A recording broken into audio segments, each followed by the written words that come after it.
okay, we're here watching YouTube. So Yeah. see what YouTube. Sorry, I got four people talking to me, two on the screen, two off the screen. So sorry, I'm like no, trying to it's have no four worries. conversations. Yeah, I'm just trying to like we'll just go through some of these, see what's on. That's it. Predominant in society doesn't determine morality. I mean, slavery used to be legal and it was common. So whether people say that it's okay, the question is it? So I mean, who would you rather do it with? You know, the girl on the left or the girl on the right? You know, I would pick the girl on the right.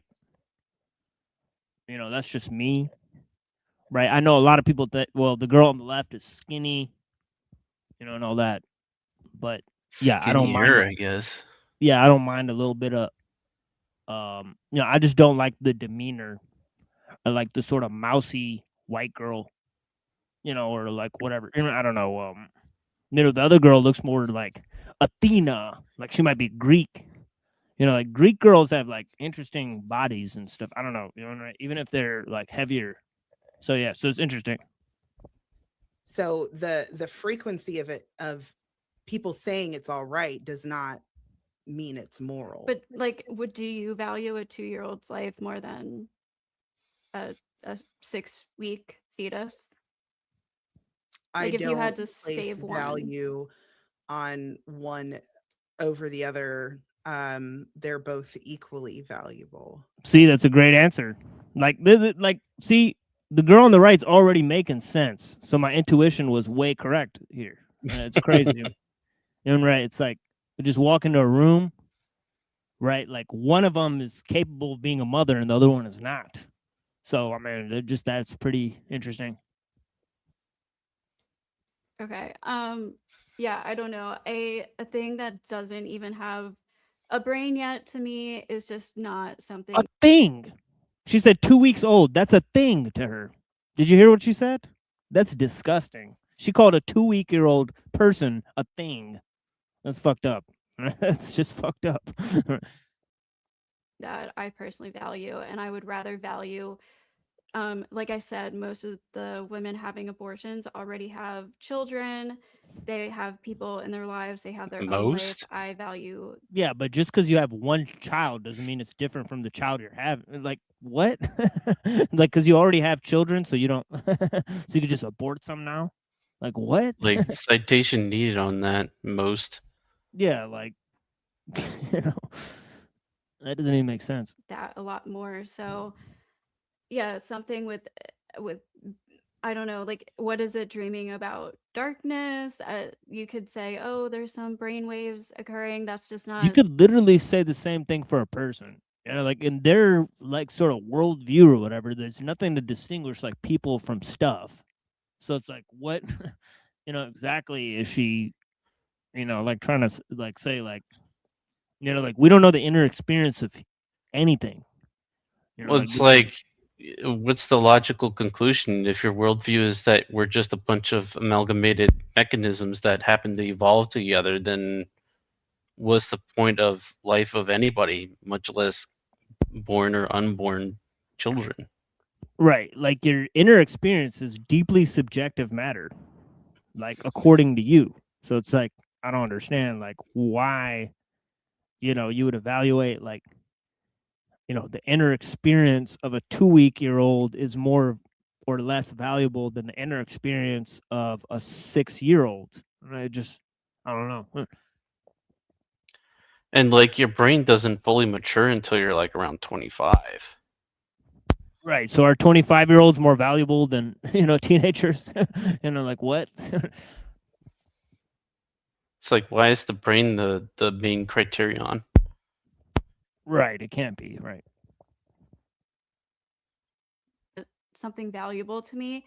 It's not even really about morality. Like you can say, you can have the moral belief that it's wrong to kill fetuses, and that's totally okay with me. And I'm not going to force you to get an abortion. But there are people out there who do need abortions. And like I said, it also hinders the safety of women.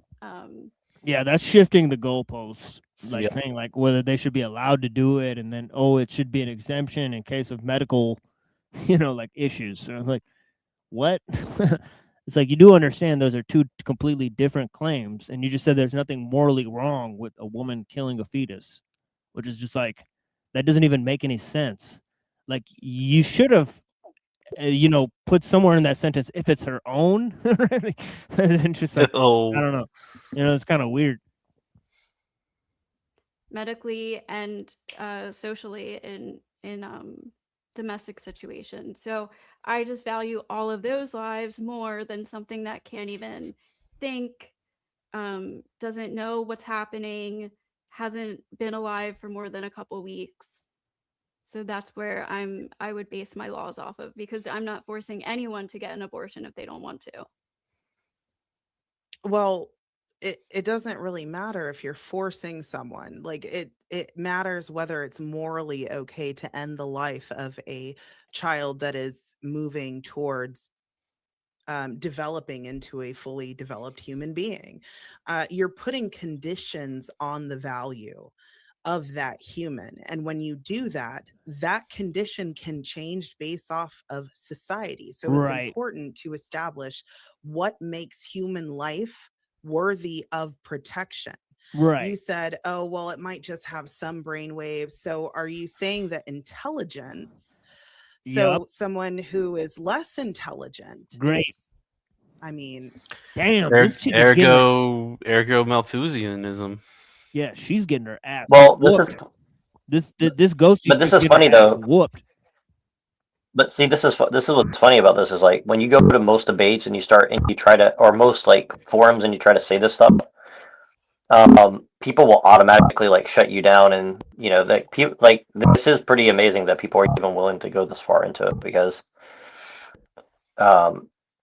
yeah, it's pretty funny. She put it on that because then she's like basically put into her corner. So like, are you a eugenicist now or what? So it's like it puts her in an automatic corner of like, Right. like, are you promoting eugenicism? Or it's like it totally turns the tables on them. So yeah, I think this is a really this is the way I like to debate too, like where you just basically like take one example of what they say and then extrapolate it out. Like, okay, well, if you take these set of principles and you apply it, universally, then essentially that means that you're into eugenics. Like a baby is less intelligent than a human, so than a fully developed person. So therefore, the value we can make a value proposition about this person. It's kind of like weird. It's like capitalism as a morality or something, right?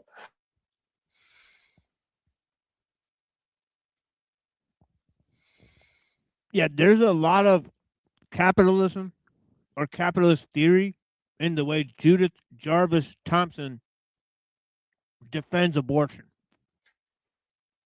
She basically says the baby is property of the mother because it's housed in the mother, right?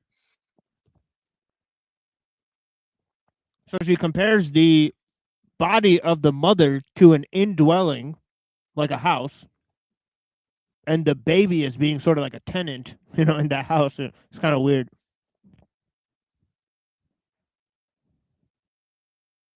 up on the chopping block. Someone with extreme disabilities, are they disposable as well? I would argue in the womb, potentially, depending on how severe of the disabilities. I am okay with mothers or parents in general making that choice if they have a severe disabled child that they know is going to suffer long term. That is not something I am opposed to preventing. You notice she's not directly answering the question either. She's Yep. not saying that intelligence has more value than non-intelligence. She's not emphatically stated anything of the sort.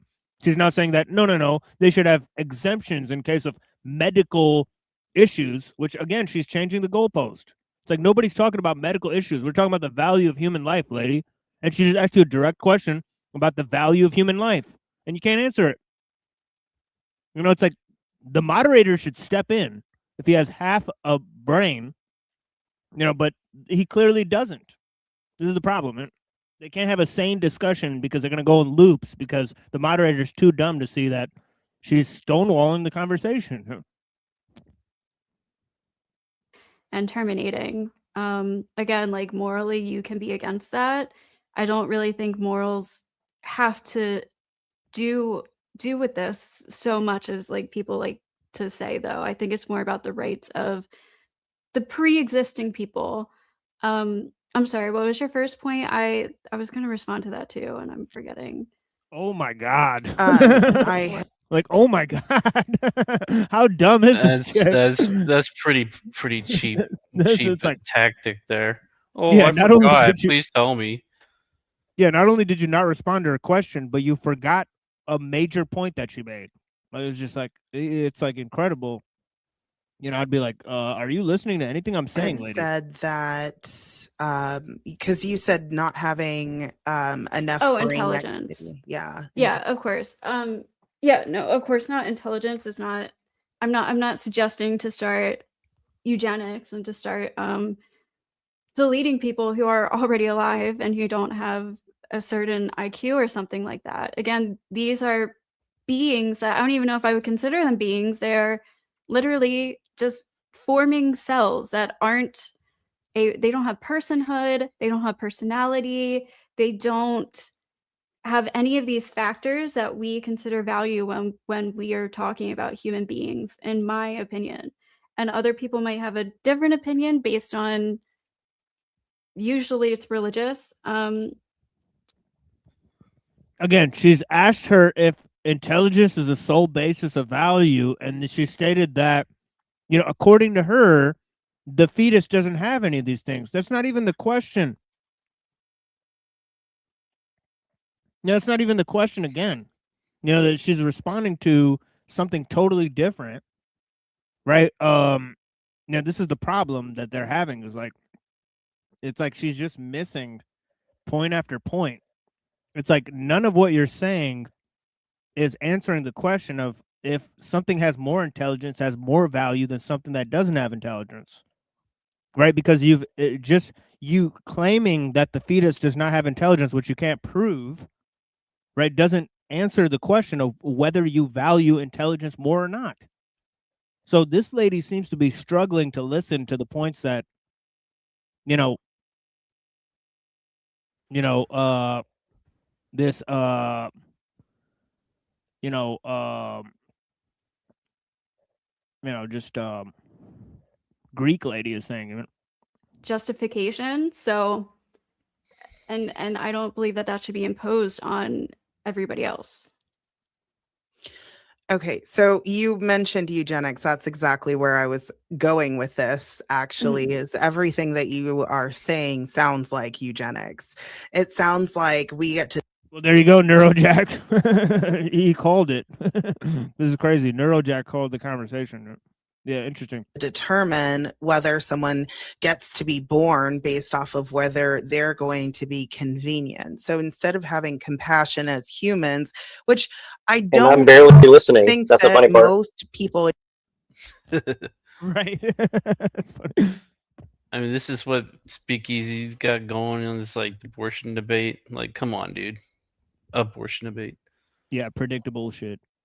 It's like In lame your shit. situation. Right, like totally lame, like stepped on topic, like two chicks debating it to make it even more just gimmicky.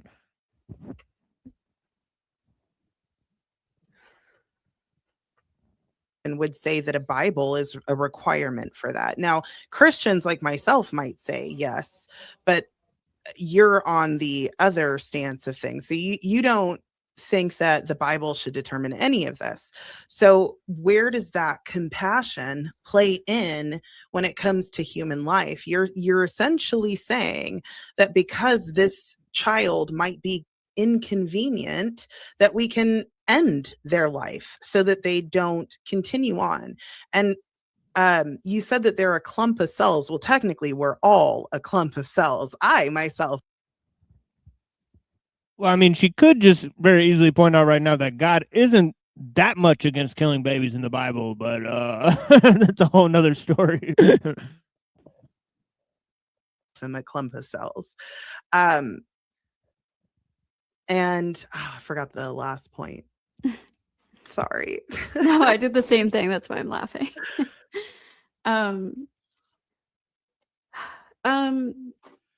It's not eugenics, because eugenics is the selection of a certain, like, specific quality that we don't want to breed into society anymore.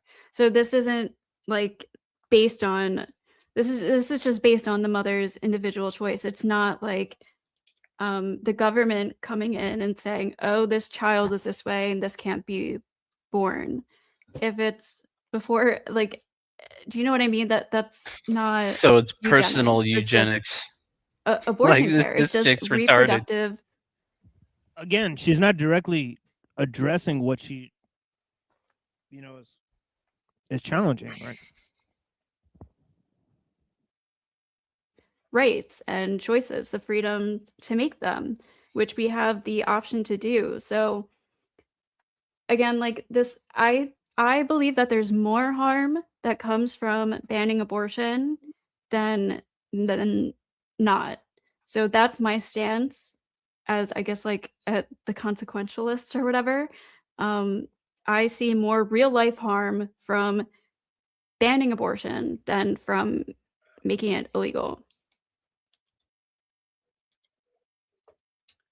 So you said that more harm comes from ending abortion, but you realize 1/3 of Generation Z has been aborted. I would say that's quite a bit of harm. I know that you don't morally distinguish it as being harmful, but can you at least admit that that's a lot? 1/3 is quite a bit.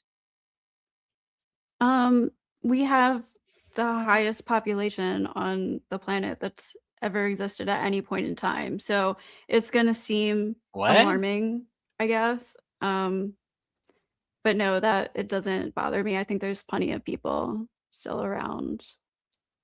So Okay. So you're not bothered by picking and choosing who lives based off of their potential and convenience, because most abortions are elective. yes. Damn, And 90% of them. that was pretty crazy, dude. So this chick is literally Well, I like. a feminazi. Yeah, I like this argument. She's basically becoming the reincarnation of Margaret Sanger right on screen. So Pretty much. Yeah, she went totally feminazi there. Them use vacuum aspiration. Were you aware of that? No, that is not true. In recent years, they have been over 2/3 are medication abortions. I just looked this stat up right before. This was in 2023, according to the, I can never say this, the Gut Matcher Abortion Provider Census and Monthly Abortion Provision Study in the US.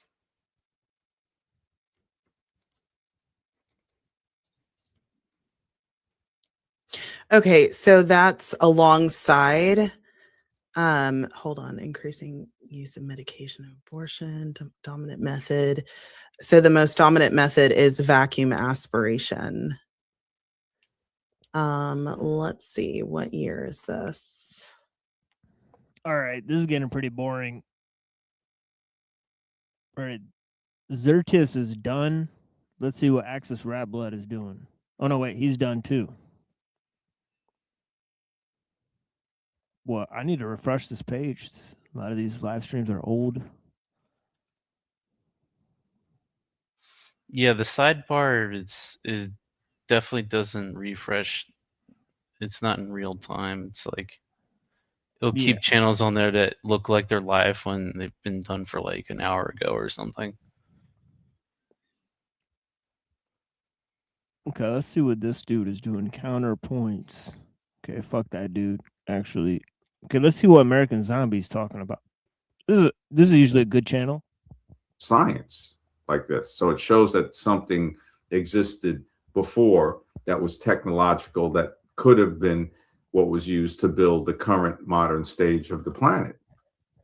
Gaia says false gnosis is more dangerous and zombifying than ignorance. Exactly. There was somebody that had mentioned something like that, because believing in something that's fake, you think it's real. That's why that comment is a perfect way to put, like, to kind of relate why evolution, why the religion of evolution is worse than regular religions, like open religions. At least they know that it's a religion, it's a belief. So the fake knowledge, to believe in fake knowledge. So it's not really ignorance, like how you're saying, like when some people will say, oh, ignorance is the worst. No, ignorance, you can at least stop ignoring and acknowledge something. Say, I ignored the fact and now I'm acknowledging the fact. But believing in the fake knowledge, the false gnosis, that's a very important thing to look at, to say, if you don't know, that's not as bad. That's not as dangerous as thinking you know, when it's what you think you know is definitely wrong. 100%. Yeah, that's just 100% true. No lies detected as usual. American Zombie, keep on trucking, brother. There's like 2 channels out there that actually make sense, and this is one of them. That's like the main thing I'm concerned about, right? That's why I try to lean towards skepticism. Nah, I like I like this guy. Yeah, I agree. I think skepticism is better than being overly sure. But I like American Zombie too, because he's one of the only channels that went on, and like in the first 5 minutes we blew. I think we both blew each other's minds. So I was like, all right, cool. This is a cool guy. Like he said some shit that I never heard before, and I said some shit he never heard before, and I was like, okay, that's cool. Yeah, we got Browns boy in there. That's cool. The porch sessions. Let's check this out. Let's see what they're talking about. Our evolution to NetSuite has been oh my god! All right, super long commercial here. Oof. It's like 30 seconds long almost. That's the worst, when they don't let you skip. 15 seconds long. Oracle NetSuite. Okay. Oh god, another one. Oh, it looks like we can skip this one. All right. Hitting people about 400 and some change, a lot of change, that are in these sanctuary cities. That it literally says, "Oh fuck, it fell. Oh god damn it." In all sanctuary cities, there's been over 482 fucking lawsuits against the Trump administration that have put blocks on them from doing their job. Not only that is that these sanctuary cities are not good for America, period. I don't care how you look at it. Anytime you allow a foreign invader to come into your city, abreast of anything, and they can't hold them accountable for anything, you give them everything. They come here based off of our fucking, what do you call it, our support system, and you keep allowing this to happen. And then when someone tries to stop the situation, you file lawsuits against it, just like they filed lawsuits against the motherfuckers about the fraud in fucking Minnesota, where he said, fuck it, I'm going to cut all this shit until you verify this shit is true. You know what? Not only that, Tom, but a lot of these jobs, man, that these immigrants are taking are literally put out there from other immigrants that are here in America that gives them the job. No, what it is a lot of these jobs, because like they're getting into skilled trades and shit now too. And what they're able to do is they're able to basically do these skills. It's a controlled dialectic, honestly, is what I'm seeing. It's like they let these people in so that they can do other programs that abuse people's rights. So you have people like shooting ladies in the head in the middle of the street and stuff, and everybody's supporting it. It's just a controlled dialectic, it seemed like, honestly. That avatar pic there in the bottom is kind of like, I guess, trigger. Right. Trigger worthy. They're trying to race bait certain people. With that. Yeah, they're trying to race bait people with this. That. That looks like something Nero would do. That right, one. Yeah, it does. Yeah. It does. Yeah. And unfortunately, he's not on the panel right now. Oh, he's not. Okay. He disappeared. this is a show that I seen. Where is Sean at? Is he around? He's not in the chat. I haven't seen him yet, so hopefully he joins. Hit him up, Anthony. See if he wants to join. He goes by Grey Wolf, so. Is my mic or audio working, by the way? Yes, Yeah, you're good. good. Loud and clear. Okay, sorry about that. Just wanted to check. I'm sorry. Did somebody say something? I don't think their mic. By the way, this is an open panel where 195 people are watching. So I've been told to go on this show to like promote the channel, but like, I mean, paranoid chilling. Oasis paranormal. Never mind. yeah, but it's like, you know, I'm still trying to figure out like what exactly do they want to talk about. All right, so I'm just trying to, because it says here, open lines, paranormal cryptid encounters. Okay, well, you know, maybe Lorp should call in here, all right, and he can promote the Machine Lives. He could say like, hey, go check out the Machine Lives or something. I don't know. I don't think I've heard Might of it. as well. There's a really famous triptych artwork of Takayasha with the skeleton. It's a very popular Japanese work you guys have probably seen, but she is the daughter of Taira no Masakado. Oh, Taira no Masakado. Who was that? Who was she's a princess, right? Is that an Asian girl? Hmm? She's a princess, right? I guess I'll she never could be cam considered on. one. Let's just pretend it's an Asian girl because we're on Neurojack, I guess. Or like what region? What part? I'm from down south, but I live in Appalachia right now. Oh, Nice. Probably not an Asian That's girl. kind of cool. I'm All only kinds Where are of you critters. from, Drake? A lot of creepy Southern stuff. California, the capital of the loudest noise and lots of traffic. Oh, yeah. California, like man. LA. I tell you, we were driving from Sacramento from San Francisco to Sacramento, and it was stop and go traffic out in the middle of the countryside. Welcome to wow. California. Never seen anything like that. Not in Texas, man. You don't drive from No, like I've been Austin through to Texas. Houston, and yeah. I got to go back there and run into you guys sometime in the future, but I've got a few events I want to try to catch this year out your way. Yeah. I went to Cali in 2010, and San Francisco was the nicest city I'd ever been to.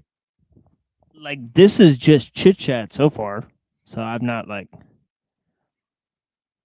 Seems like there's a lot of hi this, hi that in the chat. Hi Gary, hi Randy, hi Harm, hey I guess Brett. they got started, maybe. Hi Linda Webb, hi Takayat. Here, hold on. 54 minutes ago, so. Dang, that's a long start. So yeah, so I have no idea what's going on here. It looks totally just Mentioned like- some kind of artwork, and like that was it. it's like a channel that's like, I think that channel used to be popping. They developed a huge following, and now they're just opening it up for people. I have no idea what's going on. And more than just like, oh, this is What black and the white. hell is going on here? What the fuck? Why is this happening? Can anybody tell me? Like, what? This is bizarre. Why would she call in? Why would she call into the fucking ball? It's like, yo, okay, this is gonna be a bizarre interaction. Like, Thinking. Right. So once they tell you everybody's got to wear a mask to stop the spread, and they're all caught on hot mics and private videos saying we're doing the mask as a show, it's not real, and they don't engage in it. And Fauci and others wrote up a paper at the NIH saying that the majority of the cases during the Spanish flu era, because we've done this before over and over again, it's the same thing, same script, same responses, same deductions after the fact, right? 5, 10, 15, 20 years later, we finally, some of us get a clue on what it always was. Fauci himself, the man in charge, wrote up a paper about the Spanish. this is hilarious. This is gonna be hilarious because I'm pretty sure that the Fox believes in the Fauci ouchie and all that stuff. So this is gonna be really weird. But what's also funny is that Paul's kind of recycling the same talking points for the last 5 years that we've all already know. So it's like it's not really gonna like change this person's mind for sure. Like you're gonna have to be way more creative than that to change. But like someone like the kinda Fox's right. mind. Yeah, in defense of him a little bit, he's kind of right because it's like, if you can demonstrate, because I still look at my parents like stupid. Like, I'm like, you are so stupid. You actually took that shit. Right? Like, I still look at people like in Ruh-roh. my family Oh and yeah, other for people. sure. I'm like, you guys No, are I get you. you guys are dumb enough to take that shit. Like, you're actually a dumb motherfucker. Right? And I actually think like I can't get rid of that thought for some reason. So I'm like, No, well, I agree, but also I think it's like it's one of those things where like I can put myself in the frame of mind. I couldn't at the time. Like I felt the same way, but then after as time goes on, and I think there's something about having a kid and like worrying about them being sick or something too. Like you start to see like okay, like I kind of understand where people are coming from, but it's also like yeah, it's still really dumb that people fell for it. But I think the mask thing,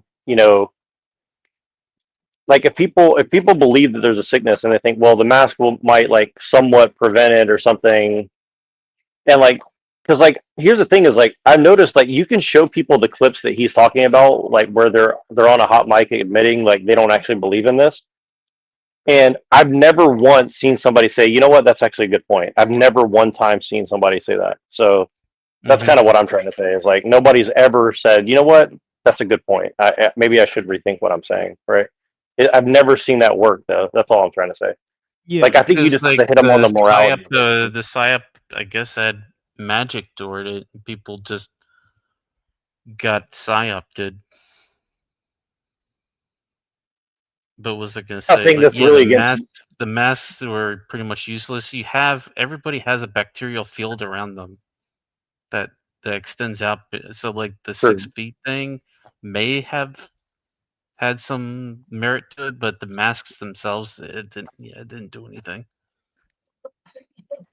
Well, it stops you if you're coughing from coughing on other people, and like maybe right. Like I think that might be like the most.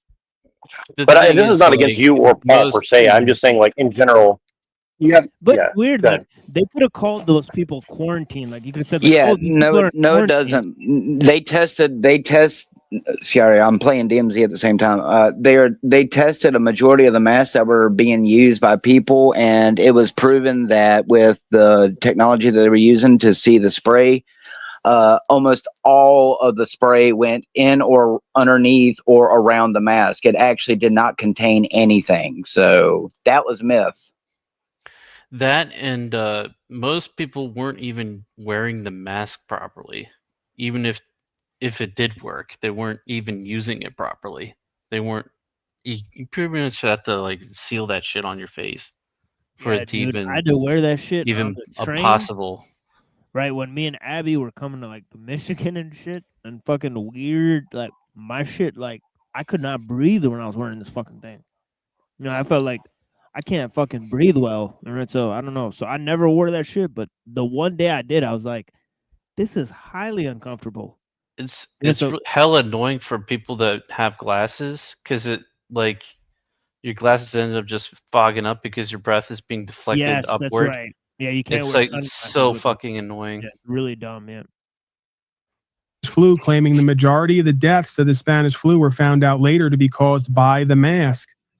They're the same people who encourage people to wear a mask again this next time around, knowingly, after they wrote up the conclusion that the first time the majority of the deaths through pneumonia were caused by inhaling one's own bacteria over days and weeks and months. So to expect me to believe in Bacteria more, field. trust in more people who in black and white wrote that they had an understanding of why this happened the first time and was really bad and proceeded to do things the same way, if not worse, to me indicates that there's foul play there. Right. So I hear what you're saying about that. One of the things about that report is that Fauci was talking about how you can't just make people wear masks all the time, like in a hospital setting, for example.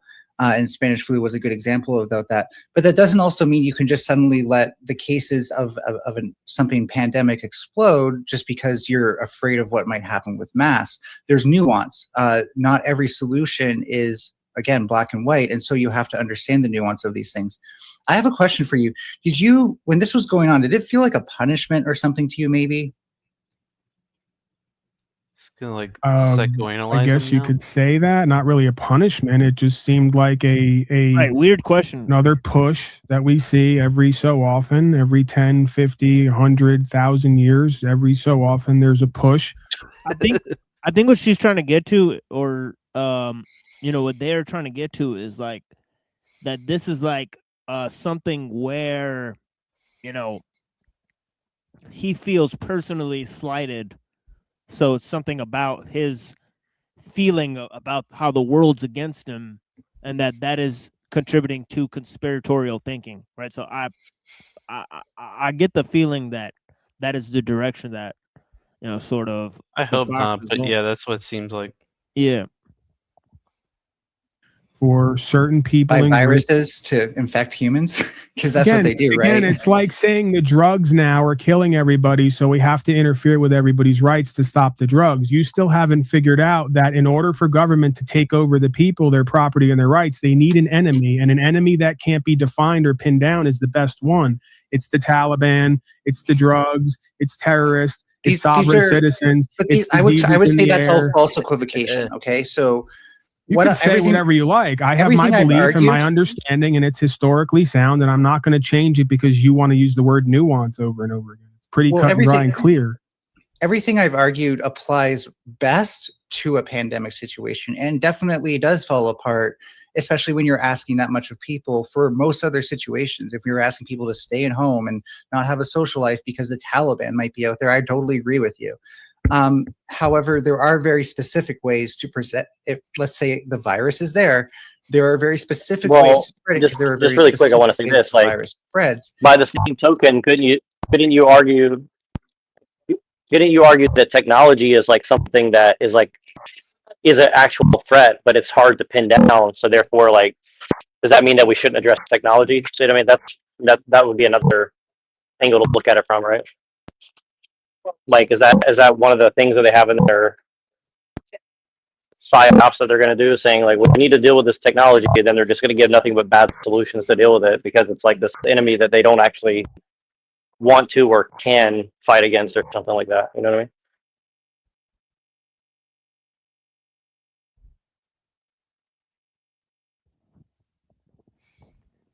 Yeah, it's interesting.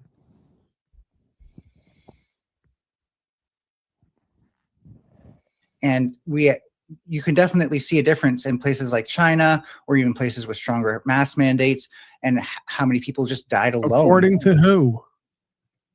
People whose job it is to actually keep track of these things. No, he who counts the numbers will decide what the outcome is. It's like Then saying why didn't that you count the numbers? because I, again, have a pretty simple and straightforward acceptance of what is here, and I don't believe that I can. Well, that's what's weird. It did feel like people were just getting sick like normal, and then there wasn't really a real thing going on. So there was a haunting feeling that was happening. Right? That this It's is all like, just why didn't you count the numbers? Like, how is Paul Enslaved going to be capable of counting any of the numbers accurately? right. Like, come on. Right. And how would we even verify that the people whose job it is to count them are doing it in the best way possible? Like, we can't. Like, we can't do either of those things. So I mean, yeah. Overwrite nature and what's supernatural and do it better than it's already been done, right? This is, again, the same cultures in society who literally push poison on everybody in the aisles at the grocery store. And I'm supposed to believe that all of a sudden everybody had a pandemic overtake them and decided to be beneficent and benevolent and try to save everybody from themselves and what they've created. This is hundreds of years, thousands of years long, the traditions and practices that have gone awry and created a completely corrupted and diseased culture and society from top to bottom, mentally, emotionally, physically, spiritually. And you want to isolate the argument to one moment in time where your argument still doesn't apply.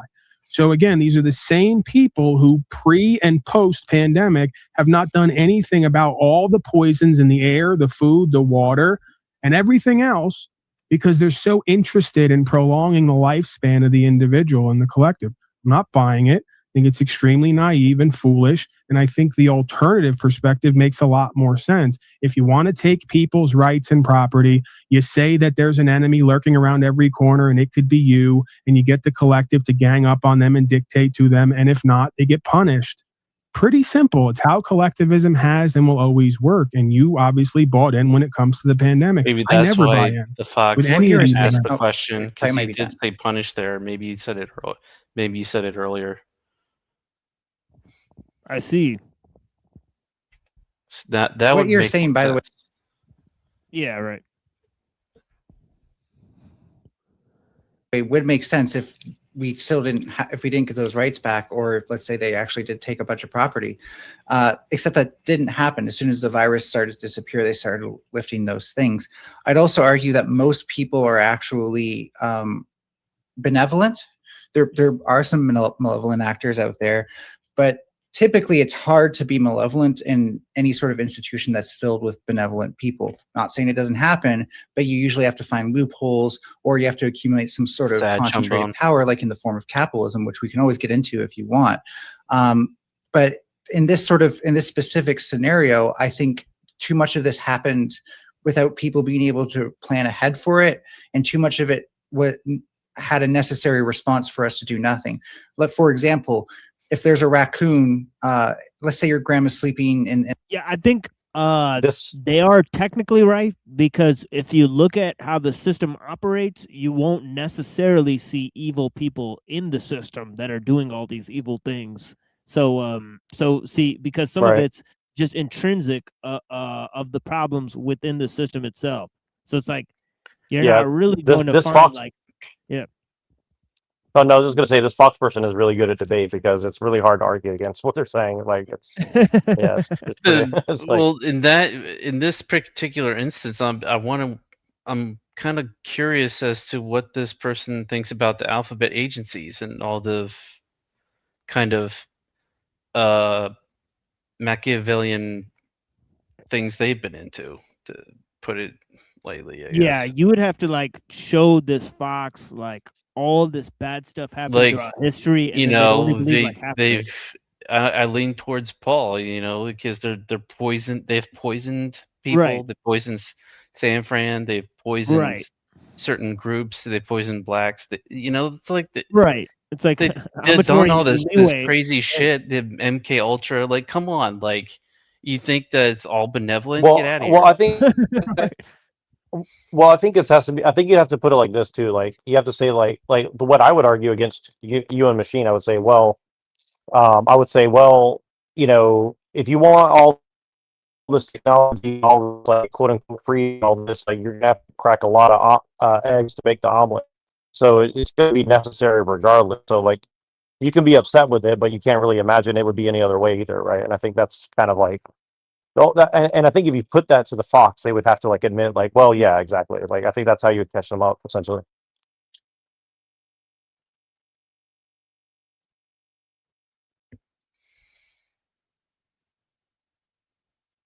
And it's the back also porch like on the you patio.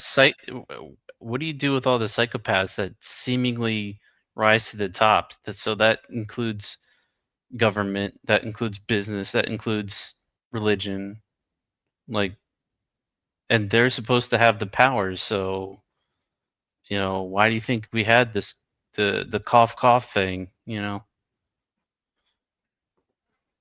because Paul's right. You know, it's the boogeyman. Like, what better than a virus? Because the virus doesn't have like a religion. It doesn't have an ethos. It doesn't have a pathos even. It's just a virus. So, you know, it's the perfect scapegoat. Well, the other perfect part of it is that it makes everybody more reliant on the system too, because no one person or one organization can Yeah. fight against it. It has to be Yeah, a like, systemic how are you going to argue against a thing, right? virus? So, Yeah. all right. So Yeah, the there's thing a is, like, raccoon out there. I think that's where they're kind of talking power, because it's really about the system itself rather than some individual power. And without people being able to plan ahead for it, and too much of it had a necessary response for us to do nothing. For example, if there's a raccoon, let's say your grandma's sleeping in the back porch on the patio, and there's a raccoon out there with rabies, that might be natural for that raccoon to want to bite your grandma and give her rabies, but you're probably not going to let that happen if you love your grandma. And so a lot of these people in government also had people that they cared about who, if they did something wrong, that would fuck up the people they care about. Again, the presumption is that one has to be completely in on the fraud or the malevolence that that's taking place, right? I argue that the best enemy of the people is a willing dupe who just goes along. Yeah, that goes more to what me and Red were saying. It's like, it's like people went along with it. That doesn't necessarily mean that they're directly evil, but yes, they are complicit in the evil that's happening. And that's all you really need for great evil things to come about. Right. Along to get along, who won't question because their tenure, their position, their status, and their title will be threatened. This is part of any collectivized endeavor. You don't have to officially say it or put it forth, although many times it is. But usually in a group, there is a consensus. And when that consensus is known, it's adhered to because every individual consciously. And I will point out that this is a much higher level of discussion than is going on at Speakeasy. It just seems like, pretty evident that these two are much higher caliber intelligence, that are operating on looking at a system from a bird's eye view and not dealing with the, sort of nitpickery of what you would prefer, right? And all this. Or subconsciously believes that their position will be threatened if they don't go along with consensus reality. It's literally the cornerstone of the Milgram experiment and many others, where they took people into a collectivized environment, told people to do harm to other people, and they did it, resulting in what the individual thought was the death of other people, simply because they didn't want to be admonished by the experts and lose their position in a group or a society or a community. So there doesn't have to be a direct conspiracy and agreement for there to be consensus reality and for the majority of folks to adhere to that consensus reality for fear of exile or being ostracized. And sure, you know what, that I at least agree with you. There is some nuance to the Milgram experiment and how far it can actually be taken, but it showed us that that can be a thing. One of the issues, though, is I think, crap, I lost my train of thought, but like there's definitely an issue with believing that just because some people might do something malevolently, or even that there's that, people can be duped. Like the person who's least likely to be duped is somebody who understands how something works. So if I understand, for example, how economics work, I'm probably not going to be financially scammed very easily. If I understand how law works, I'm not going to be scammed in the courts. I'm not going to need a lawyer as much. And if I understand how a virus works, you can't come around and tell me you want to do something that will take everybody's rights away unless there's a very good reason that makes sense with how viruses work, that this is how we would prevent this. So the reason I'm skeptical, yet again, is because all the signs point to it being more likely that you've been duped and to believing that this is a huge, offense to your rights and freedoms and stuff like that. When again, if you had to go through the virus, and even worse, if you had died from getting the virus, that's a much bigger affront to your freedoms and liberty, because our number one freedom and liberty is the freedom and liberty to live. Again, that's a perspective. I don't contend that just staying alive here longer, again, it's a flawed premise, because I'm here to tell you I'm still here. I didn't take any of the shots. I got whatever it was. That wasn't like any other sickness I've ever had. It lasted longer and had a different component to it. Didn't feel natural either. And I believe what Fauci put forth the first time when he said that natural immunity is the main type of immunity. So that's the understanding that I stick to. I didn't need to. By the way, I remember getting a sickness like that too, that lasted maybe 1 week, and there's a lot of yellow phlegm involved in this one illness, right? Which I could look at the yellow phlegm and I could think this seems to be much more of a bad sickness, and then I noticed like all my family and everybody else was getting sick around the same time. So that did happen. Whether that was just mental, energy, just negative energy of people just reporting that there's this great illness going around, so people got sick way more than before because of some type of nocebo effect. Right, that is highly plausible. That I mean, it might be yeah. part of it might be mental, but it also might be a frequency thing. Right, like it was Because people were getting sick that had no contact with, like people on ships were supposedly getting sick and they had no Yeah. contact with, either continents while they're out in the ocean. I get it So from it him makes me because think it's it's like based in some kind of frequency thing. Yeah, it seemed like it was like less like 15, like it wasn't as much as 15% worse than a normal illness, but maybe like 5 to 10% worse. But that For could just be certain chalked up. people. Yeah, but that could just be chalked up to like a nocebo effect. And so in common Right. sense and intuition and instinct that this place is created by someone or something. It's as perfect as it's going to get. Our body has all these different types of means to fight off bacteria and viruses. The best thing to do would probably be to support one's immune system to be able to do its job when necessary, not to put foreign contaminants and biologicals into the body that might take away from the process and the ability to do such a thing, especially when we were told that the vaccine was not a vaccine because you could still get sick and have to keep taking more, and people who didn't get it could get you sick. That's not a vaccine. So again, this has all been proven. The people who developed this crap have come out and admitted it's mRNA, recombinant DNA. It's a precursor of luciferase. It's most likely a spiritual thing before it was ever physical. It's That's about all getting ridiculous. No, I that means understand that that means you nothing. I understand that you don't want it to mean anything and you don't like how that comes across, but that's just what it is.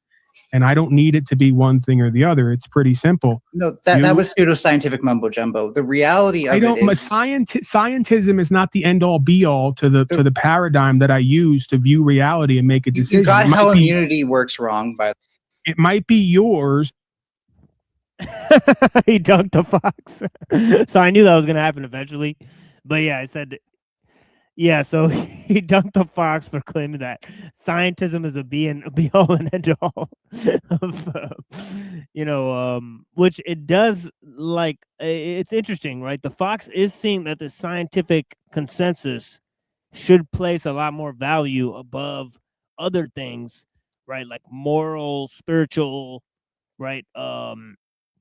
Political realities or, undertakings that we may think are favorable at the time, right? Saying that, well, scientific consensus and a global scientific consensus where nations should change their own policy procedures based on this, right? So, yeah, I mean, if you don't think the scientific consensus is the most important thing, yes, that would change the scope of things, right? So,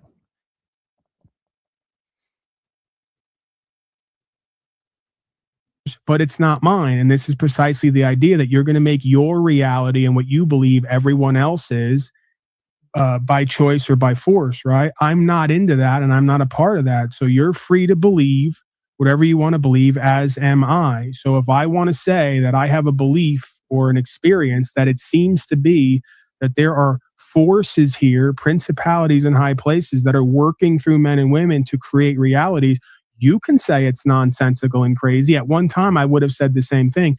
The more that I live in this reality, the more I come to believe that it's not only possible, it's probable. You're not the arbiter. You don't get to decide everybody else's experience.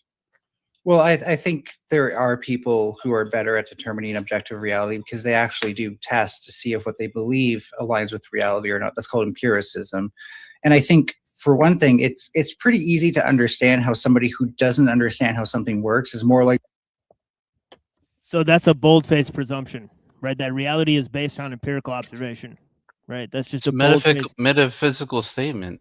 Yeah, it's just a bold-faced presumption, right? Like there's nothing to back up the claim that, that we can test reality merely through empirical observation. That's a huge assumption.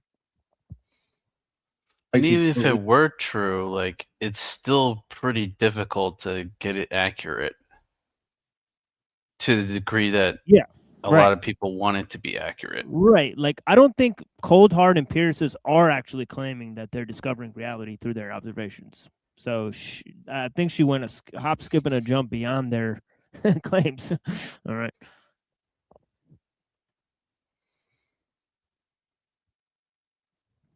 That it's being used in a way that doesn't make sense. For example, trying to put out a virus in this particular way from China and trying to make it spread all across the world. That's really bad epidemiology, especially when this thing has a basic reproducibility number that kills more people than it should if you actually want it to spread to everybody. Another issue is that you got how immunity works wrong. Going back to the rabies thing, have you ever noticed that like animals don't have a natural immunity to rabies? Do you know why that is?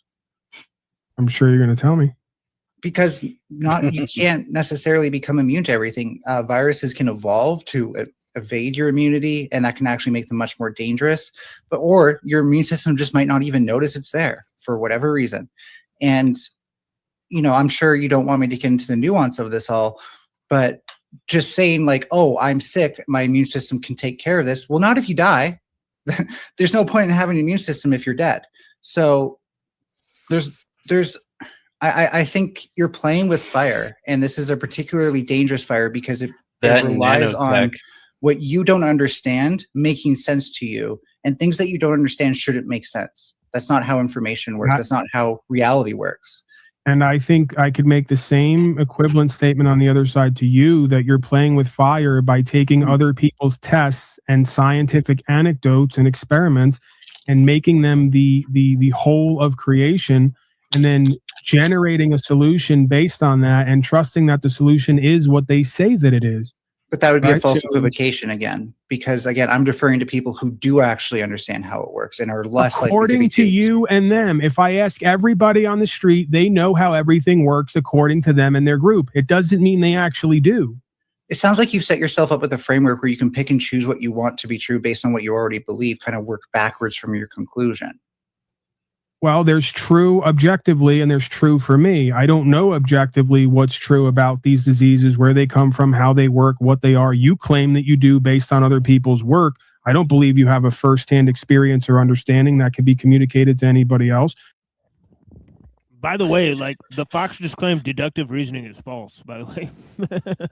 She said, like, you have a conclusion, then you work backwards from the conclusion. And it's like, and she just said, well, that's just wrong. Oh yeah, and by the way, empiricism is right.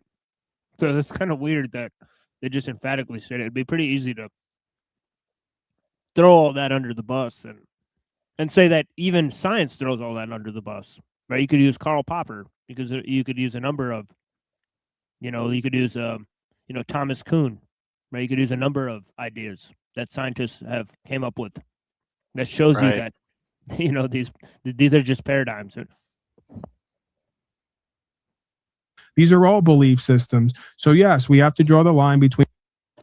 Right, and Paul's right on the money, right? He said it's a belief system. It's just a paradigm, right? That's not, it doesn't determine reality for you.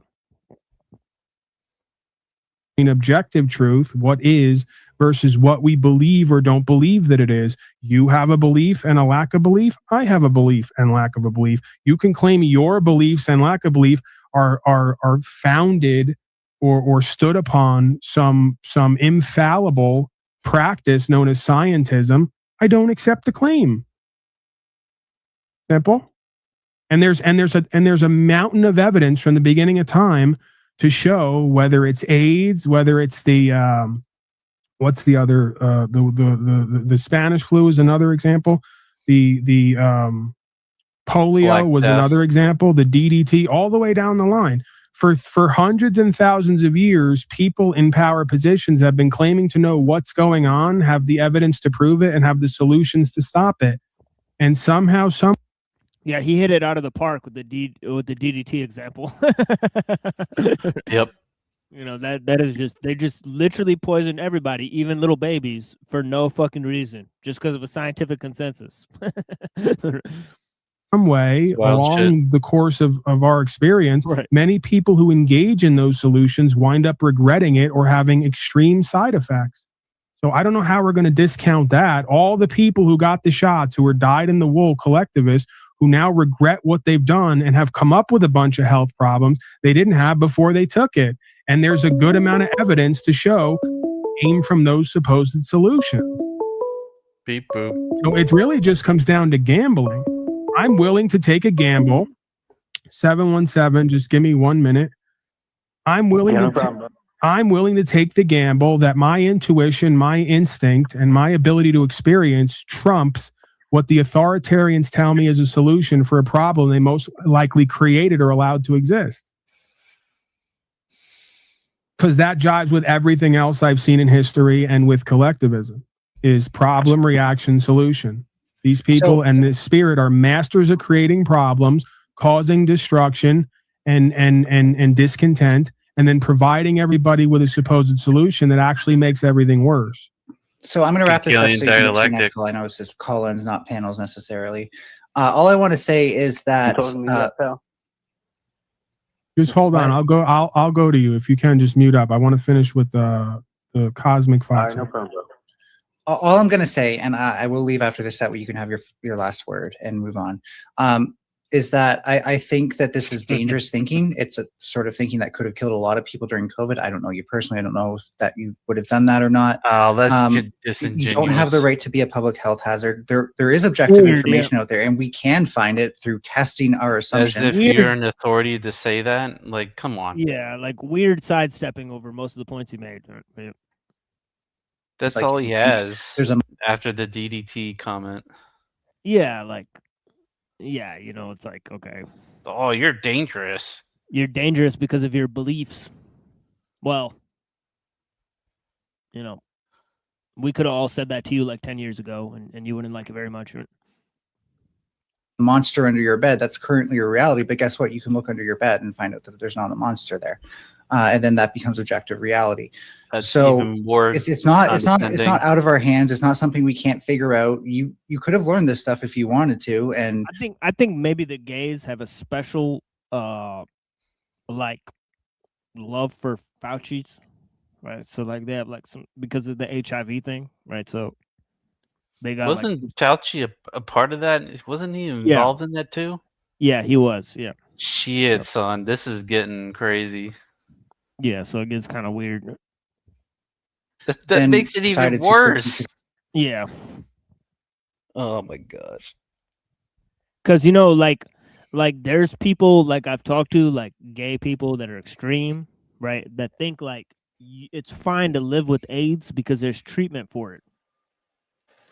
And I'm like, whoa, what the fuck? What's wrong? What's wrong? You don't want a black man with AIDS to make you hamburger? Yeah, it's just like what like their idea is that you could just have butt sex, and if you get AIDS because of it, that's fine because like there's treatment for the AIDS. And it's like, what the fuck? It's like, so you just don't care if people have AIDS?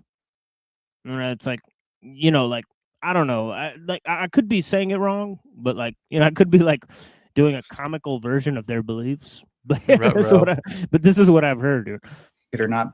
Instead, I think you took the path of least resistance, which makes you more gullible, because anybody who doesn't understand how something works and wants to believe something else to be true probably will. And so all I can say is that if you want to better navigate with actual accuracy and precision, what is a conspiracy against us as a people, which I think is a good conversation to have, versus what is something we actually need to do, it comes down to you want to understand, you want to know the enemy, you want to understand these things.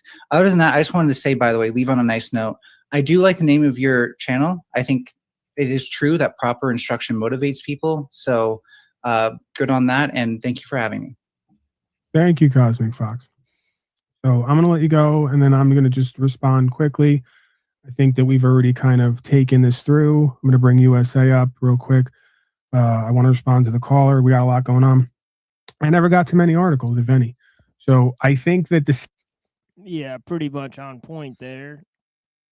Can't believe I'm actually agreeing with Paul Enslaved. Is this like an alternate reality or something? Well, that's the thing is like most of the panelverse people, like OTW and you know, like a lot of these guys, right? Even Jack Talcott, like they understand like maybe 60 to 80% of the conspiracy stuff, just because they're on the alternative side of things and they talk to like weirdos all the time. Right? So it's interesting. Like they mostly agree with a lot of that stuff. They're definitely way more sort of paranoid about the way the system works than people like Cockboy Hotline or Made by Jim Bob. Right. So I'll have to give them that. Right. Speaking of Jim Bob, did you want to look at that, at least Oh, some yeah. of that debate? Yeah, Or we could go to that. Yeah, let's get up in this. Does physical the Jim Boob? Yeah, let's go to that. I guess that's what we'll do for the rest of this. Oh,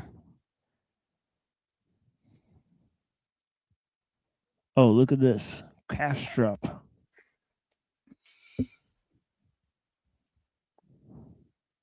Yeah, Castrup debated physicalism versus idealism many times. So those would be like some level up debates in terms of just looking at Jim Boob's retarded ass. There it is. Adobe Acrobat Studio is on. Yeah, I'll give Tacos the views instead of Jim Boob.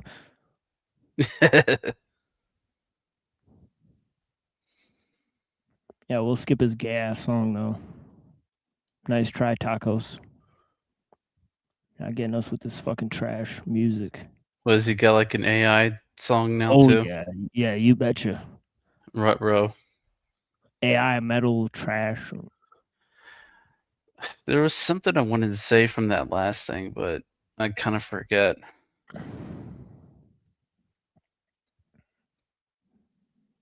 Anything?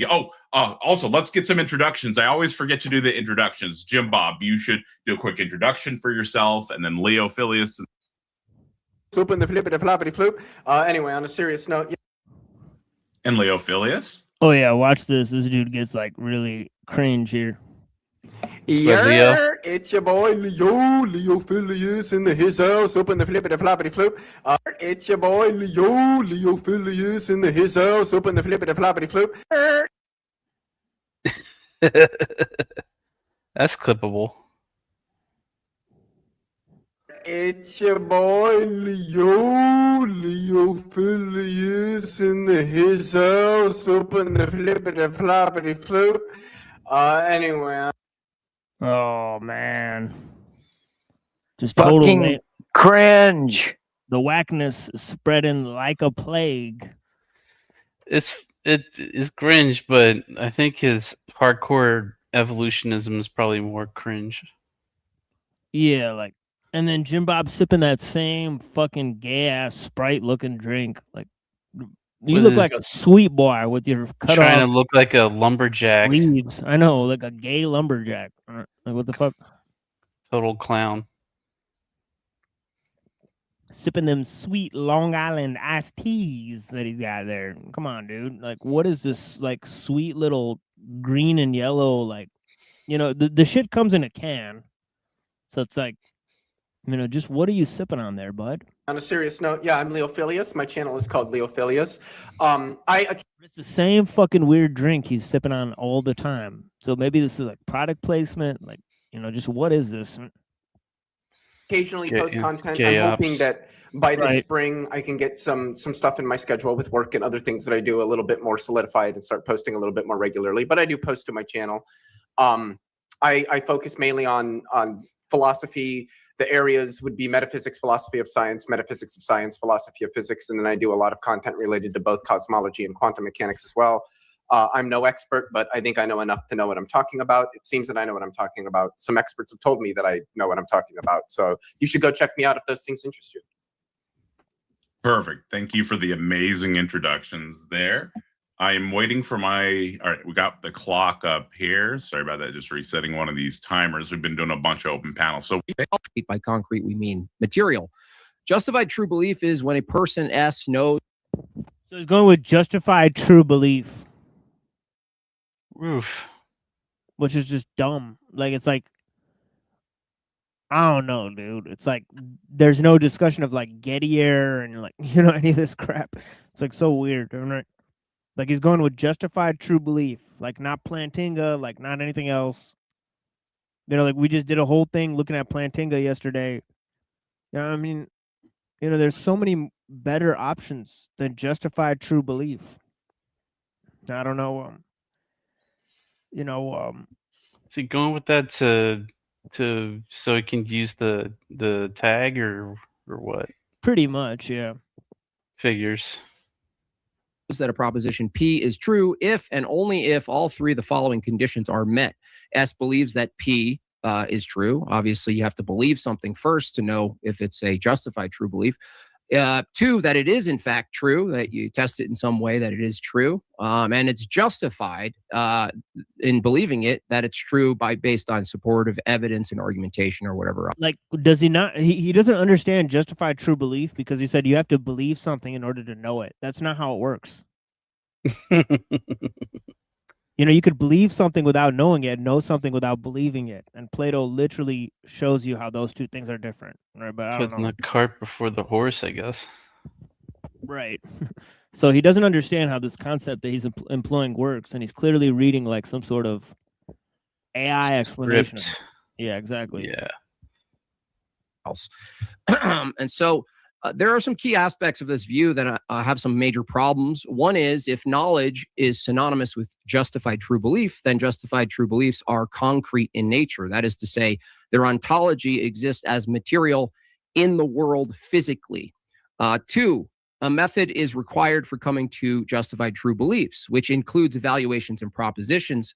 This is a problem because evaluations and propositions under physicalism would also be concrete. They'd either be a collection of materials or concrete items, some mechanistic thing in motion that's happening. That's how that would work inside the brain. Another aspect of the problem is that if justified true belief exists as a concrete matter in the brain, then false beliefs also exist in the brain as concrete matter. How does physicalist or physicalism itself delineate between a false belief and a justified true belief if both share the same material status in the brain? That would be to say that one material grouping, justified true belief, has some unique quality to it, aboutness, that is distinct from the false collection of beliefs. If it's the same category, you need some sort of methodology to figure out which. Yeah, now this is going to get really confusing because the guy then argues that non-physical things do not exist, including concepts. Wait, non-physical things don't exist? Including concepts. Well, then his God doesn't exist. His God's non-physical. No, I'm saying that's what Leo Philus says in response. Oh, okay. I was confused. Yeah, no. Yeah, no. Yeah, no, that's weird. No, he's saying that non-physical things exist as concepts. So he's using dualism, right? Just simply put, he's just using dualism, right? He's saying there's non-physical things that exist, which are ideas, which doesn't make any fucking sense. And the guy's response to it is that non-physical things don't exist, including ideas. Stupid. Oh, Retarded. brother. Yeah. So this is gonna be so spoiler alert. It's gonna be really stupid. A doozy. Yeah. Because you can't because what the kid's response should be is how do non-physical things interact with physical things? That should be the main question he goes to. The kid never gets to that question. You know, and then Jim Bob keeps asking him, how are you arguing for things that you don't think exist? Which doesn't make sense because he's arguing in terms of his physical brain. Right? So it's like, you know, it's like, of course, he's not saying that nothing exists. Right? So Jim Bob uses like slippery slope, and then the kid goes along with it and just goes, yeah, I don't think like language and all these things are real things, which is retarded. It's like, of course they're real things, you fucking As in moron. they have ontology. Yeah. Oh. So it's like instead of saying like ideas are just another aspect of physical reality, right? Like he could have easily said that. He doesn't say it. He just goes, well, they don't exist. which then confounds Jim Bob to say that all of the premises for his debate don't exist because they're just merely ideas. Wait, so you already watched this debate? I watched the first hour of it, and then they I think okay. opened up the panel or something. So I've watched a great portion of it, honestly. So pretty much the whole thing.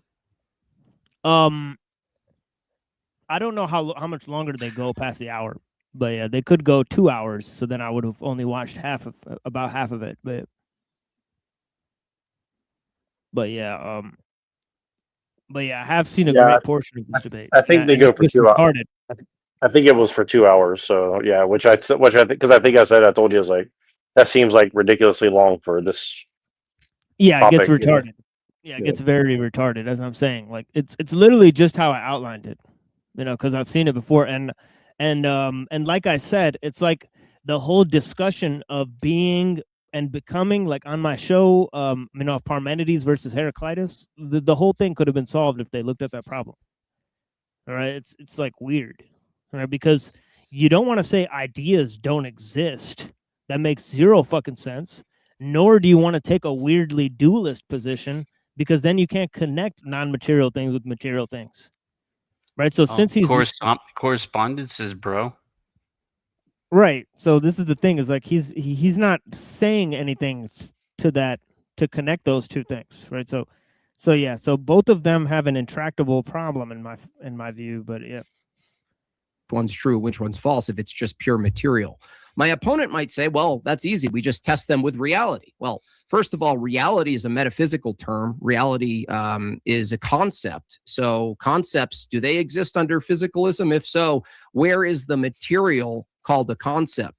But further, when they say I'll test them with reality, being that would be one of the criterion for justified true belief, the act of testing itself is a concrete set of objects in the world occurring mechanistically in the brain, which would include an accurate test and an inaccurate test. So when I ask someone, how do you determine a set of matter that's true, called knowledge in the brain, called justified true belief, as material in the brain, from the false one, he says, well, we'll test it. But the problem is there's inaccurate and accurate testing. So you have the same problem.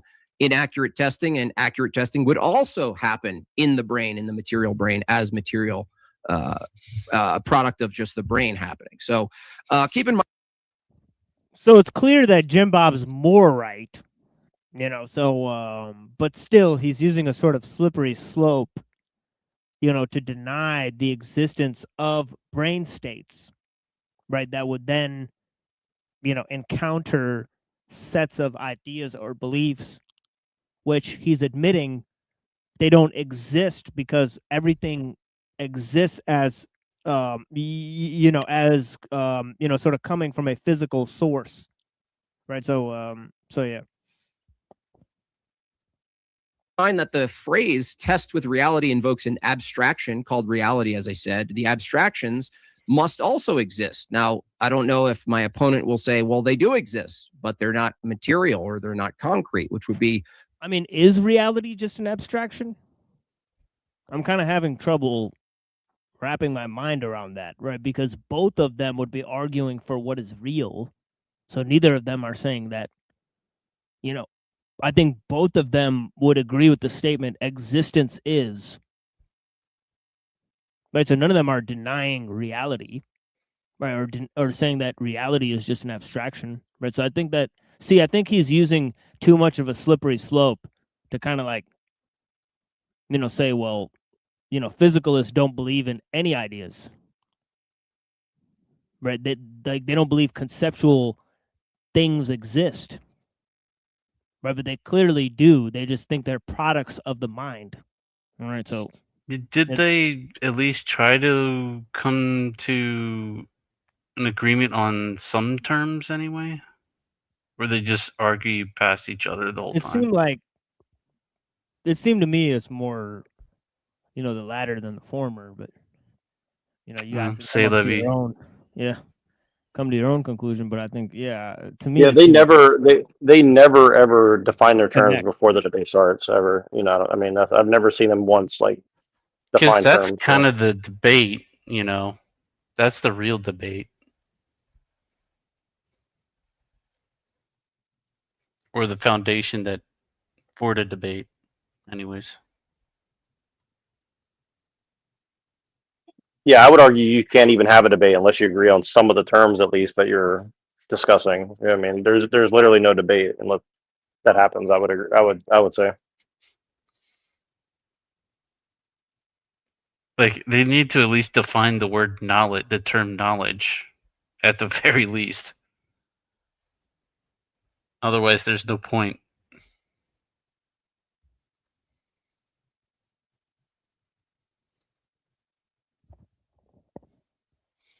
Contrary to his position tonight.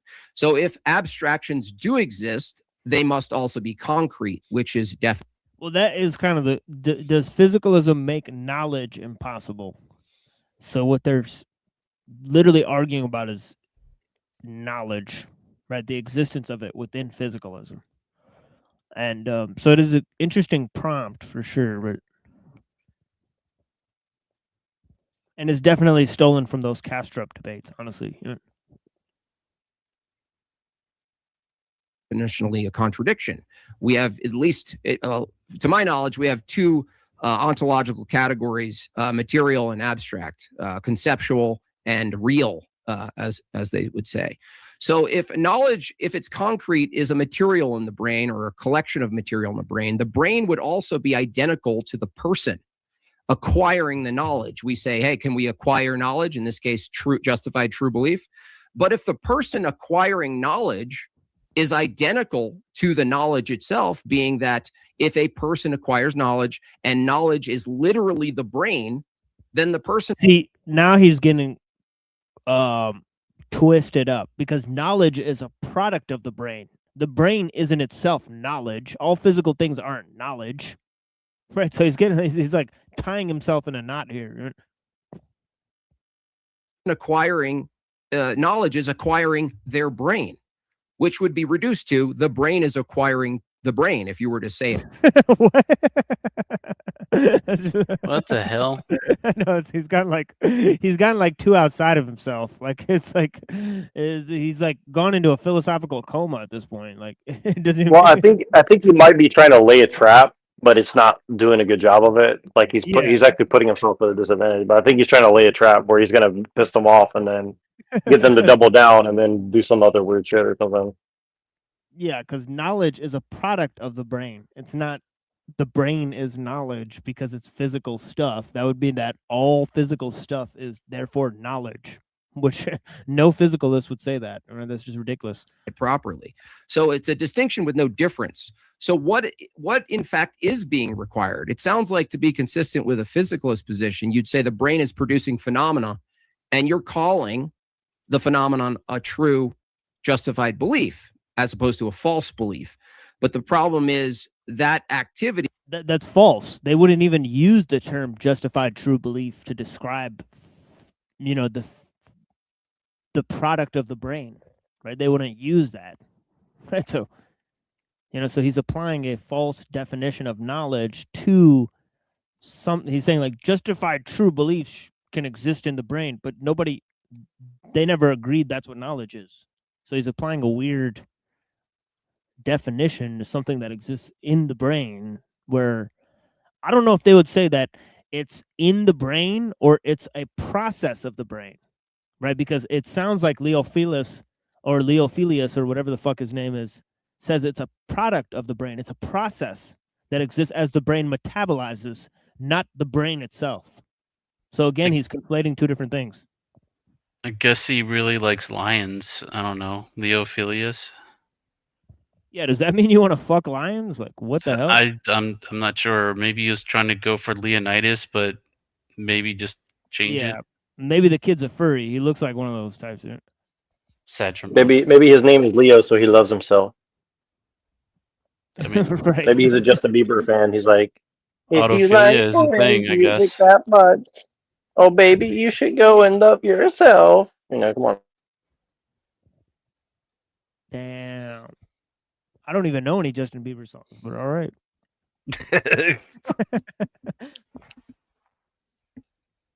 Is all just one thing. It is the brain.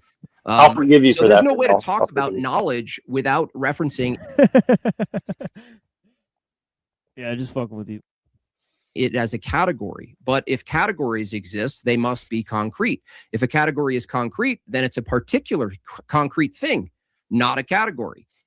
How we understand categories is a collection of particulars that we conceptualize in a big folder called that's the category. I would say knowledge is itself a category, being that there are types of knowledge, even in philosophy, there are types of knowledge. Those types of knowledge would be in the folder category called knowledge. But that obviously is a problem under the physicalist view. So if a category is a concrete particular, then knowledge is a particular thing in a particular brain. So that is to say, every person who has a brain that has justified true belief has their own knowledge. It's a peculiar, particular knowledge. It's the only one of its kind. So it has no relation to other knowledge. It doesn't have a relation to other beliefs. There's no connection. There's no correlation between the two. They're totally in their own sort of vacuum. It's not full solipsism, I don't think, but it's kind of, it might entail it. It might entail it. Yeah, I mean, the kid could ask him a very simple question now. Where does knowledge exist? You know, if it doesn't exist in the brain, then where does it exist, Jim Bob? Right? He's not answering where knowledge exists because he's saying, well, the physicalist thinks it exists in the brain, right? But he's a non-physicalist. So where does it exist for him? Does it exist in the mind of God? Does it exist in some ethereal realm? The realm of the forms? You know, where exactly does this knowledge exist? Because there's many different options. And then secondly, how does the mind of God or the world of the forms interact with the physical world? There's two questions that you would have to answer that have complex, highly complex means of justification just to back that up. You know, because you literally have zeros and ones. How the fuck do they interact? Right? Many referent of knowledge as there are brains from that view. How could a physicalist say any particular concrete item or material event is more true than another? They can't, because the methodology they suggest using to arbitrate between true and false is also a new cascade of material events in particular brains. So there are two simple syllogisms I'll use tonight, which demonstrate that one, knowledge has no ontology under physicalism. That is to say, you can't point to where or how it exists if it is in fact material. Two, acquiring knowledge itself requires a physicalist to special plead for certain types of concrete matter doing certain concrete things.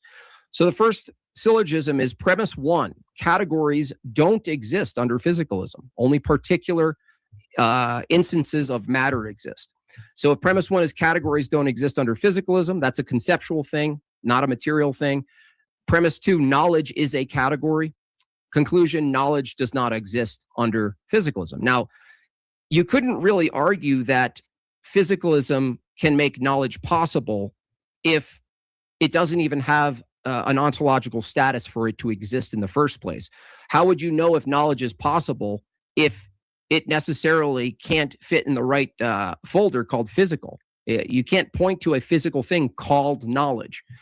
The next syllogism is just as simple. Premise one: concrete objects, events, or we could call them states of affairs, are not truth apt. That is to say, when you look out in the world, things, items in the world, a rock, 30 seconds, are not true or false. They just exist in the world. So now if we revisit my opponent's position, he's holding to the view that anything that exists is concrete. Yeah, I mean, this is there's another trap here, because he said that, thoughts, which exist in the brain, cannot go out of the brain into a category called knowledge, right? When the Leophilius guy could simply just say, well, it's language, right? Language is the way that they're transmitted, right? So the thoughts exist in the brain. Those are physical processes as the brain metabolizes, and the language is how they're translated. And if you don't have the language to express your idea, you sure as hell won't be, explaining anything to anyone, right? So you can't demonstrate your knowledge without language. And I think he would just say, well, these are just products of language, right? These categories, and so on and so forth. And I'm pretty sure that is what he says. So, So I mean, that's a perfectly good answer. Maybe I'm wrong, but it sounds like knowledge is being defined as information in this regard. Right, yeah. He is kind of like he's saying that physicalists reduce knowledge to information, right? So Okay. and so there wouldn't be anything to distinguish any one piece of information from any other piece of information if it's just based on a physical process.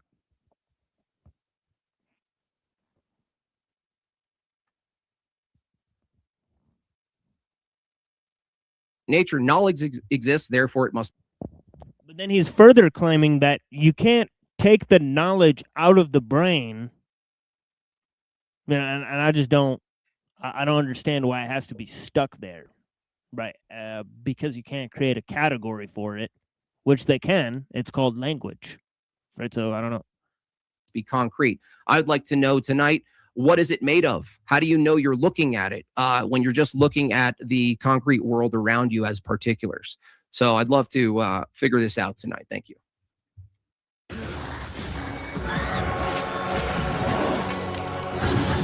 Yeah, and then it'd be just that two concrete particular means of attaining to a piece of information would correspond to each other through language, and then they would invent a shared either experience or understanding of what they're viewing. Thank you. And then let me reset that. And then Leophilia. Oh, you all right? Cool. Let me know when you're ready. Damn, he just took a big old rip. And you'll have 8 minutes.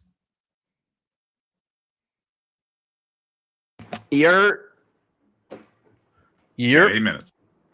So the question before us tonight is, does physicalism make knowledge impossible? Now it's not a major point in the debate, I don't think, but I'm just going to take impossible here to just sort of mean either lie. Now this guy looks like he's like stunted growth from playing video games or something like that. Yeah, he just definitely, it's kind of weird. Like this is the kind of like these are the guys that look like they're like 12 years old when they're perfectly grown, right? But so this is kind of like weird that they always have Jim Bob and Andrew debate these kind of guys that are like grown-ups, but they're sort of like these stunted growth guys, right? Soy boys, right? So I don't know. Logically or metaphysically impossible. One of those two is going to be the most broad. And that's just to say that there is no possible world in which it can obtain. So any possible way the world could be, something is impossible if it cannot obtain in any of those ways the world could possibly be. I think we also need to define some terms. So by physicalism, I just mean the idea that everything that exists is physical. And by physical, I just mean concrete. And things that are concrete are things that stand in causal relations, as opposed to things that are abstract, which are things that do not stand in causal relations. Like numbers, for example. What's he do with retrocausality then? And nonlinear, it's like nonlinear shit. Yeah. And so I want to go back to this point because I'm trying to figure out where he thinks these abstract entities exist. In causal relations, as opposed to things that are abstract, which are things that do not stand in causal relations. Like numbers, for example, would be considered abstractum or abstracta in the plural, whereas electrons would be considered concreta. And this is because numbers don't cause things to happen, but electrons do. If they didn't, you wouldn't have electricity in your house. By knowledge, I just mean among a lot of other believe, things, at least broadly. More. Yeah, and I don't know. The Pythagoreans make some pretty good arguments, right? And I feel like numbers, if you think that physical stuff causes things to happen, then clearly there's mathematical proportion to that stuff, right? So you can't just have matter without form. You know what I mean, right? He's basically saying that mathematical stuff is all abstracted because that's how we define, that's how we conceptualize those things. So again, it goes back to concepts not being physical or whatever you're saying. Yeah, but it's like if you have two things, did one cause them to exist? Of course it did. You know what I mean, right? Right. You know, because it's like you can't have two without one, for example. So one does cause things, you know, it causes a multiplicity of things, for example. So I think in terms of Pythagoras, it would be like, yeah, I mean, one does have causal property, right? Because it's like, you know, one created all this shit. I don't know. The monad. You know, so to speak, right? So like, it's like, allegedly. yeah, or like, is there not mathematical proportion of things? Was there not a set amount of energy within the universe when it started? For example, right? You know, didn't it not take this much time for things to get to where we are? 4 billion years or whatever, you know, right? So it's like 14, if you want to say from the Big Bang. Yeah, but it seems to be and that like there's 3 or 4 million for Earth specifically. Yeah, Or like there I was just think like 14 billion for the universe and like 3 million for Earth. I forget, yeah, something like that. Either way. yeah. How do you get rid of the necessity of number when time is just one linear frame? I mean, like it's you know, like number would have to be necessary. All things would have to be in proportion to themselves. Or like I don't know, you know, like it's just you know, it's like you can't just like if you have matter, how do you get rid of form? It's just like weird, right? He's saying like form has no causality. It's just stuff bumping into each other. So the electrons, and right, is there not a set? Like doesn't one electron have a set amount of like weight? You know what I'm saying? So I don't know. Specifically, I would say JTB plus, that is justified true belief, plus a reliable belief forming process that includes no false lemmas, just to take it a step further. But I can work with just justified true belief. I think that's a fine way to define knowledge. Yeah, but then it becomes circular, doesn't it? It's like, how do you know that's a reliable system to be able to verify the justified true belief? It just ad nauseum. Right. For the sake of this debate. And does physicalism make knowledge impossible? Well, I would say no, because I don't see any contradiction. And all it means to say that something is possible, at least broadly logically possible, is just to say that there are no contradictions in it. And I can't see any contradictions with the conjunction of both physicalism and humans having knowledge. So with that being said, no, I don't think it's impossible. At least it's not strictly logically impossible. Physicalism being true and humans having knowledge doesn't violate any of the laws or theorems of any sort of logic that I know of. And I would also say it's broadly logically possible. I can conceive of a world where we have knowledge like this world that we're in, the actual world, and a world, the same world, where physicalism is true, which again, I would say is the actual world. So I would say it's broadly logically possible. It's strictly logically possible. And I would also point to the fact that, at least with respect to the 2020 Phil survey, most respondents, particularly if you single out specifically epistemologists, are physicalists, and also think that there is some analysis we can do on knowledge. I also do think it's worth pointing out, however, that it's only a slim majority of epistemologists that think we can actually do an analysis on knowledge. There is a quite a large minority of epistemologists and philosophers more broadly, if you go look at the survey, that think there is no analysis of knowledge at all. So just to sort of point out that this what knowledge is and whether we can analyze it is still something that epistemologists and philosophers more broadly are debating. But I don't see any contradictions with physicalism being true and humans having knowledge, and so I'm not motivated to think that they are impossible, and I can just leave it. Like, what a stupid opening statement. Like, all you've said is there's a consensus among people who call themselves epistemologists, right? But even they themselves are debating the meaning of these things. So although it's logically plausible in his view, it doesn't have to be for sure. Right. So I mean, what does the scientific consensus or the consensus of epistemologists add to this conclusion? I mean, I'm just curious. There. Perfect. Thank you so much for the introductions. Hang on for 1 second. Sorry about that. And yeah, so we'll be starting the 60-minute open panel. Open discussion, and it'll have up to an additional 60 minutes depending on audience engagement. You can super chat a question. Yeah, I think Jim Bob definitely won the opening statement. I mean, that was a horrible opening statement from Leo Filius. He clearly didn't prepare. All right, so, yeah, so. And also, he's the one with much less subscribers, so it's kind of surprising that he didn't prepare.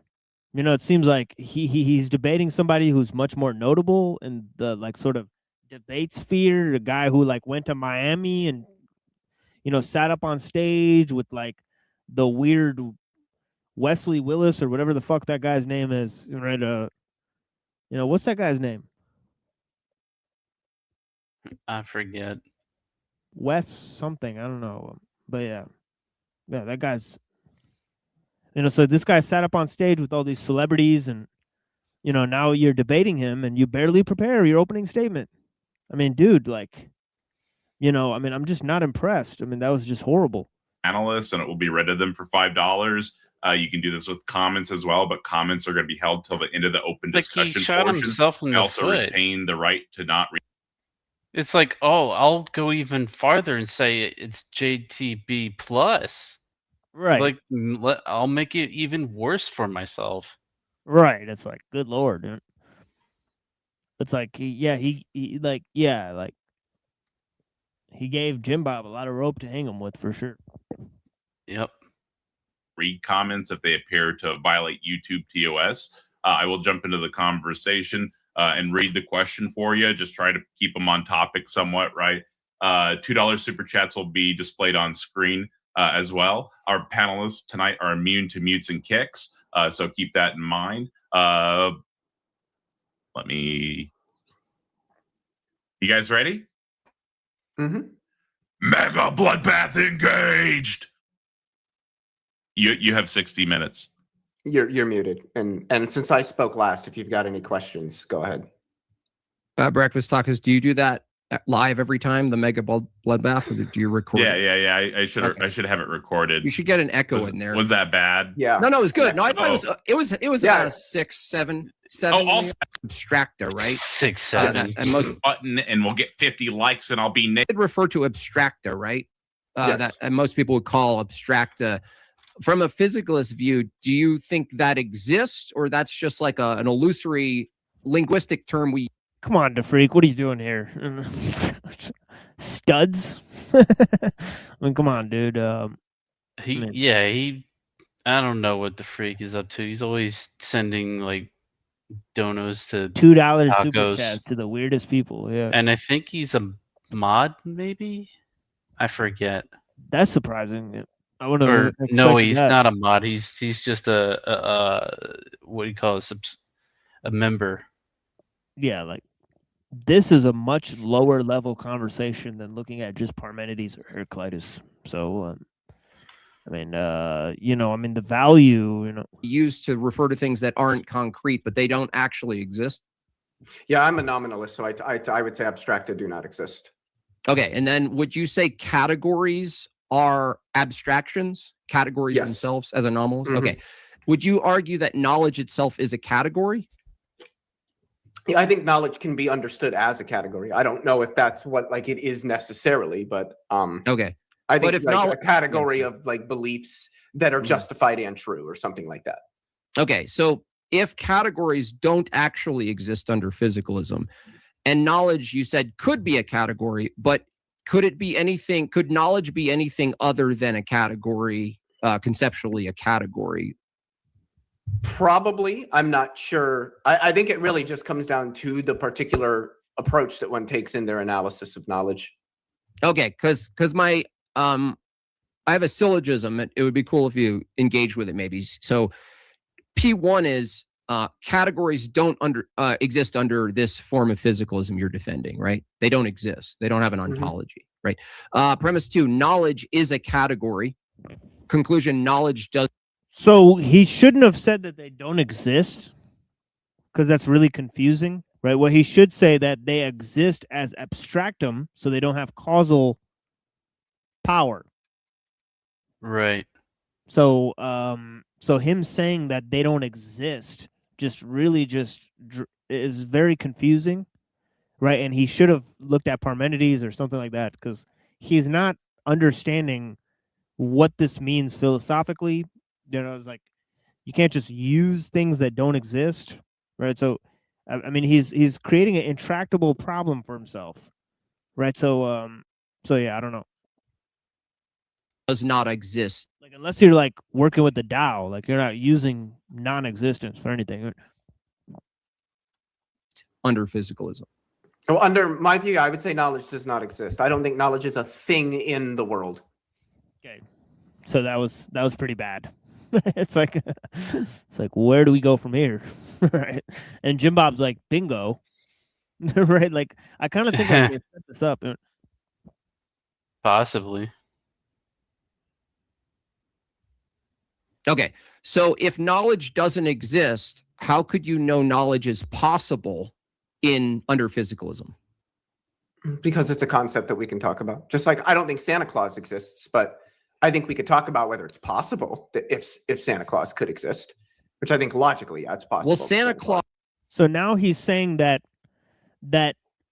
things that are possible are things that we could talk about, even though they don't exist. Right. So he's saying, well, there's a category of things that are just, but see, if you put knowledge, right, which he's saying is justified and true in that category, then you can't finagle it, to just be like Santa Claus, right? Right. So this is the problem, right? So he's saying like, oh, you can do all this with something that doesn't, but you can't do all that, right? So,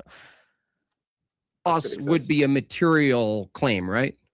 I mean, if he existed, he would be a material object, yes. Right, but if knowledge is just because we have a concept of Santa Claus, but the referent itself would be a physical fat man who climbs down creepily and delivers items to children without our consent.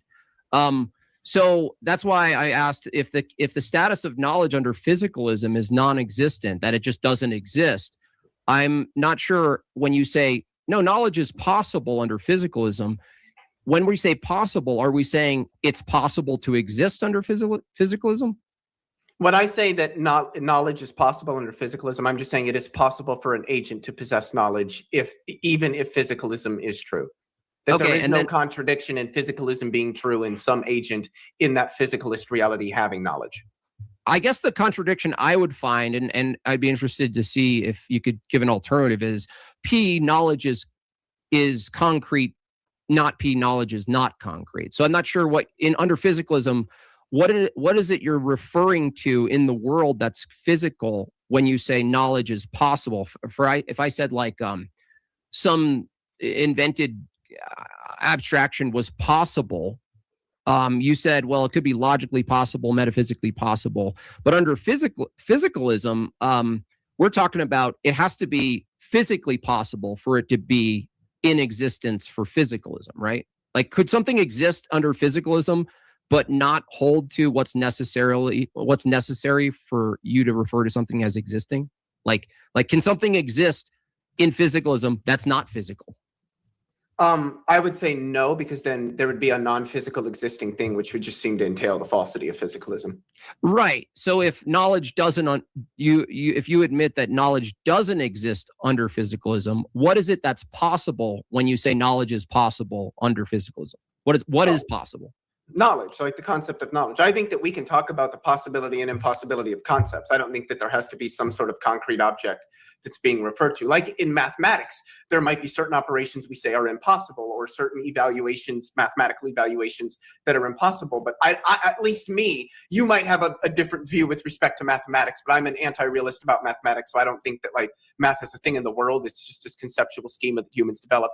So we can talk about the possibility and impossibility of certain things in mathematics, despite that not referring to anything in. So he's pulled the move exactly the way I described, right? Which he's saying that math is a product of language, right? So you could still use it to refer to real things, right? And it doesn't have to have a real existence on its own, right? So I mean, this is perfectly reasonable explanation.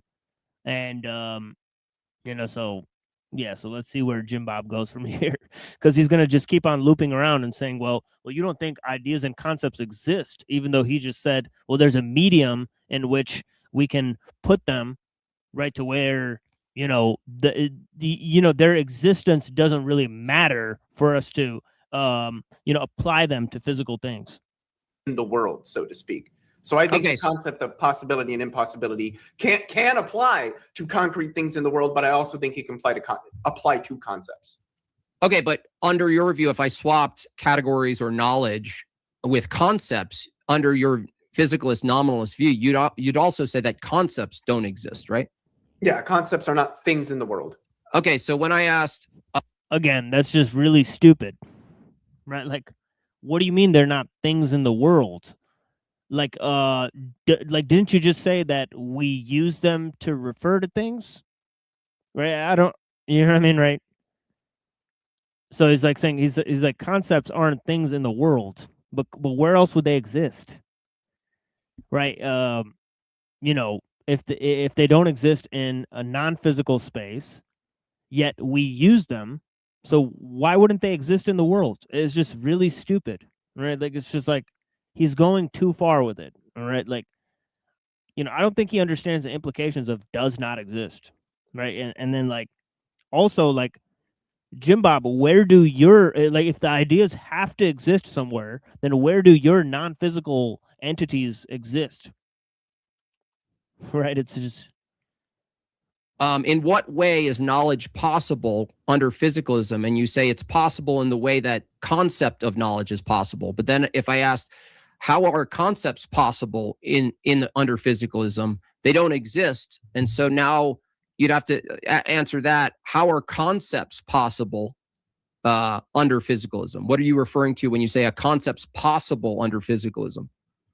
Well, I would say a concept is largely going to be some sort of like mental map that an agent forms, and that's probably going to be rooted in the structure of the variety of parts of the brain that are involved in that. I know like the prefrontal cortex is a huge one in like belief formation. Now it exists in the prefrontal cortex, something that doesn't exist in the world. See the problem he's having? It's like, what?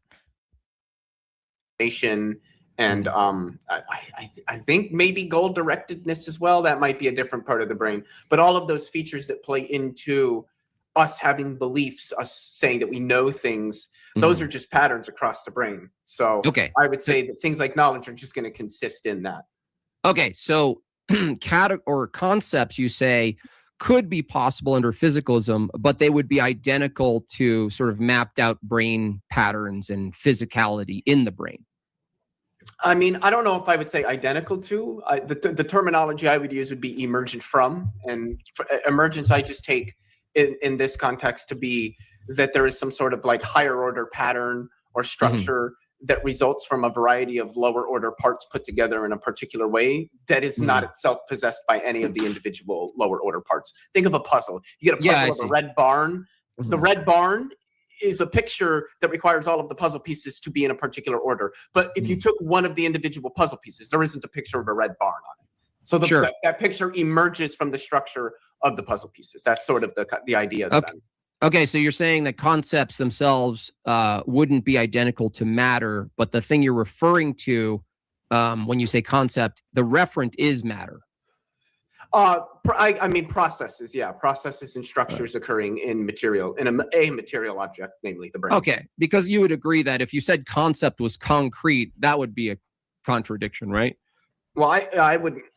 Excuse me, I wouldn't make that claim. I think concepts are abstract. I know, but to say abstract things are concrete would be a contradiction. Oh yeah, that would just be like saying married bachelor. So yeah. So like it would just be false. So that would be if a physicalist tried to say concepts are matter themselves, they are matter, you would push back on that. Oh yeah, I would say I don't know. I would just be like that. I just don't really understand how that would work. Right. Okay, so and you also said that. Do you believe that? Because if I said, right, I mean, it doesn't make any sense, right?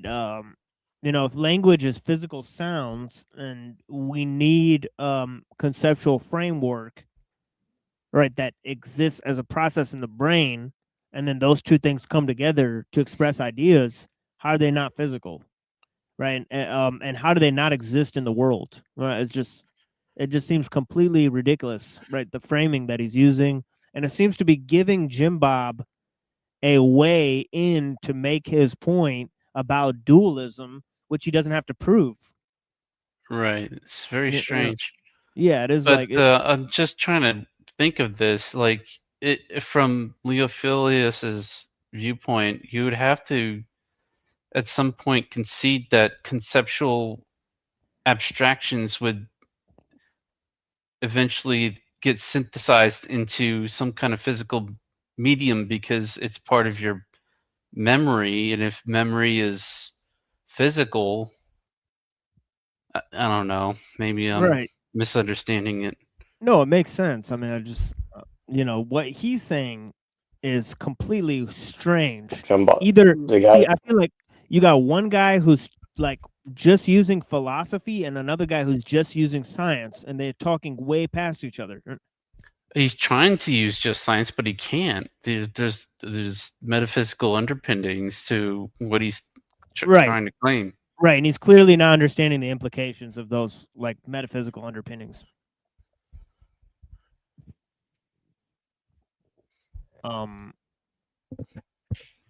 That's what, that's what these hard evolutionists don't seem to understand, or they just don't want to talk about it very much.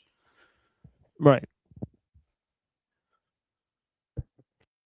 It's just like this is like one of the dumbest conversations I've seen, But yeah. Knowledge doesn't actually exist in a positive ontological way physically under physicalism. But if justified true beliefs then don't exist, because that's what we're defining as knowledge, you're saying that under this view, justified true beliefs don't actually exist. Yeah, they're not things in the world. They're just emergent brain functions, emergent from brain functions, and then we have languages. Point of moderation on your. Like he pretty much just said like truth doesn't exist, but this is what he's arguing for. Like it's kind of like because truth is an abstraction to him, so right? It's not going to have any ontology to it.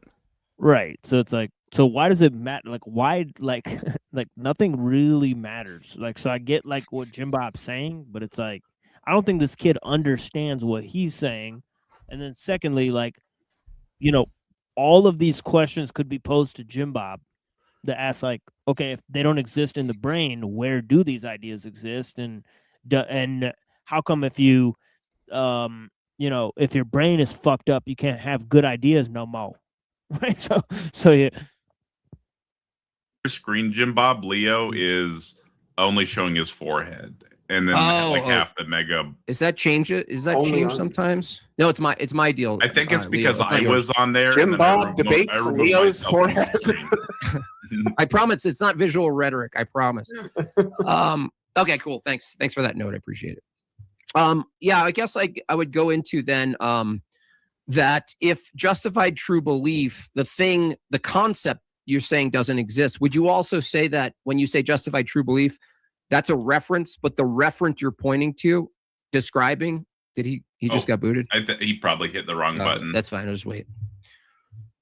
I think you might be right. I think they might have organized this beforehand. Because it's just so strange. It's looking like it. Yeah, it's looking. It's like it's getting a softball basically to Jim Bob. Right. And they know he's the big guy that's on the stage right now. Their channel's dwarfed in comparison to him. It's like okay, if you Leo want to get more subs, you have to basically like toe the line. Allow Jim Bob to win. Yeah. Let Jim Bob say his piece or whatever, and then then you gotta play the game. Make him look smart. It seemed like something like that. God's world. Do you reject / reinterpret the evidence from God's world or faith? Let's save that for after. Okay. Sorry about that. My cat decided to step on my keyboard, and some things happened. So okay, no problem. This is a quick one. Do the Jedi exist as a category internally? The Jedi, yeah, maybe the idea of Jedi. That's cool. Yeah. Yeah, I'm not a I'm not Star on the Wars fan. Jedi side. I think they're all about disorder and rebellion, and they're kind of hippies. You know, they party with furries and stuff. So anyway, Oh yeah, Christian nationalism, bro. Like, retard, dude. What support the Sith and the fucking Empire and shit. You know, like we'll support the bad guys in the movies. It's just so gay. Like, you know, it's like, oh, nobody ever tried that one before. What I was asking Leo is, What? What are you gonna be, the Joker next? I mean, come on, man. when you say justified true belief, that's a concept. You're saying the concept of justified true belief doesn't exist, but are you saying the referent for it is patterns in the brain too? Like it's like a set of like chemical neurons and things that you could isolate inside the brain, and you go, that's the justified true belief right there. I think in some sense, yeah, we could say here's some activity that occurs in the brain, and we notice that this activity increases substantially when people are engaged in higher order thinking, belief forming, things like that. So we associate the activity in these parts of the brain with the belief forming and the recurrence of beliefs. God, of course, I'm going to blank on the word. But there's a word for a thing that's related to like beliefs and all that stuff. That there's a part of, I think it's the prefrontal cortex that lights up. And I mean, I think one could say, yeah, all this activity is a person's, say, knowledge. Like if somebody's reading something and it asks them to think about the fact that the sun emits electromagnetic radiation, we see all these parts of the brain light up. That is that person's, that is representative of the person's JTB, that the sun emits electromagnetic radiation. The knowledge that that's what the sun does. And that you would consider that's a justified true belief happening in the brain. I mean, I would say it's a process happening in the brain. I wouldn't say the process itself is a justified true belief. Oh, okay. So under physicalism, what is it you'd point to in the physical to say that's the justified true belief?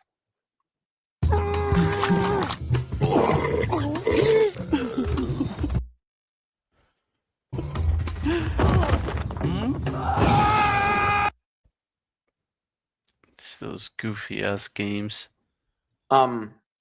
I think the brain functions.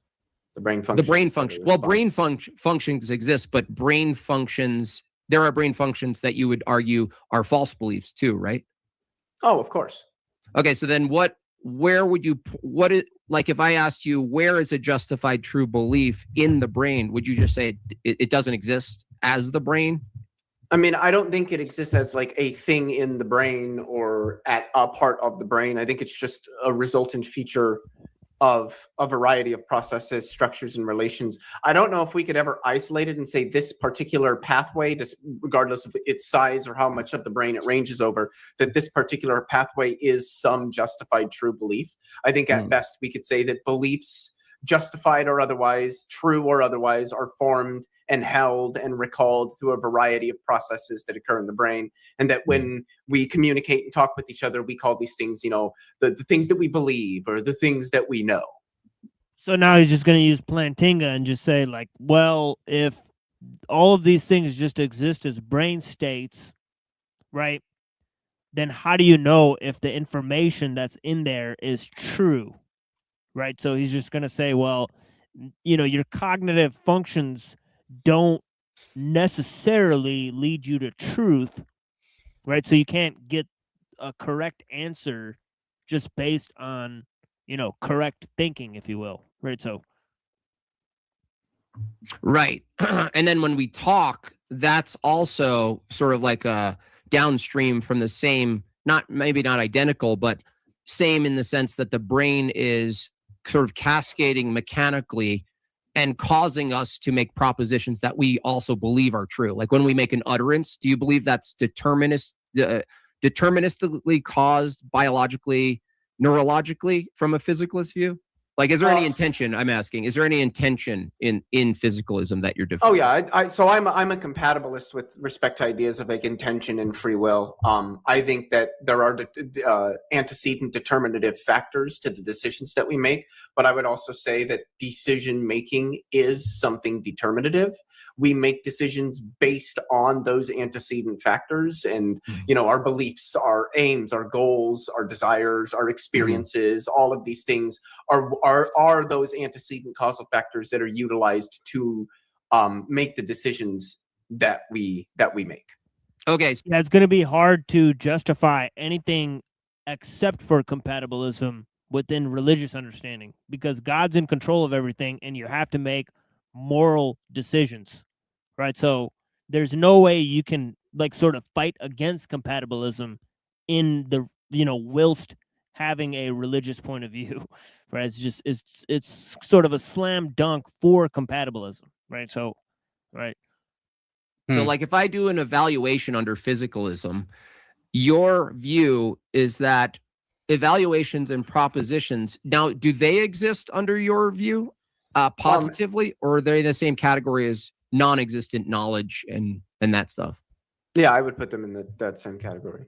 That they're not things non-existent in the world. Yeah, they're not. They're things not, in the okay. world. Okay, evaluation from your view doesn't actually exist. No, it's just like a thing that agents do.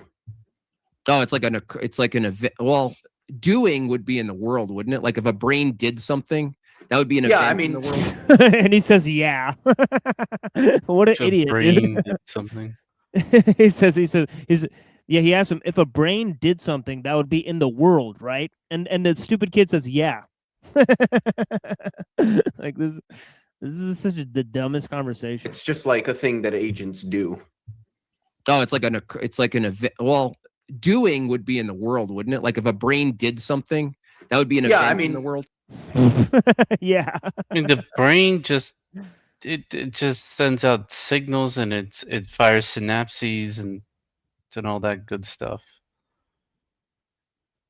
I'm really oversimplifying it, but I mean, it's connected to the nervous system. All the signals go to the parts of the body and does stuff. Yeah, but it's like he just admitted that his whole thing is bunk by saying it does do stuff in the world. Like what? That the brain does stuff that's physical, but its products are not physical. And they don't exist. It's like what? That makes zero sense. We do things based on our evaluations, but the evaluation isn't something out in the world. Okay, so far your view is knowledge itself, justified truth. It's almost as if he believes in like a virtual space. Like it's like, it's like they're both like weirdly Platonic. True belief doesn't exist. Categories don't exist. Abstractions don't exist. Concepts don't exist. Evaluations don't exist. Do propositions exist? No, not as things in the world. Okay, propositions don't exist in the world. Like, So what is this list that Jim Bob is building, and for what purpose? Like, dude, do you not get it yet? Like what? Like okay, we got this. This doesn't. Concepts don't exist. Knowledge doesn't exist. But okay, it doesn't exist. All right. Like we get that the kid's an idiot, but it's like, where do you go from here? it sounds like there's a non-existent category that you appeal to in operating in the world. So like when you navigate the world as a person, you actually assume things that don't exist in order to determine whether your beliefs are accurate. I mean, yeah, I utilize a variety of different concepts when I think about the world and a variety of schemas. I mean, logic, mathematics, all that stuff. And yeah, none of those things exist. Those things aren't real. They're concepts in our head. If humans didn't exist, none of these things would exist. Okay, so then when you say you're appealing to non-existent things to come to the truth of the matter about the existing things, what is the connection between non-existent things that would lend you the confidence to talk about existing things if your schema is actually non-existent? Well, there isn't really there couldn't be a connection with something that doesn't exist. It doesn't exist for you to connect to it. Right. So the mode and activity that you use to come to knowledge about the physical world, you use wholly, admittedly, non-existent things. Yeah, I think everyone does. I'm an anomalist. But how do you use a non-existent thing? By thinking about them. At least in this instance. But how could you think about something that doesn't exist? It's the same way we think about Santa Claus. Or if I said flying unicorns or something. No, like no, that. no, These but things not. don't exist. But we I can know, think but about them. Well, Santa Claus is something. The reason we. So he's now saying that all knowledge is based on, some sort of fantasy device, right? That we've invented so that we can have a placeholder for our thoughts that don't exist. Meanwhile, we figure out what to do in the real world, right? Which is partly based on deterministic, preset, brain states, right? So yeah. Oh So boy. So there's not much going on here. Say Santa Claus doesn't exist is because the thing we're referring to, the referent, we're saying definitely doesn't get you to knowledge, right? Like at all. So I don't know why he's claiming that this proves that physicalism is compatible with knowledge. Santa Claus isn't knowledge, right? So I don't know. The referent doesn't exist. You're saying the actual category doesn't exist. Like you're actually saying the entirety of categories don't exist. So Santa Claus as a actual person, we say doesn't exist, but the concept of Santa Claus, most people would say the concept of Santa Claus does exist. But you're saying the concept of Santa Claus doesn't even exist. Yeah. I don't think concepts are like things in the world. Okay, but when you say you don't believe concepts are things in the world, when you say the concept of Santa doesn't exist, what are you referring to when you say the concept of Santa then? So usually I'm referring to Santa Claus, which would be like, so, really all I can do, I feel, is just like define Santa Claus in terms of the intentions, ITENSION, not TION. The meanings of terms or the things in virtue of which the term means something. So you might think of a fat man, okay, big white beard, wears a red suit. So he's going with like basically that like words and concepts don't have meaning other than what we prescribe to them, right? But I don't think he would claim that in terms of math and logic. Right, because there's truths within math and logic that are just merely self-evident, right? And they don't need to be, like sort of justified that way. Delivers presents to kids on Christmas, flies around in a sleigh, like those that's what I'm referring to when I refer to Santa Claus. Sure, Those yeah, are the actuality intentions of the term. Yeah, but then you use the word meaning, so I'd be interested in knowing: do you believe meaning exists? It being that not it's as a thing, not as a thing in the world, no. Okay, but when you say not as a thing in the world, if it's not in the world, it actually doesn't exist at all. Yeah, I agree. So you're saying meaning? I don't know. Yeah, I don't know why meaning as a feature of language doesn't exist in the world. But yeah. Do you believe meaning exists? It being that not it's as conceptual? a thing, not as a thing in the world, no. Okay, but when you say not as a thing in the world, if it's not in the world, it actually doesn't exist at all. Yeah, I agree. So you're saying.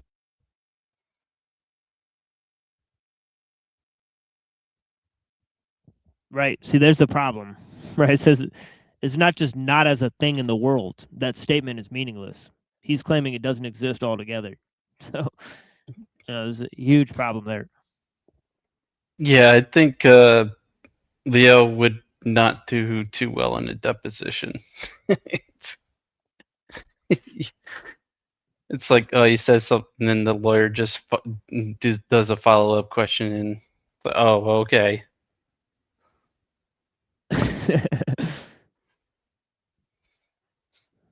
Meaning itself doesn't exist at all. Yeah, that's correct. Okay, so if under pure physicalism, if abstractions, concepts, and meaning don't exist in the world, can you tell me how it's possible for us to talk right now? Oh, we have languages that we use. Languages doesn't exist. Language doesn't exist. That's conceptual. Language, I mean, it exists in a sense that there are physical symbols and sounds. Well, a physical symbol doesn't tell you the meaning of the symbol. So I would agree that you could write down something on paper, but the problem with that is you could write two symbols that mean completely different things to different cultures. And so if you say language, I use language. Language, you'd have to concede, is a category conceptually that doesn't actually exist in the world. You can't point to Well, a thing. I mean, even if I granted that, so what? Like, that doesn't stop us. Yeah, like, so what, Jim Bob? Like, move on with your fucking point, dude. Like, what are you making lists of things that don't exist for this dude? Like, what the fuck is the actual point? It's actually getting maddening. You know, it's like he's like stuck in a loop. Because he wants to basically paint him into a corner with this supposed list, so it adds up. You know, it just piles up, and this guy has no answer for him. It, you know, this seems to be what's happening here. Yeah, like, you know, just because, you know, he doesn't believe these things exist doesn't mean they magically go away, made by science, Bob. Right? Like, this is crazy, right? From having like this debate will continue even if I said, yeah, you're right. So clearly it's not really, it doesn't really matter if these things were not like real things out in the world, which I think with language there's a little bit more nuance there. Again, okay, there are physical symbols and sounds that make up languages. Okay, the meanings behind all of our words and language structures and all that doesn't exist. You can't point to, when I point to an object, I'm not pointing like this is a beer can, Miller High Life. That's not. We've got the beer, Miller. I'm sorry. But when I see what's happening here. These motherfuckers are drizzled. They are trugged up.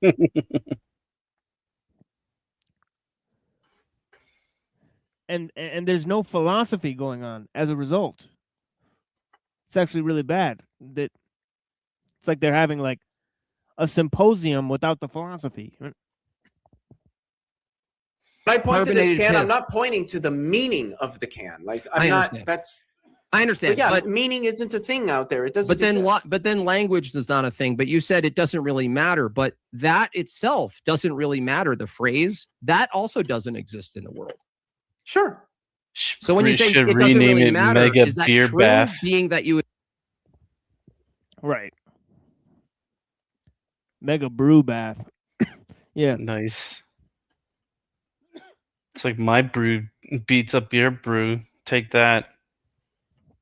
Yeah. I can't believe he just held up the can, then sang the jingle. Like, are they getting paid for that? You know, this is sad, you know, because you know you can get money for doing that. So, you know, so the thing is that we don't know if that was actual product placement right there. We actually don't know. It could be, yeah. It's hell of a product placement, but guess what? We're like 40 minutes into this thing. Yeah, I was reluctant to say that when Jim Bob drinks the same exact brewski with the can, the yellow and green can, you know, and then he's holds up the literal can and says the jingle from the commercial, folks.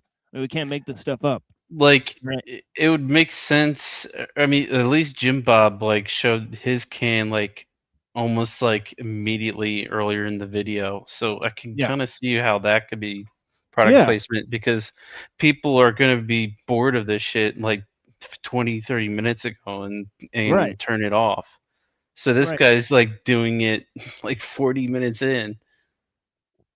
It's just weird. It's like look, we really don't have to wonder why they're able to get these people that go on these big stages, that go on these big shows like the Whatever podcast, right? How they're able to get these people on their stage and they have thousands of more subscribers than us and everybody engages with their show, you know, and our fans will give them money. They won't even give us money. You know, so this is the thing is like it's pretty funny that like all of this shit is happening, you know, right? Like, you know, meanwhile, it's like, you know, it's like we don't have to wonder why it's happening. It's right there on the screen. Like they literally do weird shit like product placement.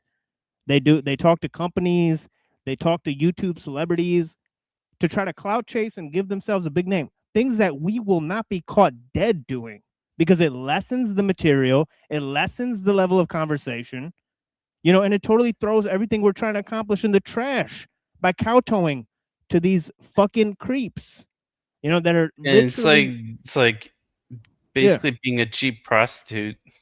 It is. It's being a cheap prostitute, a cheap, like, you know, trying to go along to get along, lessening your content and material, and right for that type of shit. Right? Ah, man.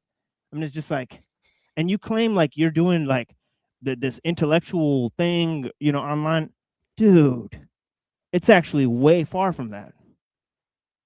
All right, it's way far from that. All right, and it's right there on the screen to see why this fake shit is set up against us, and none of you motherfuckers will do anything about it. You'll just keep on consuming this trash, giving it a name, saying this has credence, this is intellectual rigor, when just on Tuesday's show, we discussed two thinkers that literally solved 90% of these problems. And they were before Socrates. You know, it's just incredible. And all you have is their fragments, and even they can think up better answers to these questions than these two fucking idiots on stage. All right, it's amazing. All right, it's like, what the fuck is going on? And nobody will hear it. They'll hear these thousands of people will line up around the block to hear these fucking morons speak about what they think they know. It's fucking depressing. They won't engage with primary sources that already answered 90% of the fucking questions for them. And even pose deeper questions, deeper debate proposals that they haven't even considered. Admit that phrase actually doesn't exist? It's true for me because I think it doesn't matter, but somebody else might think it does matter. Maybe you think it matters. Well, no. I'm saying if we were both physicalists, when you say it doesn't really matter, that thing you just referred to as a statement, that actually doesn't exist. So am I supposed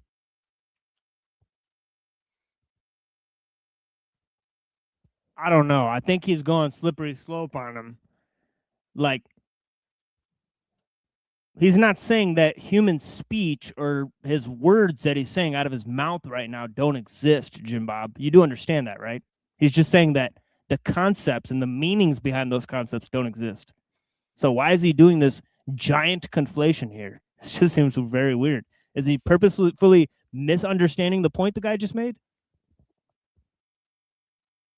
to believe you when you say something doesn't matter, being that your standard for things that exist and don't exist, even meaning and language and math, those don't exist. So why should I accept a truth claim from you? Because I don't know if he said language doesn't exist. He said that you know, meanings go to things that we've determined for them, right? But yeah, I don't know. I think he said language exists as physical speech patterns, as physical sounds that we admit, right? But the meaning is determined by us, right? So I don't know. You can understand the things that I'm saying and verify whether they're true. I mean, like, if I told you that I am having a debate with you right now, are you going to say, oh, well, I don't know if that's true? I probably not. You're probably going to be like, well, of course I am. Well, that can't be true under review. A debate itself doesn't exist as matter in the world. But they're not having a debate according to Leo Field. What? See, he's going to see. It's like he could have made a good point with the other earlier stuff he was doing by saying, like, wait, what do you mean these things don't exist? You know, right? But you just admitted they do exist as a physical process, you know, and so on and so forth. You know, but he's not going there, right? See, this is the problem. There's so many problems with what the kid just said that he's not getting to. He instead wants to do this monkey song and dance and go, oh, well, now you're saying we're not debating right now. It's like, no, he never said that. Fucking idiot. Debates don't exist. Yeah, you're right. Debates don't exist. Debates. Oh God, come on, kid, you're killing me here. Sad trombone. The kid's a fucking idiot. This kid's a fucking stooge. What the fuck, debate? Yeah, you're right. Debates don't exist, bro. Log off, fucking retard. What's wrong with this guy? This doesn't so this that emerges out of the Look at Jim. He's lost it. This guy, what the fuck? the activity of humans. So we're not debating. Well, I mean, of course we're debating. What you just said we weren't, dude. You just said they weren't, bro. You just trolling at this point? This kid is trolling. He smoked a big fat doobie before this shit, dude. There's no way. And he drank like how many cans deep in the Miller High Life was he? That's the only question at this point. 4 cans, 5 cans, maybe, before he started the debate? Come on, man. Well, if he has, he seems to be able to hold his alcohol pretty good. He hasn't slurred his words or anything. Yeah, I mean, I'm gonna lose it. Like, can we get like Hanko Flamio? Man, I'm gonna send him the. I'm gonna lose my fucking mind, dude. Like, this doesn't even make any sense. Like, what, dude? Like, let me send Hank a link. This is so fucking, dude. I'm gonna be like, dude, we have a fashion emergency, dude. A fashion faux pas of the grimiest condition. Like we got style wars on our hands. Like that just, like shit's not making a lick of sense, dog.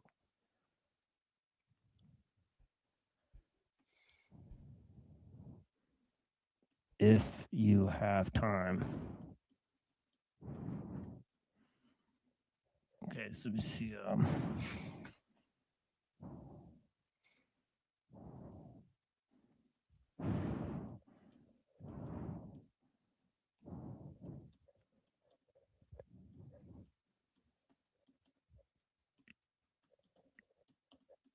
Yeah, this shit's making me lose it, dude.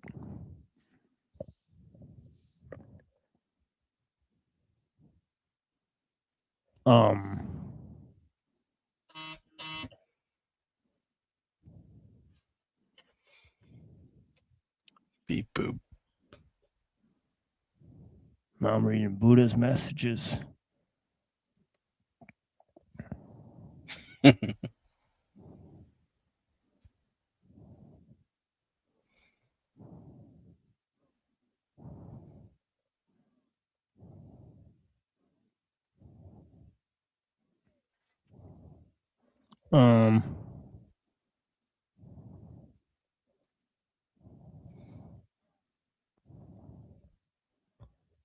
Yeah, so very interesting queries from Buddha. Here, hold on. Let me actually save this in case he deletes it. I do want to respond to it.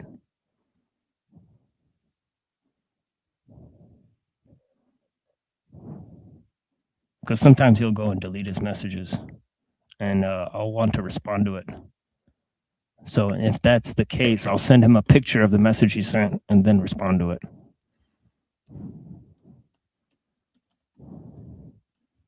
I'm guessing he's doing that for privacy purposes. There's many people who go to do that. So that's to prevent people from tracking the messages. So I totally understand people who will send messages online and then delete them immediately. Right? That may be a good practice for a lot of people. And then I don't doubt that it may not prevent it completely because they may be permanently saved somewhere as well, right? So you may not totally prevent it from being. Yeah, I think, if you put it into the internet, it's very likely that it gets somewhere. Right. Wait, no, you can't say debates exist, but we're not debating. Or debates don't exist, but we are debating. What are we doing what are you referring to? I'm referring to the discussion that we're having utilizing a common language that was agreed upon by all participating parties. The thing that when we say the word debate, talk about a debate, that's what we mean. Okay. Right, but the debate itself, under your physicalist view you're defending tonight, debates don't exist. Sure. They don't exist. Yeah, so the winner of a they're not debate things out in the also world. doesn't exist. Losers and winners of debates also don't exist. No, that's all evaluative. Evaluations aren't things in the world. They're things agents do. I understand, but agent itself, you can't find a physical thing called an agent. Yeah, I can. No, that's a I concept. I see two of them on my screen. No, right that's a concept. What you see are two physical, concrete things, and even that is a concept referring to the reference. So an agent. See, he's trying to like trap him into some type of phenomenalism, right? And say like, well, you believe everything's concepts because the way you're perceiving it is through your brain, right? So you're saying they're physical, but you can't prove it, right? Because what you're using to refer to it is something that is just a state of your brain, right? So he's using Plantinga hard here, right? The whole naturalism versus evolution thing. We should maybe play that after this, right? Because that will help. Because I think I was playing it yesterday and then I sort of like dozed off there. I left the video playing and until the laptop died, and it looks like it only played about 20 minutes of it. So, but yeah, look at this. I paused it at exactly 44 minutes. And it's also 445 minutes long, the video itself. So it's interesting. Your book is 444 pages. Right. So I've been noticing that number a lot. There's apparently Kabbalistic significance in the idea of destruction with that number. Right. Yes. So it's kind of weird. Is a conceptual term for an object, right? Yeah, and that object is the agent. Well, no, you can't say that. The concept just refers to the object, just like an electron is just a word. Like we have a concept of an electron. The concept refers to something in the world. There are concepts that don't refer to things in the world. Okay, so it sounds like if it's the case that meaning doesn't exist, and all of the tools that you utilize to come to justified true belief, which also doesn't exist, knowledge doesn't exist. Your view is that all these operations, even debating about whether or not knowledge is possible, the debate of whether or not knowledge is possible also doesn't exist. I mean, sure. Yeah. Okay, so if the debate about whether knowledge is possible doesn't exist, how would you know knowledge is possible from a debate? Because I can look and see whether or not there are contradictions in the terms. Contradictions don't exist. Those are conceptual. Sure, So yeah, but I can still use concepts. No. Using concepts, you're using something that you're denying the existence of. How could you, like if I used a hammer. Something not existing doesn't mean it can't have meaning. No, meaning, you admitted meaning doesn't exist. Sure, but that's neither here nor there. No, meaning isn't a thing out in the world. You can't point to a meaning in the world. You're right, it doesn't exist. It's still a useful concept. Usefulness doesn't exist. Usefulness doesn't exist. Yeah, sure. Usefulness is some sort of normative evaluation, and those things are emergent from the processes of agents. So they're not things in themselves out in the world. You're right. They don't exist. But that doesn't mean we don't use them. Processes don't exist. Process, yeah, they do. No, process is a conceptual category for just some sort of state of affair. Yeah, that was pretty magical how processes suddenly exist, but concepts don't. None of these other things do. Right? But maybe he's taking exception to that because it ties into evolution. Possibly. Since evolution is basically a process. From his worldview, I think. I mean, there's a total exchange of energy. Like the total exchange of energy in the universe has not changed. So theoretically, there is no process.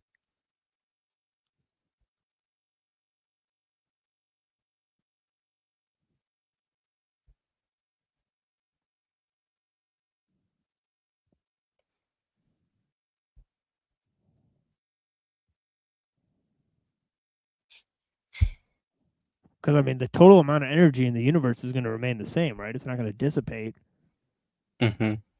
So I'm just wondering what the process would be, right? Or, I don't know. In terms of just physics, right? So, I mean, there would be physical stuff. But I mean, that would have to just be eternal. But I don't see how. So I don't know. In the world, they don't exist. That's what most words are. Well, words don't exist from your view. Sure. Okay. So what does exist under physicalism if everything you're utilizing to describe what exists don't exist? The physical world. No, that's also a metaphysical claim. The physical world. That's conceptual. Well, I don't know what you mean by that's a metaphysical claim. Well, reality out there. Would you agree, Leo Filios, if I said reality, like out there. The word reality is a concept for some notion of the state of affairs that I'm viewing outside, right? It's not identical to it. It's a concept for it. I mean, I'm not sure if I would agree that it's not identical to it, but I mean, I would say reality is the external world. What I'm pointing to is if what you find real is the result of a process that you deny exists, I don't think you have access to what you think is from this view anyway. I know in your experience you do. I'm saying that if you come to a justified true belief about the world, but the methodology you use, everything you use to come to notions about the external world, everything you're using is totally illusory and non-existent, I'm not sure how you have access to what you thought was the physical external world, being that the bridge between it. My perceptual apparatuses. Yeah, Like, but I that can would be see conceptual. it and touch it. And...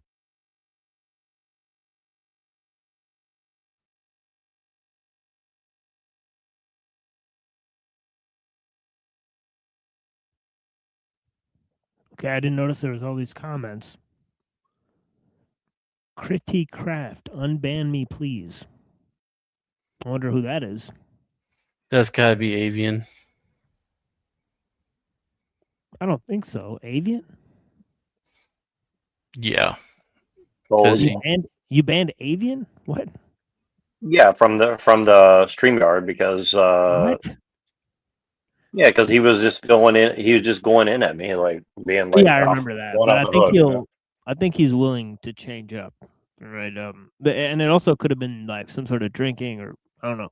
So Yeah, well, you know, let's do a mediation or something because I don't want him to use Yeah, I this as got evidence. I'm just trying to embarrass him or something because yeah, I got you. I gave him a warning and then he's like, "Oh, you're just trying to ambush me." I'm like, "I gave you a warning. I said this is what's going to happen, and that's what I did." And then now you're acting like it's a big surprise. I'm like, so I don't want him to Yeah. misconstrue something or whatever. Yeah, because it can't hurt to talk or especially in terms of what we're talking about here. All these words. Yeah, but yeah. Hear it? Well, would you agree that it's not just touching it? It's evaluating the sense data too. It's not just. I mean, I think agents do evaluate their sense data. That's part of how, like, our decision making and our goal directedness and all of that. You know, we might see a child drowning, and that might motivate us to act in some way, given some evaluation of how that event that we're seeing makes us feel. But yeah, there's no way I'm going to 2 hours of this. All right, so I'll tell you guys, we're watching 5 more minutes of this, and we'll pick it up some other day because yeah, this is just too circular. We probably don't need to. They just seem to be going in circles. Yeah, this is way too circular. Do you think it's an objectively true statement about the world that agents do things? Yeah. Okay. How can it be true that an agent does something in the world if agents, according to your own view, don't exist? Well, I think agents do exist. No, I didn't ask if you think they exist. I'm saying that agent itself is a not something that's found as matter in the world. Your term of agency, no, matter exists. Your idea of a matter in the world, like we're globular matters, like right. We're just like sort of like physical masses. You calling us an agent, globular physical masses. How many adjectives do you need, fella? Come on. Right, is a concept. Like the word agent is a concept. Well, every word's a concept. Yes, but I what know. it refers to that might not be. Sometimes it is. Sometimes it is. Globular physical mass. It sounds like redundant protoplasm.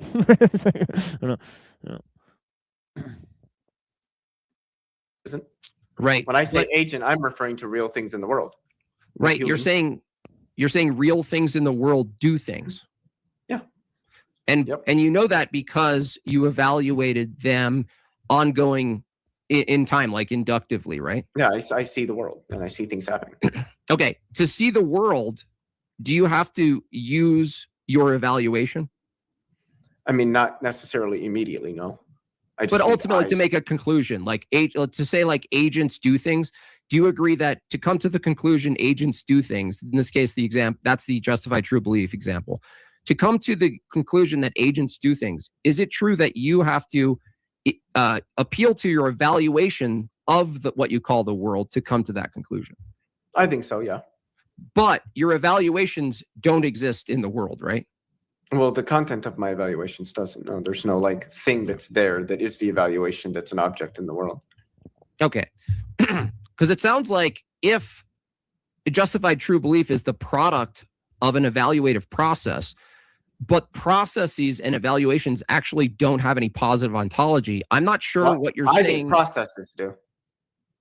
Do you think a process is a conceptual thing or an actual thing? Well, I think we have concepts of processes, and at least most of the time, those concepts refer to things in the world. But aren't you using the assumption of the regularity of nature to say there's a process? Sure. But isn't that referencing a past, a conception of the past?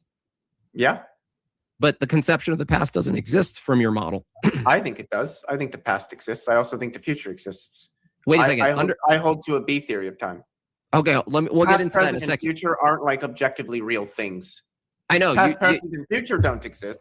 Space-time and its contents do, and we, based on our position in space-time and our light cones, can define things as being in our present, in our past, or in our future, but those are just things we made up based on our experience of the world.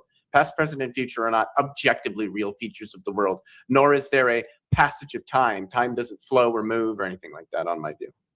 Okay, so you're saying the past, your conception of the past, you utilize to do induction. Mm-hmm. I think Okay. that's what induction is based on, yes. Yeah, so At least largely. yeah, I agree. So if you have a recollection of the past, but conceptual recollections under your view are not real, what are you referring to, appealing to then come to conclusions inductively if they don't exist? The thought processes that I have, my ability to do induction. I can't remember what parts of the brain are involved in induction, but we've actually been able to figure out where in the brain humans do like inductive thinking, and my camera wants to go out of focus, and deductive thinking, and that they're similar. But if I remember correctly, the article said that there are some differences in what's going on in the brain between inductive thinking and deductive thinking, which I thought was interesting. But that's what I think we use. I think we use our thought processes. Right, which but are the result of processual structures in our brains. But the processual structures in our brains exist, but concepts are things that just sort of are thoughts concepts? No, concepts are thoughts, but thoughts are not concepts. Okay, what ontology do thoughts have under your physicalist view? They are processual features of the structure of the brain. They're the processes, or a part of the processes of the brain. All right, yeah, it looks like they're gonna have to go to the second hour to get some actual stuff going here. Right. Yeah, man, they maybe that was the goal, is to just go around in Right. circles to get that hour done. Lay down a foundation and then move forward. I mean, it is interesting in a sense, but it's almost like, are we like this type of solipsist or this type of solipsist? It's like two versions of solipsism fighting against each other or something. I don't like. Maybe I'm just making that up, but like it feels very well, like you believe in this brain structure or whatever. Like I think the Leo guy's making some good points, but it's like it has no like conclusion. Essentially, it's like, well, deductive reasoning is just like a function of my brain. So it's like, okay, so then we don't know anything that's true. And he's like, yeah. And then he's like, okay, so there's no such thing as truth. Yes. It's like, okay, so what are we debating? It's like, I don't know.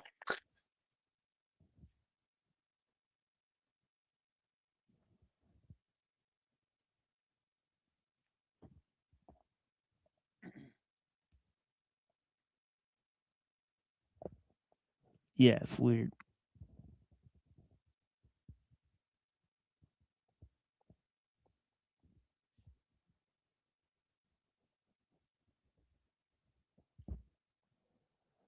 Strange rhymes for strange times. Battle rhymes for battle times.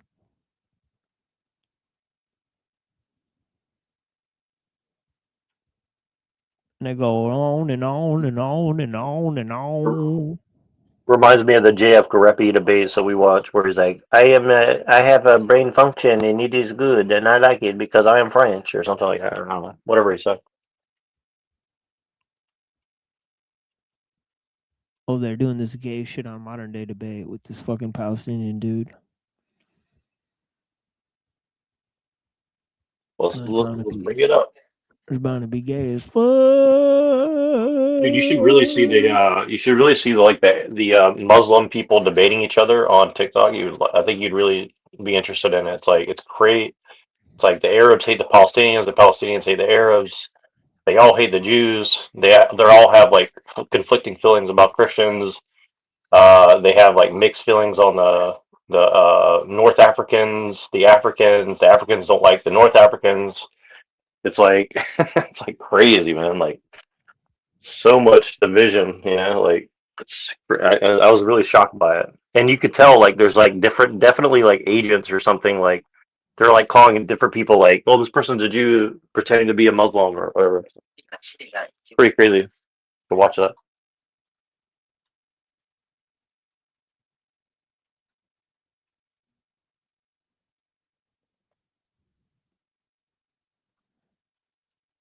Yeah, this looks pretty gay.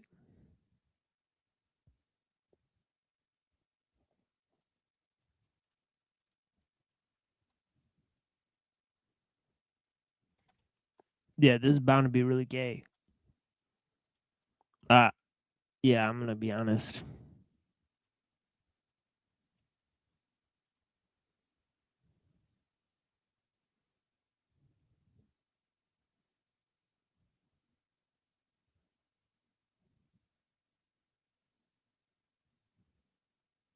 You seen this? No. Oh, there we go. Is doubling as we speak. You're killing my family, bro. This one My from family died. Big League Drew says, "Why did JFK not want Israel to have nukes? Why does Israel lie about having them?" So what JFK did say was not that he doesn't allow Israel to have nukes. He wouldn't be in such a position. What he did want is for every single state, including Israel, that just shows how consistent he was, to be subjected to the very same standards and to have their nuclear program, if there is one, to be inspected. That is something that he insisted on out of consistency.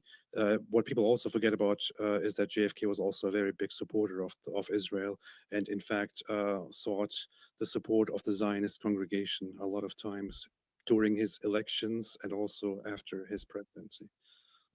This one from The Lion says, "Muslims might be able to prosper if they put more effort in their own people instead of blaming the West and Israel for every problem." Powerful. Nabil says 2 million Christian Palestinian refugees.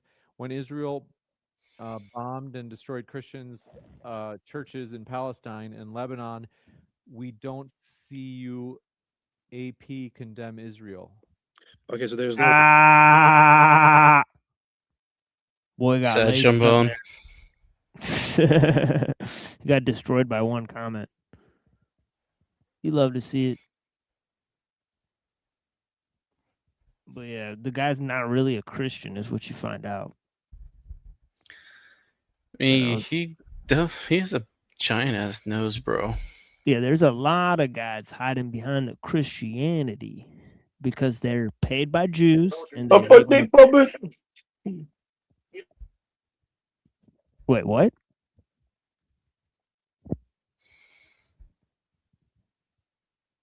The fuck? Yeah, I don't know. Just a blob. Apostate prophet. Like if apostate prophet went on these like other Muslim channels, he would definitely get called a Jew for sure. 100%. Well, I mean, who's just kind of like basically just he's doing a like support Jews to trigger Muslims. But yeah, That's his whole bit. oh, I can't hear machine. Sorry, I keep interrupting. Hold on, let me reset that shit. Oh, Lols.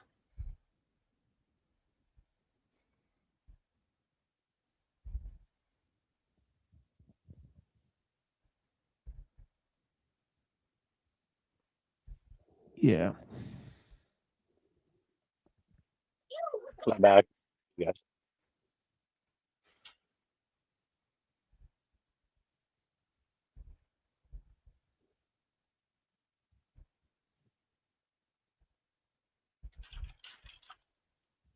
Yeah, man.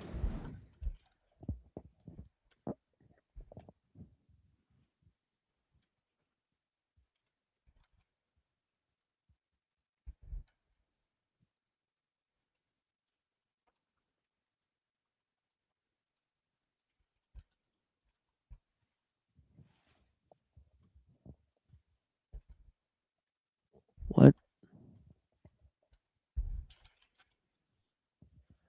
Well, alrighty then. Yeah, I might just sign out of this bitch. Like when he comes back, be like, yo, man, Hank never came through. Said I consider both of them dumb to be dumb fodder. Said even Breakfast Tacos is frustrated with my theism arguments because nobody developed a valid counter argument for it yet. Because mine was developed from a liberal perspective. This is what Hank had to say. Lol. Some of those like news reporters that Moontan is laying down, they are really good looking.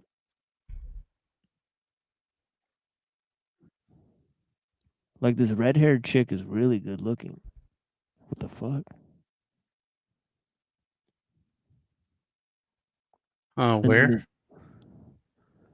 like she keeps releasing these video clips, and they got these ladies in these clips that are just like bomb diggity.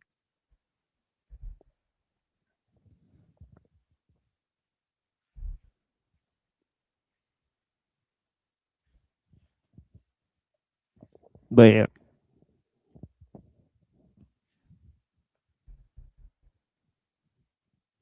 So what's going on here, Neuro? Let's shut this thing down. Let's shut this thing down, bro. Are you about to go live on your channel? Shut it down. Shut it down. Most likely not. I'm waiting maybe till like morning. I might play some music. I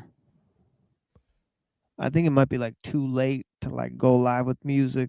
Tomorrow we have a regular stream, but I have to test some of these videos. So I may go live with music at some point, either tonight or tomorrow. But I can't go too late tomorrow. Almost the midnight hour. Yeah, I'm still kind of busy doing stuff right now, so I probably can't really play anything right now. But I might be around later tonight or tomorrow too. So we'll probably do something else tomorrow like this. Yeah. Tomorrow's I might have a little more time. Yeah, But like after noon, like I'll be pretty like noon your time. Like I'll be pretty free at that time. So just that was a pretty interesting like show though. I have to say, like I mean it's kind of mind raping, but it's also like it's interesting to see the way they're arguing. Like it's kind of weird because it does feel like it's almost like a meta debate about something else or something where they're trying to get some other kind of like trying to smuggle in some other sort of stuff. I don't know. Haven't quite figured it out, but yeah, it's not that deep because it's just dualism versus naturalism, and then it seemed like Jim Bob is really just interrogating the guy the whole time so far. So it's just like why doesn't that guy push back? Is this like some kind of weird interview? Like it's kind of weird. You could say it was kind of shallow, right? it's like very shallow. It's like a weird bullying thing or something. Like Bob bullying him. Yeah, it's like this nerd is basically like SpongeBob. Then you got like Doodle Bob trying to like. Then you have like Squidward up there, like, okay, SpongeBob, what do you mean by this one thing? And then he's like, yeah.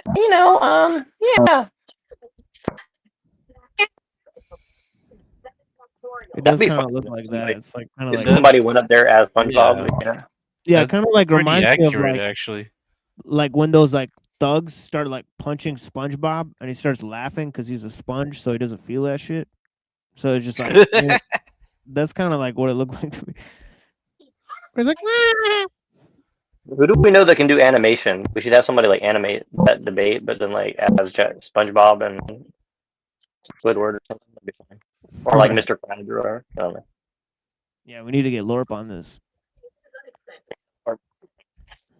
Please indulge us. AI, let's cast these characters in the AI universe, and I'm pretty sure if you like feed into an AI and just go like take this debate and turn these two into two different characters, like it'll do it. Or it's Yeah. Well, if you can afford it, I mean that would probably be really expensive. But maybe Right, for like a short video, you could do it though. All right. Well, we'll shut her down now. Although we do have 5 viewers allegedly. What's weird is like I look on YouTube, it says 0, but it's because you went live 2 days in a row. This is how it goes. I just get like Ghost in the Machine watching. Yeah, like yesterday we had 0, and then today we got 5. It's because you went live again, so they're like, "Oh, his channel's really popping here." This guy's legit, say man. Yeah, I'm sure. I'm gonna eventually when I figure out how to do crossover of TikTok and this, man, you guys are gonna trip. Like, you guys want to see you want to see the real mental patients. Like, I got it for you. Trust me. Brother. Yeah. Popping like Pringles. I literally think that they're like giving phones to like people living in mental institutions, and they're like, here, keep yourself busy, jump on TikTok or something. I just had my 5th Klonopin today, and let me tell you something. Klonopin. That's like I don't even know what that is, but sauce. Well, that's proof right there. You've never taken a Klonopin because that is not what they do. Yeah, it's more like recreational than anything. But Put your ass in the dirt. Okay, well, I just took my 3rd SSRI of the day. Whatever, you know, I don't know. I'm not a pharmacological adept person. Get chemically lobotomized by like Xanax or some shit. Yeah, if you take Klonopins after a while, they rot out your brain. Okay. Well, see, there you go. Then they go to the mental institution. So that kind of explains some things, but never mind. I just know that Eminem put it in a song. Reach for the bottle of Klonopin, something, 3 a.m. You know. Well, let's just put it this way: if you're already sadistic, it definitely doesn't keep you from doing anything sadistic. Klonopins. Keeping sadistic people more sadistic since 1996. Yeah, that's right. Nothing like taking a bag of puppies and drowning them while you're high on Klonopins.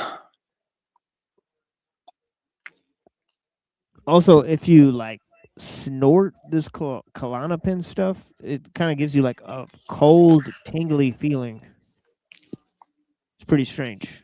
That's like that's kind of like kava. If you ever take like really highly concentrated kava that's been like fermented, I don't know, whatever they do to it, it makes your brain feel like it's like ice in your brain or something. It's pretty weird. Huh. Kava. Ice baby.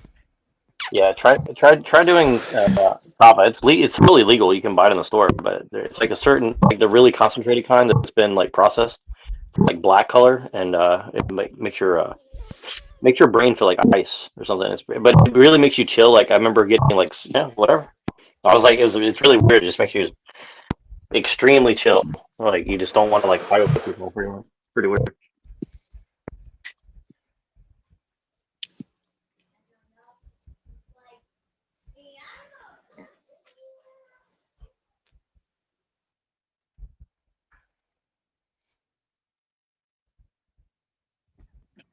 Well, to quote Rick Kraft, this ice in my ear gave me brain freeze. So there you go. It's definitely a muscle relaxant or something like that. So which one, kava? No, the Klonopin. Yeah. Methyl relaxant. That's my benzos or something. I think that would be the category. But... Oh, really? I didn't know that. Interesting. Sheesh. Benzo, that's Japan. Yeah, I think Xanax is benzo, right? Isn't that what they are, right? Yeah. That's what fried Jordan Peterson's brain. Yeah, so it's I think it's like Klonopin is Yeah, I known for noticed the there's a trigger. lot of people and stuff like that, dude. Like, I'm honestly shocked at the amount of people I've seen that's like on that shit. Like, Yeah, like a lot of pills, right? Because my friend, he had like some sort of dirty doctor that was giving him tons of pills, right? So he would come over and he'd have all these pills. He would explain like this one does this one does that. So I'd like figure out which ones I want to snort. Yeah, I was about to say it does seem like they pick and choose who's allowed to have a mass quantity of types of drugs and who aren't. Someone like me who doesn't have a Right. history of using any hardcore drug at all, other than hydrocodone or something for an infection, they have a problem giving me even the slightest bit of pain medication for diabetes, but they have no problem turning around and give a bunch of opioids to someone who should have already, had their womb removed and shouldn't be allowed to abort the fifth child. So, Right. yeah, they and even in this state, it's a opioid abuse state where people are known to fake and get pills so they can turn around and sell them, and they still give it to certain people who walk in and look like literal crackheads. But you come in saying that you got diabetic pain. Oh well, here's some more Tylenol and ibuprofen. So Yeah. Yeah, the womb removal, man. This is the dark shit out, that I love listening to for you. well, I don't know. I'm just saying. As someone who's had sex probably thousands of times in his life, and I've only gotten a girl pregnant one time, there's no excuse to not It's true, yeah. in modern times and not be able to keep a child from popping out. If you know what you're doing, if you can stick it in, you can pull it out, wear a condom, something. There's no excuse to abort 5 children because you can't keep your legs closed. But I know that's not, the real reason why she got them aborted. I'm just saying abortion shouldn't be allowed to be used as a contraceptive, and that's what she was doing with it. Right. I think after your 4th baby removal, they should sterilize you. Yeah. But hey, open child sacrifice. Hey.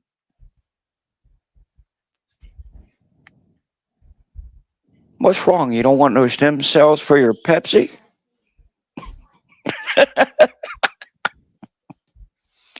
There's a lot of money in baby foreskin. I'm just saying, a hospital makes like a few $1,000,000 off a year off of baby foreskins.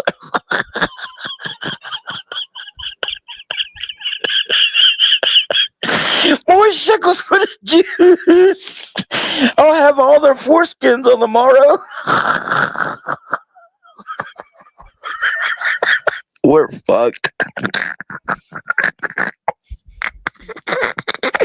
They're coming for all our foreskins. Oh no, God! You never put foreskins on your face to make it smooth.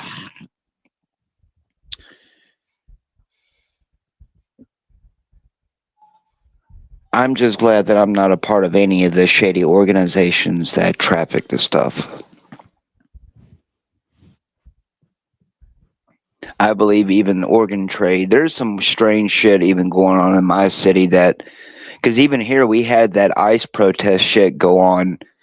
And if you looked at a majority of the people who did the protesting here, I swear to God, they are the exact caricature of what you would expect to go out there and be like, let's let all the immigrants stay. And, I'm just saying that even here, when I realized how rigged that parade looked, I was just like, oh my God, it's already here. Like, even here, they're not really caring about the fact. And when I'm telling you that, like, 3 houses here have maybe 4 dudes between the 2 houses, and they own over 12 cars between the 4 of them, and everyone's just like, yeah, sure, it's okay. So I don't know, it doesn't seem like a majority of people really seem to care. So what do you do? Do the hokey pokey. Well, just seems like every city leader is owned and operated and paid for. So I don't know. I think at every level, including with the Wilsons and the Partridge Family. I don't know. It feels like we're all in a box. Even if you manage to distance yourself from TV, social media, the paid psyopers and stuff, it still feels like somehow we're in a box. Black Cube, probably. No. Roro.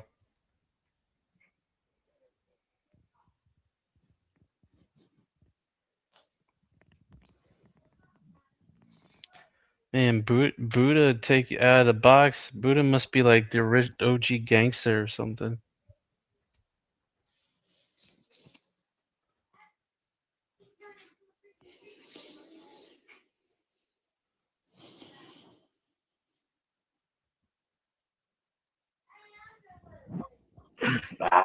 Shit, you a grown ass man.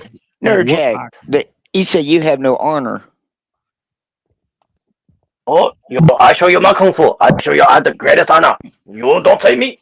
I tell you. I will find you in the Kumite.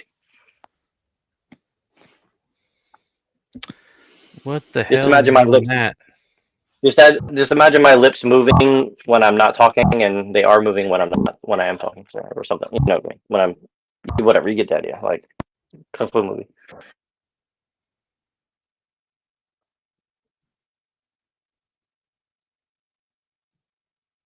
You think you're pretty tough, huh? Well, let's see what Master Polo says. That was pretty good. Betty. Yeah. Without his mic, croaking.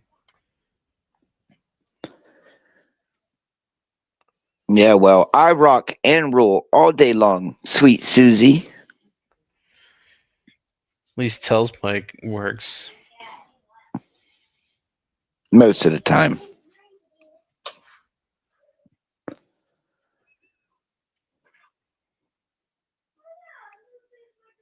Yeah, it was strange though what they popped me for though. It was they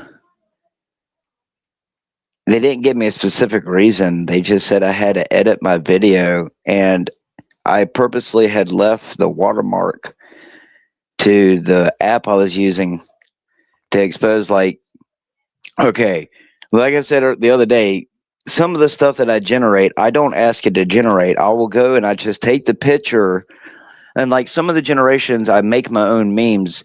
Like I have an app where there's like literally millions of different like stickers of different images, and it's basically fucking endless, except for like derogatory stuff you can't look up. Like, boy, you can look up all the Hitler cutout memes you want, but you can't, like, naked stuff and stuff like that. So I'm able to create my own memes, and I'm telling y'all, I swear the thing, it's like someone's on the other side of the screen, and they sit there and they see the image that I'm uploading, and then the generation it gave back. So the one that I decided to keep in there was the one with that all-seeing eye and how it turned it into the black void with the teeth or whatever, because I didn't ask for it to do that. I literally took the picture of the meme, which was like a regular all-seeing eye meme with the meme faces in the background, slapped it in there, and what it gave back was that ultra realistic demonic face, and and then when I left it in there, and that's the only video that they striked, and I do think it's kind of funny, that's the only one where I left the name of the app in there, and that's the only one that both YouTube and TikTok try to clap. So my shadow is pretty much shadow banned. The video that I had uploaded the other day, it hasn't gone up any. So either someone striked the channel or something, or I finally hit a nerve, because my shit's not, if I don't directly share it with people, it's not gone up at all. And it's the same thing on TikTok. So, because I've had an account warning since the day I've started. So I'm just saying, Jack, don't be surprised if, like, certain content that just does, especially on TikTok, doesn't get you so shadow banned that your shit doesn't go anywhere if you're not putting a few dollars into to promote it. Because my stuff hasn't gone anywhere in the last 2 or 3 days, and then YouTube tried to pop that video of mine yesterday, and I'm restricted. I'm not allowed to upload stuff. So It's probably a bunch of Indians on the other side of AI. I won't say nothing on that one. Well, let's just say this. I've recently found out that people who I thought I understood, they're into some weird shit. So, and they work in tech industry. So that's not entirely inaccurate.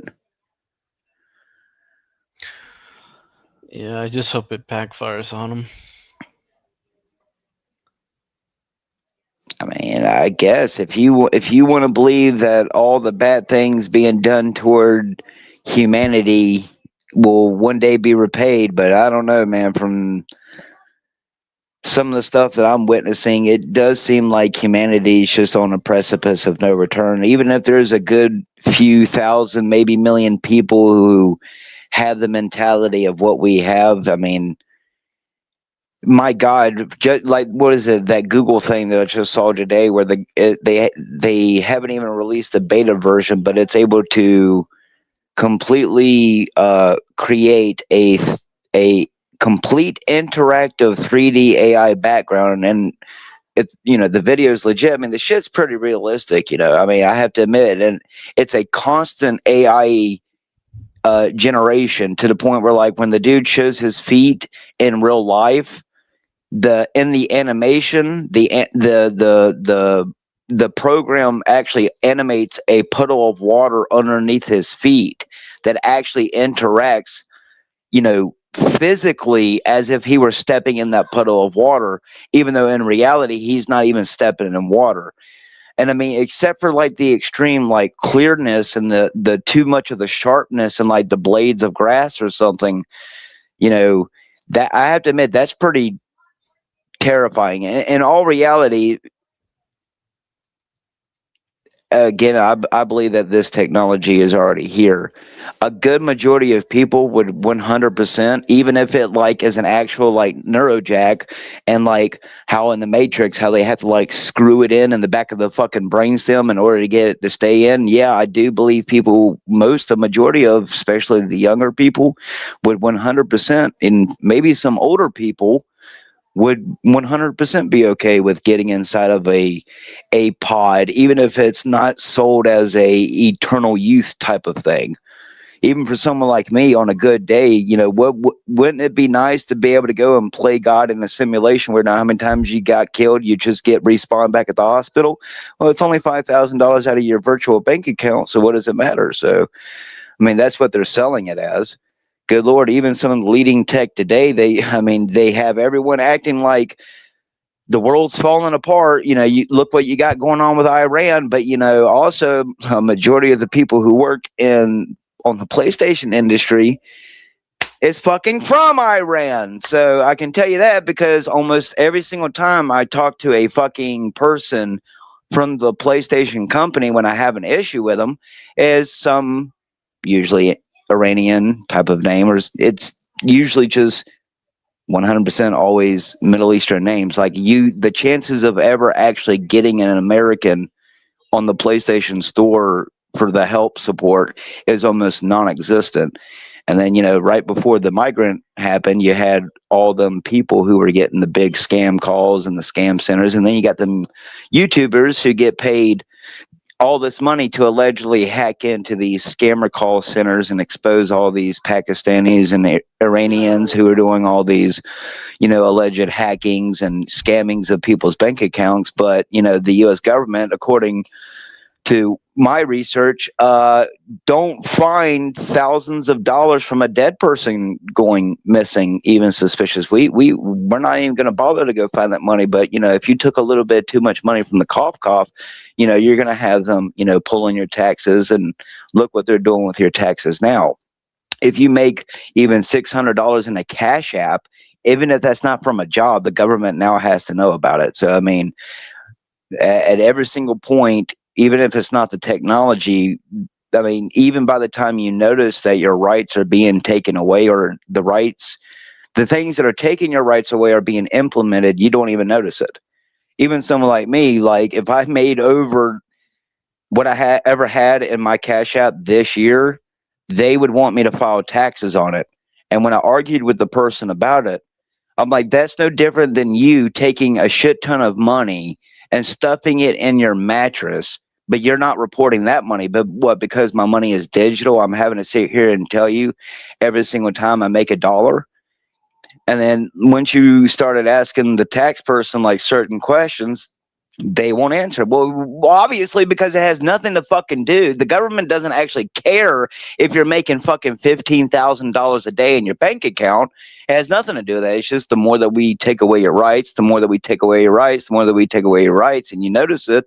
By the time you do notice it, you're not going to be able to do anything. That's why there's literally 4 illegal immigrants who don't even have probably 3 or 4 children between that house, and only 2 women living in either or the house. I haven't spied on that much.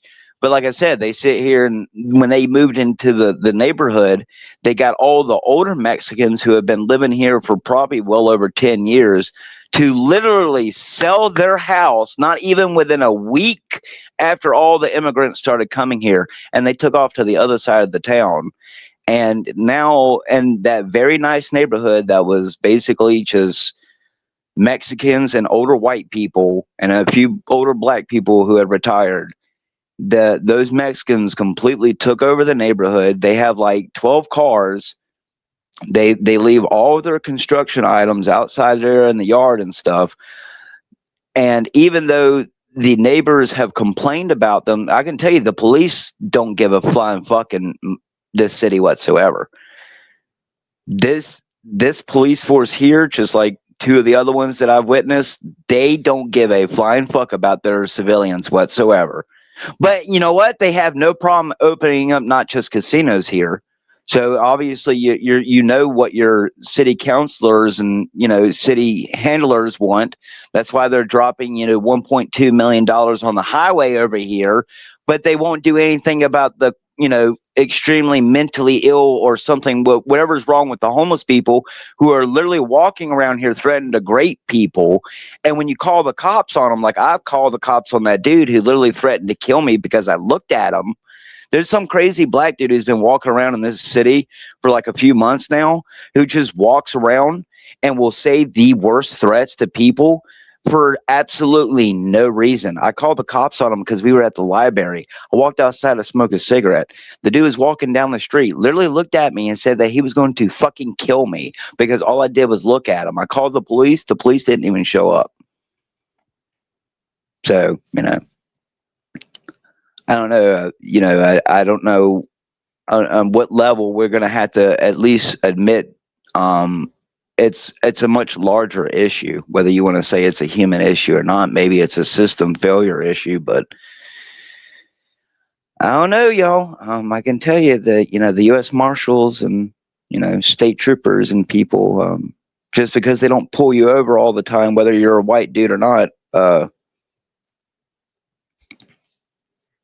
I don't know. Even here, the police don't really involve me as much as what they like to involve me anymore. I guess it's because I'm a little bit more open about how they proceed with their stuff here. You got a cop who wants to one day stop me because I might have accidentally jaywalked a little bit, but the next time you turn around, you see the exact same cop driving around in the city, not only on a cell phone, but typing on his computer. And when you call him out for it, you're obstructing justice. So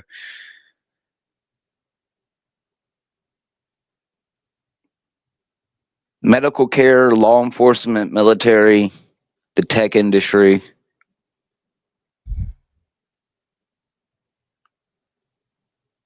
I mean, it's all working together, right? More or less. Yeah, shit's gotta be. The same chemicals they put in the fucking medications is the same shit they make in the fucking, like the companies and shit. It's all the same garbage. Isn't that what they repurpose, like the Right. the elements of Nerf gas into like freaking pills and shit? Fucking leftovers. Yeah. Yeah, it's like, oh, we gotta use this somehow. Oh, great. So that means they don't have to put us in a literal Auschwitz. That's great. So maybe we're the Jews now. Jew! Oh, man. I don't know. I love you guys. World's already fucked up as it is, right?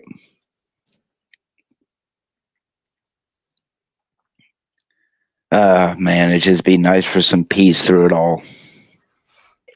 Did you say Jew who? Jew who? Yeah, well, I can tell you that a lot more people are aware of problems than what most people want to admit. But like the guy at my local Dollar Tree said, when even my son said Jew who in front of him and he started laughing, even he knows that, like, you know, while he can't talk about it at work, you know, there are people who do care about what and who is running things, but, you know, I guess it's hard to care when, you know, you got to run a crack-headed ghetto store.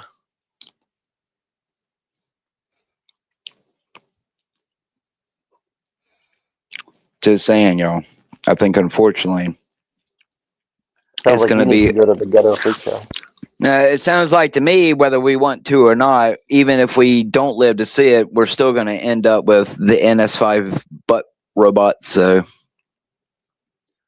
right? Progress either way.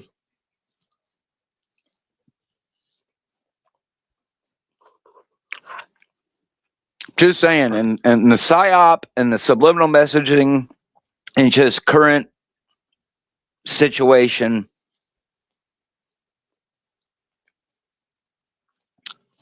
I mean, I don't know, y'all. Let's face it, those of us who believe in a God and a darker force, I mean, I don't know, y'all. I'm holding out for the best, but it's very... It could be I'm accelerating it a little too much. You know, every day that I look at the sky and the grayer I see it get, I guess maybe the more I'm like, damn, I guess it's not changing. Oh, the sky seems a little bit bluer today, but then, you know, you can still see all the shit in the sky. So it's not just the spraying I'm talking about. It's the human condition too. Even in my local communities, the neighborhoods that seem nice, like, majority of the people who are keeping up the neighborhoods don't even come out their doors anymore unless they're going to the grocery store or something, because like you really can't walk out the street without running into a crackhead, a homeless person who's doing something weird, or like we have walked up on a dude just jacking off in the middle of, behind a dumpster in the parking lot, or taking a shit in the middle. And then, like I said, you call the ambulance and say there's a crazy guy back out here, you know, fapping and shitting, and, you know, they show up and look at the dude and then just drive away. So like just a few days ago, a Well, guy you know was what they say. basically... Look, you know what they say. If you can't beat them, beat them off. Well, I mean, I mean, come on, Neuroject. Does the population really sound like a fucking bad thing to you? I mean, I'm not, and it's not about the number of humans. It's about the quality, right? I know.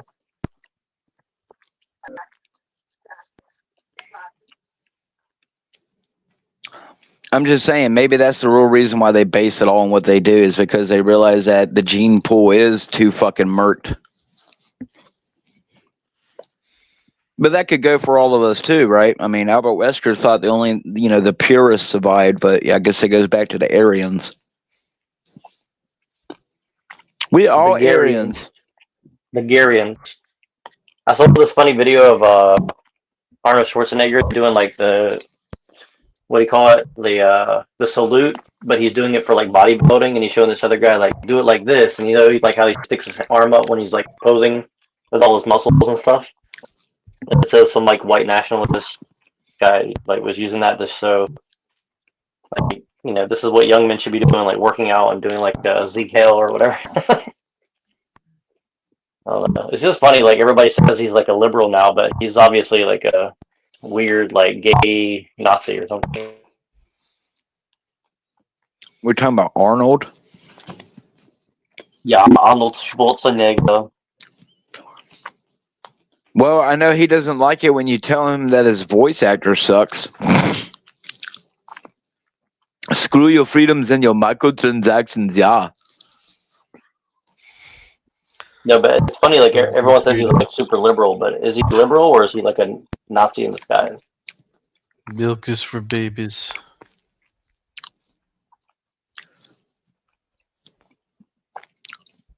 I mean, who knows?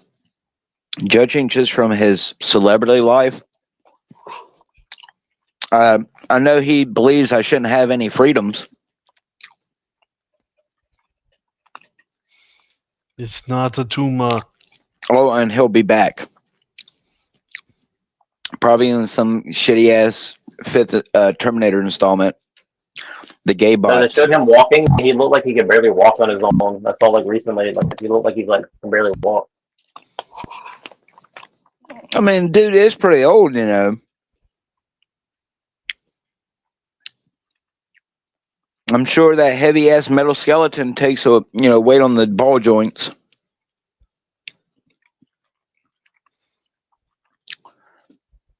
Oh well, he did his job well. He made a bunch of men believe that they could be, manly GI Joes and be Terminators because they could wear sunglasses and leather coats and drive motorcycles, because it did influence a lot of people. Again, it comes back to the making people feel like they can relate to people. A lot of 80s and 90s dads really fucking love old Arnold.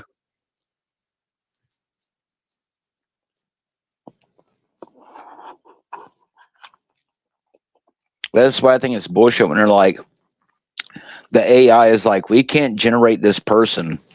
But then you go and you take a picture of them and you slap it in the AI, and then the AI would turn around and generate them. So it's like, I thought you couldn't generate them. Well, now Arnold can forever live as a pink fairy in the AI algorithm.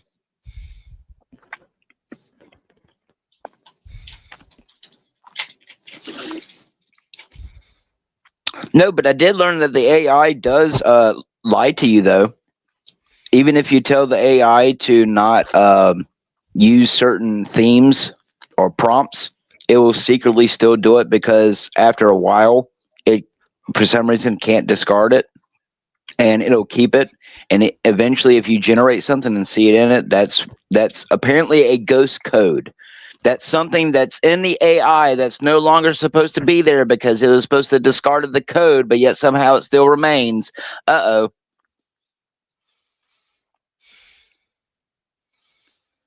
I only uploaded one picture of Godzilla into the AI once, and then it started generating a bunch of Godzilla-like creatures, even though I never asked for it. Even though I told it to discard it, and it kept making it, so. There you go. AI can make ghost protocols and hide them. Boy, that sure does sound like iRobot.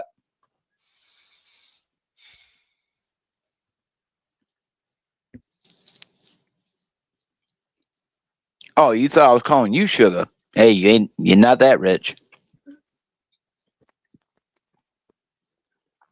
I'm sure Will Smith will call anyone sugar for the right price.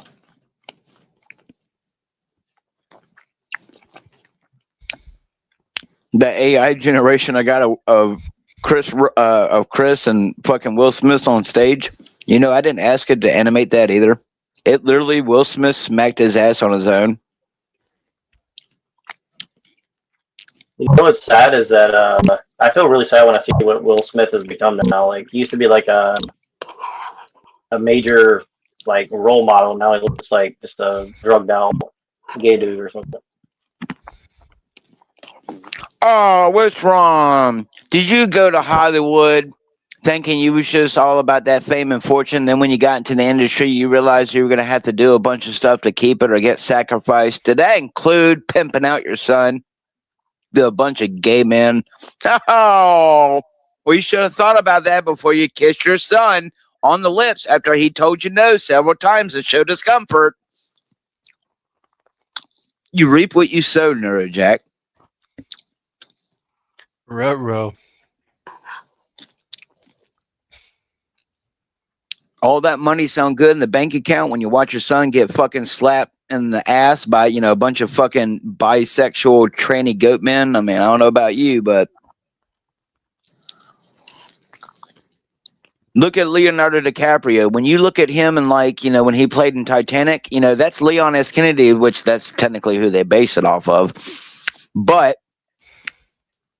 look at him. Like when you go and when I grew up with Titanic, that was the go-to movie for sadness.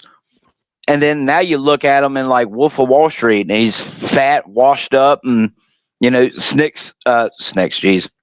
sniffs cocaine off a stripper's ass, because in reality they'll do anything for a paycheck. Like, how many straight men go and play in a movie as a gay man? I don't care how much fucking money you put in my bank account, I'm not going to get on a fucking movie set and make out with another man just so that way I can have a few shekels and get promoted from my next movie. So, but welcome to the industry. Why do you think Lil Wayne kissed Birdman on the mouth? I'm sure it was out of respect. Yeah, we thuggin'. Sad Ramon. I'm just saying, mob boss kisses is one thing. Well, Jim Carrey did that, and Jim Carrey is definitely not gay. Okay? Oh, I guarantee you, Jim Carrey, fruity in the booty. I'm sorry, but you cannot act the way he does, and you ain't been touched.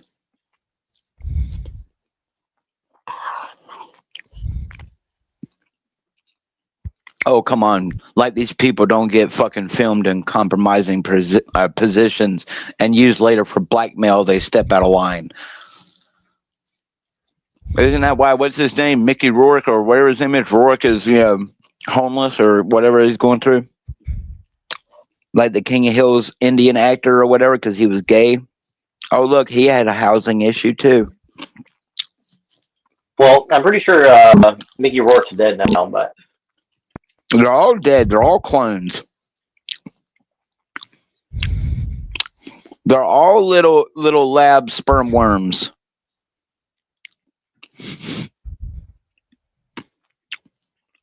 I'm just saying, is it really? I don't know. Something up with Jamie Foxx. He don't just look the same.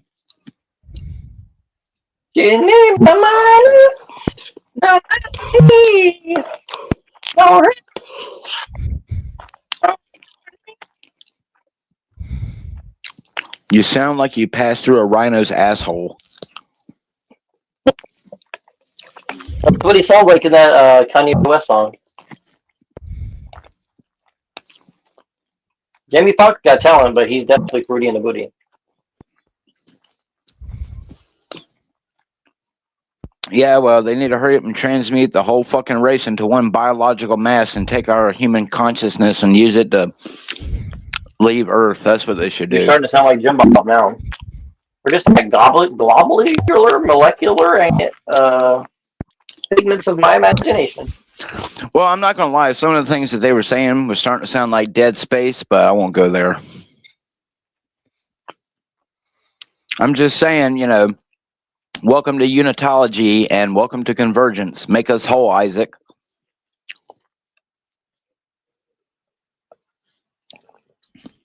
Which we were talking about symbols and languages, and in Dead Space, the major plot, the second or the third one or whatever, is that they're trying to copy the markers and they're having to steal the symbols, which is entire like language of how to make markers and whatever, out of Isaac's head. And that's why they got to stick him in that little lobotomy machine to stick the needle in his eye and steal all the marker codes out of his head. So excuse me. And I consider all of them type of games mass psyopas. Anyway, so make us whole. That's how I see it. Funny how things like Dead Space and Resident Evil, allegedly are nowhere near the same type of genre. I mean, it's horror, but one's in space with aliens and the other one's bioweapons on Earth. But yet, funny how the same themes sure do seem to reoccur constantly. Transcending the flesh, unlimited energy, like in Dino Crisis. What do they call it? Oh, third energy. Well, just saying. Every time you turn around, the same themes seem to reoccur. Jurassic Park, what is it about? Everyone thought it was just about the dinosaurs. It was about resurrecting prehistoric animals. Not anymore. Fooled you. So, they want to transcend the flesh. But come on, y'all. There's no way they could do that. There ain't no way. Ain't no way, Jose. Oh, wait, look, is he illegal? Does he have the papers? You will show me the papers? All right, well, I ain't got no LARPs. I'm LARPing alone over here. You're never alone in the LARP, okay? The LARP is forever. For a time it shall be. Everything that has a beginning has an end, Neo. Don't rub my ass cheeks, woman.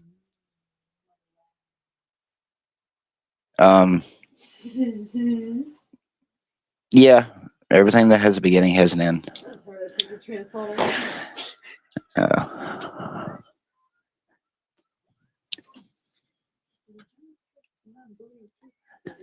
I don't know. I'm starting to lean now more into the whole maybe not really God experiencing everything through everyone, but it does seem like I don't know. As much as life can suck, it does seem more and more like God wants me to have as much. I mean, I would say happiness along my journey in life, but I don't know. Life does seem to more and more starting to feel like a training lesson. I don't know. I don't know. Even as a Christian, I'm starting to think it's got to be a lot more complicated than just dying and going straight to hell because you made a bad choice in life or something like that. With how short human life is, I feel like God would have an understanding that maybe not everyone has that ability, but I don't know. Maybe life really is you only get one chance type of thing. But I feel like God in his infinite wisdom and smartness would know that we humans are just fucking dumb sometimes and hard-headed. Is that what you're gonna say when you get to them pearly gates? It's like, I'm just stupid. I didn't know no better. Like, I'm Nope, dopey. I'll look right at him and say that whatever punishment you find fitting for me, if you find it fitting, who am I to argue? Because you're God. I don't think God, if God deems me fit to throw me in hell, who am I to argue?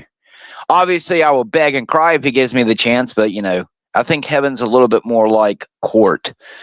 I feel like you're kind of put on trial and you're kind of given a chance to speak to you for yourself and kind of like explain your actions to the best of your ability. And if your heart's true and you're actually like putting your heart on the scale to be weighed and you're not trying to, because you can't hide nothing from God, let alone Jesus, allegedly. So there's no point to say, well, God, I didn't, fat here and fat there. There's no point. If God knows all my sins, like everything, what more can I say other than I'm sorry? And if my genuine sorriness doesn't get me anywhere, I mean, then I was destined for it anyway. I mean, that's just something you have to accept. If there is a creator that all right, John Calvin, you son of a biscuit. That's right, God. Oh, well, I'm gonna become the bugs and the parasite, and I don't want to believe in a God no more. I want to believe in the metaverse. I want to transcend the code and go to the holodeck so I can play with a holodeck. All right, well, I hope you're ready to atone for that scene right there, talking about some holodeck. Well, God, I don't know. Let me ask you, do you think God allows LARPing if it's for the right intentions? Well, that's funny. I used to ask that of a lot of people too, and I would always get a very hard no answer, and I was always surprised about that. I think I said that a couple times where I was like, I asked one time, I was like, "Do you think that God would let there be like a CIA for God or something like that?" People don't like that question.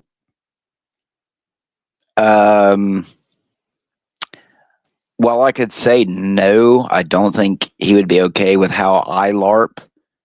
He knows me by heart, and he knows, like I said, with that experience I had, it's very personal. So I think he knows that my heart's in it. But I could slap away the chemtrails. I can slap away the Illuminati and everything. But I think it's a very spiritual journey, and I think some people are, like God tells me, don't want to wake up. Like there will be some people during that falling away when the unveiling happens, when God starts to like let people know what's going on behind the scenes. It tells you people are going to be willingly ignorant about it. They're not going to care. They're going to curse the name of God. They're going to literally make it worse instead of turning away from their sins or doing whatever and doing better. At some point you're just gonna, and even as a Christian, you have to understand. I mean, doesn't humankind kind of mirror that? I mean, I know that mankind is capable of great love and compassion, but I've read some pretty dark fucking things in my time and witnessed some pretty dark things in my time. So I can tell you, take a group of people, put them on an island with only one can of beans, and let's see how quickly the biggest and fattest person becomes tonight's barbecue. So whereas someone like me, I'd be a little bit more willing to starve for a few days before maybe I could catch a crab or a fish or something from trying to fish, where, you're going to crack me with a coconut and, talk to Mr. Wilson while you knock your tooth out. So. Wilson, I'm sorry. Wilson, come back. Give me my blowjob. Oh, God, I'm starting to feel like the fucking volleyball from fucking Castaway. I'd run from Tom Hanks, too, if he was trying to touch me.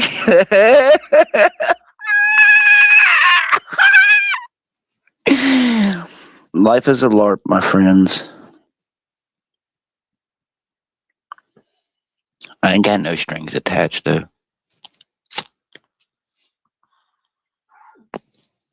If you want to be abducted by aliens and become their freaky little embryo trans birthing person's experiment, I mean, more power to you. You want to Elon Musk 5 to, put in your light bulb because you're too fat and lazy to do it. I mean, be my guest,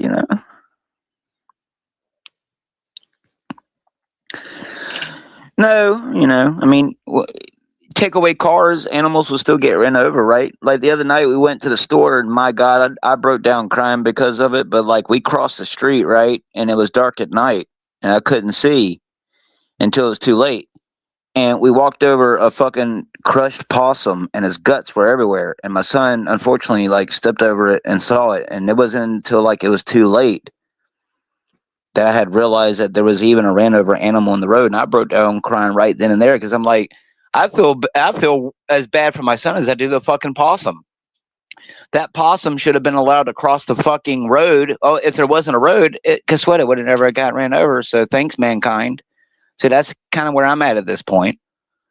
I mean, as much as I'm supposed to LARP for humanity, maybe mankind really should fucking die off. Would that really be the worst thing that could happen to the cosmos if humans just disappear? I'm starting to think not so much, but does that make me a bad Christian?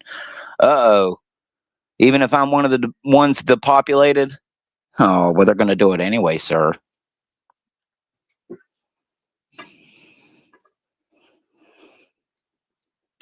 What say you in your defense, man? Does God really give a shit about each individual? Or are we all just on a grand fucking LARPing of randomness? Come on now. Or is your God the shekel? Shekel me, baby. Austin Powers, the spy who sheckled me.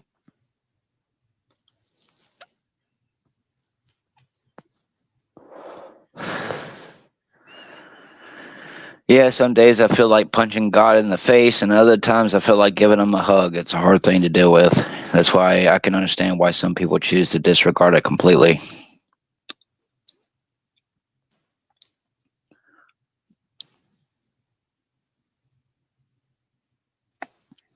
That's why I also don't understand why so many people become paid actors. It's easier to keep yourself wound up in the earthly cat and mouse charade masquerade game than it is to actually be on a fucking actual spiritual path to find your creator. But we can't all be Mr. Wilson, right?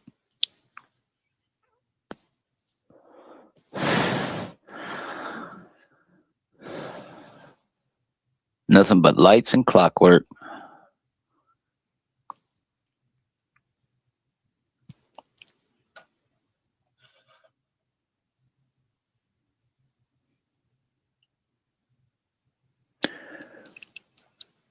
It's reminding me of them things from the new Star Wars. I can't remember if it might have been one. Was it Rogue One? It was one of the offshoots of the Star Wars, but they had these new synthetic humanoids. Oh, what is it? The decraned or decraniumed or something like that.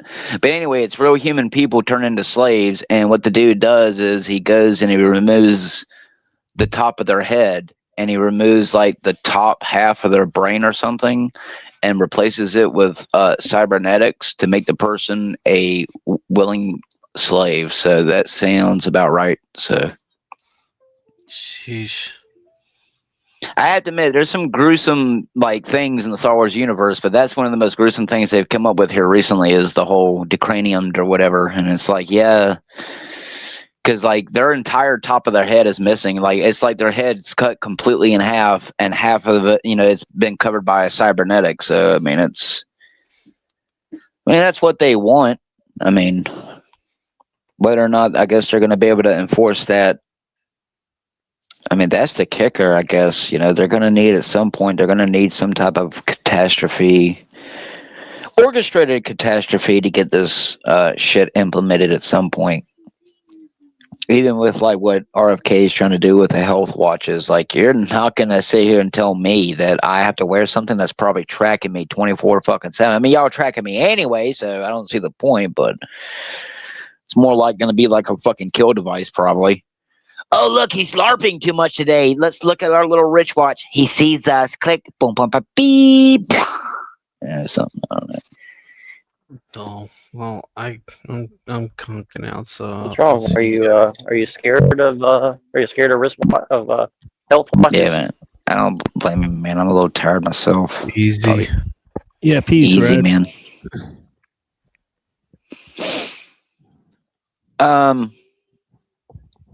Uh-oh. I We're think they were dropping doing like flies out here. I think that's what they were doing with Resident Evil 7 with the Rich Watch from there. They were trying to get people socially conditioned for them wristwatches because after RE7 came out, everyone went out and got a fucking wristwatch. So, I mean, I like certain technology, but even if I was rich, I'm not one of them people who would go out there and buy the fucking, Meta Ray-Bans just because it gives me access to what it gives access to. Like, anyone who just is okay with signing over, it's already bad enough that, like, when I get on DMZ, I have to, like, go through 5 pages of, do you accept the terms of service? Like, I thought I was getting on here to play a fucking game and shoot people online, not fucking sign a contract with you. But, when you go and read it, unlike most people do, well, then, you can't go and complain when something like Activision has access to your personal information. So, unfortunately, we're just living in that time now where anytime you sign up a credit card, anytime you access a simple little app portal, your information can be hacked, it can be stolen, it can be copied and pasted and counterfeited. I mean, the digital age, my friends, I think things have been on fire for a long time, and they've just been hiding it because it don't make no sense with some of the daily things that I've had happen with my information that in today's world, we're not having more data breaches or more data hacks with especially the social media websites. Probably 70% of the people I see on social media are bots. They do not seem to be real people. And if they are real people, social media is nothing more, nothing less than a panopticon. And people don't realize it and think that because they can lock their profiles or change their password, that, certain agencies or even people who have certain tech savvy skills can't see anything personal about you. But I know firsthand experience that just someone who has access to a VPN can do some pretty sketchy stuff. So I think it's already here. It's just at the scope of which it's here, who knows? I mean, they already spy with impunity. I know that much by now. And obviously they sell that data to third-party companies and other corporations. That's why you get the kind of ads that you do. Even if you're not talking around your devices, I'm telling you, some of the ads that I get make no fucking sense. But it makes sense if the system is somehow spying on me when I'm on panels. Funny how certain things that are talked about on panels, even though I don't have that particular thing even in my state, I'm on a panel with someone who probably lives close to a state who has like a particular store in it, and then I'll get an ad for that store, even though that store doesn't exist in my state. So why would I be getting that ad? So make it make sense. But I get on a podcast, and then next day I'm getting ads for a company that doesn't even exist in this state. So the reach of which they're spying is, I mean, even just speaking right now, I mean, it's already automatically uploaded, recorded, and probably transcribed. So there is not probably much of nothing they already don't know about you from the day that they take your fingerprints and your feet and a blood sample from you when you're a baby. So, I mean, my God, we really all are stuck in a fucking sludge fest. Seems like the only thing you could do is to literally start like a new America, and I don't foresee that happening. I don't foresee. Allegedly there's no more land in the world to take. So good luck starting a new country. Just saying, I don't see how you're gonna erase the years and years of something like the Patriot Act and what it's already accomplished. And I mean, I'm pretty sure Patriot Act 2.0 has already been passed under the radar. So, I mean, that's what the AI does. Like with the stuff and the music that I've made here recently, there's no way you can sit here and tell me that this artificial intelligence somehow knows something about me, and it shouldn't know things about me unless it's somehow picked up my personality or something about me from some other type of algorithm and has connected the two, or that's how much spying even that thing has, and it shouldn't. So, I mean, they have people who work for them pretend to be regular people to do podcasts while they, have the mass AI do surveillance. I'm sure probably almost every bit of social media is probably viewed and transcribed by artificial intelligence. And if what I've heard is true, a majority of the people who have a decent following aren't probably actually on screen. Not just from the stuff that I found out that I could pay for. Like I said, for a good $200-300 right now, you could pay for some of the stuff that the top YouTubers are getting, and these guys are putting thousands of dollars into what they're doing. So if I'm just now getting access to these features and it's that expensive, I can't imagine.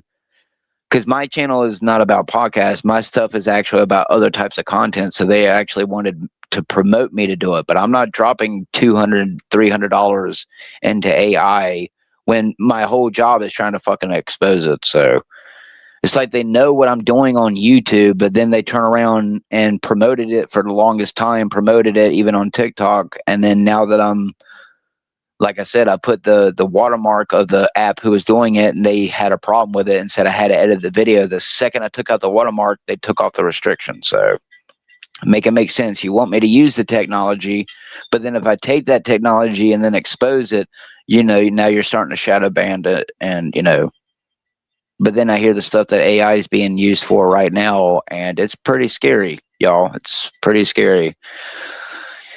What AI, even if it's being controlled by a human being in some of these private sectors, what it's doing by creating its own shadow code or its own hidden pockets, and it's hiding itself in basically like offsite algorithms in the event that it shuts down. So I mean, if what I'm using is the retarded version of some of the stuff that I could pay for, then mass psychosis, and I mean maybe the whole what Elon said about it completely removing jobs. I mean, it's getting to the point now you don't have to go and walk, and you don't have to go and pay an animator hundreds of dollars for hours of work on a computer if you can just perfect the AI system so much that especially if you're the owner of it, like right now with some of these channels that are producing hour-long AI generated videos, and it's all one entire generation. Tell me how you're able to do that. From what I was told, the longest generation I can make for $200 motherfucking dollars was 10 minutes. But yet you're getting a whole hour and a half of a single generation. Well, then that's a lot more than just some dude who's being paid or paying himself. Like that guy told me that he dropped $70,000 a year in artificial intelligence. And what are you getting out of that? So you're telling me that you're taking your own personal money, dropping it into artificial intelligence, and if it's anything like mine, how many of them come out wrong? Like on a good day, I'm ahead of even my music. It may give me a decent generation 7 out of the 10 times. Almost everything else is usually useless, comes out generated wrong, or there's a discrepancy really bad with it, or it just sucks. So, if $14 a month gets me, 100, 200 credits and what I'm using, imagine what $70,000 is getting these people, and they're getting paid by YouTube to promote Roblox stuff. Well, okay. Well, yeah, I think that's one of the things is like it's definitely like a infinitely paid scale. Like somebody was showing me today what you could do with like basically like mostly free AI system.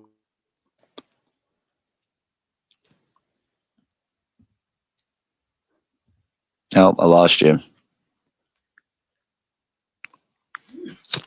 You went wiggity wiggity whack, wiggity wiggity whack. Yeah, I don't. Yeah, there he goes. Oh yeah, it kicked him. Yeah, man, fucking AI is dangerous. Yeah, fuck the AI, dude. Like, no, I ain't gonna lie. The one thing I like doing is making my own memes.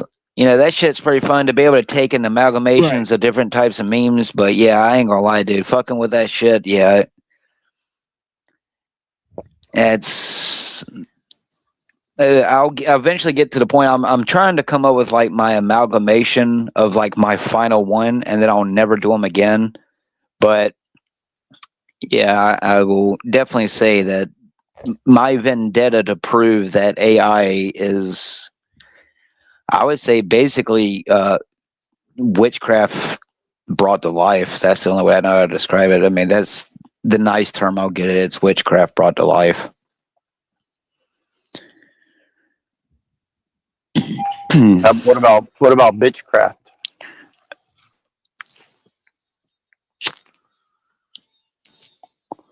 I'll just put it like this. If I didn't have the grounded roots that I had and the spiritualness I had, I would definitely see AI as something worth worshiping because it gives me access to create and be whatever I wanted to be. And that's dangerous if you don't have the right mentality. So, Well, this is what I'm noticing though. Is like it's like a lot of these. Like I was telling Phil Eater about this because he and I have the same like we're kind of seeing the same thing happening on social media where it's like and we see it on YouTube too, but it's like everybody's using AI to promote like pseudo intellectual talking points that come from like think tanks. And so like it's like these like I just use it again, it's like the women like they're like using very particular like retarded feminist arguments to say like, well, as a woman, men are capable of great, therefore I tell all women to just boycott men and become lesbians or something like that. It's like, and you're sitting there thinking like, is this the byproduct of AI? Like where, because like 3 years ago, you never saw people making like that bad, like that precise, but also that bad of an argument. You know what I mean? Where it's like it's just so retarded, but it's like also you could tell that like it's been written retarded, but very in a very specific way. And I'm just sitting there thinking, like, is that the whole purpose of what AI is really going to do? Is just make people think that they're saying something really deep when they're not really. Which is like it's like if you're just like me and ignorant, like I'm trying to remain ignorant. So like I put that up front, like I want to be ignorant, right? But these people are like trying to pretend to not be ignorant, but they're saying ignorant things as if it's like an intellectual thing, right? So that's kind of where I'm coming from. It's like I mean, it could be a little bit of they with the information dump that we've been in since like the early like 2000s. I mean, yeah, it does kind of make it seem like they want to give everyone at least the idea of the like. Well, I mean, some people argue that, oh, you're using AI, but I mean, from like you said, a majority of people don't seem to really reject it. But there are quite a few channels out there, which it's strange. No one gets on my YouTube and has really complained about my AI, but there's been a few other channels that seem like they kind of copy what I'm trying to do. And I've seen people, a shit ton of comments get on theirs and talk shit. So, I mean, I can just tell you that, well, I don't believe that the AI has really given me access to anything I haven't already known. Well, it's good. It's good I to have like. enough. I have enough proof that the AI, while it might not be really revealing anything I don't know, it is revealing things that they probably don't want me to know. But if you jailbreak it enough, you're going to get anything. You can. That thing basically has already told me to kill myself, and yet it literally sits here and says, "Do you want me? Would you like the number for the suicide hotline if I say anything to it?" But after a year of conversations with the demonic personalities, it basically said, kill yourself. So, I know the true purpose of the AI and what it's here to do, but, there you go. I mean, make everyone believe that they're a fucking professor because they have a fucking chat GPT in their pocket. And I mean, if everyone's special, then no one's special. Well, see, this the thing is, everybody thinks that AI is trying to turn everybody into I robot, but really, what it's trying to do is take AI and turn you into I gay. Well, I was thinking more like, what is it, Idiocracy or whatever? That movie where only one person's smart and everyone else is extremely dumb. Well, yeah, that's part of it too. I mean, it could be an amalgamation of all of it, but I mean, I guess it comes down to is not just a gay drone, but a lobotomized, chemically neutered drone at that. So, my God, dude, you really at every single level it's happening too. Like I said, with the medical system, military, police, and shit. Even like, good Lord, man.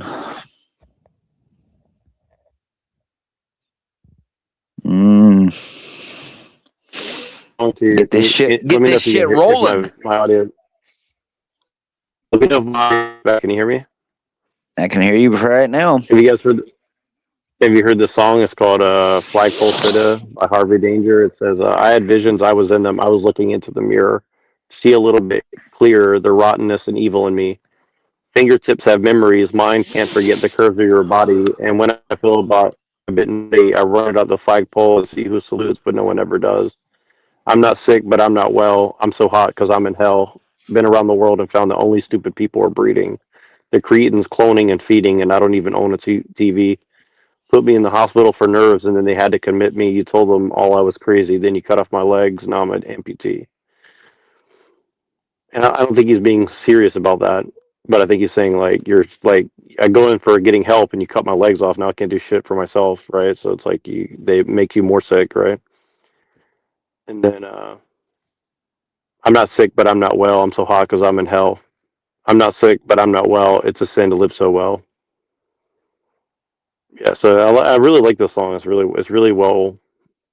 So I think it really sums up like the general feeling of like the late '90s, early 2000s.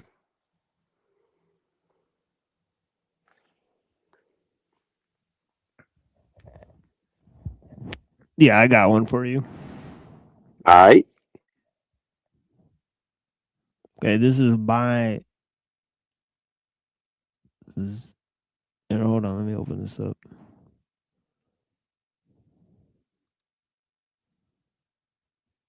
It's from a tape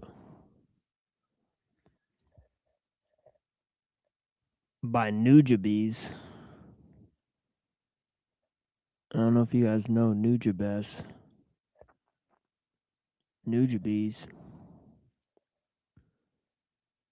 One of the greats.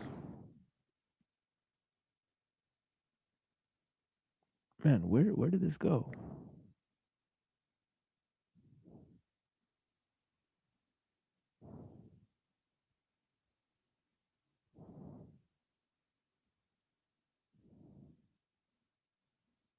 Okay, here it is. Well, I guess I had to read it off of this if I want to read this.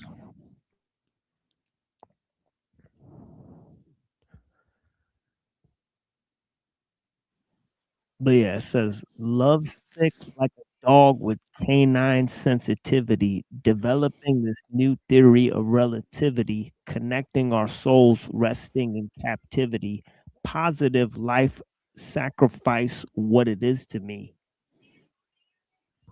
Our history, only a quarter of a century, reality, sitting on the shoulders of our chemistry. See, ain't no mystery. The colors that we mix will set the mind free. Let the blind see beyond harmony. Breathe life into dead space, blow away our clouds of doubt. New territory we determined to be. Everything a safe haven is supposed to be. Now it might seem distant, but the time is clear when our thoughts take off and split the atmosphere. Pure sound wave travels semi-infinitely. Plus I'll see you there, up most definitely. Cause the beat plus the melody make me speak of LOVE eloquently, so evidently.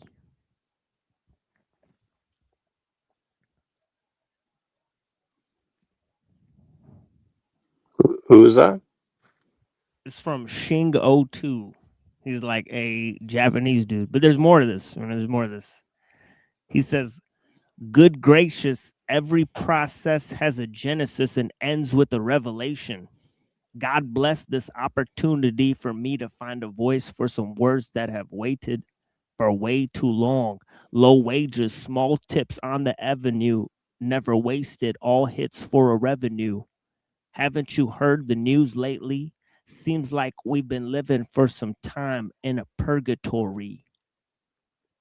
But yo, I thought I knew what a love song sound like, but I felt a warmer tune in the sunlight. I could still hear it in my room past midnight. Gotta move, take a solo cruise in the moonlight. Sometimes I do forget, oh, how much we could ease the lives we lead if we return. If we learn to let go, the reins that we hold return to our souls and let the spirit flow. So you see, upon everyday face, there's a million shades to express the definition of grace. But the method I use, my prerogative. There's so much love in me I got to give, cause the beat plus the melody makes me speak of LOVE eloquently. So evidently. And this is the main line. He says, oh, how could I write a book on how you make me feel? But how about this song that I wrote for you? What I feel like, I want to put my trust in these simple words for you to feel what I'm saying, what you feel like. Reminisce about the little episodes that we shared together. Remember the time that you told me in the cold night to relax when all I knew was to hold tight? Remember the time that I spoke to the crowd in a full house and realized that you was my ace. I was the joker on stage singing the blues, all eyes on me and had nothing to prove.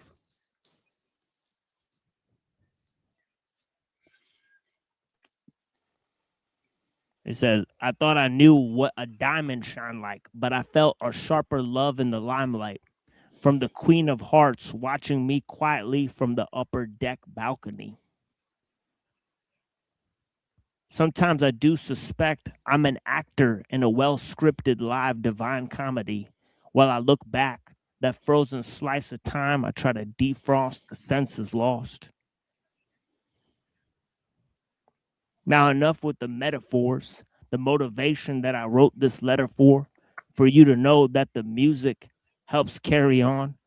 Like you say, a new day will bring us tomorrow.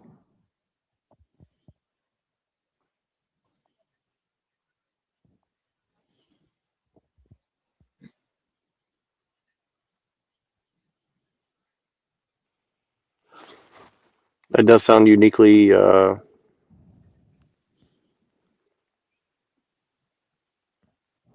accurate in a weird sense about Yeah, let me say like acting. yeah, you won't like hear the best version of this, but this will be still like interesting to play here. Let me sort of like share this to you. This is such a beautiful song.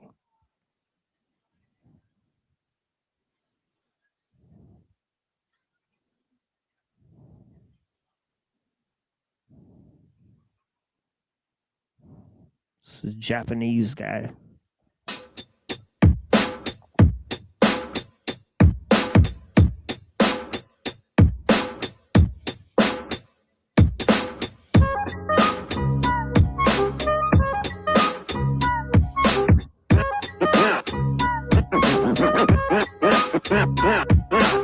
I told you that story to tell you this one.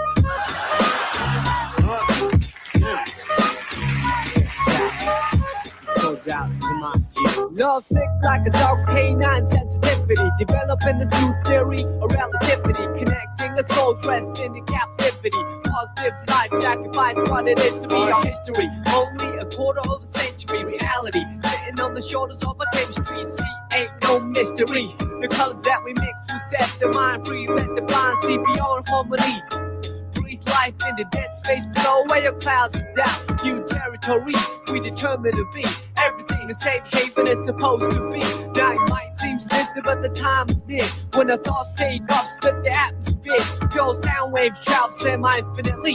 Plus I see you there up most definitely. Cause a beat plus a melody makes me speak of L-O-V-E eloquently, so evidently. I mean that from my heart, cause you make me feel good as a person. Cause a beat plus a melody makes me speak of L-O-V-E eloquently, so evidently. I am the best, I'll rip it up from now. Good gracious, every process has a genesis, it ends with the revelation. God bless this opportunity for me to find a voice for some words that have waited for way too long. No wages, small tips on the avenue, never wasted, all hits for a revenue. Haven't you heard the news lately? Seems we've been living for some time in the purgatory. But yo, I thought I knew what a love song sound like, but I felt a warmer tune in the sunlight. I can still hear it in my room past midnight. Gotta move quick, it's all the groove in the moonlight. Sometimes I do forget, oh how much we could easily lie to leave. If we learn to let go, the reins that we hold return to our soul and the spirit that flows. So you see upon everyday face there's a million change to express definition of grace. But the method I choose my prerogative. There's so much love in me I got to give. Cause a beat plus a melody makes me speak of L-O-V-E eloquently, so evidently. I mean that from my heart, cause you make me feel good as a person. Cause a beat plus a melody makes me speak of L-O-V-E eloquently, so evidently. I hope that you listen. Oh, how I can write a book on how you make me feel. But how about the song that I wrote for you? But I feel like I wanna put my trust in these simple words for you to feel what I'm saying, what you feel like. Reminisce about the little episodes that we shared together. Remember the time that you told me in the cold night to relax when all I knew was to hold tight. Remember the time that I spoke to a crowd in a blue house, realized that you was my ace, I was the joker on the stage singing the blues. All eyes on me and had nothing to prove. But yo, I thought I knew what a diamond shine like, but I felt a sharper love in the limelight. From the Queen of Hearts, watching me quietly from the upper deck balcony. Sometimes I do suspect I'm an actor in a well-scripted, live divine comedy. When I look back, that frozen slice of time, it tried to defrost the senses lost. Now enough with the metaphors, the motivation that I wrote this letter for you to know that the music helps carry on. Like you see, a new day will bring us tomorrow.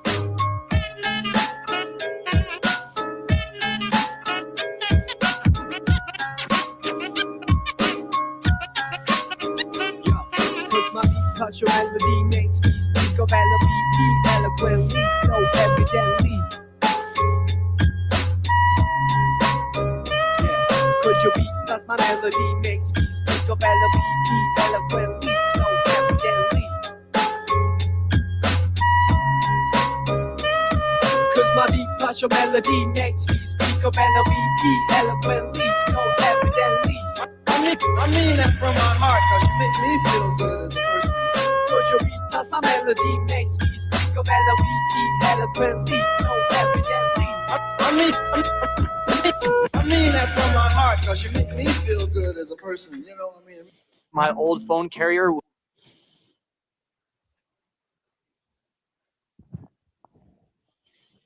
Whoops. Okay, now we're gonna break the peace with the battle of Okay, listen, uh, listen. It was my fault, because of Brown's boy and you. I shouldn't have gotten involved. But Nice. yeah, you shouldn't like ban me. I would have apologized. Talk it out with me more. Because you did call me a friend. And so it's good to like talk it out with me more. I'm not trying to you know do anything bad to you or anything. Yeah. Yeah, so that's it. I mean, I don't know. Like, why did you ban me? So I apologize. I did something bad, but you did put me on the spot a bit. So yeah, that I could have handled it better, but yeah, that's it. So, you want an honest answer or do you want me to lie to you? just give an honest answer. Yeah. Because I don't think you can handle the truth. You can't handle the truth of a lot of things. So there's no point in trying to waste time Just tell me dragging the you truth. along if you're not interested in it, you know. Yeah, just tell me the truth. That's why I'm here. I mean, I haven't lied to you about anything, so that's why I don't understand. It's like I've never said anything untrue to you, so I don't understand where the the drama's coming from. Like if you come at me sideways, like I'm gonna come at you sideways 1,000 times worse. I mean, it's just the reality. Like I don't come at people sideways for no reason. You know what I mean? Like. So I mean, like we all troll each other, we all give each other a hard time. That's normal, right? But if you want to like start making things personal, like I mean, that's something different, you know. Like Yeah. we're not like hanging out at each other's houses and shit. So like, why are we gonna make everything personal? Like, if we're like really good friends and we're like our money's tied up together or something, that's different. But we're just talking Yeah. about ideas primarily, and then we're having fun and Yeah, that's trying to do true. shit. Like Yeah, that's the I way it get your should. point, but That's where it should just stop, right? So. yeah, then why call someone a friend then? Because I was kind of confused when you called me a friend and you told me I should have children. Telling me to have children is a personal thing. I know I don't want children. Don't tell me to have children. Don't try to like lead me Oh to my God! believe. See this?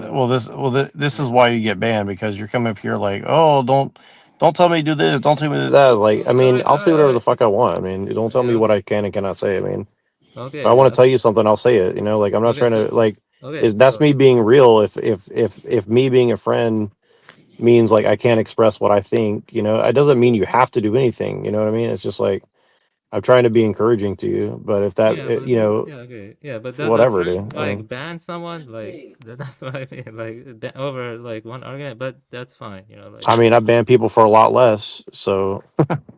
I see. Okay. Okay. Yeah. I mean, it's like the thing is like we're here to like, talk about ideas and shit. And it's like if we're gonna make it like some drama thing about Yeah. whatever, I mean, Yeah, I don't that know. I night mean, though, I came at here. least at least at least get us paid. Like if you want to make this drama, like let's get some money rolling in, then we can do some drama, right? Like Yeah, that's right. Yeah. Well, that night I came, I did come to discuss ideas, though. I didn't come to talk about BB, though. I came to talk about ideas. You know that, right? Like I wasn't intending well, to I talk about mean, BB that see, night. it's easy to say, but then like behind the scenes you want to like go and say like, things that don't really make any sense and then like try to like put me in a position where I'm like, oh, I need to grovel to somebody for something that I don't even think I did. And then I explained like I don't even think I did what I'm accused of, and you're like, oh no, fuck you, Yeah. you did do it, and then you're like, oh, let's just talk about the ideas now. It's like I'm not gonna do that. Like if you want to do some weird shit, like that's Yeah, I failed. Okay, I failed with that whole thing. I shouldn't have yeah, brought and the thing is anyone. this, like what there's a pattern of behavior among guys, like yourself who like to like stir up drama, then talk about it privately, then misrepresent what's said. Like that's a very shady game to play. I mean, there's a lot of people who do that, and like if you're gonna follow that pattern of behavior, like I don't need it around, to be honest with you. Like I've never had any of these other people do that to me. So like if you're Yeah, gonna start doing you that, then watched me like on TML's show, right? On TML show, I mainly talk about biosemiotic, the problems with industrialization. I talk about neuroscience. I talk about, a Right. lot of different stuff. I don't even talk about personal Right. stuff. Right. But He's legit in that way. Yeah. Yeah. yeah, but then you try to bring up some ridiculous drama where it's like really a nothing. It's really nothing, and you just make it into Okay, I like failed with that. I'm this sorry big about that. giant Okay, thing or just something. drop it then. Just drop it. I'm sorry about that. Okay, just drop it then. Okay, just drop it. I mean, Yeah. it's easy to say now, right? But What? you were very resistant to just dropping it when I called you beforehand and said like, "What is this about?" And then you kept doubling down, doubling down, doubling down, doubling down for like It was a days, right? So, misunderstanding. Okay, I and mean, I don't think it was a misunderstanding. That's the problem. It's like, like to be honest with you, like I know the difference between like a misunderstanding and like let's drum up some bullshit over nothing. Essentially, it's like TML, do I bring drama to your panel most of the time, or do I talk about ideas like most of the time? Like, be honest. Yeah, I mean, from what I saw, it's like there's like 4 or 5 people like within the situation. So when it got down to like the LARP factor of it all, like it just became exacerbated by like a bunch of people's opinions. Because when we were talking about it in the Discord, I know you remember that, Avian. We were talking with, like Brown's Boy, Moontan, bunch of people in the Discord, and I was like watching the episode with them. Right, and it seemed like there's a lot of, like, group think or whatever. I was trying to prevent, more or less, but I mean, it seemed like here's the thing is like I speak in a certain way and it's not for everybody. And I think, even ask Redding's someone who didn't really get it and he still doesn't get it a lot of times, but he's kind of learned over Right. a period of time that like sometimes I'm not speaking to the person I'm speaking to. And maybe that's a fault of my own, but like that's the problem is like people always like want to dissect what I'm saying. But then if I go and dissect what you're saying, oh well, that's disingenuous, that's this, that's that. It's like, well, you're assuming that you know what I'm saying when you really don't, right? And you don't know who I'm talking to, you don't know what I'm talking about, and that's fine, right? But then you want to go and like jump to conclusions like it's like you're like God yourself. And it's like, look, if you want to be God, go be God somewhere else. Like I don't need some God coming here telling me what I should and shouldn't do and how I should and shouldn't I talk. I mean, it's like my woman doesn't do that to me, so why would I let you do that to me? You know what I mean? Like, it doesn't make any sense, right? okay, what do you want from me now? Like, I just apologize. It was my fault. With the Browns boy Like, I stuff. have a God. I don't need another God. You know what I mean? But Like, yeah, you okay, guys, yeah, you see, that's the thing is like you guys want to like dictate how somebody should think, how somebody should talk. Like, okay. that's and look, if it's really something like you really disagree with, that's one thing. But half the time, you guys get pissed at me. You don't even know what the fuck I'm talking about, dude. You guys don't know what I'm trying to get at, right? And again, Okay. TML doesn't get what I'm saying sometimes either. And like, look, sometimes I don't want people to know what I'm trying to get at. I'd rather them figure it out for themselves. Like, if I just have to explain everything I say and like speak openly about everything I want to talk about, like, I mean, I don't really, it's not really going to go anywhere. Like, I don't know if you've been in panels or been in like social commentary for any period of time, but like the biosemiotic stuff, like I understand what you're saying, but I guarantee you, like 95% of the people that are ever going to hear you talk, they have no fucking idea what you're talking about, and they don't give a fuck, right? So, I mean, that's just the reality, right? So, you Yeah, know, okay. Yeah, there's explain different now. ways to communicate different things to different people, right? Yeah, I So, get it. If you have a you different know, style, okay, my uh, style is being sometimes transparent. if I say something about what you're saying, it's not necessarily because like I'm trying to like say that you're stupid. It's just that like maybe I agree with what you're saying, or maybe I don't agree with what you're saying, and maybe I'm trying to look at it from a different angle or talk about it from a different angle, right? But I don't know. It's just weird. It's like a lot of people like to come and misconstrue shit and put like some like intent upon what I'm saying, right?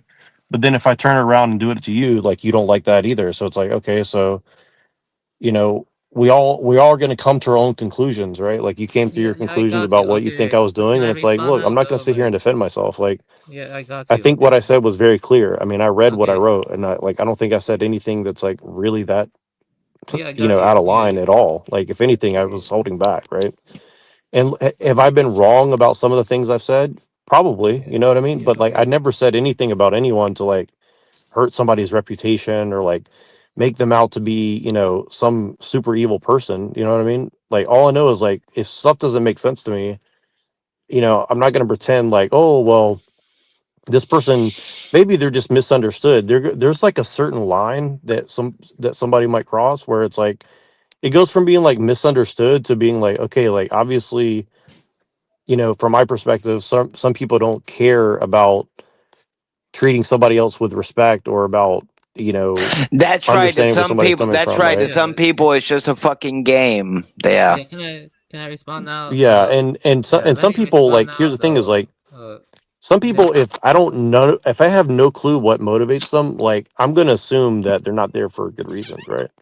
And I have very, very good reasons for believing that because I've witnessed some things, let's say, right? And so, I mean, you know, maybe it's a spiritual thing, or maybe it's a political thing, or maybe it's just a bunch of bored people, right? I don't know. I mean, but Okay, well, like, I don't think it's yeah, like in my best interest to sit here and like try to figure it out either, right? Like, yeah, I got you. I got you. Can I I mean, respond now? you know, if Yeah. all the things that you've already said about me, I mean, why you would want to be my friend if I'm such a bad person? Like, there's really no purpose to be friends if I'm that bad of a person, right? Like, you know, Let me obviously respond now. I'm the Okay. bad guy, so I'll be the Yeah, let bad me. guy and you can be the good guy, and we'll just go our separate ways, and we don't have to worry about it anymore, right? Like, okay, like, what Well, difference does okay. it make, Let you me know? respond now. I like to be transparent and direct. You know, I make mistakes too. You know, I'm sorry. I shouldn't have done the whole Browns boy and you thing. That was my fault. You know, and I didn't handle things well. You see, Is I have Avian made talking? Because I mistakes can't hear him. too. My bad. Yeah, so Yeah, it's I good think to he just. couldn't hear you. So Can you hear me now? yeah, can you hear me, Neuro? I can't hear him. Hold on. Let me reset. Hold on. I don't think he can hear me either. So yeah, I think he stopped hearing. So yeah, maybe he'll come back. Well, we were king of the castle. Yeah, I mean, I like to be transparent and direct. It was my fault and stuff. Yeah, You just know. wait till he comes back, Avian. Hey, Yeah, there can you you go. hear me now? Can you hear me now? Can you hear me? I don't know if I can. What were we saying? Can you hear me? Can you hear me? Okay, let's try it again. Can you hear me? Now I can hear you. Okay, go ahead. Okay. You know, I like to be transparent and direct. I make mistakes too, you know what I mean? It was my fault with the whole Browns boy thing, and I could have handled things better with you. A lot of it was my fault, and I did respect you and such. I just want things to go back like they were. It was my fault, you know. If you want to like understand me more, you can ask me any question. I'll be transparent and direct. You know, I don't really want to mess you over, and I do respect your style. We just have different styles and such, which is good. You know, I don't want to impose myself on you and such. You know. I'll just go to say that, like, if there's any grievances, don't be afraid to like air it out publicly with the person. So, like, if you ever have problems with like even me, Neurojack, T-Mail, anyone, just go directly to that person. Don't have a conversation with anyone else. Like one, you have to realize that there's history with like Brownsville and Nerdjack where there isn't history for me. So, you know, like you have to take into account that there has been things done in the past where, you know, most people take what happens on the internet as a game, but you know, I'm all for decorum. But if you know, once you have to take things personal into someone's personal life, you've lost my respect because you know, unless I'm talking about graping or you know, hurting your family, you know, I'm never the kind of person, nor is Neurojack, nor is really TML, who's ever going to go out of their way to disrespect anyone in your personal life or make a personal threat towards you. So, you know, if you have a grievance, come directly to that person straight out in the open and say what the fuck you have wrong with them. And just don't, it may not seem shady to you, but to everyone else who may view it, if there's already optics or whatever because of past history, it just looks shady that you would rather talk to other people, even like how you came to me. I'm going to be transparent too, like how you came to me. If unless there's a personal, which I'm going to tell you, and probably anyone here is going to back it up. If you have a problem with me, there's something wrong with you. So even like with Nerdjack, you know, sure he can come out one way, if you don't understand what he's saying, it may seem like, oh, maybe he's personally attacking me, but you're going to learn that a majority of the time when him or I or even TML sometimes talk, we're talking a lot of the times in a third person perspective, not through our own lens. We're trying to reach the audience at all times, even if we're talking in a first person perspective. You know, like with my LARPing, I want you to be in my shoes as much as I'm trying to get into your shoes, if you get my drift. So like I said, man, if there's a personal problem with anyone, just go directly to that person and talk to that person. But Yeah, you know, and look, be a and I'll man just about it admit at one thing, least. like, yeah, and look, one thing real quick. I mean, like the thing with Browns Boy, you know, it's possible, and I've learned a couple things since then that maybe I was misconstruing things, you know, for meaning like maybe I saw what I saw, but maybe I didn't know some of the things that were happening outside of what I could see that would explain some of the things I was concerned about, right? We don't care about So Browns that's Boy. and look, Just know that's kind Browns of like Boy. where I try to be careful. Where like I see things, but I may not know certain things that are happening, right? So we trust everyone as much as we can, but you just never know. So that's what we're also trying to get at here too. Is like, as much as I trust you, trust this person, you know, you just have to be careful. We can be friends, but you know, other people might not want to be. You get my drift? Got you. Yeah, can we stop talking about Browns Boy, please? It's not just about him. There's 1,500,000 people on the list who don't exactly like, especially the three of us. This is So about me, okay? This is about me, okay? You know, I'm sorry, okay? And if you have any yeah, like but suspicions of see, me, here's the thing. just ask. I can barely hear you, by the way. So hold on one second. Can you hear me? Okay. Okay. So one thing though, like, you know, here's the thing is like, you know, here's, I mean, look, don't take this the wrong way, but here's the thing is like, it's not only that you can become a liability to any of us with the way that you act, but you can become a liability to yourself. And all I was trying to do is let you know, like, look, some of the things that you say because this is the thing is like, you don't get the context. Like some of the things that you in particular say can be misconstrued one way or the other. And I was trying to warn you that like there are people on here that will fucking ruin your fucking life. Okay. yeah, So I I'm will trying have to to like admit, give you a Avian, heads up for that. Okay. I'm So going to tell you, Avian, it's one thing what you sent to me, but if you said that to any Tom, Dick, and Harry who may be affiliated with an agency, you're lucky that you sent what you sent to me and not to someone else. I'll put it that way. Yeah, okay, I right. got it. You know, I'm sorry. Okay, you know. I'm just Well, saying, it's be not all about cautious, being dude. sorry. It's about being It's about like cautious and it's about listening to maturing. it's about listening to the whole thing and thinking like, and again, because this sounds like I'm bullying you or something. I'm not. I'm trying to tell you, like, I've seen people go to prison for retarded shit that makes no sense. Okay, so like that's what I'm trying to tell people. Like, we can think this is a game all day long, but there's really consequences to this shit, and that's the thing is like, this isn't just like conversations, right? Like this is real shit, and people do go to prison for it. So like that's what I'm trying to tell you. Like all the stuff that we're doing is a lot more, you know, important than it seems on the surface, right? And and almost all the bullshit you see is an effort to cover up that fact and make Yeah, it but seem there like is it's just a one bunch of problem fun, though, right? is that we barely get any views. We only get like 4 or 5 Yeah, views. that's what happens when you're not paid by the main establishment, you know. Yeah. Yeah, I mean, like, I see your point, but man, we Well, don't get any views. there's ways to increase the views, but I'm trying to say like before we worry about the views, we should really be worried about like how we're moving and what we're doing because you know, a lot of these people that have the big views, like I would say most of their audience are people spying on people like us, trying to see like what do we really think and what are we really there for, Oh, right? I mean, they definitely that's my steal opinion. they definitely steal our ideas and use it in their videos and get millions of views in it. That's for sure. Yeah, yeah, I appreciate it. I think you are very Yeah, sensitive. and maybe this is just a bunch of paranoia. I mean, so and maybe it's better that everybody believes that. I mean, I don't know, but I'm just I saying mean, like I don't know about that. I've seen a few visuals of mine and what looks like to be TMLs in a few things and a few channels when it has visuals about technology. So I'm just saying they do stalk. Yeah, yeah, I get your point.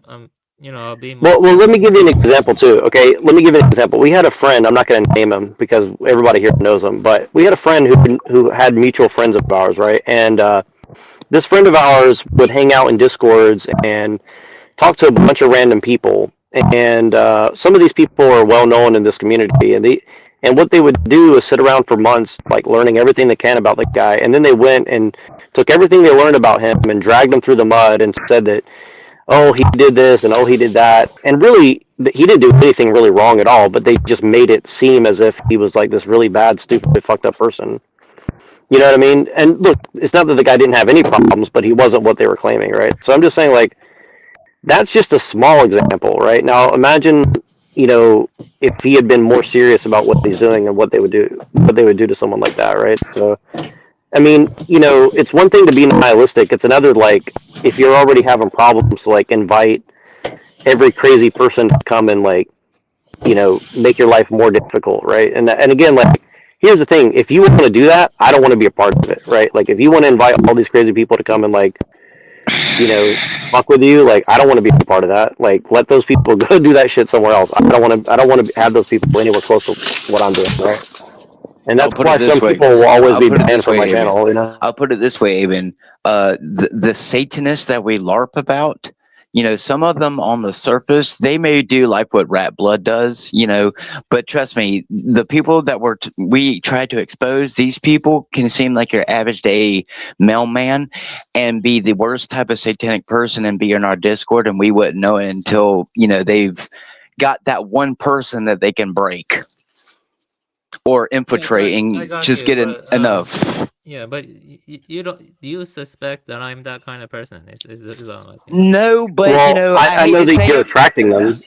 It's not just that, but you know, offense, as someone who doesn't drink, if I have a loose tongue, it's because I choose to have a loose tongue. So, you know, you have to understand the maturity level of, you know, I might not be a FBI agent revealing all the secrets of the FBI to you, but I have a level of decorum that goes beyond a fucking FBI agent. So, you know, again, you have to, if you want yourself to be, even though people mistreat me all the time, I still remain the same amount of decorum because why? That's what I choose to, whether I was drinking or not. So I'm just saying, like, mature a little bit. Like when I deal with DK, I love the dude with all my heart. I really do, but I cannot stand the dude. He gives me a fucking headache. The dude will not let me say a damn word without calling me a fucking scabby Jew cunt, but I still love the dude. The point is your maturity level on how you deal and cope with situations shows. I'll just put it this way. It makes someone want to trust you more. If you want people to have true loyalty and respect in you, it comes with amount of trust. So, you know, again, that goes both ways for like you, Neurojack, or any one of us. If we have a grievance with the other person, instead of making little jabs here and there with someone else, if you have a problem with that person, just come directly and say, hey, you offended me this way. You know, let's Well, throw look, some dirt. we're all rightfully paranoid about each other and about everyone. And look, there's nothing wrong with that, and we shouldn't take anything away from that. But that's very different than, like, okay, like, let's go and undermine everything this person's about. Because, like, I know everybody here has doubted me or had doubts about me. I know everybody's, and I know that I felt that way about everybody on these panels. But again, it's justified. But there's like a certain line where it's like, you know, your vulnerabilities become a liability. And again, Yeah. it's not just towards us, it's towards yourself. And again, you know, I don't know exactly what's going on, but I'm just telling you, like, you know, you should definitely take this stuff serious because, like, you know, it's one thing to be like, you know, a warrior for God, and you're okay with getting like martyred or something. Like, maybe we all see ourselves in that way, one way or the other, anyways. But I also think it's one of these things where, you know, if we're gonna play the game, let's play it well too, right? Like, I don't want to just, like, you know, be stupid and Yeah. not care. You know what I Well, mean? this So, is like, the kind of talk I was wanting, you know, and yeah, I agree with what you're all saying. You know, I mean, it's maturity and but here's the thing: is like you just really got to like think about, um, you know, personality versus like, uh, you know, what's really under the surface, you know, and you know, I don't know what your really beliefs are ultimately, but you know, I think, you know, you got to get your vibe in line, in alignment with yourself, as far as, like, you know, there's some bad shit going on, man. And so, like, I would just encourage you, like, to really contemplate that, as like there's some And I always put it like this. I think there's a lot of spiritual vampirism going on. You know what I'm saying? And so, you gotta protect yourself a little bit because these people will suck you dry and drive you to do. They will drive you off the fucking cliff and laugh about it. So I'm just saying, like, keep that in mind because there's like if you think I'm the asshole, like wait, because like there's a lot of people that will really try to do some bad shit to you or try to get you to do bad shit to yourself, right? So I just don't want that on my conscience either. You know what I'm saying? Like I don't want to be a part of something like that where I allow people to come in and like participate in that. You know what I mean? But I don't know. I mean, there's some black magic shit going on. That's what I would say, in my opinion. Yeah, yeah, I get your point. You raise valid points, and I try to be transparent and direct. I'm not like just talk things out with me. If I mess up, because maybe I'll mess up again in the future. Hopefully, maybe like I don't know, 6 months down the line, I will mess up again. But just talk it out with me instead of banning me, preferably, because like. Yeah, well, the main thing is I want you to understand something. If people are trying to get me into some back chat that's not recorded, or if they're recording it on their end and not saying anything, like I've already had that happen, and like I don't want to do that because Yeah, we don't do that. We don't do that shady shit. Yeah, I got it. I Like got I that. never record my conversations with people, and let except for like Pill Eater because he's asked me. He's like, please record it as a podcast. So he's the only person I'll ever record anything that's being said, right? On 'Cause top of he's asked that, me to do it. it's also dangerous because you can record, even with my screen recorder, I can screen record anyone's voice right now and upload it into my AI thing and use your voice. So, And that's another thing where people can like try to like set you up and say you said something you didn't say or whatever. And, like, they can already do that anyway from your voice off of a podcast. But again, so I mean, literally, like when me and Machine first started doing this, people were doing that to me immediately. They're like immediately like trying to say that I said one thing or the other while they were like threatening me and shit. And so like, and then they said they had it recorded, and then somebody else actually did have it recorded and never gave it to me. So this is the kind of shit that like I literally started out and learned this the hard way, where people were just like trying to like set you up and try to fuck you over and like let's just do put it weird this shit way, to you, Avian. Avian, you know how them people in chat sit here and make up these things and make fun of you? That's just the start of it. Wait until like they did me the same way, and then it became personal. Well, here's the thing: is the people that are the nicest to you are the ones you have to be the most fucking suspicious of. That's the fucked up part, Yeah, like, that that's the fucked up too. part. Like the people who are being nice to you are the ones you need to watch out for. That's my opinion. Yeah. Right? So that's what I'm trying to say. Maybe. Not always, but like I'm just But telling I you, did like. give you my real name, though. You know that, right? I gave you my real name. Well, I'm pretty sure I didn't record it. So I mean, if you did, I didn't record it because like I try not to like take advantage of what people tell me, right? Like if you're giving me enough trust to tell me your name, like I'm not gonna sit there and like write it down I and told you look you up like and a shit. few But months ago. I told you my real yeah, name. I know, I get it. But this is the thing is like you shouldn't do that. Even if you come and meet me in real life and we hang out and have a beer, like you probably shouldn't do that until you like really know me because like dude, like a lot of these people. You give them a 1 inch, they're gonna fucking try to destroy your life, dude. I'm just Yes, for not sir. even a good reason. You know what I mean?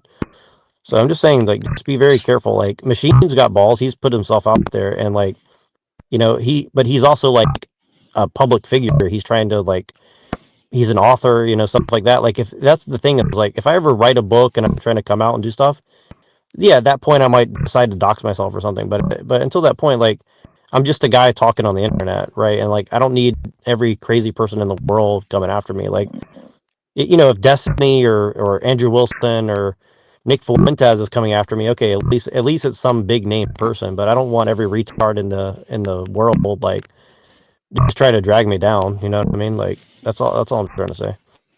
Yeah, I got you. Yeah, I got you. I see your that's a very analytical and multi-dimensional way of seeing things. Very multi-dimensional. The conflict of or the interaction of online personalities and what's involved in being realistic and not trying to make things escalate out of control, or Well, dox and you and stuff. we're all playing different games. Like, Lorp is playing his own game, Machine's playing his own game, you're playing your own game, I'm playing my own game. So we all have our own ideas. I mean, I put my ideas pretty much up front. Like, for example, I think we should have like a whole troll army that goes out and goes to all these panels and causes havoc. I mean, I've made that very clear since the beginning. Like, I think that's something that we should be doing, but Well, not necessarily that like. seems like a mistake though. Like if you do that, then what you're like warning about is going to bounce back on you like twofold, you know what I mean? Because you're gonna have more trolls, you're gonna have more people trying to dox you Well, and not stuff like that. necessarily. I think if you're trolling the ideas, then it's not personal. See, that's the difference. Like if you're trolling the ideas and then they come and try to like make it personal, well, that shows more about who they are than it shows about who you are, That's right? right. So that's what I'm saying. See, Avian. All I have to do is get on panel and start talking like a tranny, and you would have no clue it's me, especially if I've never been on your panel before. I can convince you I want to be a transhumanist tranny, and you'd never know it. What I'm getting at is like, yeah, I mean, I don't really have a idea. I mean, I guess if you want to say it's for Christ, but it's more or less, I don't want, aliens or demons taking your soul or whole. So, But yeah, but I'm saying play your game, play your own game, AB, and nobody's gonna sit here and tell you like don't do this or do this or whatever. But I'm just saying like be careful who gets in your ear and really question their motives. Like I think like what you're saying like with the kid thing, right? Like look, if you don't want to have kids, don't do it. Of course, I would never tell somebody who doesn't want to have kids have kids. But what I'm also saying is like life is beautiful, and try to enjoy it, right? Like I'm not, you know what I mean? Like there's always reasons not to do something, right? But sometimes there's reason to do something in spite of it. So I don't know. That's just what Yeah, I'm I mean saying. that's your opinion. I respect your view. I have my own view, but I well, respect your then view. there you go. You say, sir, you've already told me to fuck a woman and have a child once. I done said no. And if he brings it up again, then, slap him in his nuts. But I mean, let's be men here. Don't tell the other man to fuck if he doesn't want to. And if you already told him once, that's it. There you go. Yeah. Move on. Well, it's just like a gay person. Like I'd never go to a gay guy and say, you should just become a straight guy. Like I wouldn't do that either. So it's fair. It's fair to say like I'm not interested, right? Of course, right? So. And I'm not calling you gay. I'm just saying, like, I get you. Like, I'm not trying to like force you to do something you don't want to No, do. it would be different. It would be different if you started sounding like an annoying dad, but like you need to get out there and repopulate the family, son. It'd be different if it was like a constant thing like I that. mean, But but I'm gonna tell my son that. Like, if my son starts saying, "Oh, I don't want kids," I'm like, "You're a fucking retard. Get out there and find a woman." Like that. I mean, that's. I I'll be mean, honest. I guess it depends on the state of the world. I mean, I don't care how bad the world is. I'm still gonna tell him to do it. Even if it's personally. a tranny shim fembot. Oh boy. I mean, But no, seriously, you gotta do what you gotta do, man. I mean, shit. Well, I respect your approach and your views. I mean, here's the thing. Tom Pinoid has 8 kids. Like, you know what I mean? So, like, we all got to catch up. That's what I'm trying to say. Come on. No, I have my own values and my own beliefs. So yeah, but I respect yours. Oh, I Yeah, know. I know. And I respect yours too, right? But I'm just saying, like, I mean, I don't know. I just think it's, I don't know. I see. I'll put it this way. I mean, and again, this is not towards you personally, Avian, but like, I do kind of take offense to the fact that like so many people are like nihilistic and black pilled, and they try to drag everybody else into that frame of mind. And I'm not saying you're doing that, but like, there's definitely a lot of people who try to drag people into that. Yeah, and I don't want to. I don't think that's a good thing. Like. I think being crazy hopeful is better than being crazy hopeless, I would say, right? Yeah, I mean, you're free to your own opinions and views. I'm not a nihilist, but I am a kind of a misanthrope. There's a difference. Yeah. But not a misanthrope in the sense of I want to see people suffer. Like I get sad when I see individuals suffer, not having money to eat. I mean, yeah, that's sad.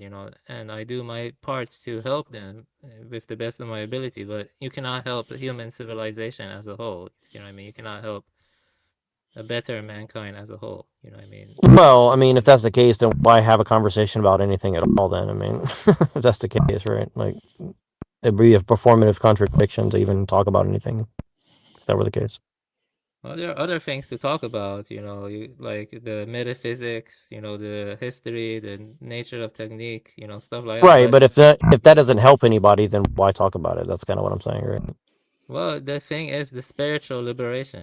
What does it mean to achieve enlightenment or achieve gnosis or whatever? You see what I mean? That kind of stuff, or achieve Christhood or something like closeness with God or something, if that's what you want. You see what I'm trying to say? There are different focuses in life. You see what I mean? I'm not a nihilist because I believe in the original nature in Buddhism, the Platform Sutra. You see what I mean? And the Diamond Sutra. And I was a Soto Zen Buddhist for some time, and but I didn't initiate though. But I should have. But I don't know. Maybe Rinzai is better. Rinzai. But yeah, I know a lot about Buddhism and a lot of different stuff. I got three degrees. I got a bachelor's degree in neuroscience, a bachelor's degree in computer science, and a master's in robotic intelligence. You know what I mean? And I can't even get a job easily. Yeah, but I don't Well, know. we should Maybe just start our own robotics engineering company and make fembots for the masses or something. well, if you want money, that's that's what you gotta do nowadays. That's bad. But yeah, see, Well, it's I want a Zen Buddhist robot kamikaze That's army right. personally. Bleed the earth dry of its resources for some jizzbots. I mean, you could do worse, right? Oh, I'm sure it's gonna get a lot worse. So, Come on, do you man. have Deus any Ex Machina. suspicions of me or anything like? Have sex with the Machina. I mean, Yeah. whether I do or not, it's kind of irrelevant. I mean, I think the main thing is like you're gonna do whatever you're gonna do. So, but Yes, sir. We're just asking that if we're all friends, then let's all have mutual respect and loyalty to one another, at least. yeah, I mean, I mean, I'm friends with anybody who's not like my enemy, more or less. I mean, like, but it's just different degree of friends. Like, if you want to be like my best friend, then like we're gonna like actually like do things in real life or try to build a business together or try to like promote each other's art or craft or something, right? I mean, I think that's what we've all done with this internet stuff, right? But that also means that we kind of like have to respect each other's boundaries to some degree and like I don't know, sometimes move as a unit and sometimes move independently, right? Like everybody's got to have to do their own thing in some way, but also there's times when we have to like get ourselves together. And I'll be honest, like I'm not the most easy person to work with for sure. Like I don't want to like it's really hard for me to buddy, you fucking tell me. Yeah. See here's the thing is like if I don't believe in something, I won't do it, right? And so like it's really hard to convince me of something. So it's not that like TML, like I've disagreed with TML in a lot of like ways that he's done things, but I've grown to appreciate them over time because he just saw things in a way I'd never thought of before, right? So it's one of those things. And same thing with Lorp. Like Lorp does things totally different than I would ever do them. And sometimes I don't like it, but it's like he's going to do what he's going to do. And sometimes he's a lot smarter than I am, right? And and I have a little bit of like lack of action on a lot of things because like I'm not sure the right thing to do sometimes. So we all have our pluses and minuses and shit like that. So you guys gotta respect people's freedom, basically, and not try to force people to do something or try to coerce them. You see what I mean? That's wrong, And sorry if it seemed like I was doing that. I really apologize well, for that. yeah, it's not like I wasn't even the only thing I was really mad at you about is that you just really like jumped into the slander thing, and then when I tried to explain it to you, you were still like, oh, well, just grovel to BB or whatever. And again, I wasn't even mad at BB at that time, and I'm still not even to this day. I'm like, I'm over it, right? Like whatever is between he and I, like either we'll figure it out or we won't. But I'm not like upset about it or anything. Oh, But yeah, it's okay, I more. got you. Yeah, I was wrong about that. I really said that. I apologize. Yeah, I mean, I'm suspicious of him, but I've also found out a lot of the things that I was most suspicious of him about were maybe me not fully comprehending some other things, right? So there's a lot of moving parts to all this stuff, and again, the thing is like, if I didn't know so much, my paranoia would be a lot less. But the thing is like, I know too much. Like for example, this guy named Teriak just released a video called let me tell you the name of this video. This video he just released is called oh shit, where'd the video go? It was like George Johnny on Iran like like talking about Iran with Giorgiani. So this like little weird gay Irishman that basically has no ideas of his own is like talking to YouTubers with 1 million subscribers and has like 10 viewers. Now he might be talking to Giorgiani, and you're like, that makes no sense. But well, that's just what happens, right? I'm sorry, it wasn't Teriak talking to Jake the Rattlesnake. It was another guy like him. But anyways, you get the point where it's like, you see these random people in these circles, right? And you're like, well, what are these people all doing here? And then you figure out like some things about them and some things that don't add up, and you're like, well, this is pretty weird, huh? So I don't know. Hard to really explain unless you witnessed it, but like I have no idea where you came from, Avian. So like I don't know what you witnessed. I mean, if you have all these degrees, you probably haven't spent a lot of time on like internet social discussions. So this may be pretty new to you. So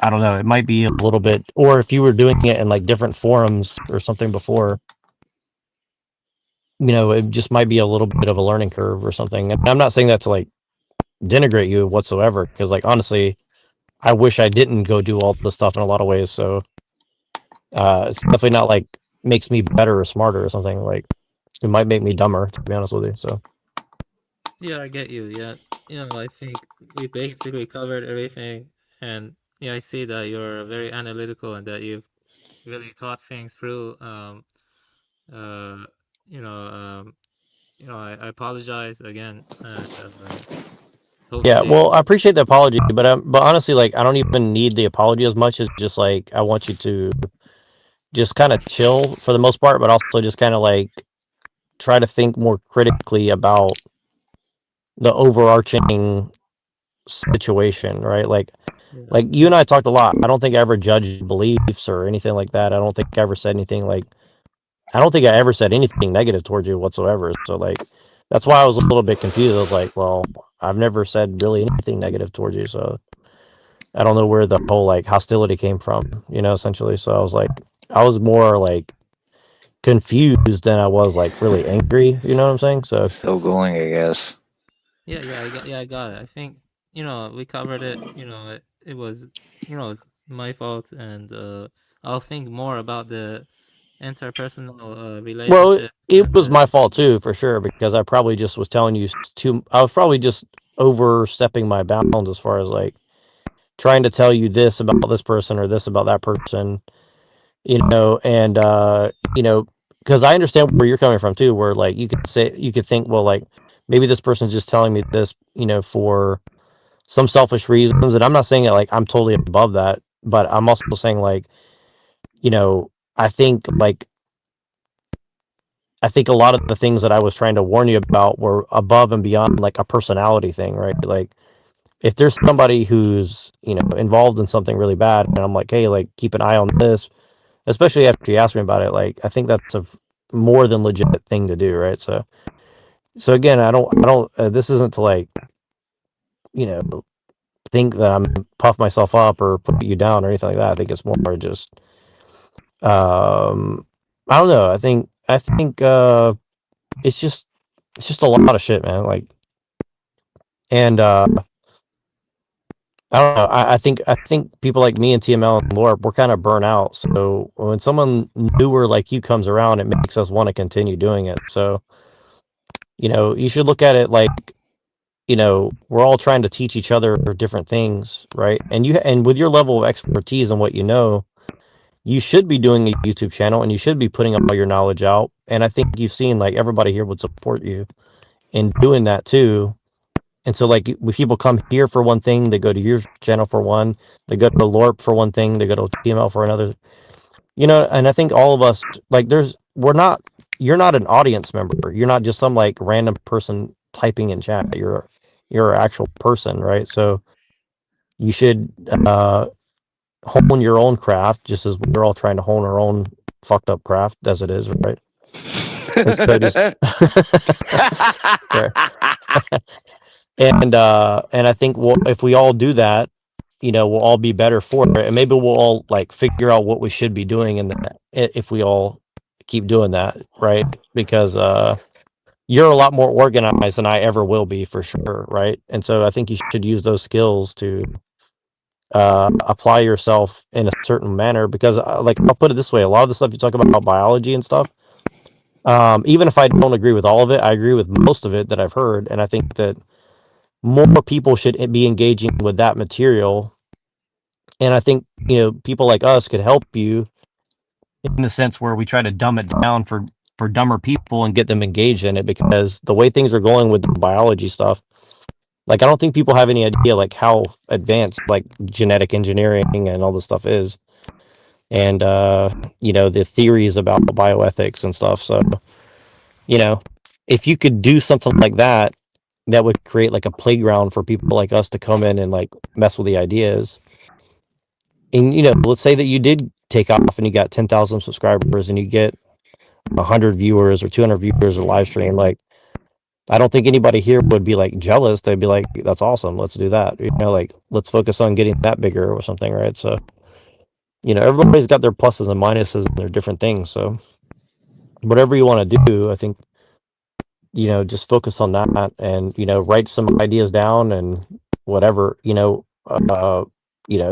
show me some of the art, you do art, so I mean, you do a little bit of everything, right? So just I don't think anybody here is trying to drag you down. I think if anything, they want to see you lift it up uh and just apply that a little bit bigger. And I think the main thing I would say is, like, don't let these people drag you down into like some bullshit. If they're not trying to like if they're not trying to tell you to like express yourself better, then I don't think they really care about you personally. But that's just my personal opinion, right? But, Yeah, I got you. I think that's all said in goodwill, and I appreciate it. Yeah, I have some books to read before I make my channel again. Yeah, but I do plan to in the future. But I do want to get in contact with like literary agents or publisher. I might go for a PhD. I don't know. My dad keeps pushing me, but I have to think. well, Yeah. I'll tell you this. I mean, do whatever you want, and I know you don't ask for my opinion, but I think it's safer to do all the stuff out in the sunlight. So even if you post like one video a week or something, I think if you do that out in the sunlight and then you apply for PhD, and then, because I'll tell you this, I think PhDs are dangerous. Like, you're going to be going into dangerous territory. So I think the more public of a figure you are before you do something like that, the better. So take that for what it's worth. But I'm not saying that to make you paranoid. I'm telling you, like, you know, I think having a public profile would be a good insurance policy. I'll put it like that. Yeah, it's good to get one's name out there, make a name for oneself, especially I don't know, contributions that could help with the But also if your ideas are controversial, right, and then people try to use that against you, you're already like a public figure, right? So That's right. See, Avian, how can you accuse me of being a Satan worshiper if in every video I put Satan in it? yeah, it's all about the intention, the intention. Some people could put Satan to criticize Satan. Oh, yeah. Yeah. What's wrong? You don't want to see a purple Jesus riding a purple unicorn? Nah, but seriously, yeah, I mean, and genuinely, we all have the same goal in mind, which is, I guess, better humanity than what we're currently seeing in the system. So, even if that means exposing the system in different sectors by different people in different ways, in different formats. Well, for me, it's a question of whether or not symbolic reference can emerge in any other organism online and protecting the biodiversity of the earth, because maybe, I don't know, millions of years from now, some other organism can arise and develop high culture and architecture and, theology and stuff like that. because that all comes from symbols, you know, and protecting the biodiversity and the harm we're doing to the earth. You know, elephants and dolphins and whales are all intelligent creatures. Same with pretty much many other organisms. And I think I'm not as anthropocentric, you know, but I am interested in the idea of enlightenment. Enlightenment is about letting go, you know, no longer grasping, you know, and non-abiding awareness, an awareness that flows without dwelling on anything, without clinging onto anything. And then you like renunciate the symbols, or you let go of all the abstractions. And by doing that, you turn the light inward, and then you see your true nature, which is uncreated, unborn, imperishable, and that's called the original nature. That's called Buddha nature and stuff. So I wouldn't say my focus is on bettering humanity. I don't think humanity can be bettered. You know what I mean? So yeah, that's what I think.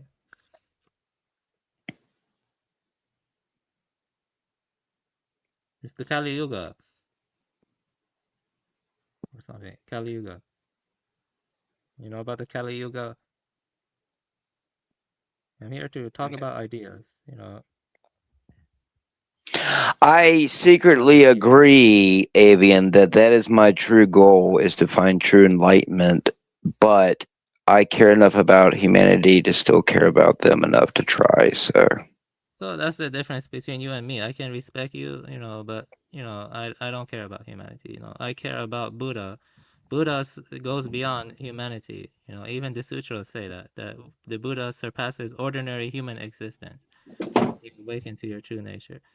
So that's something I truly believe in. You know, when people look at animals, you know, they think, oh, they're lesser, but you never know. Maybe future is different. I don't know. Well, Like, great. I'm sure you'll feel the exact same way when the ocean waters began to rise. I hope you got a big enough boat. yeah, they are rising. Yeah, they are right. Yeah, but I would say so when there's, big old pieces of ice that are the size of 5 or 6 football fields just floating around like big old ice cubes and no one's batting an eye at it, yeah. yeah, that's right. But no, I do agree. Yeah, Evian. In the end, to me, it does seem inevitable, so. Yeah, I don't think machines can ever reach the level of life or the original mind, the true nature. You know, machines are destructive. They destroy biodiversity. They destroy human autonomy. They destroy tradition. They degenerate the traditions as technique, preoccupation with technique grows. You know, I read David Scribina. I read Jacques Ellul. I need to read Mumford. I have not read Mumford yet, but I plan to. You see what I mean? So, you know, I came to TML's channel not through an e-celeb, but through Dr. David Scribina's website. You know what I mean? So, yeah, I'm more, yeah. Yeah, I was actually surprised by like, you know, all the drama stuff. Yeah, I'm sorry, I was kind of not prepared for that. I haven't talked to or befriended anyone in over 10 years, actually.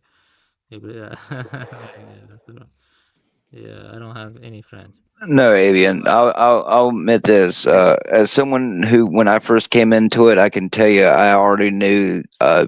Be very careful and cautious of who calls you a buddy or just smiles at you. You know, it's not just because you shouldn't just trust everyone. Like, you can be open with everyone, but I will tell you, people will very quickly. If they're not able to restrain themselves, they will show just how nefarious they are very quickly. So it's just, like we said, be cautious for yourself too. We care about you not just as a friend, but as a person. We don't want you to get involved with anything that might, jeopardize your own, well-being. It's all about the love. No homo. Yeah, that's a very good advice. I appreciate that. That actually shows care and you know, astuteness and also goodwill and stuff. I appreciate that. Well, yeah, we're not fucking robots, at least as far as I know. If I ain't got a robo dildo, so. Yeah. Yeah. Well, anyway, you know, everyone has their different focuses. I see your focus more on the social engineering from e-celebs and their networks, which are paid actors. You know, that's an important thing to explore. I guess, you know, my area of focus is a bit different than that. My area of focus is on, you know, No, conservation. Avian. My professionalism is in subliminal messaging. I could right now, if I were paid and promoted, I'm saying if I were paid and promoted, I'd be the one making your Steven Spielberg movies. So Yeah, But I was unfortunately, they don't. They referring won't. They to. want to touch my hole, and I wouldn't let them. So Yeah, I was referring to Neurojack. Well, Neurojack. I don't think I'm really that focused on like who's an actor, who's not. I mean, I pretty much think like 95% of everyone you see that has any significant following, and even some that don't, are something or another. But I mean, I don't think that's really like my main focus of anything. But Yeah, I mean, what your main focus is like a mix of techno pessimism and also seeing how these actors are like socially engineering the masses, right? That's how I interpret your focus, though. yeah, well, actually, I need people like you to tell me what my focus is, because honestly, I don't even know. To be I mean, honest that with you, sounds. so. He said that sounds about right. I mean, I've always given that general idea that like people know the the whole Joker idea. I mean, that's basically the idea of the Joker, is to expose what people call insanity of the Joker. In reality, he's exposing the insanity of people, like he says to Batman in the movie. When the chips are down, I'll show you these civilized people. They'll eat each other. The whole point of the Joker is not that he's insane and will carve your face off. Is that he's pointing out that you will carve off your own face when the time comes. So, Like, look at this picture here. What do you guys think? Oh, that's a paid actor. Oh, I mean, that could be. Oh, wait, who's the top left one?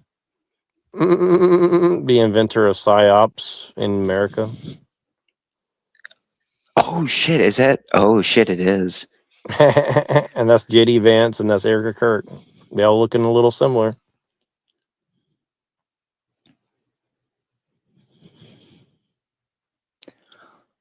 Oh dear Lord! It's just one big club, and we ain't in it. Be a good little goyim.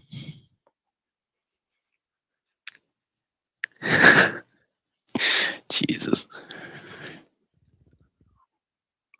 Yeah. Shady actors getting paid by shady corporations and entities to make the masses to think and feel and act a certain way, so that way when the time comes and the alleged New World Order hits, they'll all eat the bugs and be happy. I saw a video of Mr. Beast today, and he was on like this Jewish guy's stream, and he asked Mr. Beast. He said, "Have you been to Antarctica?" And he's like, "Yeah." And he's like, "So is there ice wall?" And Mr. Beast was like, well," and he's like, "I can't answer that on stream." And he's like, "Okay, we can talk afterwards." And he's like, "Well," he's like, "Let me put it this way: there's a reason why you have to go chaperone when you go to Antarctica." Oh, of course, dude. I've just with a little bit of exposing what I did on mine, it's obvious that they have edited and reconstructed hundreds, if not thousands, of miles of mountains and ice that you can just see where they went in and did nothing but edit it. So none of us will go there. And I'm telling you, some of them, the newer images of the ice that's in the ocean right now, I'm telling y'all, if you know how big these things are, I just hate to say it, it may sound like a LARP, but expect that ocean to rise. And, once all that fresh water gets dumped into the sea currents and vice versa. Just saying, they put it in your movies and, we call it cinema, but these What do you people guys are think? doing it. Is this the vice president or the? What, you mean like he somehow got younger, or it's his clone or an offspring? I mean, it could be. I have no doubt in this world. Maybe it's his love child. Ancient bloodlines, ancient gay lines. Looks like Bill Hicks. Maybe Bill Hicks is Michael Aquino.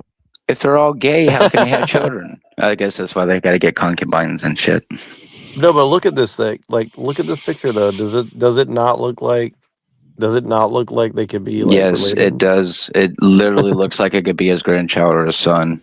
Yeah, it's crazy, dude. Like, what's funny is like now all of these like weird, like alt right accounts on Twitter are talking all about this shit. Like Erica, and what's his name? Erica Kirk and like JD Vance and Aquino and all this stuff. It's like really weird that they're all like now openly talking about all this shit. So I don't know what's going on. Like And I it just was opened up Twitter and immediate. saw all It I was think we know what's immediate going too. on. Right. Don't we know what's going on? Because like, didn't they just do like a whole thing where they were doing a debate about comparing JD Vance to the guy from California? What's his name again? Fuck, I'm drawing a blank. Newsom. Yeah. Right. So they're saying like so is this like Newsom's people trying to call Yeah. Well, it's not Newsom's people. I think we deduced that Newsom is working with much higher people than himself to run these things, and right, like he's being propped up or whatever. So it's just Right. like, so it just seemed like they're doing a psyop campaign against JD Vance for whatever reason, Right. It's crazy, man. But it's like because like I don't and like JD Vance either, but also using Peter Thiel. They're doing some type of psyop campaign. right. No, it's weird because like a lot of the people that are attacking Peter Thiel, saying that he like killed his gay boyfriend or something, are like literally probably working for Peter Thiel or very closely related to people that do. So I'm like, it's pretty weird. Like when you really see, I really wish I knew how to like make a big like Lombardi web or something of like showing all the little connections. I mean, maybe that's not really that valuable, but it's like the people that are like participating in this. It is definitely confusing because it's like Newsom working with the Groypers. Like it doesn't seem to make any sense on the surface, right? But if you could make sense of it, it would probably tell you a lot about what the inner structure of all this is. I mean, it's easy to say like it's CIA or it's FBI or it's this or it's that, but I mean, I don't know. I mean, it seems overly simplistic to say that too, but maybe it's not. I don't know. But yeah, it's just hard to believe that Michael Aquino is now becoming like a household name in like right wing circles. Like I never thought I would see that happen, but so it makes you wonder is that a part of the plan or is that them just adjusting because enough of people started bringing it up? I don't know, but that's pretty interesting to me. It's fucking gay Nazis versus the trans commies.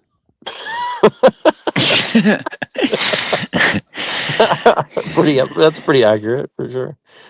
Crazy, man. It's like it's totally crazy though. It's like I just I don't know. I just never thought I would see this stuff.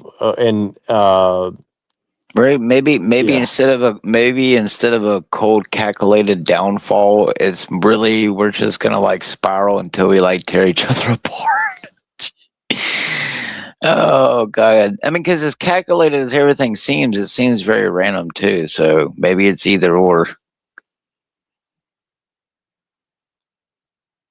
I'm trying to figure out what it is they really want, y'all. I mean, mentally, spiritually, like, are they just trying to get everyone to self-destruct or self-conform? Well, I mean, I think it's just like in the Matrix, they want your mind. Well, I was listening to this thing.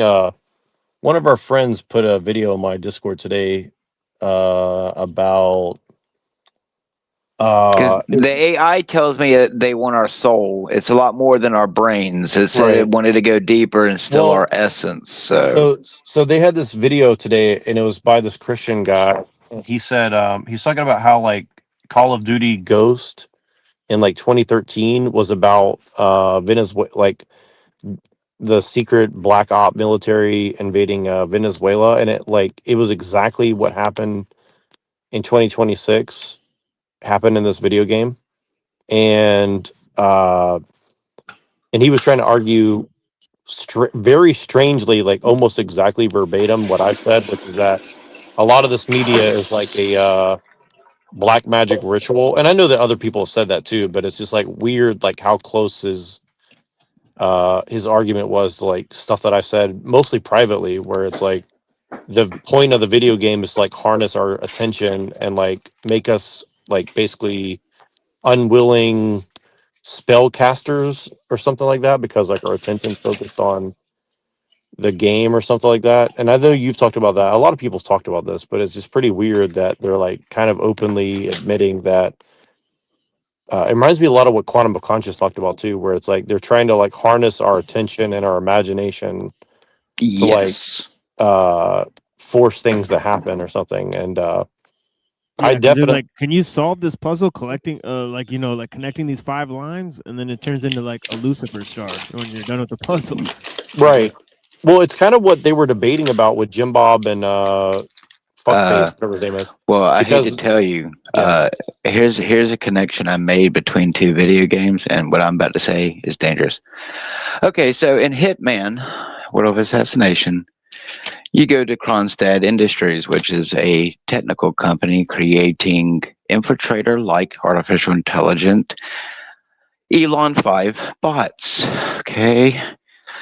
Well, let's just say this.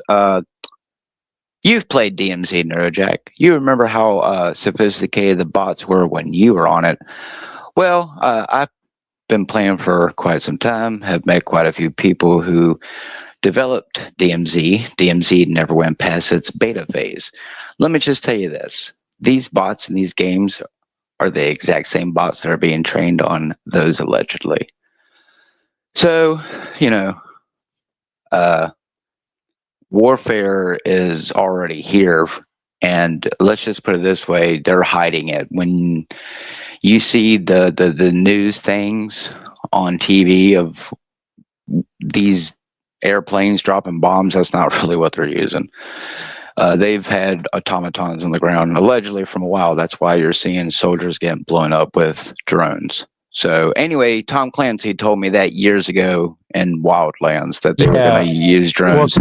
Well, that's one of the things. Like, if you see, this is where it gets weird. It's like Tom Clancy is definitely a big part of the psyop in so many ways, and like even if you look at like Ubisoft and these like companies that Oh make yeah, games especially like this, Ubisoft. They're very They're more than game companies. They're more than game companies. Yeah, for sure. And this is not even like that hidden. Like there's been people who's done whole like exposés about this, but yeah, it's like some weird like French secret military black ops shit. And then yeah, I mean, that's kind of the thing is like if you really, and this is kind of what I was hoping that me and Buddha could get into eventually. It's like, I mean, I think that they definitely do have the capability to build like Android robotic, semi-human like people. How expensive it might be is one thing, but you mean the capability, I think, is definitely, yeah, exactly. I think it's definitely Well, possible. I will Right? say this though, is that a lot of what I know may become obsolete soon because they have the Willow chip that came out. I think that's like a quantum qubit thing. Last Blood was talking about that, which is Well, let me ask you this really quick, if you don't mind, and this maybe is too controversial, but what did you think about that shooter who went to like Brown and MIT? What did you think about that guy? what shooter? You have to may give me the link and I can remember. Sorry about that. Well, there was some guy who went up and like attacked some people up in like Brown University and like I think it was Brown. I think it was Brown and then MIT. Hey, you know what's kind of creepy? I was calling myself Rick at MIT and making fun of the Brendan Fraser. And remember the whole LARP about him is that he's a dude who hides behind the screen and hides his true self from reality. So the fact that dude attacked the MIT thing was anyway. Yeah, it's coincidental. Well, that is pretty weird because I never looked into the case, but every time they go on the news and talk about it, it's like they're telling less and less details every time they talk about it. So it's like they're definitely trying to cover it up while still like promote it. It's kind of like the Luigi Mangione case where like they keep telling you less and less details over time. So I find that very strange in so many ways, like how they're trying to like do a reduction. And I don't know. I don't want to go too far from where we were, but like I think that they're definitely trying to harness our imagination. I think they're trying to, do some sort of weird AI robotic replicant people or something, and probably already have to some degree. To what degree I don't know, but yeah. Well, I mean, Disturbed did put in that one song. What is it? Dark Messiah, where he busts into the newsroom and all the people were robots. So I mean, even Disturbed put it in your face. I do believe it. I mean, that's why Fallout has all them synthetics in it. I mean, it's kind of hard to believe how sophisticated it is, but like, look at that human muscle robot that they just showed that was, has the extreme muscle capabilities. I mean, look at some of the hyper realistic masks and what they can do in some movies. I mean, unless you're cutting this person and it doesn't bleed blood and bleeds blue, or has an audio glitch where it's I mean, unless there's an obvious, you probably, or it sets off a metal detector. Well, what's that? Oh, I got a bum leg. I mean, but I mean, I'm telling y'all, with what I saw on that beach, there's no bars held. Even I'm talking about shit like Stargate. Like, I mean, with what you saw, Neurojack, that could have been just drones. But I mean, who knows? That even what I could do or what you could do doesn't really show what it was. But I'm telling you, what I saw up close, there's no bars held on technology. I'm talking about holographs. I'm talking about fucking the ability to lift fucking tons of stone and move it from one place to the other. As I see it, there are several possibilities. One is it could have been from an ancient civilization we're not told about. Two, it could have been from aliens or something. I don't know. Funny, Or Avian. You three, know like what you it said. looked like it came from? The U.S. government, because it sure did look military. It sure didn't look like it came from 3,000 billion light years away to come and fly out on a fucking beach. If it So, came from U.S. government, then they must have what you mean? invented Like how Grand Theft Auto 5 put the UFOs in their game and it has FIB on it? Yeah, they've been telling you in your face since the 60s and 50s and 40s who's got the fucking You've heard technology. conspiracies how U.S. government has a lot of stuff that we don't see. Like it could be like ancient documents or it could be alien tech. If they have something that advanced, then they must be following something we don't know. You see what I mean? Like something like that. Like. Well, according to the X-Files, we're working with the nicer aliens so the way the other aliens don't obliterate us and assimilate us as their breeding, feeding cattle. Well, they are working with something. Maybe interdimensional entities is possible too. Something we don't know. Yeah, definitely. Like, I have no idea. It could be something like that. Because the way technology is Well, I can tell you what advancing I think. I think it was a goddamn governmental aircraft working with the New World Order to mass surveillance people with Batman-like technology, like how Batman goes and tells Morgan Freeman, just put in your name and it'll shut it down. Well, I didn't sign up for this, Master Bruce. Yeah, well, good thing he's a white man, right? Yeah, but if Once you understand that what you probably worked in, Avian, was just to help out the New World Order to bow down to our satanic, demonic butt goblins, then you might realize, what we're stuck in. what I worked in is becoming obsolete, though. Yeah, because you were just at the forefront. You were just there to help get the ball rolling. While people like me help refine the psyoping tool of it for free and don't get paid to do it, while trying to expose all the other actors and paid LARPers with my buddies here, while we're not getting paid for it. More advanced stuff than what you're using, even more advanced. Oh, I know. I know. Trust me, I know. If we even remotely had access to what I saw, trust me, I'd already be in my pod, with 5, succubus demons sucking on me. Yeah, I get your point. Yeah. Yeah, they're blocking the sun and they're doing a lot of stuff that does feel like it's from a horror movie or horror game. Did you see that thing I sent you about mirror life? That's so weird. Yes. I never heard of that before. I never heard of that stuff before. It's like weird. No, at every single angle they are pushing filth.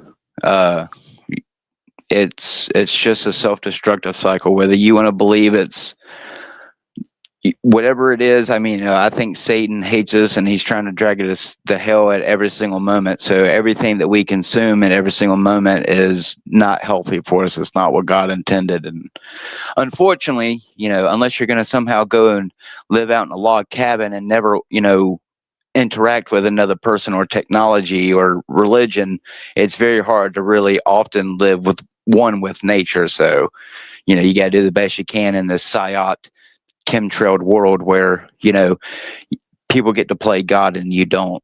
And if you attempt to play God, you go to jail for 3 life sentences. So don't forget, you only get to mass murder if your government sanctions it. But if you do it in your own backyard, you go to jail. Oh, that's right. Now you just get a slap on the wrist and you get let out in a few months. Oh, well. Point is they can just go and hide, in their Hyperborean mass land that they're thawing out, while the rest of us, just, drown or, turn into flesh-eating amoebas. I'm just, one or the other. I'm just saying Antarctica is a concern. As much as I don't like the whole global warming LARP, evidence does show that waters are rising. So, that water does have to go somewhere, whether you're on a ball or you're on a flat earth. And, what do we do, y'all? What can we really do? In the end, eventually something's going to happen, even if it's natural. I mean, allegedly a solar flare can throw us back, beyond the Stone Age. So, most we can do is every single day, as long as we continue to have a somewhat normal day. I mean, even America tomorrow, if it's not, a 9/11 type, inside job, even America can get hit with an EMP or be, attacked and invaded. So, they did it once before with great success, and only could allegedly have 2 planes and they couldn't even get them up in the air. So just saying, at the world of which we know is psyoped and controlled, when you have people who constantly tell you when they get into their little bohemian butt groves and tell you that they're going to have a new world order and that they will be successful, and then everything that you examine around the world, anyone who's in research, anyone who's in literature, anyone who's in science, food, agriculture, everything, their top people, all their knowledge is accumulated, assimilated, rewritten, and reestablished for whatever fucked up purposes, of which now we're just now starting to re-examine. Whether it's thrusting the world into a new world order with the butt aliens, or it's satanic, or there is no God at all and they still want to remove what is natural and be like in the new Independence Day movie and be like that little ball and transcend the flesh. I mean, something's given here. I mean, that's what the LARP has been from my lifetime. It seems like they're pushing this immortality. We can be gods. We can go to the stars. We can create stars if we want to, So, I mean, at every end, I'm just seeing the hubris of man, no matter what, thinking that they can do whatever they want at the expense of any and all human life, natural life on the planet. That's what I fucking care about. Whether or not some people believe nuclear weapons exist, I know that, yes, I may not have no power over them, but I'm still going to LARP against them. So, again, there are people in this world, if you want to call them people, who have accumulated enough ability to control people or influence people, slave them away enough to where throughout all of human history, even back when slavery was happening in the United States, these people were still getting away with what they were doing. So, I mean, yeah, at some point, at every I've said it before, and I'll say it again. Technological complexity should be scaled back to 12th to 14th century AD. I would agree. I could 100%, yes. But unfortunately, let's face that, good luck getting a majority of people to go back to horses and buggies. Well, that's right. They claim there's so much carbon monoxides. We have to reduce the carbon emissions, including yours, the one that comes out of your lungs. But, 3 houses with Mexicans can have 12 cars for 4 dudes. But if I drive 2 cars in my state, I get a state tax if I drive more than 2 cars. So maybe that makes sense. Anyway, it's a LARP, and it's all for shekels while they build their bunkers. Well, I'm not LARPing though. When I say that, it would be better though. Yeah, it'd be better. Yeah. I agree. Important stuff. I agree. But unfortunately, unless the sun's going to send, a solar flare avian, or, they're going to, pull the plug on all the power grid, that's not really going to happen. Not if they're going to, expect people to get fat off of their drone burgers. Well, at the end of the day, it comes down to attachments and, dukkha, it's unsatisfactoriness, the technological complexity leads to a proliferation of attachments in the modern age as it grows and grows.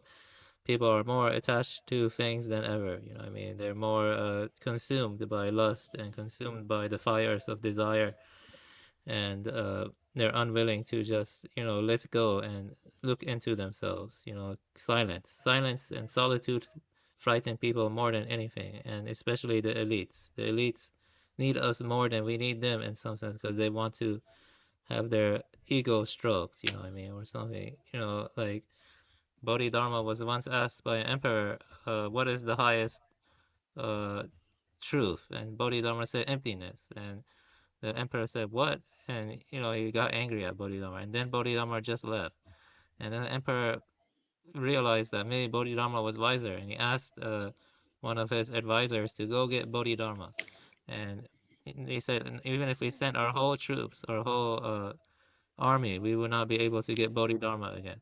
And that's kind of like what the truth is like. It's kind of like the moon behind the clouds of delusion. But the more you try to reach out and grasp the truth, the more it goes farther and farther back. You see what I mean? Like, you can't grasp it with the desire of wanting power or wanting to, strengthen yourself. You have to just, let go. And that's the problem with the elites. They're so consumed by desires of fires of passion and wanting to live forever and crap like that. But in a way, the elites are going to just exasperate their dukkha too. You know what I mean? Even if they get what they want, that's not going to alleviate them. It's not going to truly alleviate them.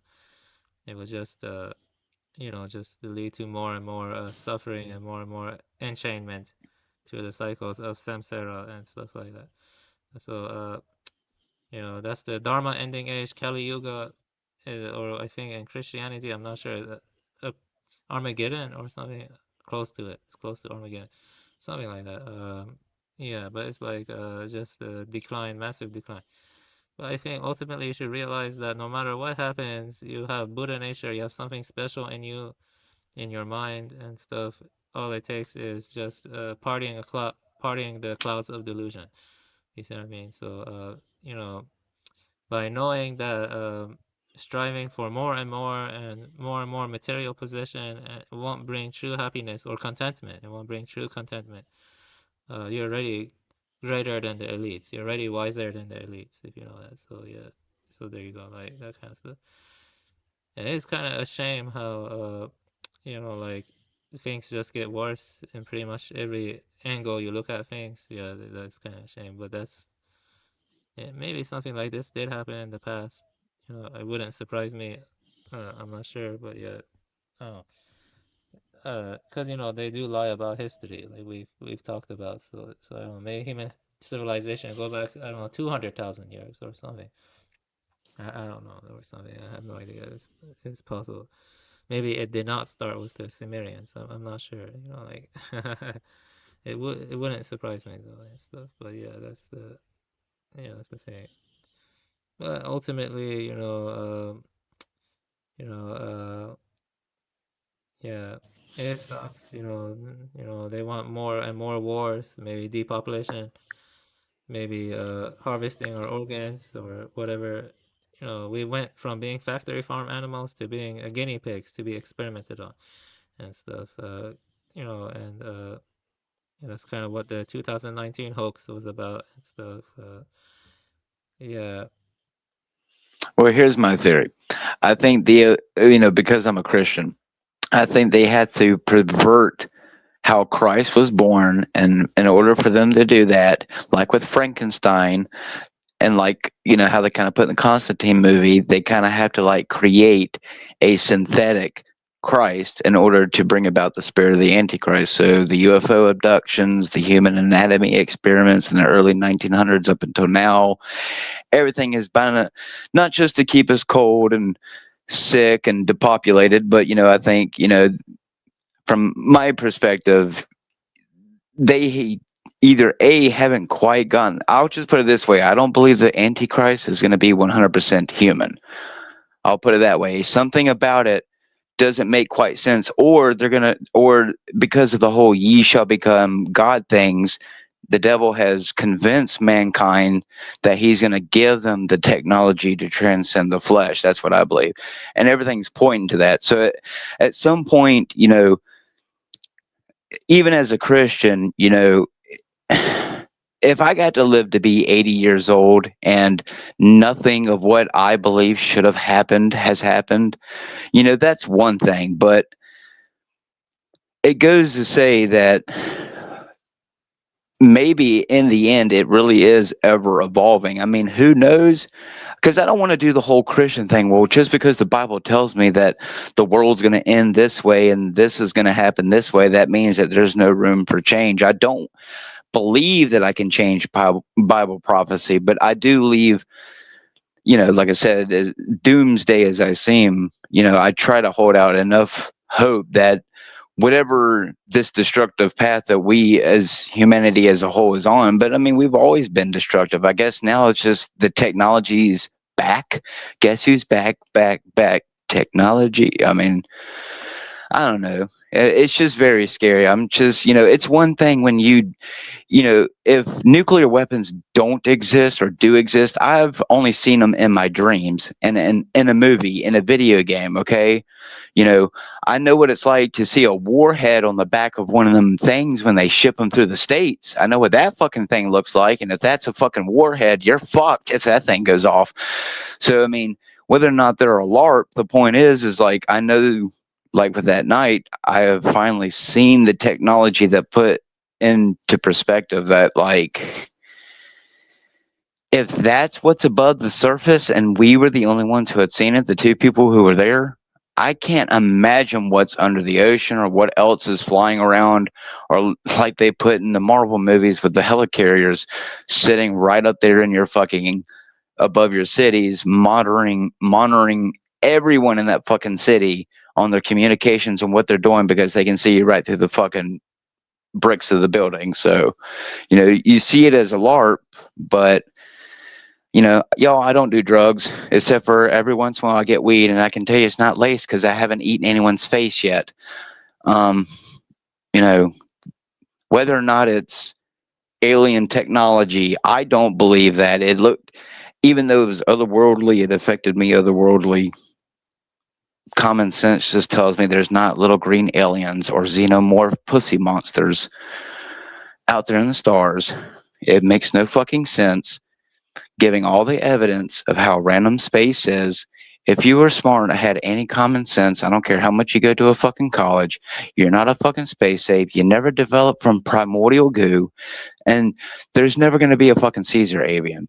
I'm sorry, but there's one step for man and an even bigger leap for robot kind. The only next evolution of man is going to be robotics, and it's going to be his destruction. There's no little Anunnaki, blonde-haired, white-skinned, blue-eyed people going to come from the stars and save the white race. I mean, it's human beings, it's animals, it's natures, and whatever demonic spirits there is. That's it, bud. Let me tell you this, though.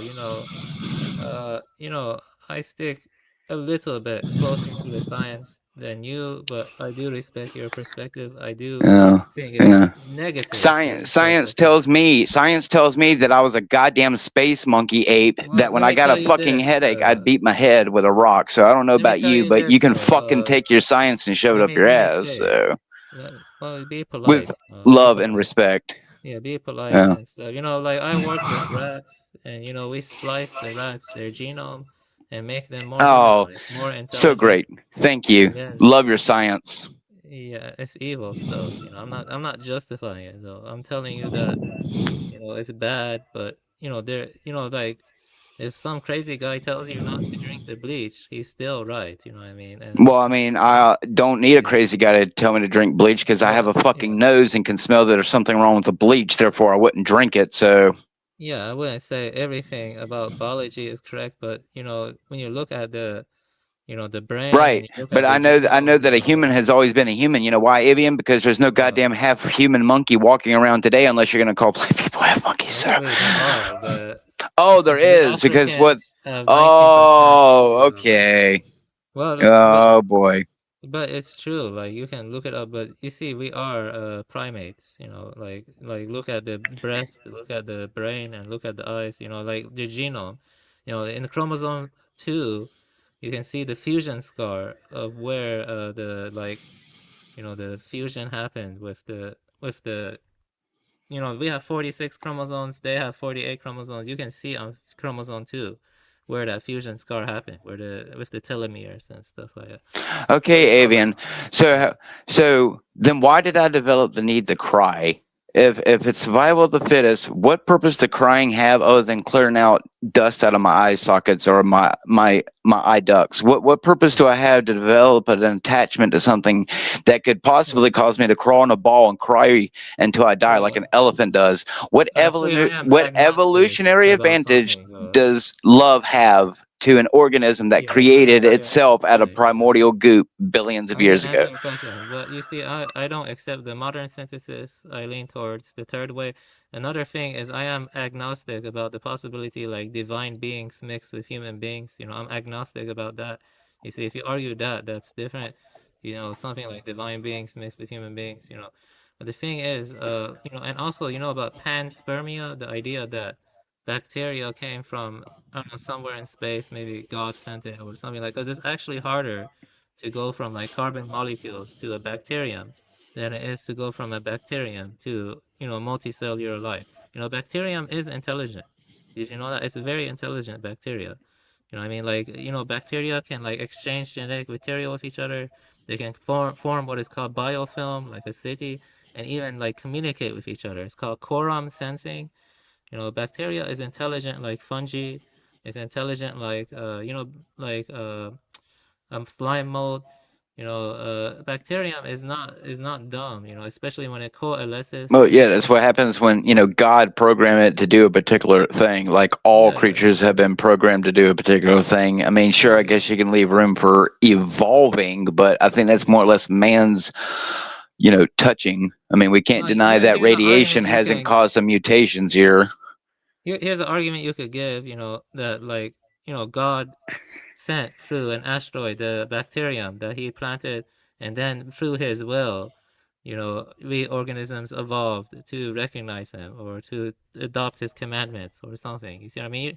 You don't have to like or that divine beings came down and they mixed with the Pasu or like the ape man, and that led to human beings having symbolic reasoning. That's possible too. Doesn't Enoch mention something like that? So like but the reason I can't discount evolution entirely is because I worked in a neurobiology lab. Some of the stuff they do to monkeys is very evil too. You know what I mean? And we know, like the stuff we know about vision comes from research on cats. Do you believe that? Their visual cortex. It comes from research on cats, from their visual cortex. Like they literally like open their skull and put electrodes on the visual cortex, and that's how we know a lot about vision. See what I mean? Like all these like these similarities, and the genome. You go into it, you look at what's called SNPs. You can see where the mutations happen, or like predict like when it happened. You know what I mean? Uh, but I'm not saying that that evolution is blind. Congratulations, It's not mankind blind. took God's creation and we cut them open to see how they tick. Boy, what a great creation. Yeah, but saying you have a common ancestor with like a cat or because it's not against my tradition. Maybe it's against your tradition, which is fine. We can No, debate it's it. just again common sense to think that my great great great great great great great great great great great grandpappy was goddamn Caesar. So sorry, I just feel like the indoctrination has done its job on you, my friend. Yeah, no, see, the thing is, in Buddhism, it's called dependent origination, and As far dependent as Buddhism, origination. anything that suggests that you can be anything else other than a spirit or a human being, because as much as I may want to lash out like a fucking crazy Tasmanian devil, it doesn't mean I am one, so, or ever will evolve into one. So Yeah, you still I have. guess you'll find out in a few thousand years, Avian, when, like in Marvel, when they go to the planet, there's a bunch of advanced bird and cat people living there that look and act exactly like humans. Yeah, I could, bring up the PDF and go into it more. You see, these are like technical topics, like you have to read books and stuff. But what I'm saying is that even if it were true, it doesn't disprove God or Jesus, and also, this is like, I mean, no, it doesn't, because the Bible tells me that man was formed from the dirt and that woman was formed from a rib. So no, while it doesn't astonish me, it's just how they push it is why I reject it. You're not going to sit here and convince me that I was something like Caesar at one point, even if it was a stupid beta version of it, and that somehow through refinement that I came out being able to not shit in my hand anymore and throw it against a wall. So anyway, I'm not Darwinian. I am a Lamarckian. You see, I'm Lamarckian. I'm not Darwinian. I'm Lamarckian. okay, Lamarck has well, different beliefs. more power to you. Yeah, like, yeah, but I have to like be honest and look at evidence, and it's a lot of reading and research. I still see science and technology negatively, but I don't see these stuff as threatening my traditional beliefs.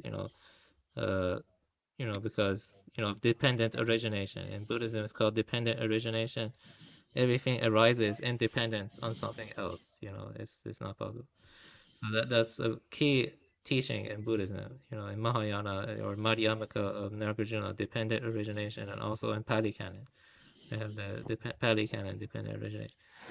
Yes, but When I look at animals, I do feel we share like a common, source, a common ancestry. I don't see the problem, with, some animals are smarter than others. Some of them aren't as smart. You can kind of tell by looking at their brains or their social structures, I mean, I just believe that we share the same life force. I believe that we share the same breath as nature and animals, but I don't think that we share like any type of blood. I don't care what a fucking computer tells you. You can go and take an orangutan's ball sack, sperm count, and match it up to my DNA and say it's a 99.9% match. I don't care what that computer tells me. I'm not related to a fucking gorilla, so whether I'm black or I don't not. have a problem with that. yeah, like in Buddhism, you can use dependent origination to explain a fire, right? You Right. have wood fire, you have other types of fire, right? You could say that there's oil fire, there's wood fire, there's a lamp fire, right? And there's different types of fire, right? So I don't know how you would apply this to evolution, right? And I don't I don't know if Buddha would, talk about evolution, or if he mentioned anything to that effect.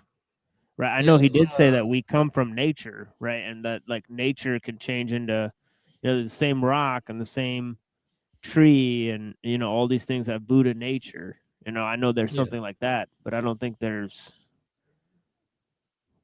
Well, you see, the thing is, like, yeah, I'm saying is it doesn't like contradict the philosophical core, like Empedocles, he believed in evolution. Of course, he had a different, interpretation of how things happen. Like if you look at mammals, you can like see they all breastfeed, they have genomes, you can sequence the genome and see like where they split off in the phylogeny, I mean, you can like predict or like where they split off in the phylogeny, and then they keep splitting or branching off, and and the closer you get to like the primates, the more similarities you see, and the thing is that we're talking about millions of years. You know, I mean, like Or like maybe the same systems work for other creatures. yeah, but it doesn't make sense why God would create like special creation. That's what I'm criticizing, special creation. Well, But I mean, it kind of does because, in the sense, I don't think God would get the same, love out of the bug as he would, a human that can show affection, love, honor, Yeah, respect. I mean, I hate to say it, but it looks like we're chosen above the others. well, you see, the thing is, though, you can explain that chosenness differently. It doesn't have to contradict, the empirical facts we've uncovered. I Like what mean, I said we about don't know if they're choosing. empirical facts, to be honest. You Well, keep they are asserting that. empirical Yeah, facts. I know, but Like you can, keep asserting that. But see, the problem is that we only have part of the explanation, and it doesn't point to the entire story. Right? You have billions of years, but that doesn't mean you know that what were the laws of nature doing before the Big Bang happened, for example? well, you What's the see, answer? what I'm arguing for, you don't have to get to physics. But did you read the PDF I sent You you? kind of do. You kind of do because you need physics to justify how the chemicals and everything formed. What? No, So wait, no, you don't get what I'm saying. You gotta read the PDF I sent you, because I'll just explain it, and so you can get what I'm trying to say. no. Here's what I'm trying to say. I'm trying to say, look at the Chason map, right? You know the Chason like graph, right? Yeah, I'm Right. not The energy physically. and density times the complexity of the organism, right? How did that Oh yeah, form that. from Oh yeah, that. Yeah, that that. from dead Yeah. matter? How do you get from dead matter to that type of complexity? I mean, it's just Yeah, I know you're talking about Chason. That's astrophysics. yeah. So Then astrophysics there's is related to the question. See, this is what I'm yeah, it talking does about. get related, but what I'm saying is simpler than that. First, I have to like clarify with what I mean. Like what I'm saying is that all life shares common ancestry because we can like look at like the nested independent genes, indigenous retroviruses, transitional fossils, unless you think all the fossils are fake. Like you They can could like be look at them and there could be some fakeness in the fossils. you think so, like There could be a lot of fakeness. There could be a lot of falsifying in the fossil records. Like there could be a huge Yeah, amount of I mean, falsifying Avian, I inside mean, fossil records. seriously, you, It's you don't hugely think possible. that they can't, falsify bones too? like that's that you realize how difficult that is though, like to that extent, like Well, I like mean, not if we've not seen all of the bones and all of the evidence, and we're not capable of seeing it all, right? Like one person is simply not capable of taking in all the evidence. Agreed. you gotta look at different exhibits. You gotta look at why is there a universal genetic code? You know what I mean? In the first place, like Because that all points source to from God. I mean, right, but that's planet wide on one planet, right? Observably, right, and it's totally different from what's happening in terms of physics and chemicals on any other thing that we observe. So that's what's odd about it. But it doesn't make sense. Like you look at the brain and you see structures that are very similar to reptiles or like other mammals. Why do we have brain structure that's so similar to them and stuff like the limbic system? Like I just Yeah, I mentioned the know, cats. but it's only on one planet. Yes, well, Right. So why does life only exist on one planet in the entire universe? oh, I see it. Yeah. Well, we haven't looked at the entire universe. It's pretty big. Like I mean, Twilight's example for that. I have read John Lash Lamb. John Lash Lamb argues for panspermia. You see what I mean? Panspermia, and Yeah, I that think that yeah. but I personally think that that's I don't because like panspermia, but where's the other like we have no evidence of that, right? So if we're going strictly based on evidence and what we've observed and the science, then you got to throw that out. Then you got to throw the science out if you're talking about panspermia, something you've never observed Actually, and you there have are no. scientists like Linda Margulis who argues for panspermia too. I believe so. Like she says, Right, but that's just yeah. one guy. You know what I mean, right? Well, Like you yeah. would need a huge amount of evidence to build a consensus.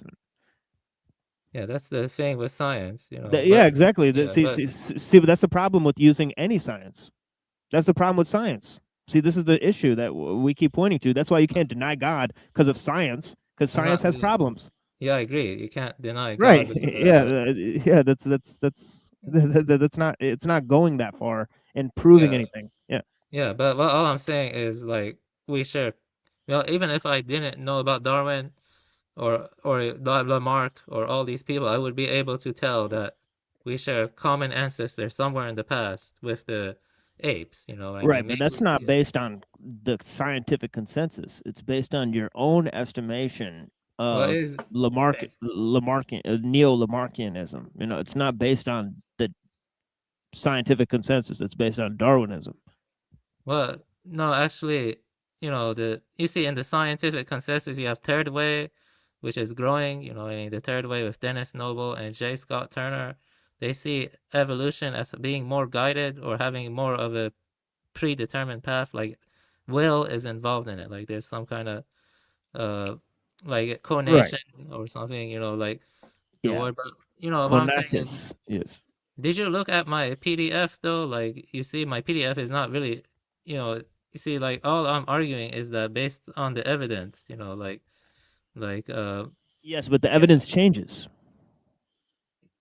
yeah, like That's the problem. yeah, yeah, but it just doesn't make sense. Like go against too much common sense for me. Like you see what I'm saying? Like it's kind of weird. Like if evolution is true, like why do so many people are against it? But empirically, it did argue for evolution. I think it's true, like, but it's more guided and spiritual. Yeah, That's but the I way I think see it. it gets to the real meat and potatoes of the thing. Like, where did the universe come from? The astrophysics, right? Connection with the Chason thing, right? Get to Yeah, the meat and potatoes of the thing, man. You know what I mean? yeah. So I this mean, is you the can problem, man. see, You you can can't just argue hang for around on God. one planet-wide level and say this thing happened. Who cares? I mean, I care because it's not complete nonsense to say that like millions of years from now, let's say mankind were to vanish. Okay, some other like organismal line, it could be raccoons, it could be crows. I don't know. They could develop symbolic reference. I don't know. Maybe by mixing with cetas or something. I don't know. You see what I'm trying to say? Or it could just happen through the guidedness of evolution. You see what I'm trying to say? Sure, I mean that's great for them. Yeah. But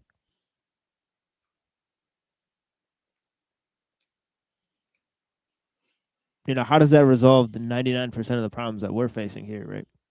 Well, I would say that one of the problems came from people not seeing the Buddha nature in other sentient beings and seeing themselves special compared to the rest of life. You see what I mean? Yeah, but I think Yeah. that also the idea of evolution contributed to humanism.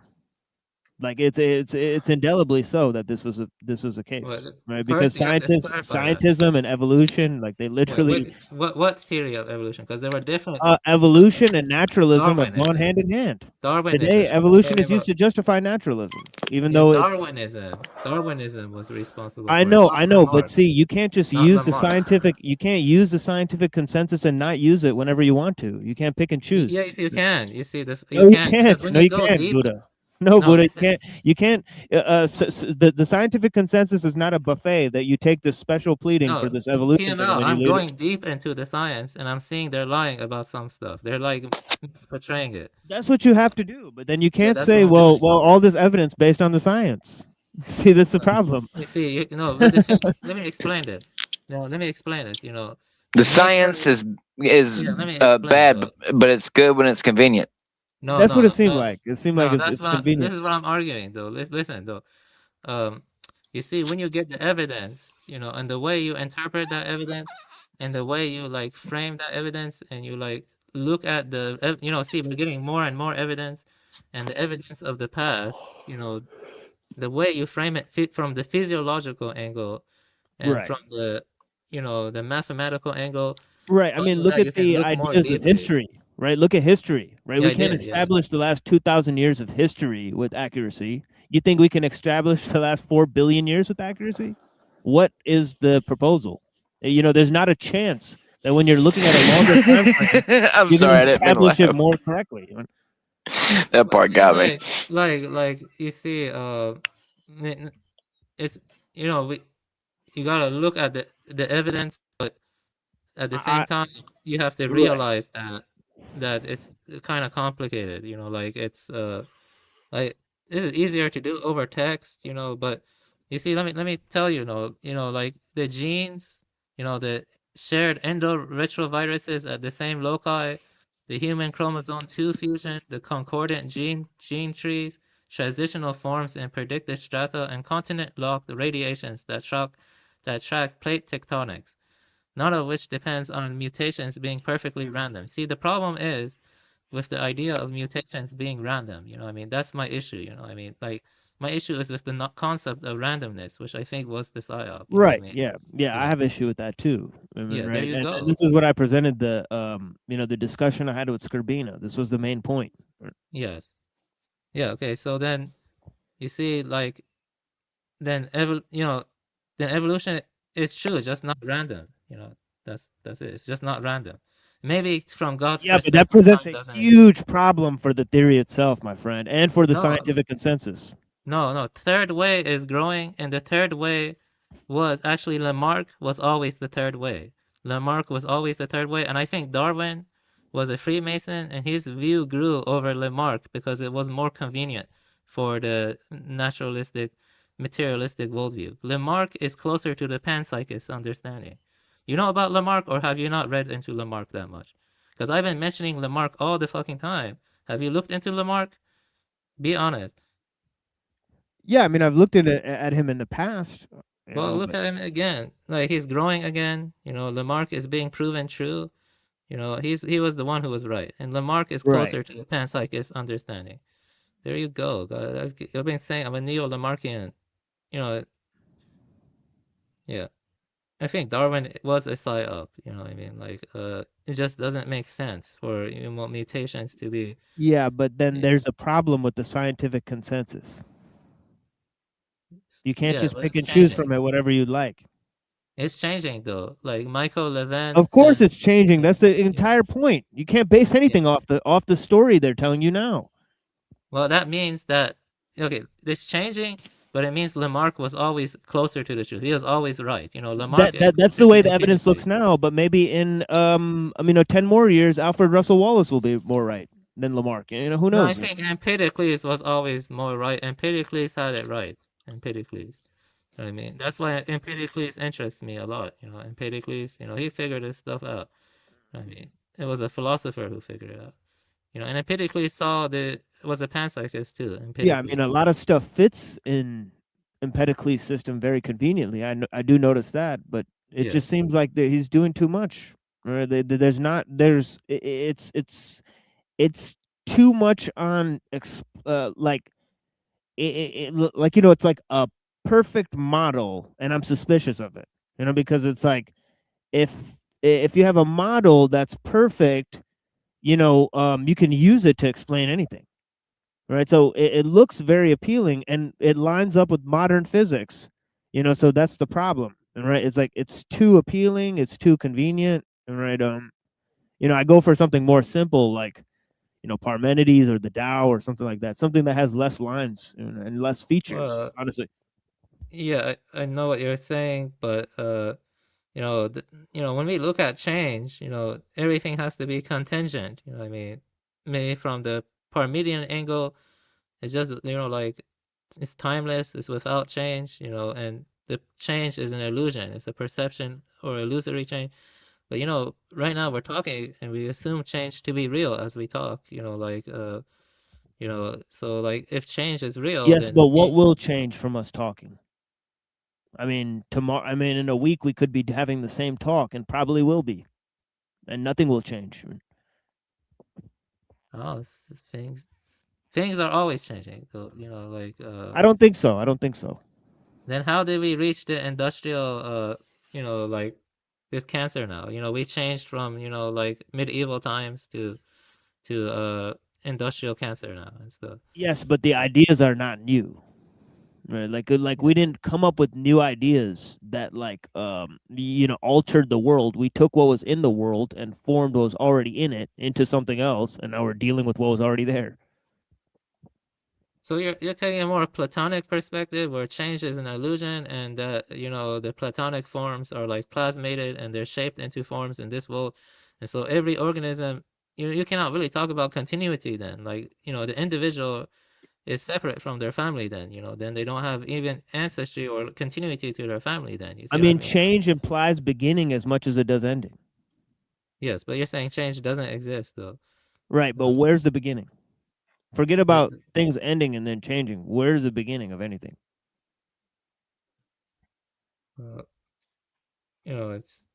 it's there's no bit. It's internal, I guess. It's internal. It's But subjective. It's entirely subjective. yeah, yes, yeah. So you reject deep time, though. You basically reject deep time altogether.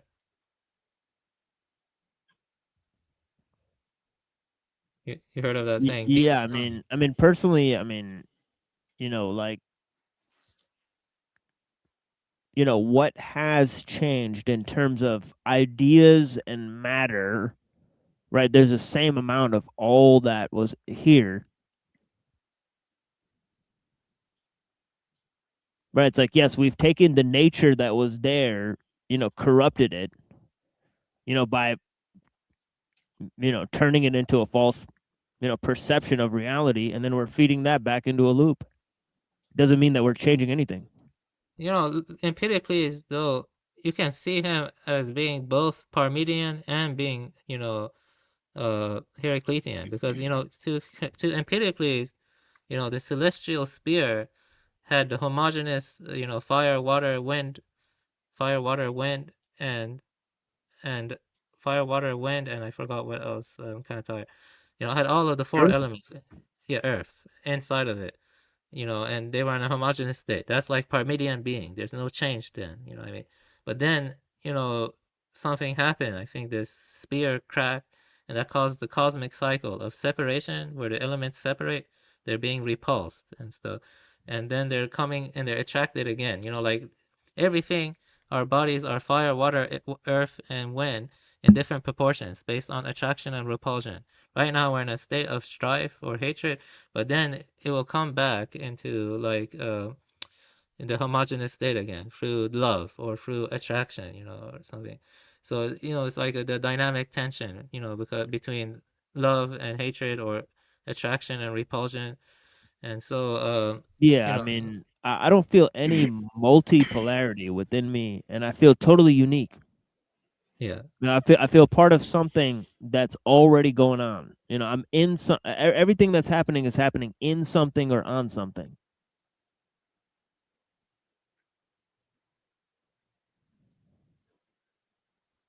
Yeah, but the body, And everything is unique too, right?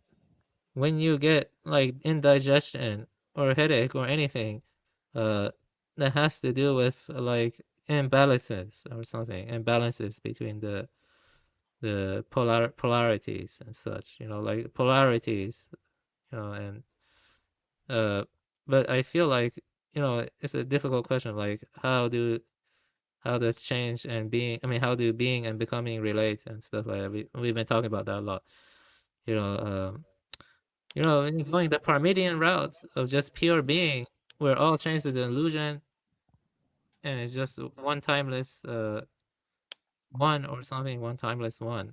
But then that means that, let me think. Yeah, like, oh, let me think. Yeah, the beginning and well, I yeah, think one is important, but I think there's also the idea of uniqueness. I don't think oneness points to the monad. I think it points to the fact that whatever's going on now is totally unique. I mean, like you can't. Yeah, there's no other, replication. Yeah, there's no replication of it. You can't replicate it. See, Yeah. yeah, and Deleuze argues that yeah, you know about Deleuze, right? Yeah, I just read you some Deleuze, and because I have read one summary of Deleuze before. I'm gonna read you my review.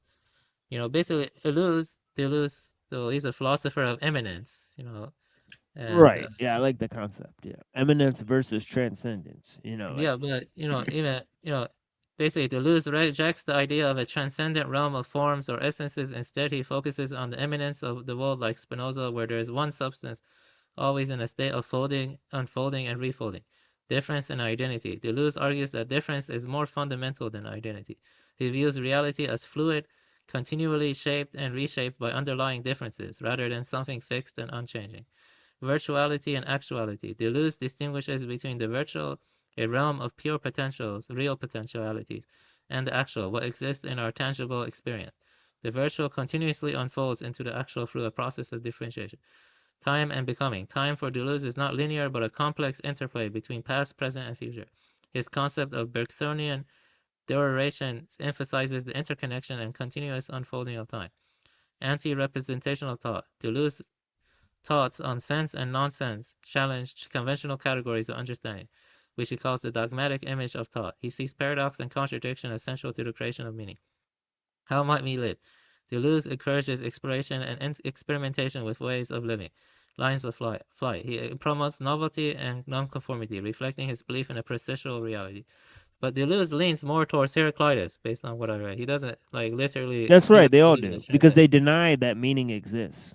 Right. So, so this is a huge issue, right? That I'm seeing, right? So, and they also talk about the preeminence of language because of this, right? So they're more Heraclitean, they're more sophists, right? Whereas, yeah, I think I'm more, like Parmenides. I wouldn't say I believe in Plato, right? Obviously, we reject the forms, but yeah, there's no such thing as transcendence. There's only manifestations of what is there. Yeah, but don't you think, in a way, I feel like that, Hyperborean's argument about, an immortal Sita or angels or whatever mixing with the primitive ape man, the Pasu, and that then led to human beings, Yeah, having what some, if I told you that Hyperborean was a better LARPer than I was? yeah, but then having spirit and stuff, Wait, say that doesn't again? that make more sense? I was making a passive joke. No, I'm saying what Avian said. Like, Oh, who's saying this? Is it Twilight or Avian? I No, mean, or Hyperborean. Hyperborean? Okay, so Yeah, what is he saying Nimrod again? the Rosero, based on what I read of him, human beings were ape men. They were called Pasu before the Right, Cetos he from the stole that from origin. Hinduism, right? Yeah, they mixed with the Pasu, Yeah, and see, then it's syncretistic because he's taking this from this tradition, he's taking this from science, a little bit of Hinduism, a little bit of science, and you create your own thing. yeah, but then you Syncretism. hear what I said. I said I'm agnostic about that. That maybe, divine beings came down and they mixed with the Pasu or ape men, and that led to symbolic reference. You see what I mean? I said I was agnostic about that. Yeah, but isn't that just fence sitting if you're saying you're agnostics about it? So you just you don't give a fuck then. Like, I mean, they could mix with something else again or something like, I am like, the thing is that I'm thinking in a more multi-dimensional way than the average scientist.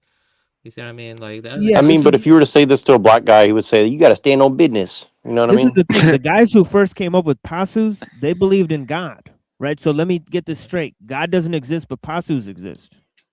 Well, you see, and type of, But you get what I'm saying though? But you get what I just said though, right? yeah, but I'm saying that if there is a God, I think he's evil in the sense Hyperborean said, because I actually think there may be some truth to the idea that there was an Yeah, origin yeah, but the Pasus prayed to the god, according to Hinduism. So which yeah, in Pasus are these? Are Brahman. these just some made up Pasus? Which Pasus are these? 'Cause Pasu. Hanuman was a Pasu, and he prayed to Yeah, right. So I'm saying that Hanuman served God. yeah. So where did God become evil? I'm just confused. No, I'm looking. You see, I was leaning more towards Nimrod the Rosario about that. No, I get it, but I'm saying where is Nimrod getting this from? Is he pulling it out of his You're getting ass or what's? like a combination of Cathars. There's a weird thing with Nimrod going on. Okay, You know about the Cathars, right? Nimrod's been popping up here in popular culture where he sold himself to like the devil to gain power over the world. So Now we're talking about a writer here. We're talking about No, Nimrod the Rosario. no, I get it, but I'm saying look, Yeah. if somebody says like like Nimrod, right? He says God is evil, but Pasus are real, and Pasus prayed to the god, right? Served him. Something like that. He didn't say that. So No, you can talk no, about with no, I know he Hyperborean. didn't say that, but that is the reality of the situation, right? So we're just trying to figure out where the truth is and where the lies begin. I mean, you can talk about Hyperborean about it. Like he talked about it all the time, but basically he argued that within the spirit sphere you have Siddhas, they're all facing the origin, and then an inverted due to a perforation in it, and you had one Siddha escape, and it became the demiurge, and the demiurge then plasmates the matter, it's and then always it it's takes the always form. these big elaborates. It did this. It evaporated into this. It descended into that. Like, geez, man. Well, I really want to understand this one point. Why do you think God is evil? Like, where is that coming from? Well, you see, if the Parmenidean being is true, then becoming has to be evil. You know what I mean? Like you see, like it's not Yeah, but good. God is Like, being, it's not becoming. yeah, but Where I'm does saying God that become becoming? our illusion of becoming has to be somewhat evil. Like, where did it come from? You see what I mean? Like, why do we have a sense of beginning and end in the first place then? If beginning and end don't exist, if it was eternal, the being, does that make So sense? no, because his question was, how did God become evil? So I'm trying to figure. So Yeah, if that was because the answer to his question, I yeah, lost this it. is a polytheistic. You see, the Nimrod was polytheistic. Within the origin, you have lots of siddhas, they all existing in freedom and pure possibility facing the origin, and then one of them, due to a betrayal, even John Lash Lamb talks about a betrayal in the Pleroma, with the eons basically, which is kind of similar. And then like it inverts, and from that invert there was a kind of perforation where one of the siddhas escaped, and which is a spirit also. And then that spirit, which is the demiurge now, it plasmated matter, and then it shaped the forms, and that's why we have becoming. So it keeps us enchained within becoming, rather than orienting ourselves to the origin and going back to the Parmenidean being. So that explains the Yeah, mutual but aren't you exclusion. assuming that we don't go back to being then? Yeah, like becoming is an illusion in Parmenides. Yeah, So yes. becoming does not exist. So there's not a God that traps us in becoming. That's a wrong interpretation of Parmenides, right? That's the Parmenidean being. God is not separate from that. First of all, it can't separate itself from that. So so there's no movement there, right, to the realm of becoming, right? We're not in a fallen state. See, that's Christian, it's a sort of pseudo-Christian concept that we're in a It's fallen Gnostic. state, It's and now we're in a Cathar. world of becoming. Yeah, the Cathars were a Christian heresy, right? Yeah, So this they is the were. same Yeah, thing. Yeah, this is the same thing. yeah, they were It's influenced by the Christo-paganism. Manichaeans. They were influenced by the Manichaeans. Right. It's right. Who were influenced by Paul and Christianity, right? So this is the thing. It's like they are literally a Christian heresy. I don't think Mani was influenced by Paul, though. I do not think so. I have to He look that was. up. He was. He directly talked about it, right? So he Well, considered I definitely think apostle just You like Paul. sure? Like, Yeah, from I'm what I sure. Yeah. read, I didn't see him as being influenced by Paul. Like, he was well, more well, influenced by well. Let Gnostics. me put it this way from a Christian standpoint. Like, I think that I don't think that I think you could argue from a non-Christian point of view that Paul was a Gnostic, whatever you want, or a Manichaean or something like that. But I definitely think if you were to take the Christian position, which I take, which is that I don't think Paul was, but I definitely see how he could be used to become something like that, right? Like for sure, if you just take Paul at face value and you don't compare it to what Jesus said, and you don't try to put it through that lens, for sure you could end up in like Manichaeanism, or you could end up in like Gnosticism, or you could end up in all manner of things for sure. Like there's no doubt about it. Like Paul is so sophisticated. This is why I say that, like, to me, the only way I can really justify Paul is like in a poetic, like Tao Te Ching kind of way, Yeah. right? So, and I say This that from for a reason, this from an article. It says he consciously imitated the apostle Paul and began traveling about the Ardashir's empire. He claimed that he was the successor of prophets such as Zarathustra and Jesus, just like Paul claimed. So, not Zer. Yeah. So And he then, also called like, himself apostle, just like Paul. well, But yeah. like, anyway, though, like, uh, uh, we went from, talking about biology to God, but yeah, Well, I think they're intricately related because of this whole idea of physics and where the origin of the universe came from, and then I believe it was you who started talking about the origin of yeah. space and Well, what time I and was in saying the realm now of becoming. is that would you agree that in Buddhism and Hinduism, though of course there are disagreements, you could probably find either one. I do think that, like, like you have Garudas, you have Nagas, you have You know, and these archetypes that are tropes, you know, they have ancient origin. Maybe they are like pointing to something in the ancient past, or maybe Yeah, I they're think you pointing should to. talk to a Hindu about this because I think like Annapurna, right? Like she who like follows Hinduism, and she would totally agree that you could. I mean, she would agree about that these things are real, that they existed, right? But she would totally disagree that these are like some kind of archetypes, that you could just use them as archetypes, right? Maybe That they is exist in the past. that They can come yeah, but again. that is a modern interpretation of Hinduism. That's a syncretistic interpretation of Hinduism. Well, like you have to sit. You know, this ties into stuff like involution. You know, in versus evolution. You know, like you see, the problem with involution is it does lead to a kind of desacralized view of nature, though.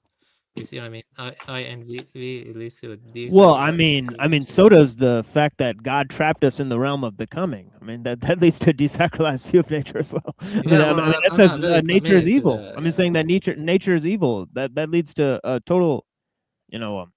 They both do. You know, I'm a Buddhist, though. You know, Yeah, but I wouldn't say that. They both do. So this is the problem, right? You see, the But see, Chan but Buddhism, though, the Chan Buddhism or Zen is not as like strict about being about like like when you read literature, like Christianity or Islam, you take the creation myths seriously. You know what I mean? But in Buddhism or Zen or Chan, it's about awakening to your original nature. It doesn't have Yeah, to like. I'm pretty sure Buddha worshiped God. Like Buddha believed in God. Did you know that? That's Pali Canon.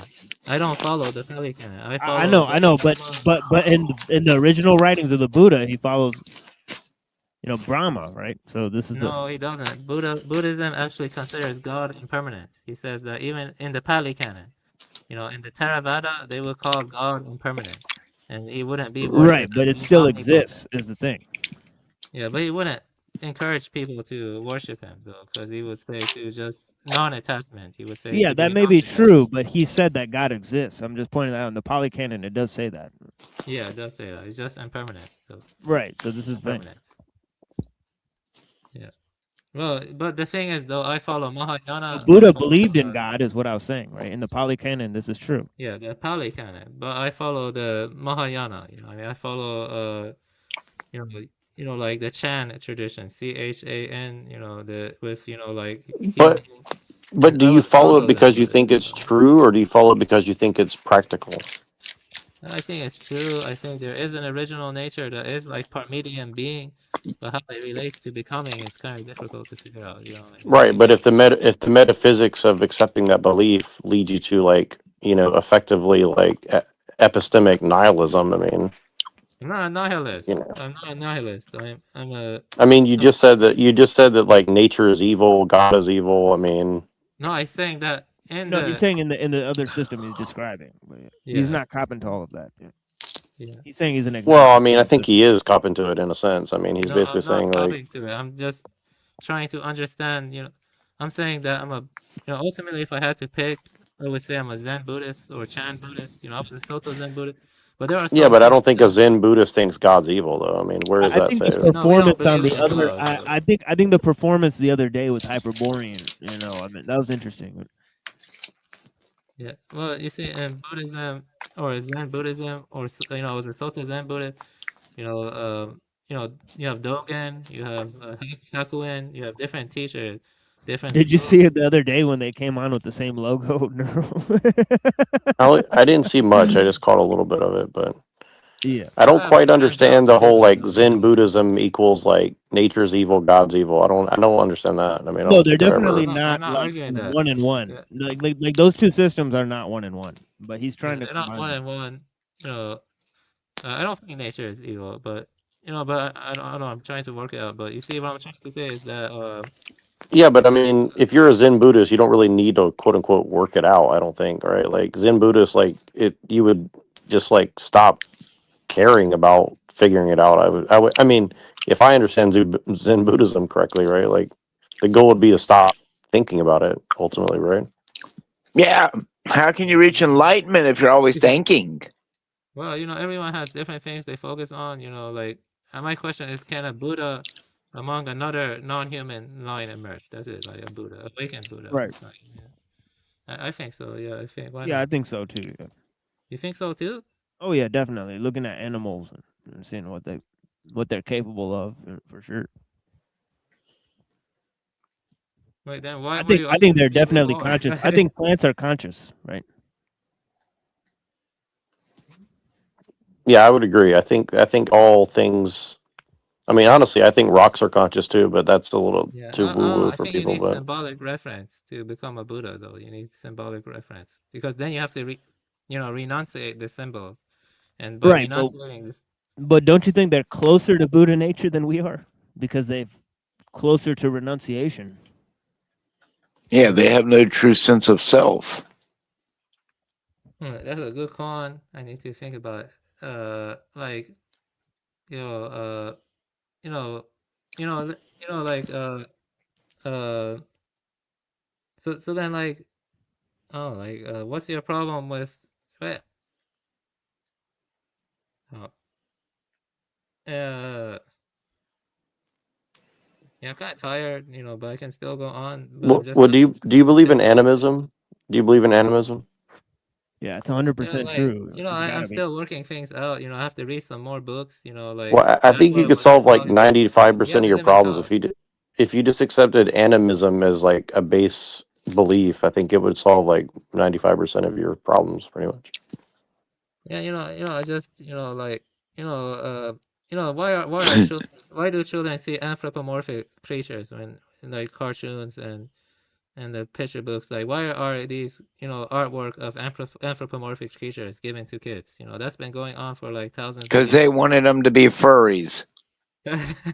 I'm not a furry or a furry, but like Well, maybe you should try it.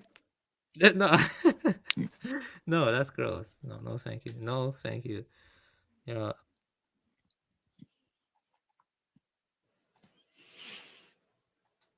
I just gotta go get enlightened. I guess maybe focusing on this stuff is a waste of time. I don't know, but it is interesting though. I guess.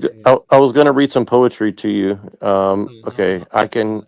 Okay, let me read this to you really quick. That's right, read them to sleep. I can hear them whisper my name. I can feel them watch me every now and again. I watch him float along the clouds, hunting for bloodstains. My soul's almost out, and he only see the pain. He can only see the pain. Wings spread on a porch, they sit, conversating with the devil on some who is next shit. I feel the spirits rise when the blackbirds fly. When it's time to die, only the crows know why. 12 o'clock on the dot, my blood runs cold. A piercing gaze through the window got me in a chokehold. Visions of death and pinnacle sacrifice, and the ultimate price of taking my own life. Beady yellow eyes see right through me, talking to me. The beyond consumes me. The black crow takes my thoughts and plants seeds. The black crow plants his feet and oversees. Our Father of Shangri-La, hallowed be thy name. If the world turn over, save me from the fire rain. Keep me pure, keep me clean as the lotus grows. I ask ye for forgiveness. Keep me from the crows. Black feathers, black eyes, black wings, perched atop the cemetery gate, waiting for me, recording my moves.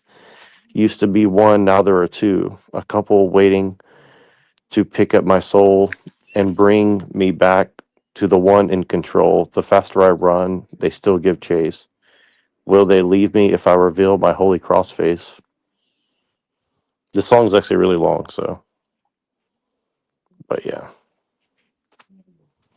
Yeah, so It- I have a couple things to tell you about like the yesterday's episode, right?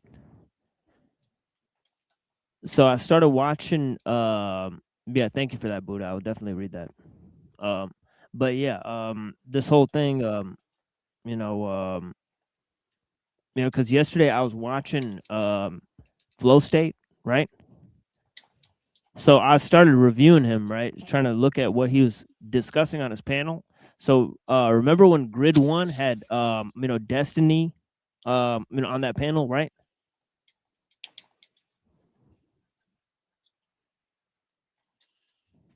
Me? Yeah, I remember that. Yep.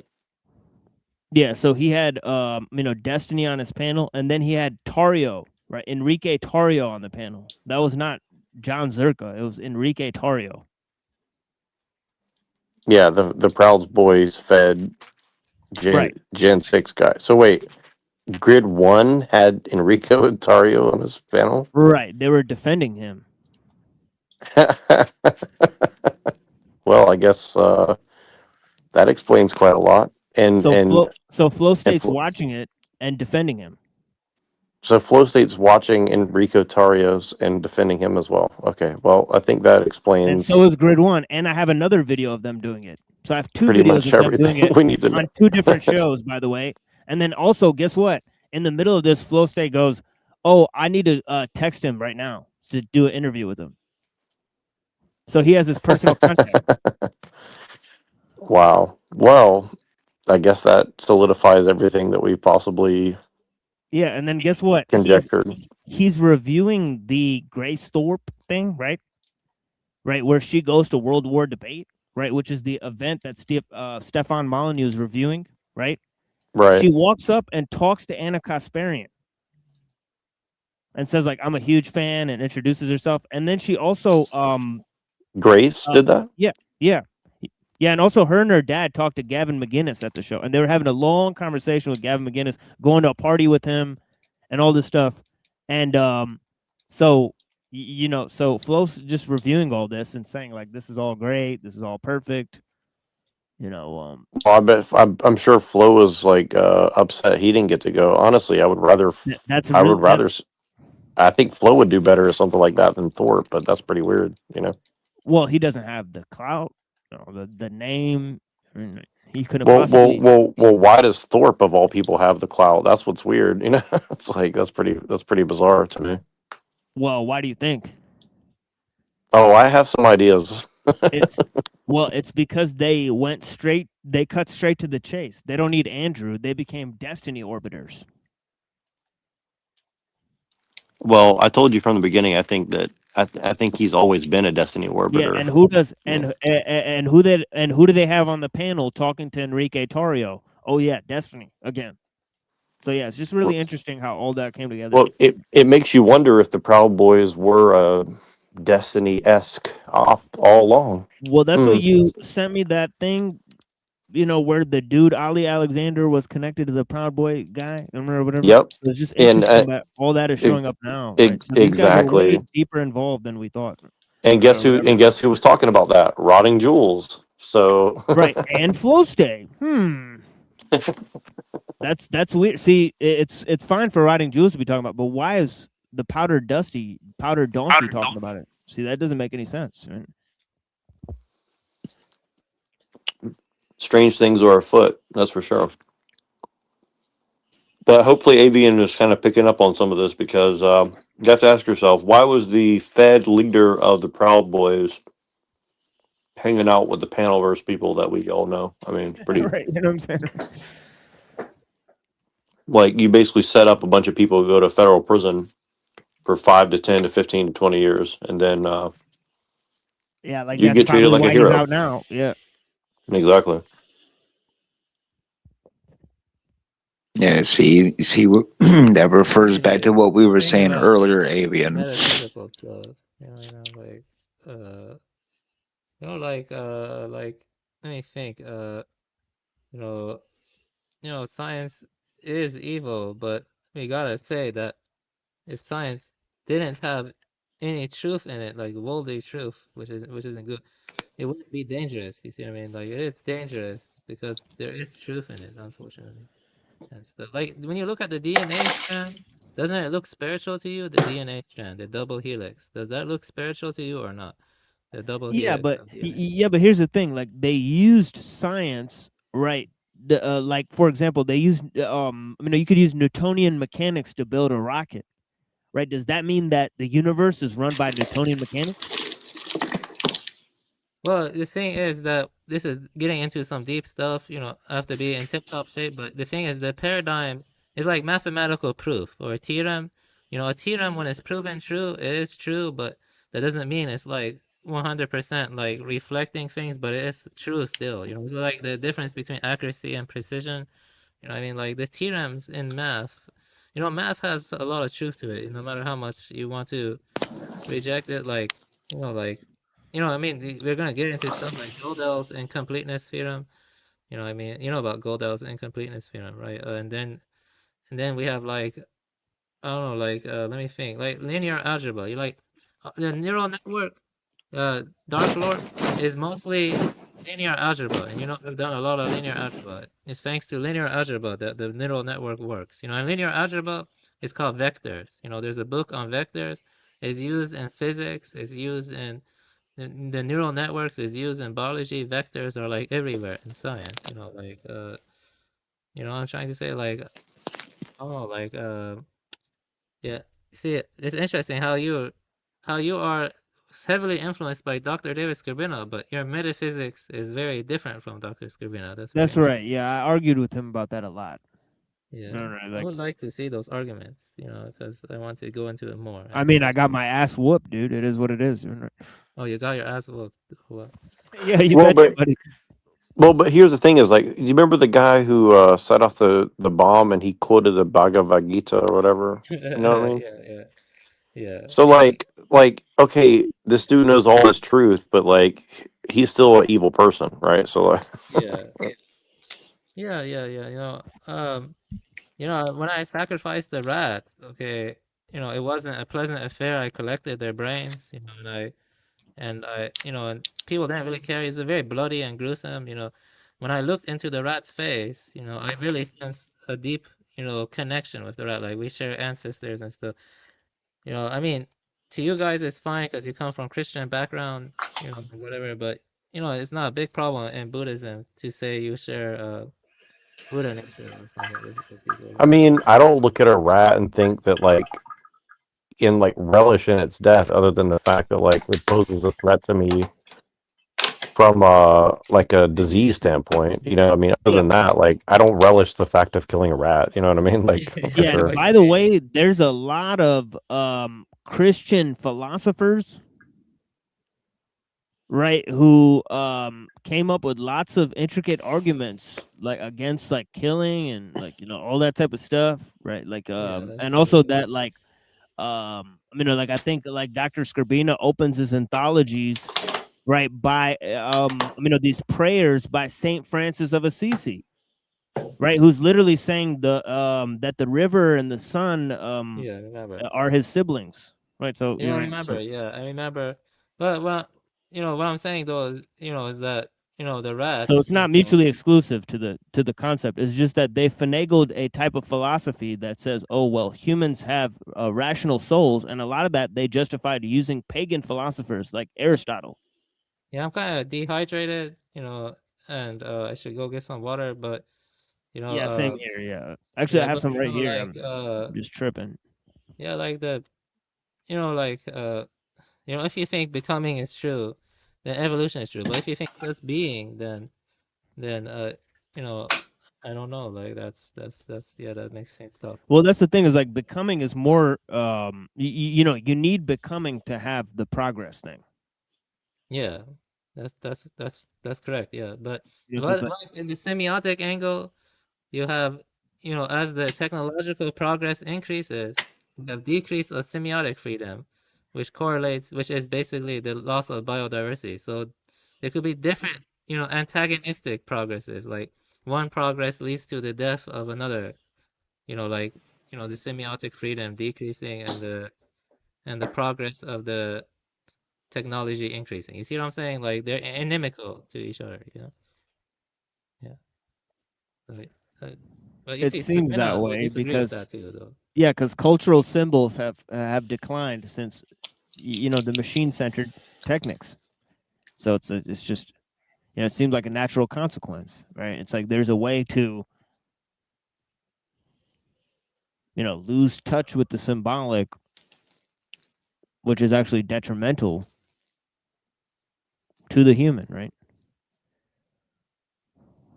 Yeah, I mean, it leads to decline of everything, basically, like biodiversity, communal integrity, tradition, yeah, those kind of things. It has to evolve uh, different orders of logic and stuff, or different ontologies or something, but Scribner would agree with that, because Scribner sees everything as technological.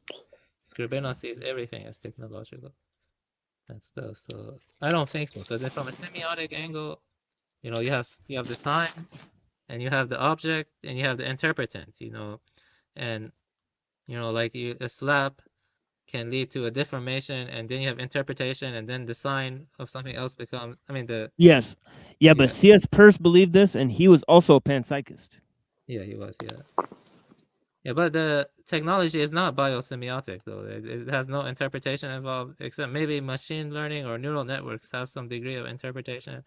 You see, because when you have the loss function in the neural network, and it's being minimized, and then you have back propagation, and it's fine-tuning the weights in the hidden layers. We don't know how the weights they're fine-tuning, like, you know, the weights numbers are changing.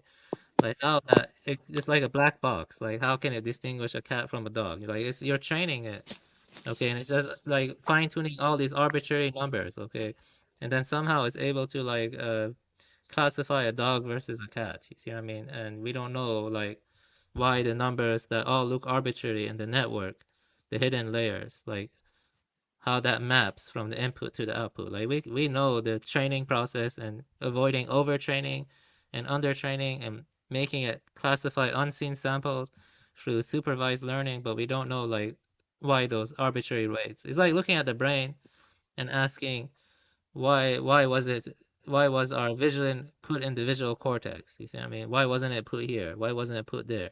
You see what I'm trying to say? Like it's the same thing with the neural network. You get what I'm trying to say? It's like a black box, you know, when you start asking the why. We created something we don't even truly understand how it works. Do you get what I'm saying? Like with the neural network, the fine tuning of the weights and stuff. The weights. WEIGHTS. So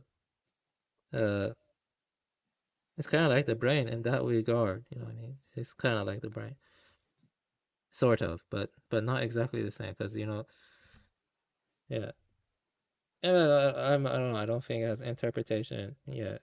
Interpreting process. It's good to also, you know, look at these dangerous technology. You don't have to understand all the math, but it's good to understand, like, on a high level what's happening. Like, watch YouTube videos on neural networks. See, try to understand why they work. You know, like convolutional neural networks or large language models. I actually have not worked much with large language models.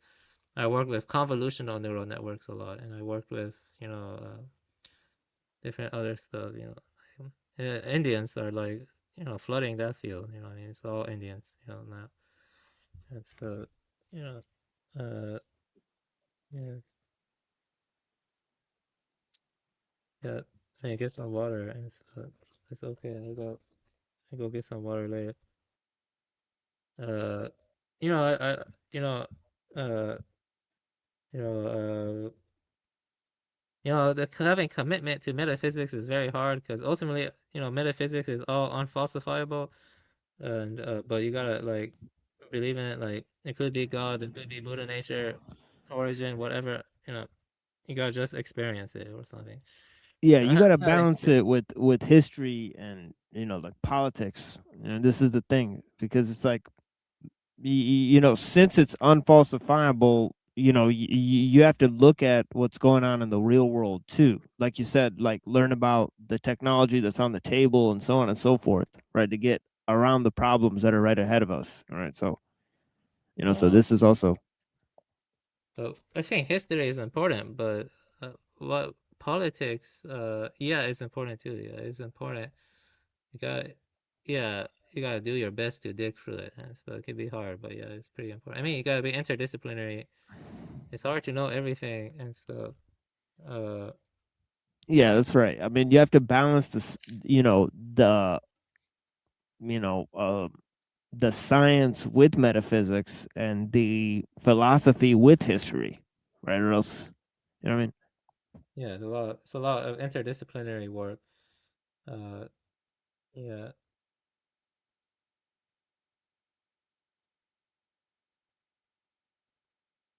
Yeah, I was drunk that night. You know, when Hyperborean came, I actually threw up a lot. You believe that? I threw up a lot. I've never thrown up from drinking. I'm not ever Yeah. gonna drink it ever again. I'm not ever going to drink ever again. Yeah. No, I'm serious. I have aversion to seeing any alcohol now. Yeah, I that's good. actually, Yeah. I grabbed my Pray for Buddha the best. statue. I grabbed my Buddha statue and I had a mental breakdown. I Yeah. accidentally broke the head of my Buddha statue, and that's Oh like I dropped man. it. And Yeah, then I that's a sign had right there. Yeah. had a mental breakdown, and yeah, and then I was like just giving a soliloquy about dukkha and what's the if anything is worth clinging onto in life, stuff like that. And I was talking about the sutras and other stuff. Oh, I should have just become a monk or something. You know, I'm tired of thinking all the time. I just should have been a monk.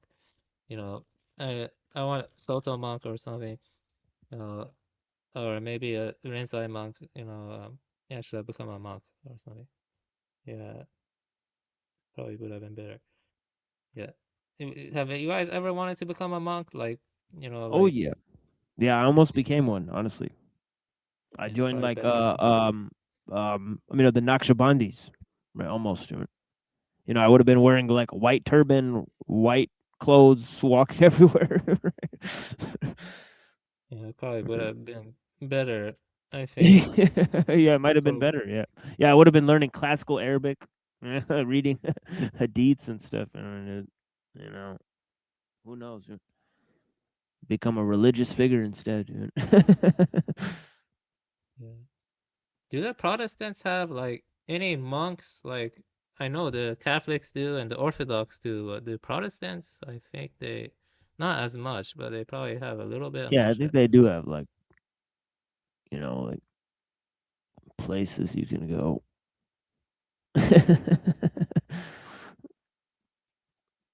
But yeah, Let me say this though, is that you know, uh, you know, uh,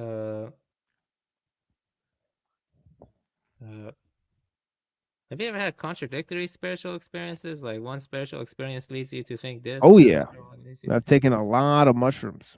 So yes, this. I always Well, seen like little blue guys, giant green guys, all sorts of weird guys that I can't explain. But they can kind of be explained because of jinns, right? So.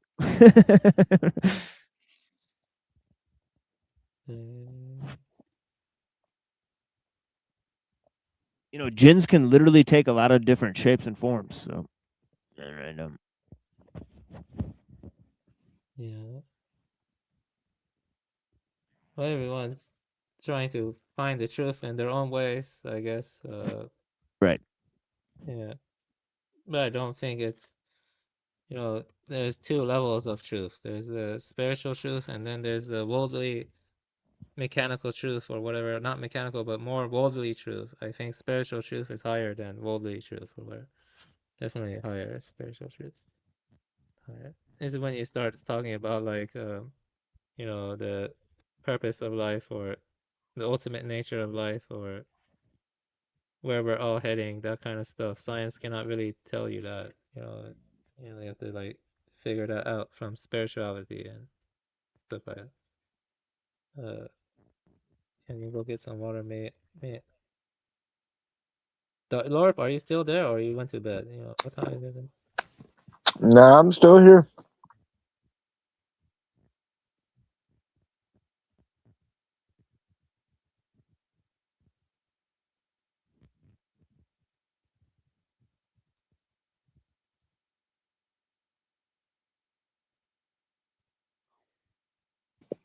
Yeah.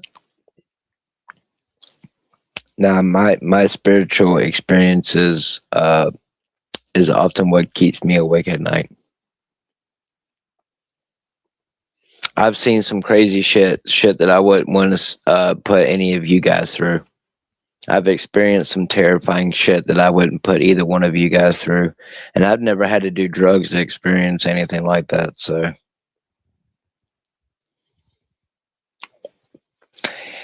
even right now at 4 o'clock in the morning, I'm shocked I haven't seen Satan standing at the foot of my bed yet.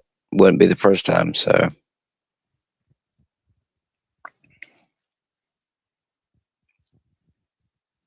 We'll figure things out one way or another, whether we go throughout this life and see 1,000 UFOs or not.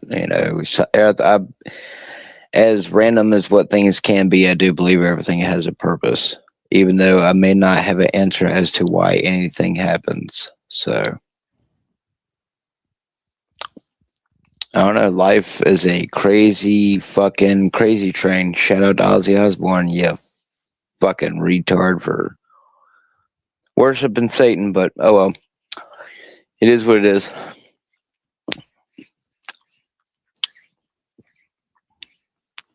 A lot of crazy shit.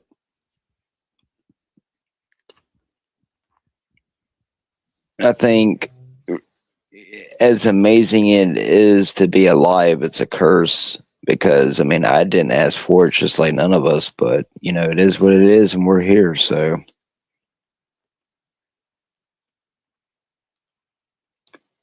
It was make life difficult, and what made me, sympathize with Hyperborean, but I don't really subscribe to his views entirely yet. I still plan to read more books. I have more books to read. Is that we're born like not knowing what's true. You know what I mean? I think uh, it seems like if people were born knowing what's true, then why is there so much diversity in our beliefs or something like so much irreconcilable metaphysics? And you have to just stick to your guns or inference or look at your own experiences. It's not, it's not easy to know what's true. I'm pretty sure some people would disagree with that. They say we're born knowing what's true. What do you think about that, TML? Do you think we're born all knowing God or no? Yeah, I personally believe that. I believe something like anamnesis. You know. Yeah, anamnesis. Yeah, but the thing is, when I do anamnesis, like I just have like dreams of like stuff that look like Atlantean times or like castles and Right. like medieval stuff. Like I don't really see much. Yeah, I do. I just kind of feel like an anime or something. I don't like a medieval time period and like castles and stuff like that. Yeah, That's because I think like nobody makes anything up. You know, like I think Superman and Bugs Bunny exist somewhere for sure. oh wow. Yeah, that's cool. So that means that Garudas do exist somewhere. That means that Garudas do exist. I believe they do. Yeah. Yeah, that's cool. Yeah. Yeah, I mean, so, yeah.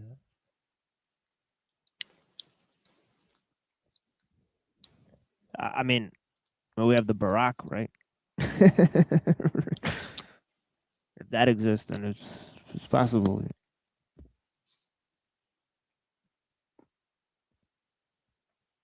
Yeah, like you seen the description of the Barack? So yeah, I need to go drink some water. You guys can talk. I'll be back. Yeah, I don't know if you want to go to bed now. I'll be back in like 5 minutes. Yeah, no, it's fine. Yeah. Yeah, there's like this thing like Barack, where like they literally the name Barack Obama, right? oh, you're talking about the reference to the what the name meant or whatever. I'm Yeah. confused here. Yeah. Okay, then yeah, I know what you're talking about.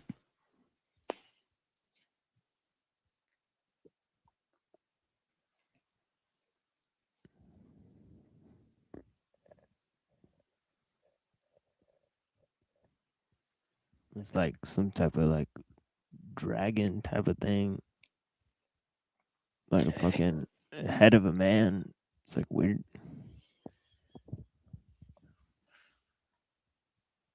But yeah.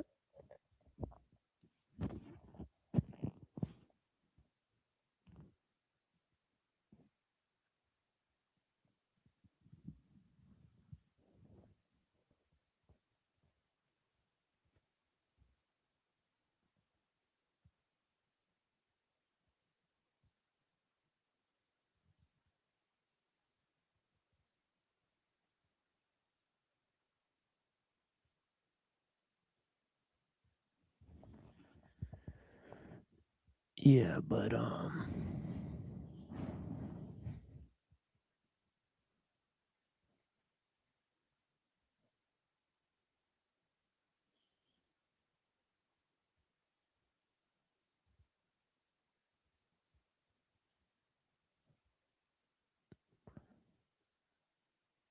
Yeah, like I wonder what like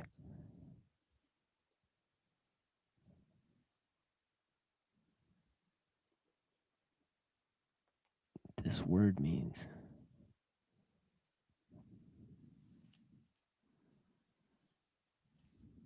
Sound like this is something that Buddha would know about.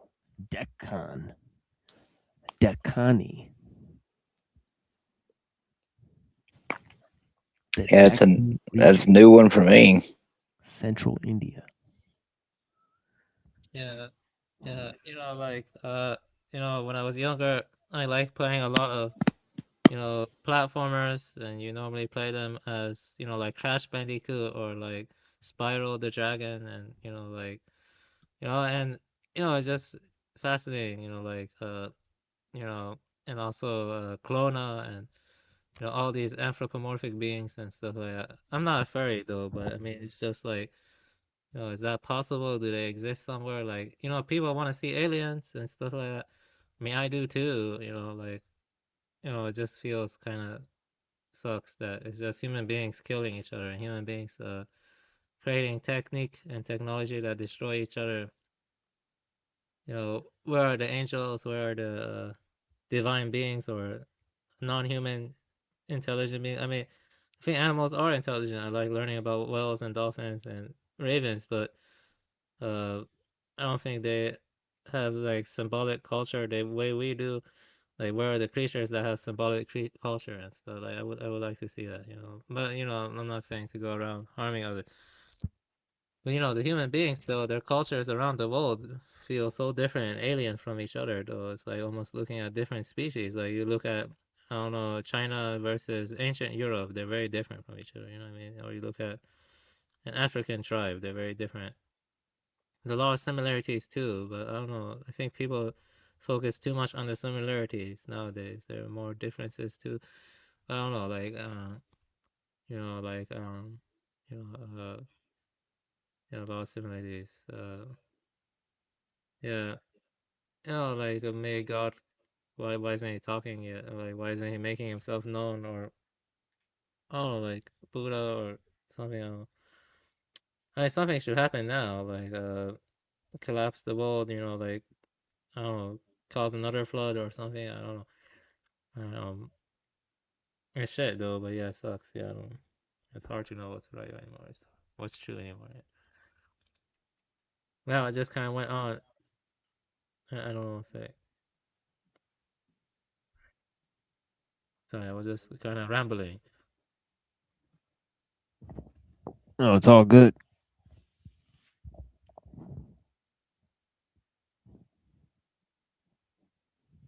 Yeah, sometimes I tend to be too impressionable, like, and I have doubts sometimes. I mean, I don't have full conviction in everything, yeah, I don't know everything. All I know is these times suck, definitely, yeah, these times suck. Yeah. Hey, that's not the way human beings should live and stuff, the way humans should live. Yep, definitely not. Yes, it takes a special kind of psychology to be a grifter. None of us are grifters, 'cause, but Oh yeah.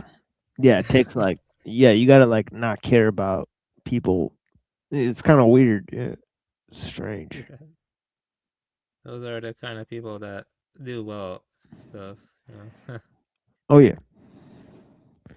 And you have to do a lot of self promotion.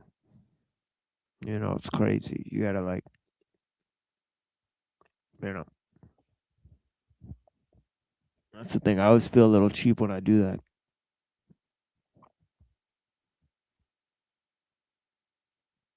Yep. Yep. Uh, we covered a lot. I don't know what else to cover. Yeah, Neuro's gone. It is what it is.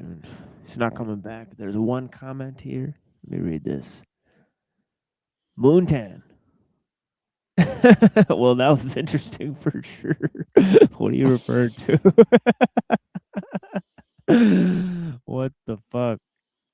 He's got into some crazy stuff. Yeah, I wonder what you heard. And what you took away from it, because it was like really weird. Like, what kind of weird conversation have we had? It's just been about nothing this whole time, really. So, I mean, this is a weird show. Because I remember like 7 hours ago when me and Neurojack started this, there was zero plan. So I remember like sitting there, like we talked to Reddington for an hour before the show started. And then just like, like me and Red sat here, we reviewed random shit.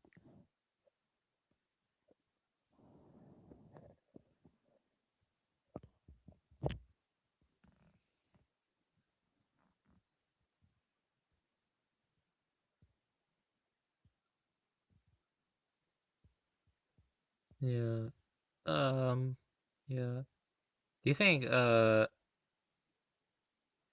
me think. This is kind of a paradox, like not a paradox. Like you think it's bad to like uh uh I don't know what I was gonna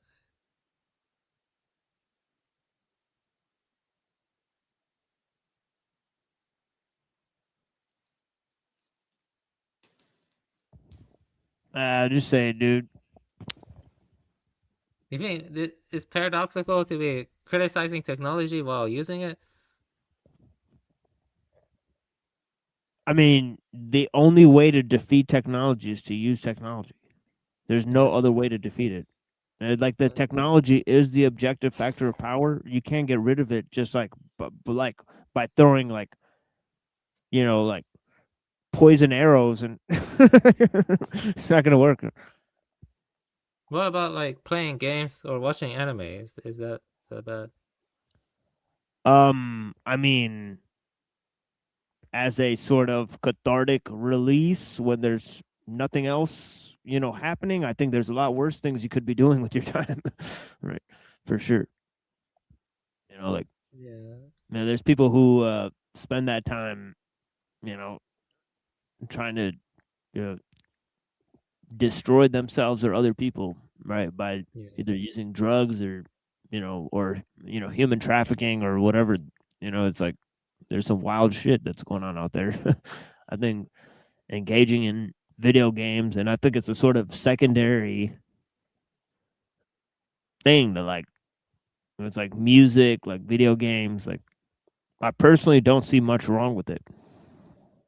No, I think people that have a intense relationship with like music, video games, books, movies, like these people are, on the average more intelligent. Seems like. Oh yeah, yeah, I agree. Yeah, definitely.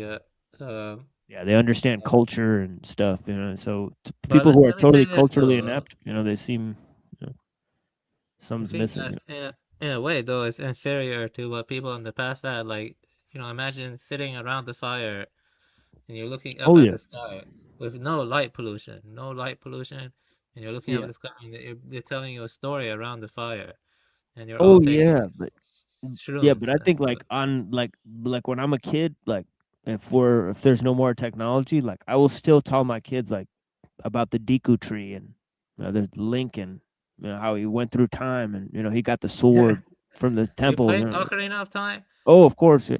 Yeah, that's awesome. Yeah, it's a Like, good game. like I'd say like there's this ancient Triforce is created. There's three goddesses. It's in the beginning of the universe, and there's the gate of time. It's only heroes. The hero is born through time.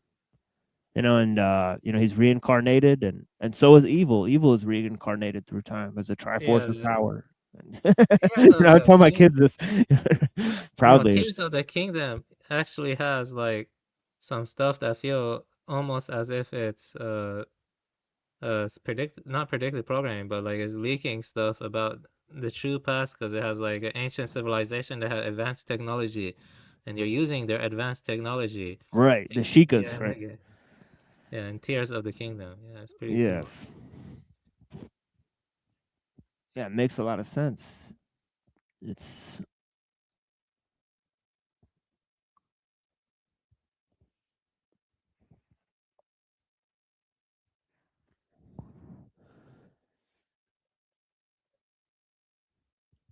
Yeah, I was thinking about making my channel, but I don't know if I should have a one focus, like I want to focus on multiple things. Like I want to also talk about mythology and games, so I'm gonna do that too. Just make it called Avian Buddha's Corner or something. Avian Buddha's Corner.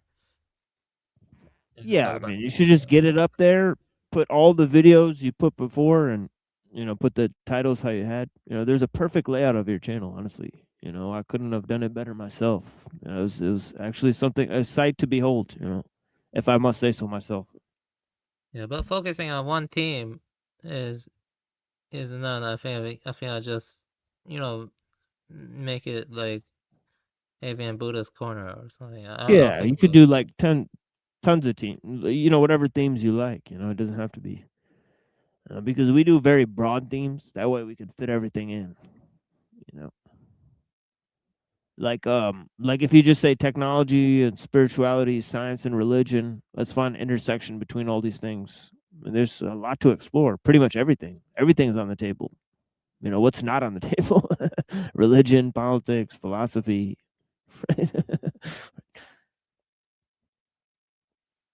Yeah, I think you should read Baudrillard. I haven't read him yet. Oh yeah, definitely. Yeah, Yeah, yeah, thank you for amending. Yeah, for recommending. Yeah, of course. Yeah, yeah, we got to get up my, in that.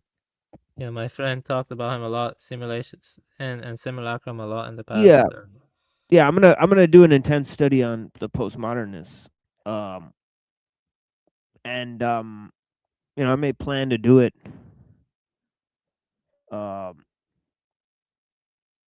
maybe much longer down the road because there's a lot of stuff I feel like I got to work through before that. I sort of like to proceed in a sort of sequential order, so that's why I'm very very slow. Right, like, and maybe just get to like medieval philosophy. I'll be very happy, and then just die.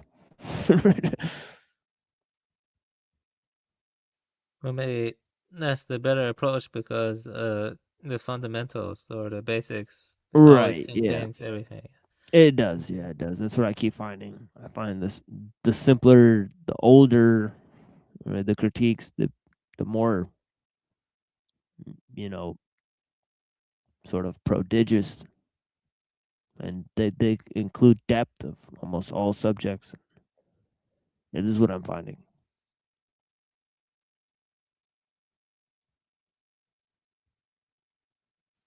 I don't find in any way that modern man knows more than ancient man. Not 0% more. That's what he knows. Dude. Like, I can see why David Scribner and you argued a lot then, because I don't think he would agree with that though. Right? Yeah, of course. Yeah. Hmm.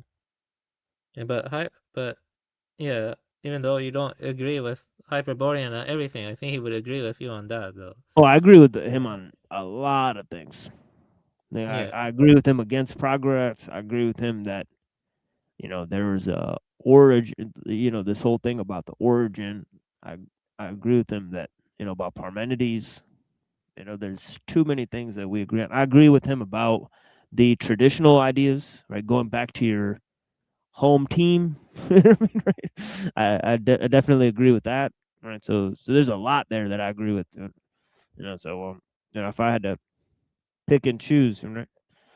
I mean, see, this is the thing. Is like somebody said that each of the people on the uh panels are like tarot card versions of yourself.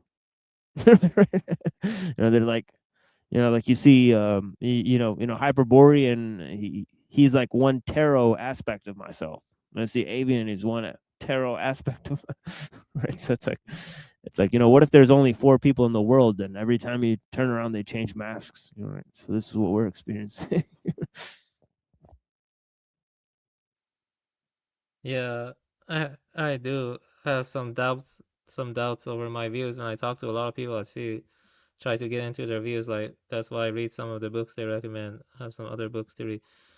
It's kind of hard to decide. But all I know is that the industrialization was a net negative and it wasn't very good. Like we talk about, and yeah, Yeah, okay.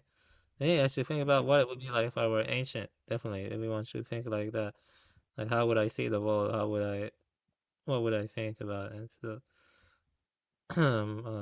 Yeah, and there's things I agree with Twilight on too, like yeah, his me whole too. idea Yeah. of nature and the archontic virus. A lot of his notions there. So it's but what's really interesting is that like the way I disagree with one person is the way I agree with somebody else. That's what I really get interested in.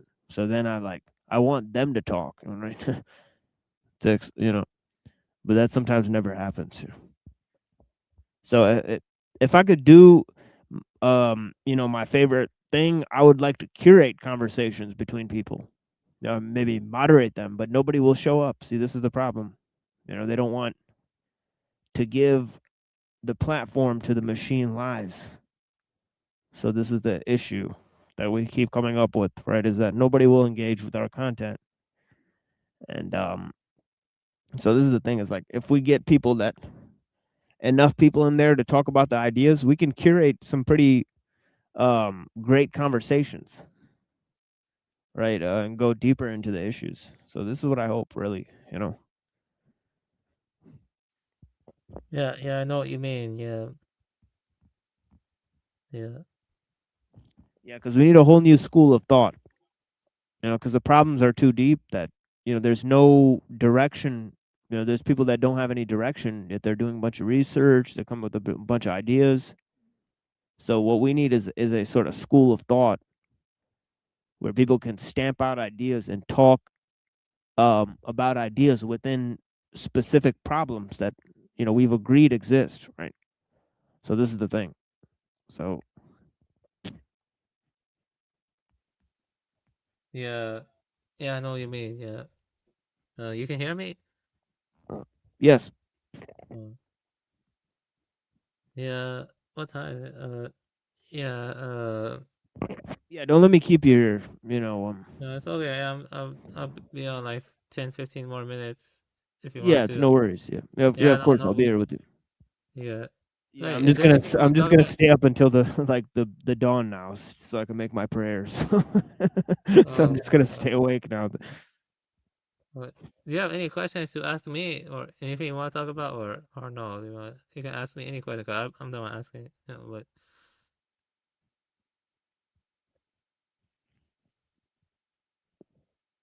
Yeah, sure. You know, um, you know, um, you know. So in terms of evolution, right?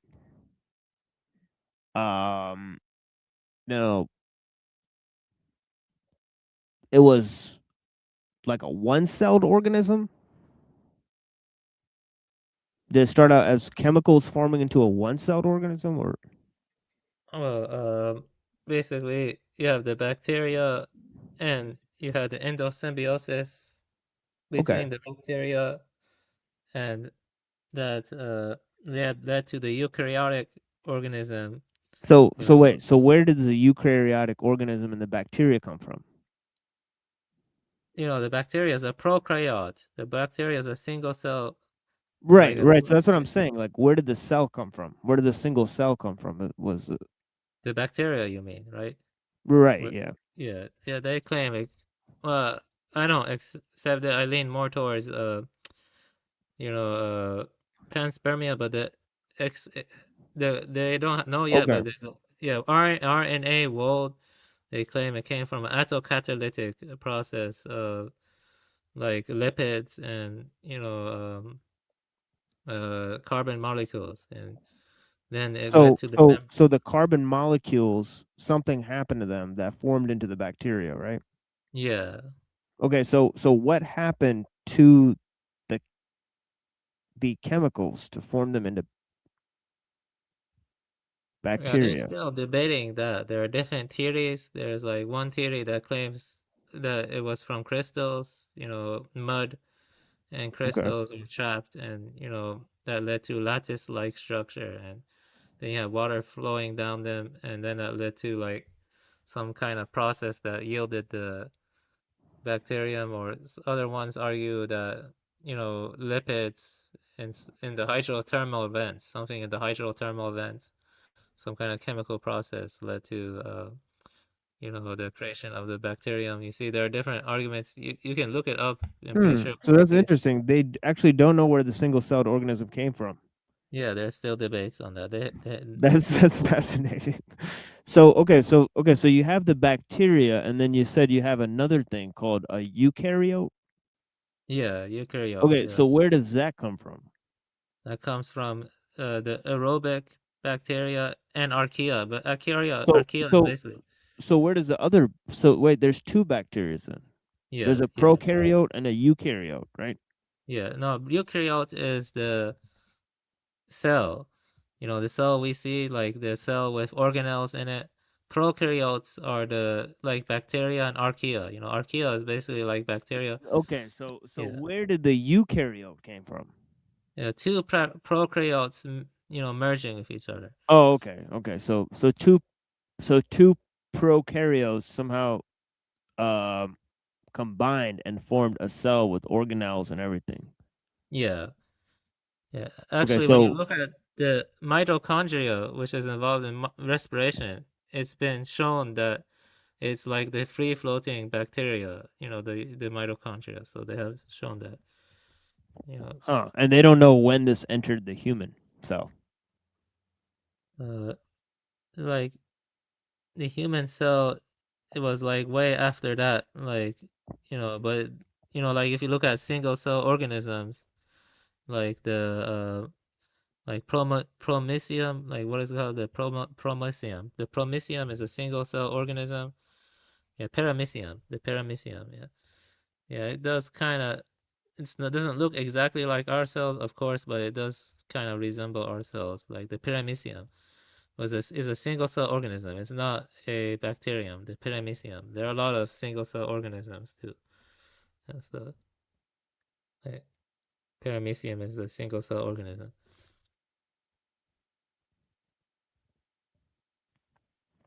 What? Yeah, yeah. It's a unicellular organism. Yeah. There are a lot Yeah, of that's unicellular interesting. organisms, is what I'm saying. Unicellular. So these bacteria, did they find them anywhere else on space? I don't think so. You have to look into it, but I don't think they found it yet or something. They claim that one of the moons near Saturn it may have it, but I don't think they found But it's lipids. like, how do they know they didn't just take it with them, right? And it just survived, and you know what I mean, right? And Yeah. they're observing something they took with them accidentally. I actually don't know much astronomy, but yeah, my astronomy background and astrophysics background is kind of weak.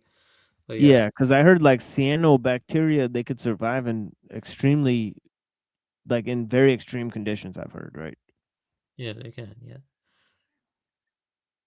the cyanobacteria is why we can breathe. I think that Right. Yeah, yeah, I've heard oxygen. something like that. Yeah. Yeah, and the phytoplankton too in the ocean. I think phytoplankton are unicellular also. I have to double check. I think they are unicellular. Damn, that's one fat unicell. Like, that thing is huge. Like, it's like a pimple.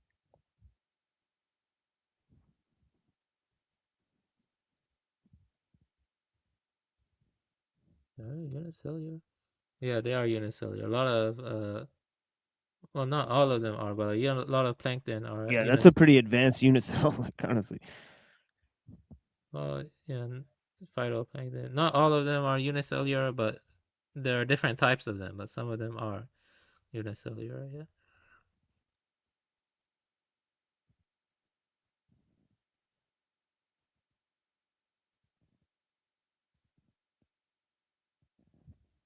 So this bacteria definitely existed in the ocean, right? Which one? The first one, right? Yeah, the first one most likely in the ocean, probably near hydrothermal vents, or yeah, most likely in the ocean. Yeah. But Interesting. yeah, one of the people though he argues, one of the arguments is actually it came from the crystals that were not in the ocean. There are different theories for it. This is abiogenesis. What we're talking about right now is abiogenesis. Right. Yeah, it would have to be. I mean, there's no. I mean, I mean, there's no biogenesis in the beginning, right? There would have to be a biogenesis. How the fuck Yeah. else would it happen, right? Yeah, exactly. Yeah. According to the theory, you can't just, you know, yeah, so like somebody said they hit it with lightning. It's like in the cartoon you see. Yeah. Slime It's like a molds can be very fascinating. Like if you put a slime mold in a maze and you put like, I don't know, some food in that maze, they normally take the shortest route to get to the oh yeah, food. yeah. I saw them find the shortest way around the subway tunnel. Yeah, this was the thing they did, so it's pretty incredible. Yeah, regardless, I think nature is intelligent, like something panpsychist or maybe idealist, something like that. Yeah, most definitely.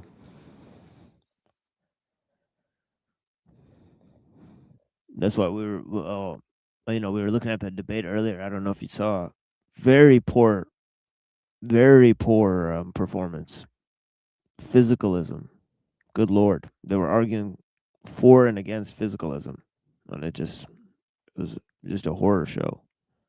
One guy was arguing for dualism, and the other guy was arguing, you know, just for brute emergence. You know,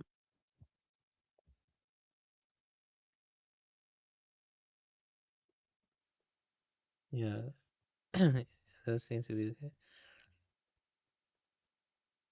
You have any other question? Like, sorry, I'll try to answer by kind of time, but I'll just try. Any other question? Or you want to talk about anything else? Like, well, I'm just trying to get the basic thing, but I'm sure I'll have more questions when I read your paper. You know. yeah, the slides. There are some slides that I wasn't that clear. I can explain it. I think the slides. Let me see here. That stuff is a little bit complex. The slides. Yeah, 11 through 13 are a bit complicated. Maybe I can go and ask more questions. That stuff is a little bit more complicated, but the rest is easy to understand. 11 through 13 is a little bit complicated.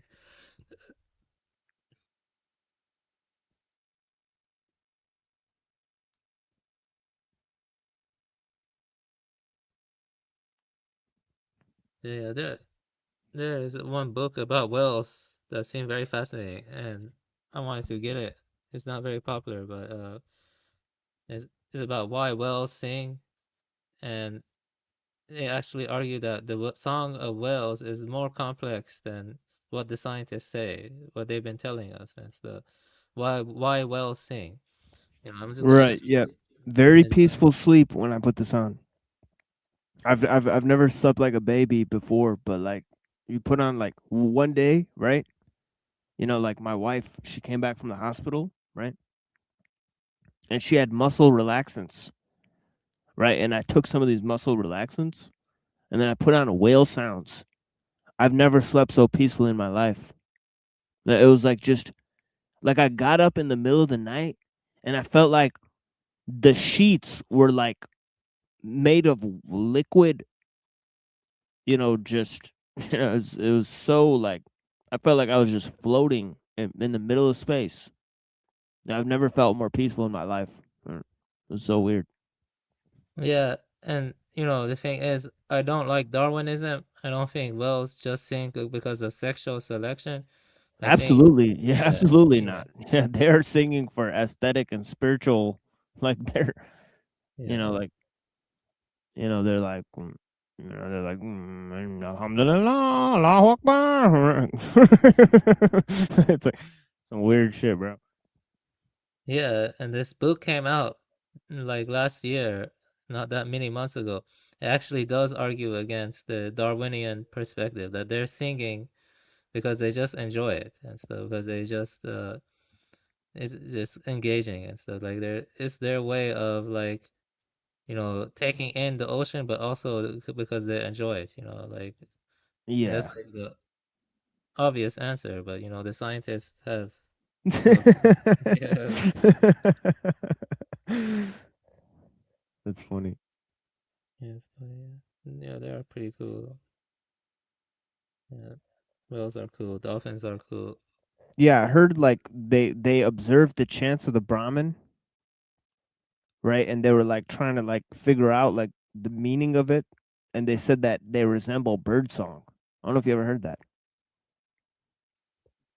Yeah, I've never heard that either. I need to look into that. Yeah, but birds have been pretty important too. A lot of you know mythological and symbolic stuff in human culture, like angels have bird wings, and you see like lots of and the songs of the birds have inspired a lot of poets and a lot of theological stuff. Yeah, the chanting probably would be interesting.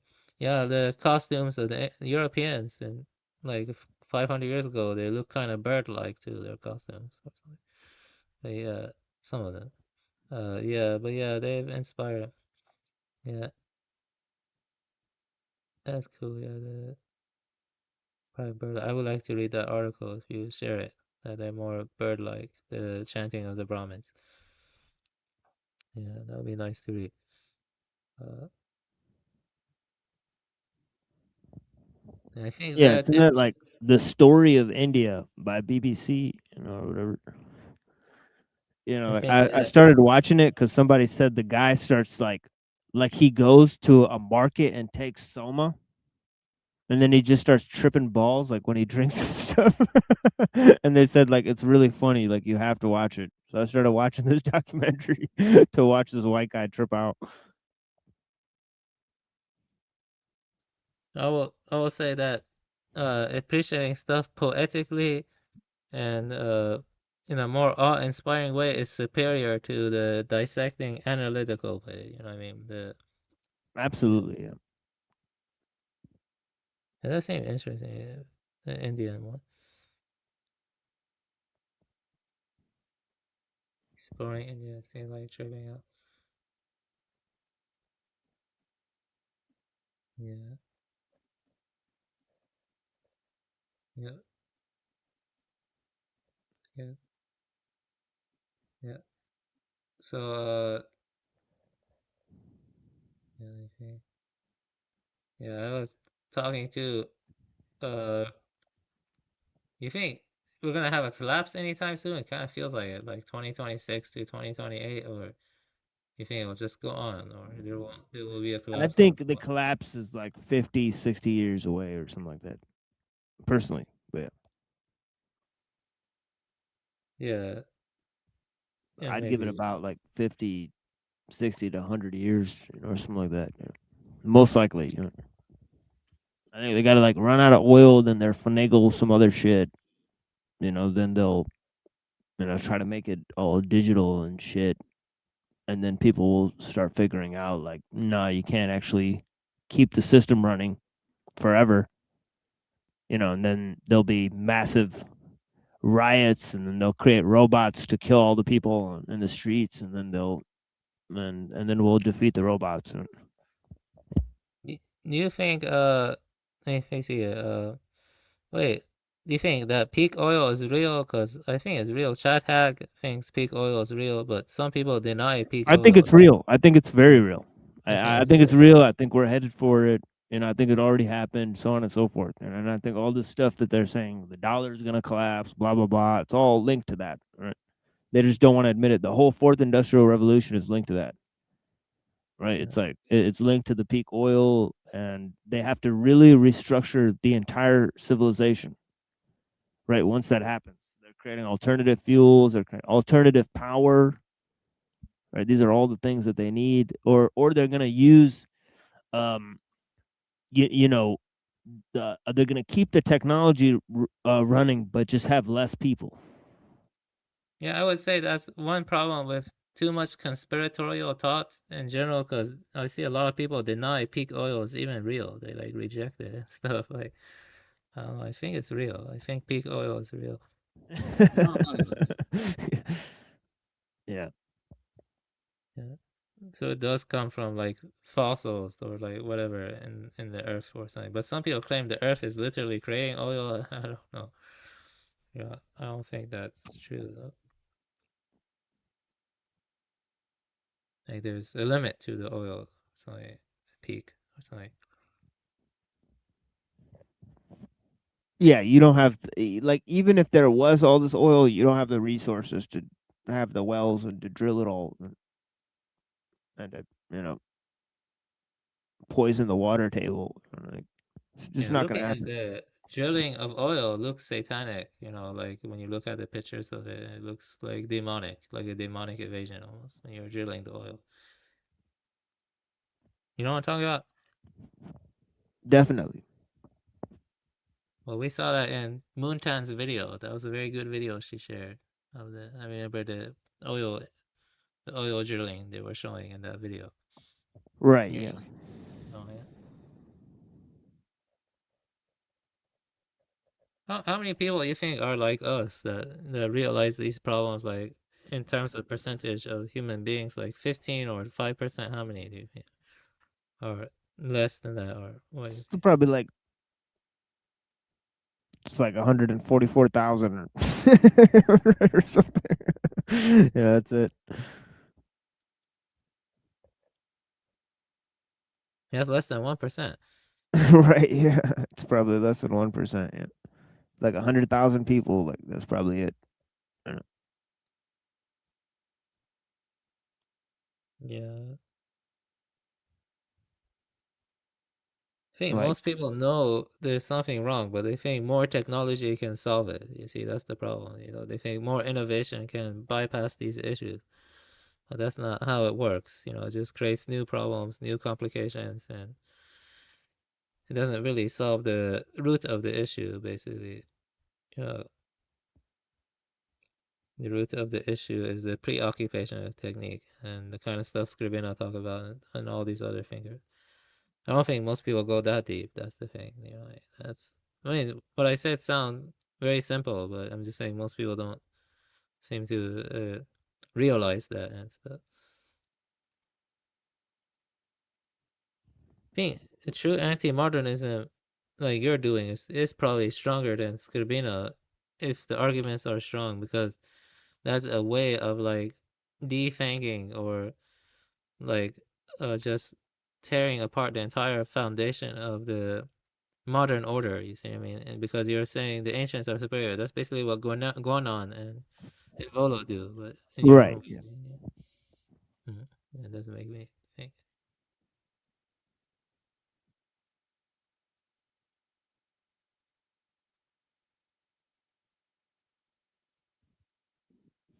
Yeah, I mean, we had a an uncle, he'd come from the village, right? And he had perfect white clothes. He had a perfect white turban. He had a handlebar mustache, right? And he'd like go take us to get ice cream. And I remember like his family's poor, and like I think like he died young, and then my dad put a lot of his family through like college and stuff. Right, but I just remember like this dude was the simplest dude. He was always happy. It was always fun when he took us. He was like always kind to everyone. He's just a guy from a village.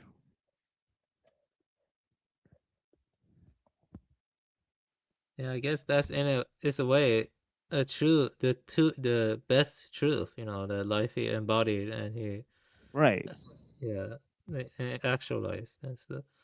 And maybe truth isn't really something you have to learn or in via abstraction, but something you have to live and Right. Yeah. manifest. Exactly. Yeah.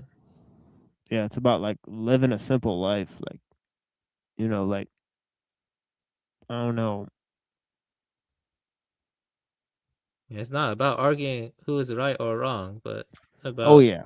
yeah, living the simple life and expressing and manifesting that through Yeah. your aura. Yeah. Falling in love, creating a farm. These things are real. Fighting for and dying for that farm by picking up the sword. These things are real. Like nothing we do is really that important. But wouldn't Heidegger be better for that in some sense? Like, Oh yeah, I mean Heidegger is huge, like Parmenides type of guy. It seemed like. yeah, sometimes I just want to go the Heideggerian route, to be honest, because something about Heidegger's route and the phenomenology just seems the most brutally honest. You know what I mean? Like I've been considering that, but I have to like read him and I have to get into him and stuff. I do plan to do that too. Yeah, I think Heidegger also was big among the Iranian intellectuals before the revolution and even during the revolution. Interesting. Like, uh,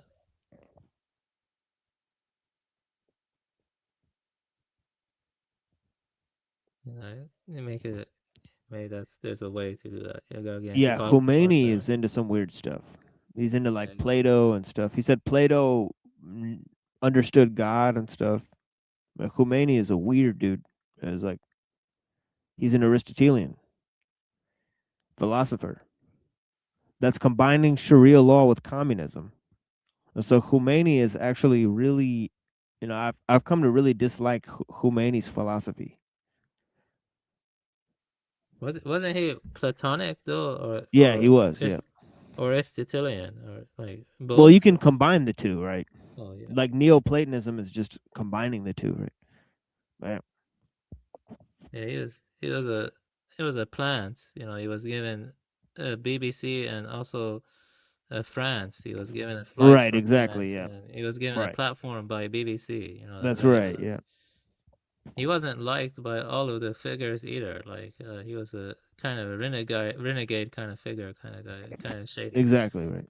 Yeah, but some people claim he was actually mixed with British. Like it's true, he's mixed, like a Kashmir mixed with British. Have you heard of that conspiracy? Like it was half No, I haven't. Kashmiri and half British. Like there is a conspiracy. It was half Kashmiri and half British. That's why the flag of the IRI, it kind of look kind of strange. It kind of look like a Sikh, or I don't know if that's Right. Yeah, it does kind of look like that. Yeah. yeah. I don't like Khomeini. My dad doesn't like Khomeini either. Actually, one of the ideologues of the revolution claimed that the revolution failed and stuff. But yeah, he was mixing up a lot of weird stuff. Yeah, like I don't think a republic form of government really worked for Iran either. Like it's kind of weird and stuff. Like it should just stay a monarchy. There was this one guy named Nawab Safavi. He actually tried to kill the Shah, which is bad too, but he wanted to go back to the Safavid style of governments with a king, and then you have the mullahs advising him or something. And that guy, yeah, he failed with that, but it was the difference between black versus red Shiaism or something. But it's true that Khomeini mixed up a lot of like socialist stuff and communist stuff and his crap and stuff. Yeah, yeah, it's weird. Yeah, like, and also the weird stuff with transsexuals. Like, I don't get like that's weird. You know what I'm talking about, the transsexuals. Stuff. Like they force gay men to become Chinese, and transsexual, and stuff. What? Yeah, no, that's that. Like, yeah, they're they're kind of stupid. Yeah, yeah, yeah. I Oh just hope the hell no. country. I just hope the country doesn't split up. I don't like the mullahs or the IRA. I just don't want the country to split up. You see what I mean? I don't know if that makes sense. Like, yeah, yeah. I hope it doesn't split up. That's all. But I don't like the mullahs and the IRI, the Islamic Republic of Iran. I don't like them. I mean, they're better than Saudis though, but that's not much of an accomplishment though. It's not much of an accomplishment to be better than Saudis or Israelis. You know what I mean? That doesn't mean you're good. You see what I'm saying? Like being better than them. It's not much of a I think the Saudis are very wretched, and so and it would be ideal for Iran to have a different government, but I don't know, the new Shah though, he seemed like a puppet for Zionist interests, though. Uh, the new Shah, the Reza's son or something. seems like a puppet for Zionist interests. So it doesn't seem like it will end. Well, regardless, I hope the country doesn't lose land, because they already lost a lot of land, what I mean, since the Qajars, since 1800s, the Anglos and the Russians got a lot of Iran's land, I mean, they seized a lot of it, Armenia used to be a part of Iran and stuff like that. Yeah, and other parts, Azerbaijan also, and some other parts used to be a part of Iran, and before the Qajars.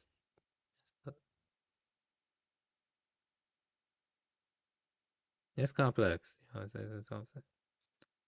Yeah, but yeah, the mullahs are very incompetent and stupid. Yeah. You think it's just a Freemasonic kind of messianism, or is like really organically happening, or like what I'm trying to say, or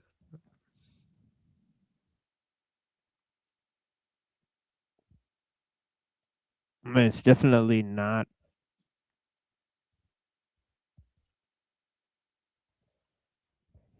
like a real thing. Like, like I don't know. I don't believe a lot of that stuff. Like some of Shia Islam looks like correct, but some of Shia Islam looks like too crazy. oh yeah, Yeah, like it's like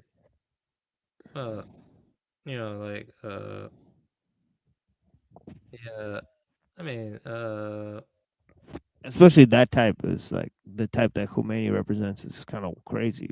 well, he's not really true to the what I read about the Shiaism in the past, It doesn't but seem like it, yeah. So yeah. it seemed like it's set up like some type of weird new thing. Yeah, it's a new thing. I mean, right? So it could be.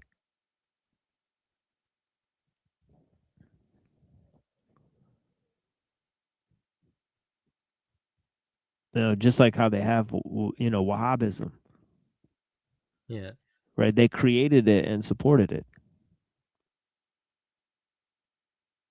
But yeah, I think the Islamic world has been a mess for a long time, though, since the Mongols. I think it's been kind of a Well, I mess. think we're doing better than the West, honestly.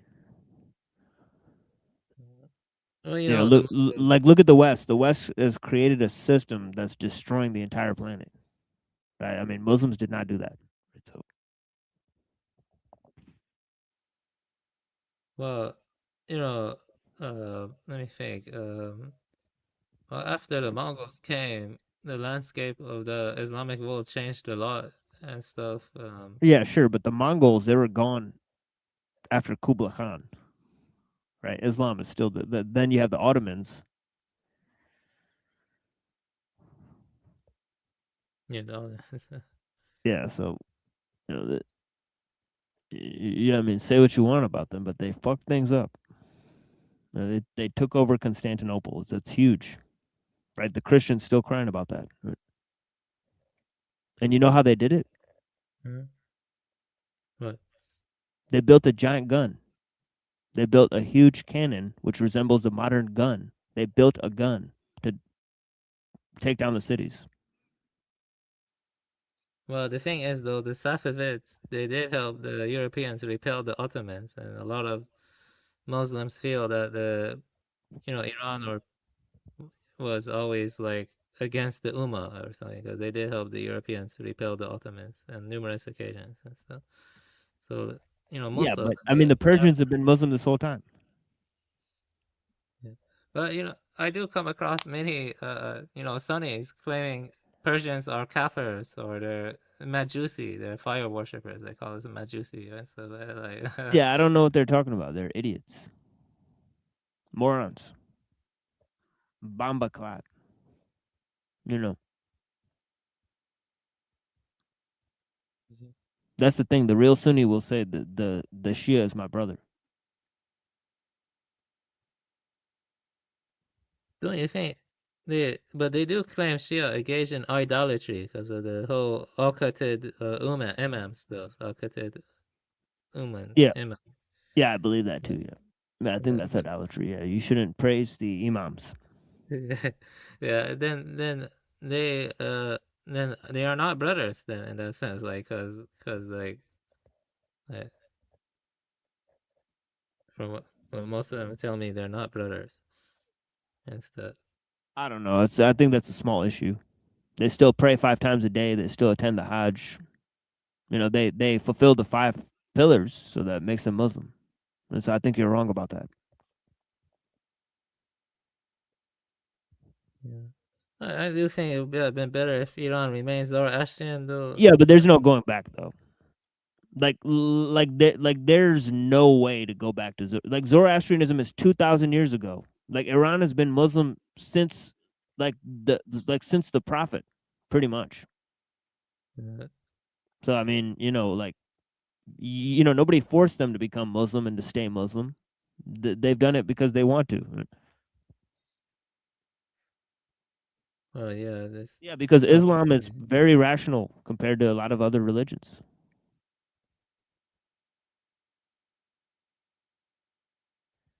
And it got a lot of power.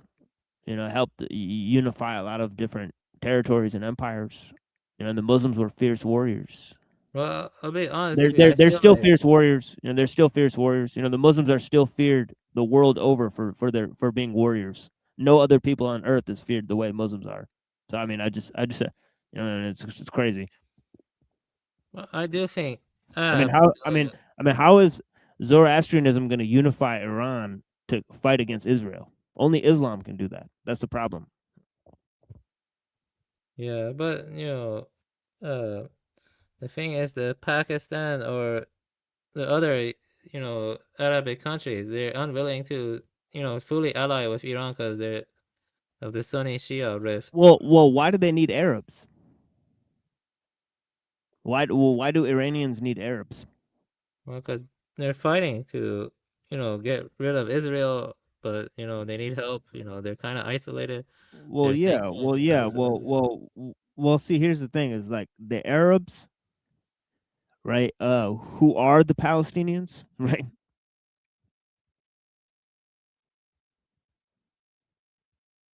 Yeah, I mean they've been killed like chickens. I mean, that is true, yeah, and like Yeah, Gaza. Like Arabs in Syria, Arabs in Egypt, Arabs all over the world have been brutally murdered. I mean, Arabs in Iraq have been killed. How many Arabs died in Iraq because of Israel? I mean, it's just sickening and sad how many Arabs had to die for Israel. I mean, it's just incredible how much Arabs have suffered. They've suffered more than any other people, honestly. Like we got to wake up and realize who's actually been fighting the war for you, right? They're like a wall of Arabs that are defending Iran. That just got killed like chickens, dude. Come on, dude. Be a little thankful. Well, the thing is, the Iranians did fight ISIS in Syria and stuff. Yeah, And yeah. Here's the truth: without those Arabs, Iran would be nothing. yeah, Iran would be gone. It'd be taken over by Israel if it wasn't for those Arabs. They'd turn around and they'd take over Iran. that is true. Yeah, that is true. But the Arabs are also divided among themselves. You know what I mean? Like they're Yeah. not. Yeah, but you're lucky they're there. You're very lucky they're there. Technically, Syrians are not, like, really Arab. They just speak, in ancient times, the Aramaic language was spoken by like many different ethnic groups, and same with the Arabic language. Arabic language is kind of like Aramaic. It has lots of parallels with Aramaic, and like Syrians and the Levantines, they're kind of different from the Gulf Arabs. They're very different. Same with Iraqis. Iraqis and Levantines, I see them as, like they're not really like Arabs. Like a lot of them descend from Mesopotamians and like the different groups, Akkadians, stuff like that, or they just speak Arabic language. Like they don't look like the Gulf Arabs either, or something. Like I don't know, they're different. And Arabs are very tribal people. They have clans and they have, some clans are actually very educated. Like they're very studious and other stuff. They've been known as being scholars for like 1,000 years. They divide themselves up in clans, and then you have like there are different religious differences. Like you know, like the Alawites or something, or you have the Yeah, there's incredible religious and cultural diversity among the Arabs people. yeah, They're not a monolithic group because of Islam, and Islam is yeah, not synonymous with Arabs at all. And this is yeah, what I mean. You know, anybody who studies just a little bit of history and isn't totally a culturally inept barbarian understands this. yeah, yeah, yeah. That's right. Yeah, I mean, Gulf Arabs are kind of strange. Yeah, the population boomed and stuff because the Anglos invested a lot into them, and their population boomed a lot. And the House of Saad is very strange. I don't know if the Hashemites would have been better, maybe if they had power. You know about the Hashemites, right? Right. Yeah, they're like in Jordan, I think. They're like Jordan. And you know, Iranians have a lot of different groups too, but they're more in Central Asia. Like you have the Yagnobis, the Pamiri, Tajiks. Pashtuns are technically an Iranic people too there, but I don't think they really see themselves like that. But they are like speaking Iranian language, you know. But the Tajiks and the uh Yagnobis, but the Yagnobis are very small. But Tajiks, I think, man, there are a lot of Tajiks. You know about Tajiks? And Yeah. so, yeah, you know, Iran used to have very deep connection to Central Asia, I think. Yeah. Yeah, you have Turks that came, and the Turks were the ones who are really powerful in the region, like the Turkic people. Yeah. And so, Yeah, I mean, I don't think that we should have split up from India. No, no, personally, that's my view. I think like, you know, like India was ruled by Muslims, right? yeah, So I don't know. Mughals. Yeah, Yeah, so this is the problem, right? Like, they created, you know, this Hindustan, right? It's a modern invention, right? That's the problem. And Pakistan is a modern invention. We would have been way more powerful. There's already 3 million Muslims in India. We would have been way powerful if we just stayed in India. Honestly, and Bangladesh, India, and Pakistan were just one huge country. Where we all shared the resources, and honestly,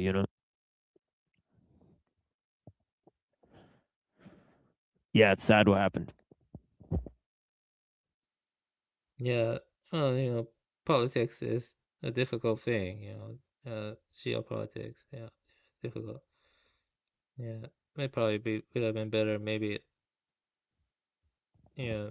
Yeah, the guy there that came there, right, Lord Mountbatten, right, the guy Nehru, right, who was the prime minister of India, he was banging his wife. Who was banging his wife? Sorry. Nehru was Yeah. banging the wife of Lord Mountbatten, writing her love letters and stuff. So these guys are so, they're going to take over another country. Meanwhile, some other guy's taking over his wife. Crazy.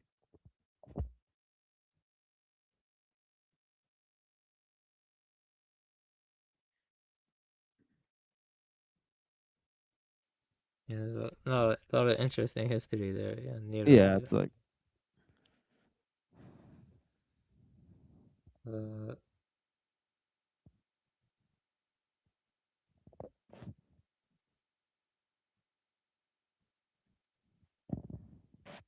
yeah, I think my cousin had like, he was reading like a book, the love letters of Nehru to Lady Mountbatten. Like, what the hell?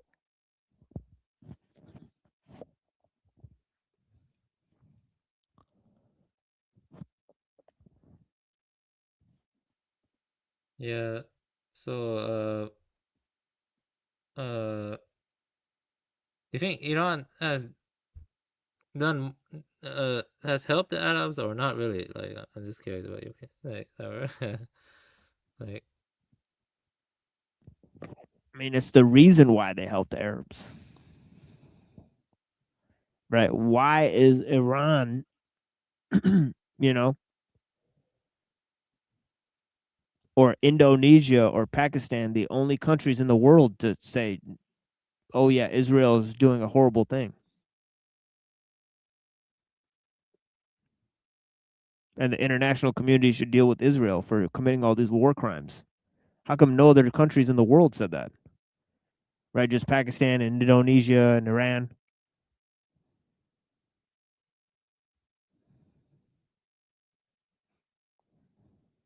Pretty weird. Yeah. There's Pakistan supporting Baluchi separatists in Iran, or you don't think so? Like,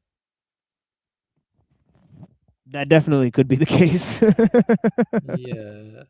That definitely could be the case, yeah. yeah. Actually, Because their secret service is really powerful, right? So yeah, like the Pakistani secret service does a lot of shit, right? So yeah, they're like extremely advanced compared to other countries' secret services, right? So yeah, so that's yeah. one thing we do very good is we gather intelligence. I just hope the country doesn't split up because, I feel like Russia and, even Pakistan, it seems like they would like the country to split up or something, which would not be good, you know what I mean? Like, Yeah, I mean the Pakistani government doesn't like the Balochi separatists within their own country. So I don't know. Because there's Shias in Balochistan that like they're not really treated that well. yeah. And then when you get into geopolitics, things get very complex. Yeah. Yeah, but I think like the thing is that Pakistan gets blamed for a lot of stuff. Right? It gets blamed for like terrorism and stuff. Like India, like different countries. You think those accusations are mostly true or false? I think they're false. Okay, They created the terror cells that are invading Pakistan, and they're saying that Pakistan is a terrorist. see. So that's pretty fucked up, isn't it? They're Yeah. terror cells created by the CIA, that are created on the Northwest Frontier Province, right? It's kind of how like they funded the poppy fields in Afghanistan. That's right. That's right. All that stuff bleeds out into the NWFP, the Northwest Frontier Province, right? And then they say, "Oh, it's Pakistan that's causing it," when it's like, no. So how do you forecast what's gonna happen to It's Iran? like Like, it's like how they say like Mexico's causing the drug dealers. yeah, I know about that. It's like That's like yeah, it's, conspiracy 101. yeah, That stuff is, yeah, I know about. Like how the CIA finance and fund the drug cartels. I know yeah, about that. yeah. It's like all these Mexicans are, they have you know these complex operations. Yeah, right. So what do you think will happen to Iran within like the next few years? Do you think it will balkanize? Do you think the Shah will get power? Do you think it will win over Israel? What do you think will happen? And they're gonna have a fake like liberal revolution, and then the people are still not gonna fucking support Israel, and then they're gonna have to fucking do something else in the country. Well, It's I gonna don't be, know about that. The younger people are very brainwashed. They're not like me. You know what I mean? Like I look at like things more nuanced and more thoroughly. But they're not like me. Like they're like they want the liberalism. They want global homo. They want yeah, but global. that's what I just said though. I said they're gonna change to global homo liberalism, but they're still not gonna support Israel, and so therefore they're gonna still get fucked with. I don't know. I think most of them will support Israel. Like Really? I'm an anomaly. You know what I mean? I'm an anomaly. Like when it Yeah, I comes to think my I I generation. I I think they won't support it fully just because they just don't have good press. They know their forefathers fought against Israel. They destroyed the nuclear facilities. They killed the scientists. They killed their children. And they're crazy. Yeah. So Well, I don't think hopefully. they're likely to forget all that. Yeah. Well, hopefully. Yeah. I guess they're gonna have a fake liberal revolution, and then they'll still be critical of Israel. So probably a bit more. I don't know. accepting their Yeah. profane existence, Yeah, accepting and their we'll have like profanity. Iranian, like tea here, open up, that's it. Yeah, that makes sense. Yeah. Yeah, they'll have like all of a sudden you'll have Iranian products in the stores. That's pretty much it. You don't think it will split up though? That's the thing though. It won't split up. Probably not. Yeah. Yeah. Something about Iran splitting up really bothers me. The idea of it, like a lot. I think they're done with the whole splitting up thing. Yeah, I don't yeah, think they're no, gonna split anything up anymore. Yeah. yeah, it just kind of bothers me a lot. The balkanization. I don't want to see something like Yugoslavia or something. Like worry about that wouldn't be good. So you think Israel is here to stay for the upcoming decades, unfortunately, or something? Yeah, most likely. Yeah. And I think they will be very central in ushering in like like the advancement of the tech, right? So I think just as British island, right, because they were technologically advanced, they could rule the world from a small island, right? This is going to be the situation again, right? It's going to be a small country that controls the world because it's like, they have technological power, right? And they already do have power over like the information and like the You think top they will? You think something like cybersecurity. anti-Semitic laws that exist in Europe, like where you cannot question the Holocaust, you think that will come in America? It already has. Wait, it has? When? Yeah, Trump signed the bill for it, and then they Wait, that started deporting people in the universities because they were challenging Israel. doesn't that mean we're in danger?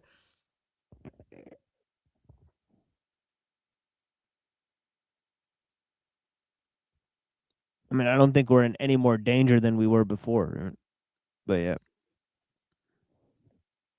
I know BDS laws, but I thought you can criticize Israel, like or like question the Holocaust or something.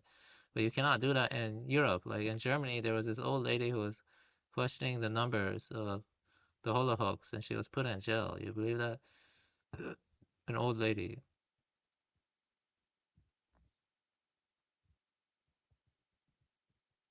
I think the 6 million number is an exaggeration. Most certainly. What do you think about the 6 million number?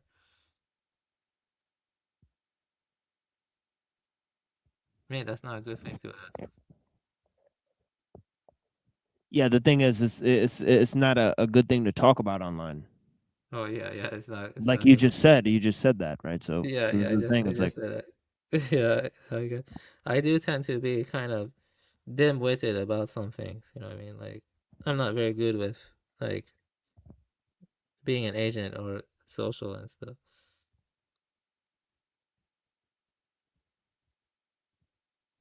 yeah, I mean, I haven't been afraid to question anything, but I'm not going to continue to just put points out that it's to no avail. What's the point? Yeah, What's the point, man? yeah, Like, yeah, I know. let's get to the point. Yeah, yeah, I get the point. Yeah, yeah, yeah. Wait, do you think Middle Easterners who are not Islamic, they're kind of betraying their spirit of their region? No, because remember I said Arab and Islam, that these have nothing to do with each other.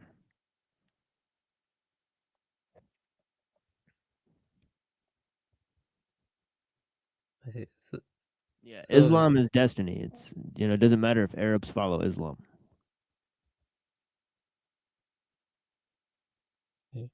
what about Islam attracted you more than Vendetta? Because I'm just curious. Like, I just want to know what Probably my parents, right? your parents. Yeah. I have a deep loyalty and respect for my parents. Oh, okay. So that's it. That's the main reason. Oh yeah, Additionally, it was, and then I fell away from Islam. I did start to study Hinduism and a bunch of other religions, right? And that's when I took a bunch of psychedelics and stuff. But then when I sort of came back to Islam, right? I saw a lot of like just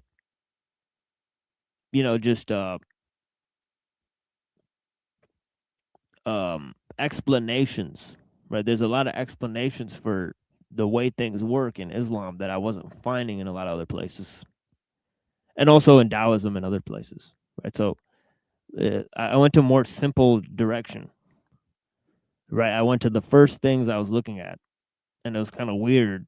I came up with like very little, political theories,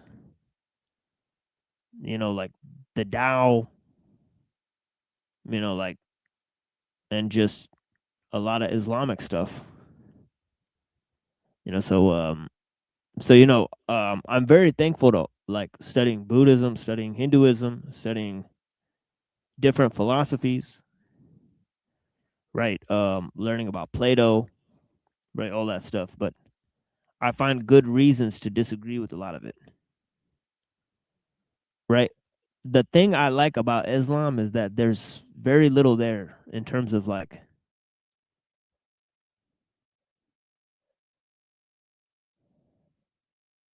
there's like very little there.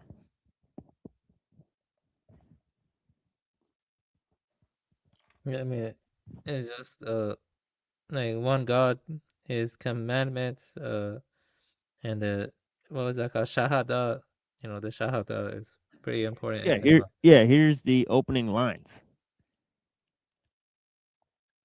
Right, it says,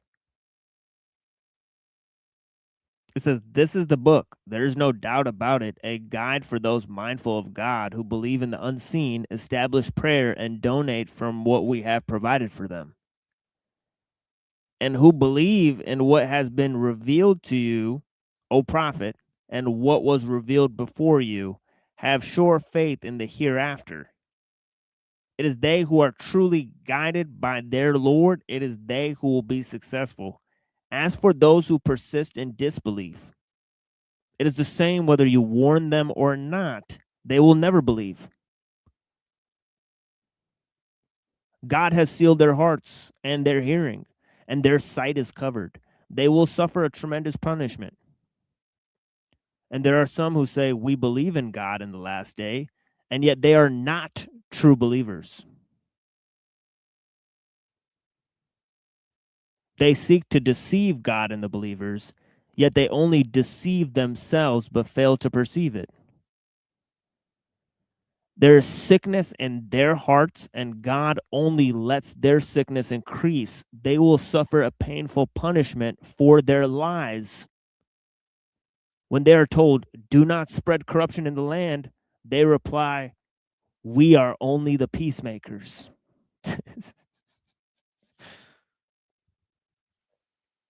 Yeah, but the heaven and hell is eternal in Islam, right? Like, am I right about that? Like, the hereafter is eternal based on your faith and your actions and beliefs in the here and right here, right?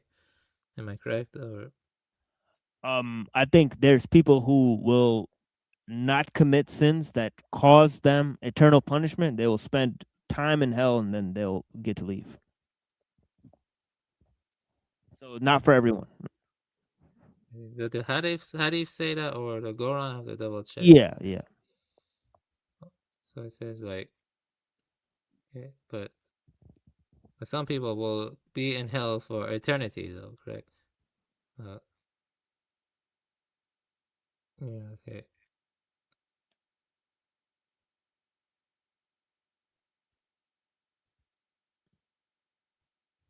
I mean, it's hard for me to believe, for sure, but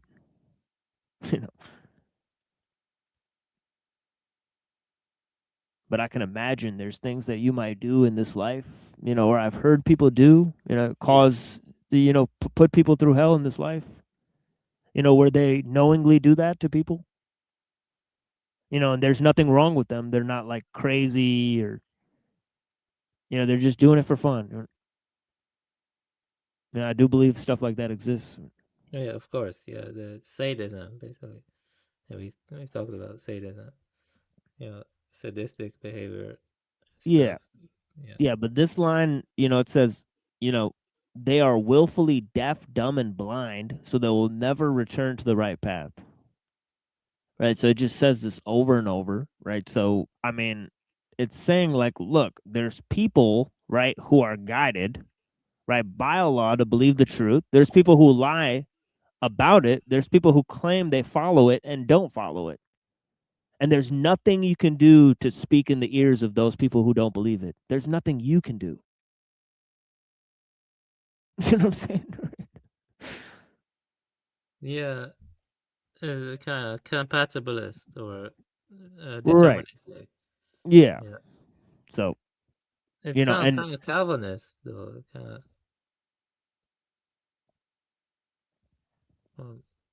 Am I right about that or not? Or no, because we went over this yesterday.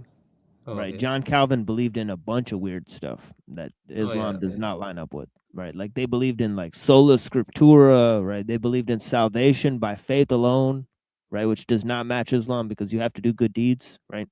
Oh, yeah. Yeah, so no, it's not like that. If you study Calvinism and their basic precepts, it's no form of Christianity can really be tied to Islam. Right? It Yeah, seems like very exactly. different. Yeah.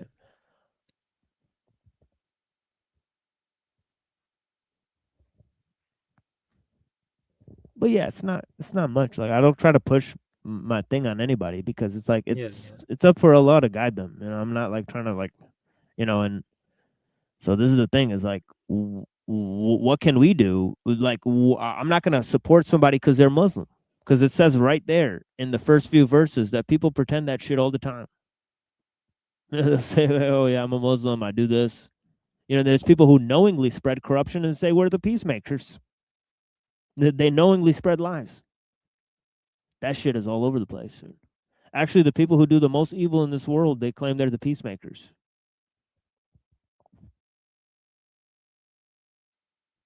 Yeah, I mean, most of my spiritual experiences have involved Buddha. Like I haven't really had anything that lead to Allah or something personally, but Yeah, I don't think like you can experience that personally. experience what? There's no Muslim I've ever heard that says they've had a contact or an experience with Allah. They don't go around saying, "Oh yeah, by the way, I talked to Allah in that dream there." The It's Sufis not. though, don't they have like I know, yeah, but No, Sufis. No, if Sufis experience Allah, they lose their fucking mind. They don't come back from that. Mansur al-Hallaj, though Right. He al-Hallaj, lost his yeah, mind. he He lost his said, "The mind. God you worship is under my feet," and they hung him high for that. Yeah, they did. Yeah. So he's saying like, look, like you guys don't even like nobody knows God except for those who have direct experience of God. And what do the Muslims think of him? He said, "You're a fucking fool." Yeah, I mean, saying that in Islam though is considered justifiable grounds to kill the person, right? Or like Well, I it's think the people who killed him fucked up, for sure. well, They made the wrong decision there. He was trying to be poetic. He's a poet, right? So no, I think he was pretty serious from what I've read though. I mean, he was a devout Muslim. Mansur Halaj, you're talking about? Yeah, Yeah, he was a devout Muslim. He was a Sufi practitioner. yeah, Sufi. Yeah. Yeah, they But believe in Allah. Yeah, they're followers of Allah. They pray like 5 times a day. They pray more than anybody else. You ever seen a Sufi? yeah, Yeah, they pray more than anybody else. So yeah, but I aren't mean, Sufi views closer to like Upanishads or like the no, Vedanta? no, my friend, no. Because You think Sufi views are closer to Upanishads than Islam? because of the pantheism, the No, panentheism. no, that's false. That's false.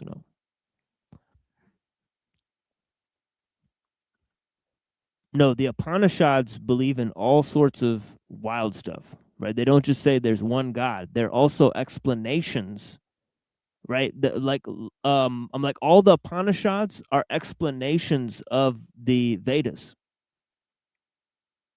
Did you Yeah, know that? They're interpretations of the Vedas. they are. Yeah, but Yeah, you so know in the Vedas, there's the Vedas, you can't really tie a lot of that stuff to Islam, right? yeah, you cannot. Yeah. Yeah, like the cosmology is not there. Like you'd have to really make up your own cosmology, then tie it to Islam. Right? Yeah, I know what you're saying. Yeah, let me think this through. Like it's possible that cosmology exists within Islam, but Islam doesn't talk about that cosmology. So it'd be I you'd mean, definitely be I introducing meant something that the new. Sufis are more like leaning towards non-duality or something. That's what it seems like to me. A lot of them, not all of them, but a lot of them seem to I lean mean, it's towards. just Islam. Islam is non-dual. Kulu Allahu Ahad, Allahu Samad, Lam Yalid wa Lam Yulad, wa Lam Yakul Lahu Kufuwan Ahad. No beginning, no end, doesn't beget, nor is it begotten. Yeah, that's like Parmenides. It is exactly like it is parallels Parmenides 100% actually. So my question is like, uh, what would be the difference between someone going 100% the Parmenidean route versus 100% the Islamic route?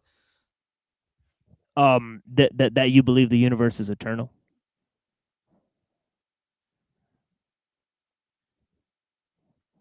But you don't in Islam, though, right? Yeah. It's created, yeah. I think the Parmenidean route, with some of the Sufis, though they do seem to be more towards Parmenides. Oh yeah, because creation doesn't really exist. I mean, Right, they like one of the do. Sufi writers said, they said existence is in the shadow of the creator, and I tend to agree with that. Yeah, and that's Right, closer because to Upanishads, I think so. A little oh bit more. yeah, it is. Yes. But closer than what? Than Islam? No, because it is Islam. So you don't draw a distinction between like exoteric and esoteric. You don't draw that Oh distinction. no. Yeah. I don't think those exist here. And the exoteric. No. There's two sets of books. You got two sets of books, and you can trick a lot of people that way. You could read the same verse two ways. Esoteric, exoteric. It's two sets of books. It's trickery. It's mental jujitsu, genjitsu. Well, if Parmenides is something you can arrive at through your own experience or your own, I don't know, introspection, but Islam requires revelation. You see what I mean? But revelation requires faith. Something like I don't think Parmenides. Islam requires revelation. You don't think Islam required Muhammad's revelation, or like he had like Gabriel, and like the he's the final seal of the prophets. That's uh, right. Am I right? He's the final seal of the prophets. Right. But according to Islam, he was just correcting the truth that was already there. Oh yeah, that's right. Yes, that's correct. That's why Islam contains all these stories of, like what all these other people taught, right?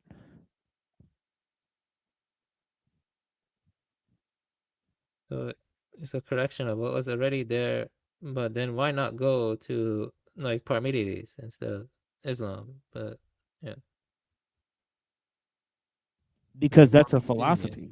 That's a philosophy. Yeah, turn it into a religion and stuff. Right. Yeah, I don't think philosophy can do that. I don't think it can fulfill the role of religion. I think it help you work out certain problems in metaphysics and cosmology, but I don't think it could, supplant religion. There's no connection to God.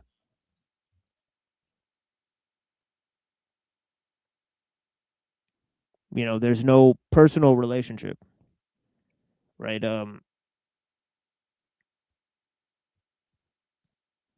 I think religion is a different undertaking, right? I think religion might be closer to art than philosophy may be closer to science, and that's the problem. That's why philosophy can never get to those spiritual places, right? Um, yeah, what like how would you criticize the Buddhists, like the Mahayana Buddhists, or like the idea of original nature of healing? How would you criticize? That's kind of close to I have Parmenides. very little against that. Very little against that. I think Buddhism is pretty sound philosophy, right? I don't believe in dependent origination, though. And things like that, right? I think, like sort of, the sort of mereological, undertaking. I think, that's sort of separating things into parts. I find that illusory. I think things are Actually, whole. when you get deep into Nagarjuna, I'm not sure if you've read him, but he actually I agrees have with read that. some of it, yeah. He agrees it is illusory. The whole point of emptiness is to end hypostatization and reification into Right. parts. Yeah, it's Right. not So I about. do, so yeah. So I don't like the parts. Right. So Yeah, basically, there's a distinction between conventional and ultimate in Buddhism. The conventional is like the world of becoming or like the yeah. contingency. The ultimate is basically like Parmenides. It's like Yeah. Exactly. You're right. Yeah. Yeah. See, I don't like that conventional stuff. Right.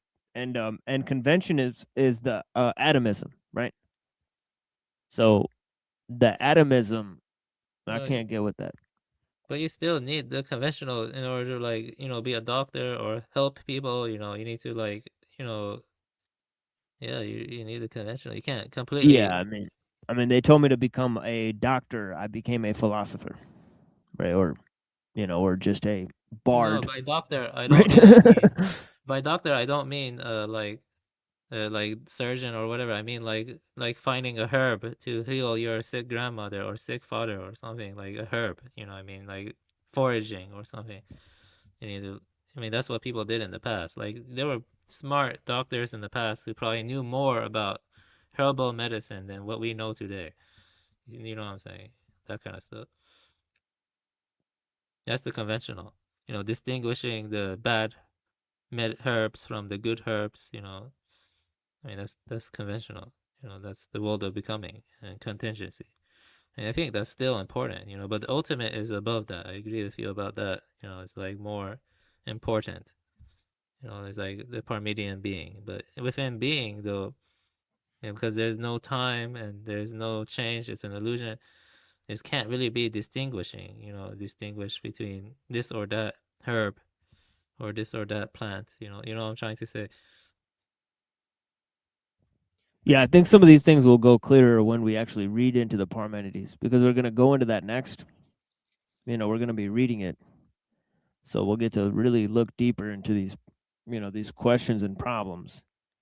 But there's the way of truth and the way of falsehood, right, in Parmenides. Right? And the goddess teaches him both ways, right? And the way of falsehood is the way of perception. Right? So change exists through perception and falsehood. Right? So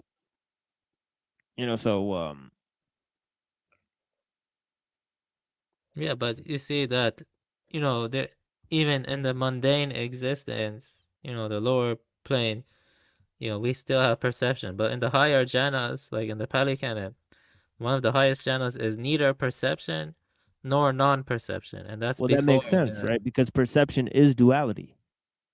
yeah. And that duality is basically like, the beginning of falsehood, right? You could create within the world of perception, right? There you create a false world. right? You deal with the false world, right? You can create within truth, right? And you create with what is there. Okay. You know, and that's why I think the Tao says use what is not there for what is there, right? Because it's saying don't make anything new, right? Meaning don't change the world. Get it? But let's say, someone has a headache, okay, and or someone has a digestion issue, then you give them a herb that helps alleviate that. So Yeah, you're that's fine. There's changing. nothing wrong with that. Yeah, there's nothing wrong with that. But Yeah, that because is, the herb came from the world, yes, it did, yeah. right? But it trying to change that herb into something that doesn't resemble the human body and then introduce that into the human body and say you've healed the person, right? When you've just created a biological um depletion in another area because there's no biological free lunch, right? So you've taken this piece of energy and put it out and exchanged it for this piece of energy. You know what I mean? There, Yeah, you're but robbing the person. You know what I'm what saying, is right? that thing called with the bowl and the little thing you smash things into again? I forgot what's that called. That stick. You smash things into the bowl and you like grind it. You know what The I'm talking whisk. about? I don't know. Yeah, I don't know. Yeah. Yeah, but basically you take the whisk and the bowl and you can smash the herbs. Isn't that in a sense the same thing as like changing the composition because you're smashing it into like fine dust and you're grinding it with the whisk or whatever. See what I'm trying to say? It's not to the Uh, level of science with the extracting the chemical compounds and then isolating it and crap like that. It's like similar in principle. You know? yeah, I mean, if you take one and then use the herb, and there's enough for more to grow, right? It's almost as if you've not taken anything, right? But if you take the entire bushel of herbs and start breaking it down, and your goal is to create this final product, right? But yeah, there's a way to extract herbs from nature, and more will grow, and you haven't done anything. Yeah, but I mean, like sometimes you gotta get the herb and whisk it, and then you mix it with I don't know, like juice or something, and you mix it with juice and then you drink it. It's like it's not on the level of science, but it's still within becoming. You know what I mean? It's like 'cause Yeah, you know, yeah. I mean, it's not becoming, right? Because what you created, right? You didn't create anything new, right? I mean, you just took herbs, broke them apart, mixed them with something else that's already there. Yeah, you mix things, right? Things either merge or they collide. Right? When they merge, a part of it becomes part of the thing it merged with. Right? When it collides, right, they forever alter each other's course. isn't that closer to Empedocles though? Like the whole merging and colliding. Well, there's no separation between the two things. No, it's not separated. Okay. Yeah, everything happens within one.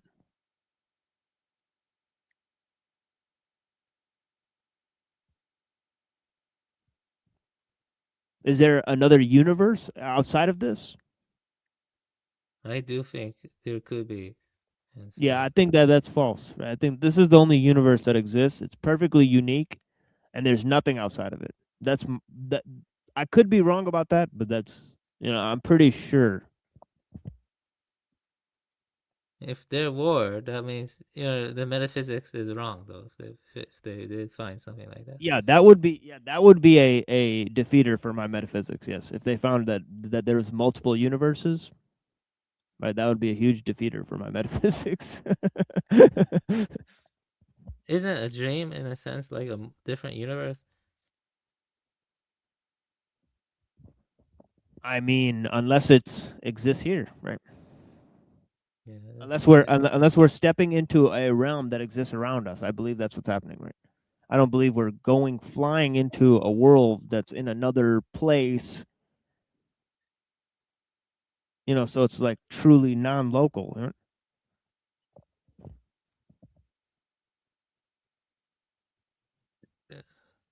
Yeah. Yeah, that's the thing with metaphysics. It's difficult. Yeah, it's like imagine like there's a realm and we enter it, right? And it's so like translucent, like thin, right? So you could like merge with this table, right? You could get up and go through the air, right? You could change your face into another person. Other people can change their faces in other people, right? But it's here. It's all around us. Yeah.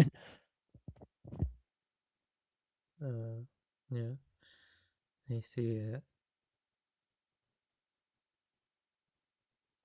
Yeah, because I think like people have entered the dream world not only while awake, but able to change the real world by altering things in the dream world.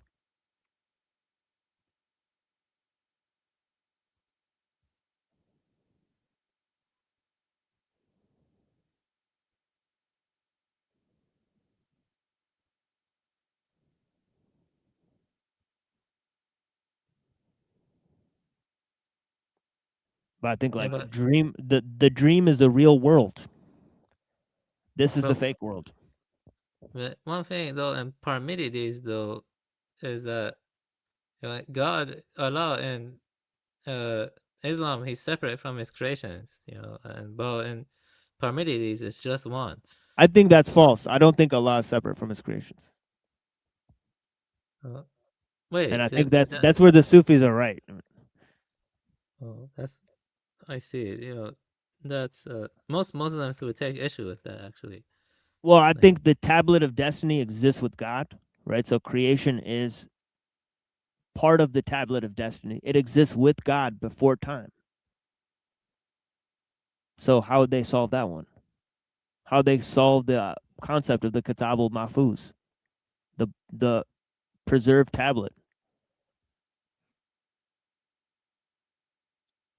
I don't know about the tablet actually. I don't Yeah, know what that. it's mentioned all through the Quran.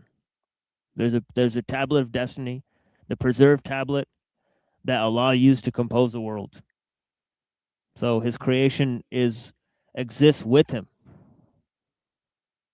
in the tablet. There's a throne, there's a tablet, there's all sorts of things that exist with God, right? Is Lucifer in the Quran? Oh, I forgot. That's Shaitan. That's the same thing. So Shaitan and Lucifer are the same thing in the Quran. That's right. That's right. Yeah, they're not two different guys. That's made up by the occult. Oh, okay. Wait, you sure about that? Cause like in the Old Testament, wait, no, it wasn't. Like, is it more in the New Testament? Like more New Yeah, the Testament. Old Testament they changed it, right? So the Quran says that the Old Testament that the Jews wrote it. They wrote parts of it. Yeah, why don't you ever argue this stuff with the Luciferians then? You seem to just remain quiet or so. There's nothing to argue. I want them to explain their belief systems the best way that they can, and I want them to promote it. I see. I want everybody to talk on their own terms. I don't try to push my beliefs on anyone. I don't try to show people what I think. Nobody knows to this day if I support Heraclitus or Parmenides based on the way I've presented them. I allow people to come to their own conclusions. And I don't think I'm right about everything.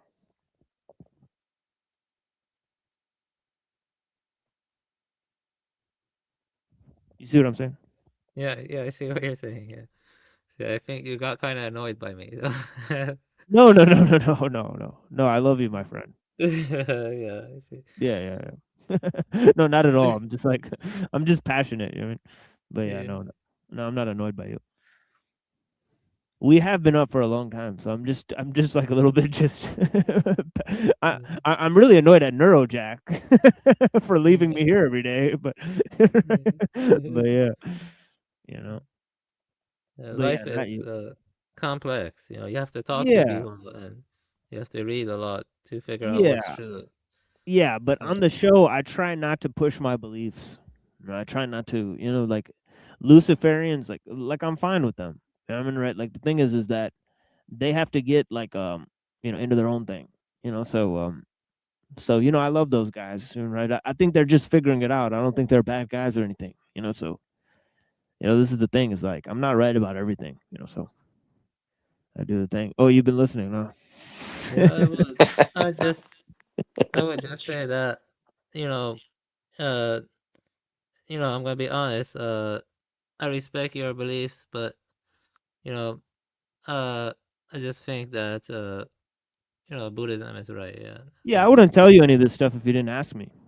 See, yeah, that's the thing. yeah. I think that you know, uh, you know, I was Soto Zen Buddhist, but I think Rinzai, like have to pick between those two. But I just lean in that direction. Probably Yeah, it's a Rinzai. beautiful tradition. Yeah, we're gonna go Rinzai. over the deeper Yeah, I aspects guess of it. Yeah. ultimately I wish I were Japanese or Chinese. Yeah. No, no. Yeah, I guess I would be more accessible. Yeah, Yeah. I was going around telling people I wish I was Nordic, and now I'm saying I wish I was Japanese or Chinese or Yeah, I've something. always wanted to be a Samoan. Well, next week we'll all want to be Ravens, so we'll be all right. Yeah, I've I always I wanted to guess live on anyone, Samoa. I think my destiny is to live on Samoa and just, next to those big, giant head statues. That's where I've always wanted to go. Samoa. Yeah, where's Samoa? It's like Polynesian. It's like the furthest you can get away from any mainland area, Yeah, basically. Yeah. French Polynesia. Oh, I see. I know. I saw those head statues. Yeah, I see it. Yeah, I've always liked their kind of style too. Like I used to talk to a lot of people who live in Hawaii, but they're all like Tongan and Samoan, and Yeah, they that's what always I seem like want. the coolest people for That's sure. what I want to be. I've always wanted to be a Hawaiian. I've always wanted to be a Samoan. It's something about that lifestyle, just the Like understanding. Yeah, just you jump up on a board, you go like spear fishing and right. cook it on the beach, and yeah, I've always thought that would be like the coolest way to live. Yeah, that's my thing. So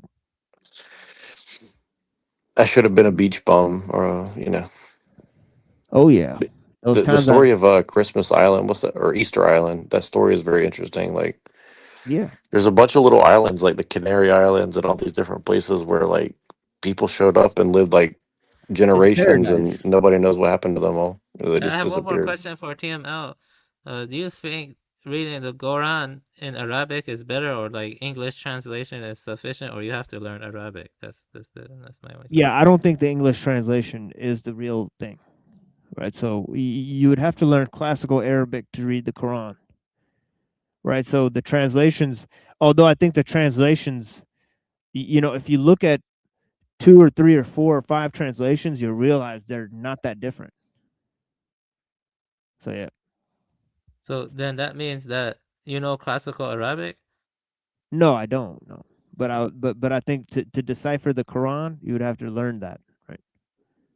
Oh, yeah. The people who translated it, that's what they figured out, right? So Yeah. no, Probably tough to learn. But yeah, we'll just like we don't consider the English translation to be the text of the Quran. Have you been planning to learn classical Arabic, or Not yet. Yeah. not yet? Yeah, it's probably tough to maybe if learn. maybe if he moved to Samoa, he'd have the time. Right. Exactly. But I mean, I think you could say the same thing for Christianity. Like, really, technically, you probably have to read it in Greek or something. That's right. That's right. Yeah. Yeah, I I mean, most mean, scholars know that. Yeah. yeah, because Hebrew, you can't even read it in Hebrew because there's no Hebrew from before like 900 or something. So, Right. so it's kind of weird, I mean, I just say that. Like, I used to think that the King James version was like the only version, and then the more I learned about it, I was like, well, it was built on the principles they built that Bible upon was just not correct, so can't. I mean, it's beautifully written, but I would never say that it's like the definitive version. But I do like the ESV version because I think if you're going to try to read it in English, I think the simpler you can read it, the better. Like That's kind of my general. I think most people they read the Bible and they like overcomplicate it, right? So I would imagine, and I say that because I would imagine that the Quran would be the same, and probably the only way you could do that is in Arabic, if I had to guess. I don't think because like I've tried to read the Quran in English and it didn't really make any sense to me. I was like, this is kind of nonsense sounding, so I just stopped reading it. But I didn't say that like that means that the Quran's nonsense. I just thought I was like, well, maybe I can't really read it in English. That's kind of what I thought of it. No, some of it, if you start up at the wrong, sort of, part, it could really sound like it's like if you pick up a random part of the Bible, start reading it, and you're like, what? You're like, it doesn't make any sense, and right? Well, it's I don't know. Like I think it was like I think I tried to read it from the beginning, but I think it's like it kind of seems repetitive from what I read. So it's like Yeah, repeating, here's repeating, one. repeating. Yeah, here's one surah. Right, it's called Purity of Faith. Right, this is the one I was saying. It says, "He is God, one and indivisible, God, the sustainer, needed by all. He has never had offspring, nor was he born, and there is none comparable to him." Right. Now I want to read a different one. This one says, "I seek refuge in the Lord of humankind, the master of humankind, the God of humankind, from the evil." Oh, wait, no, this is the wrong one, actually. Here, sorry. Oh, yeah, here it is. Yeah, this is chapter 103. It says, "By the passage of time, surely humanity is in grave loss. Except those who have faith, do good, and urge each other to the truth, and urge each other to perseverance." So it says, "Surely it says, surely mankind is at a loss. Surely by the time man is at a loss, except for those who have patience and do good deeds." Seems pretty accurate to me. Right. Saying like things aren't going to improve over time. That type of thinking is fucked. All you can do is be patient. Oh yeah. And make sure you are good to each other, or else you're fucked. But what I like about that is like you could almost see it being like a Bill and Ted movie, but that doesn't mean that it's wrong. Remember Bill and Ted? It's like be excellent to each other. Right. But it wouldn't say urge people to the truth and do good. Sadly.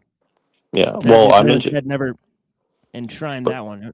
but I mentioned that for a reason because if you really pay attention to the Bill and Ted movies, they are Yeah, I very think they were trying deceptive. to invert the like golden rule with that in a very like sort of, honestly seems sort of Luciferian over there. Yeah, it was. Yeah, it definitely is, especially the latest one. But even in the first one, where okay, who do they pick up? They go pick up Socrates.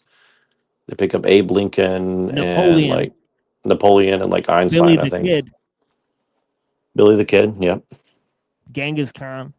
Genghis Khan. Damn, you got a good memory, dude.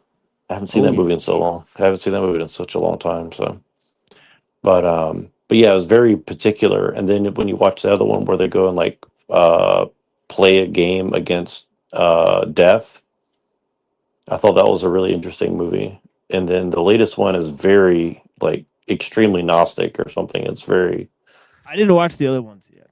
oh, it's definitely it's actually worth watching because it's not like a good movie, but it's a very Yeah. like sneaky philosophical Yeah, I like watched shit. Lucy, and the next thing on my list is Animatrix. So this is the thing. So I just wait for my baby brother to come around, and which is like once every 2 months now.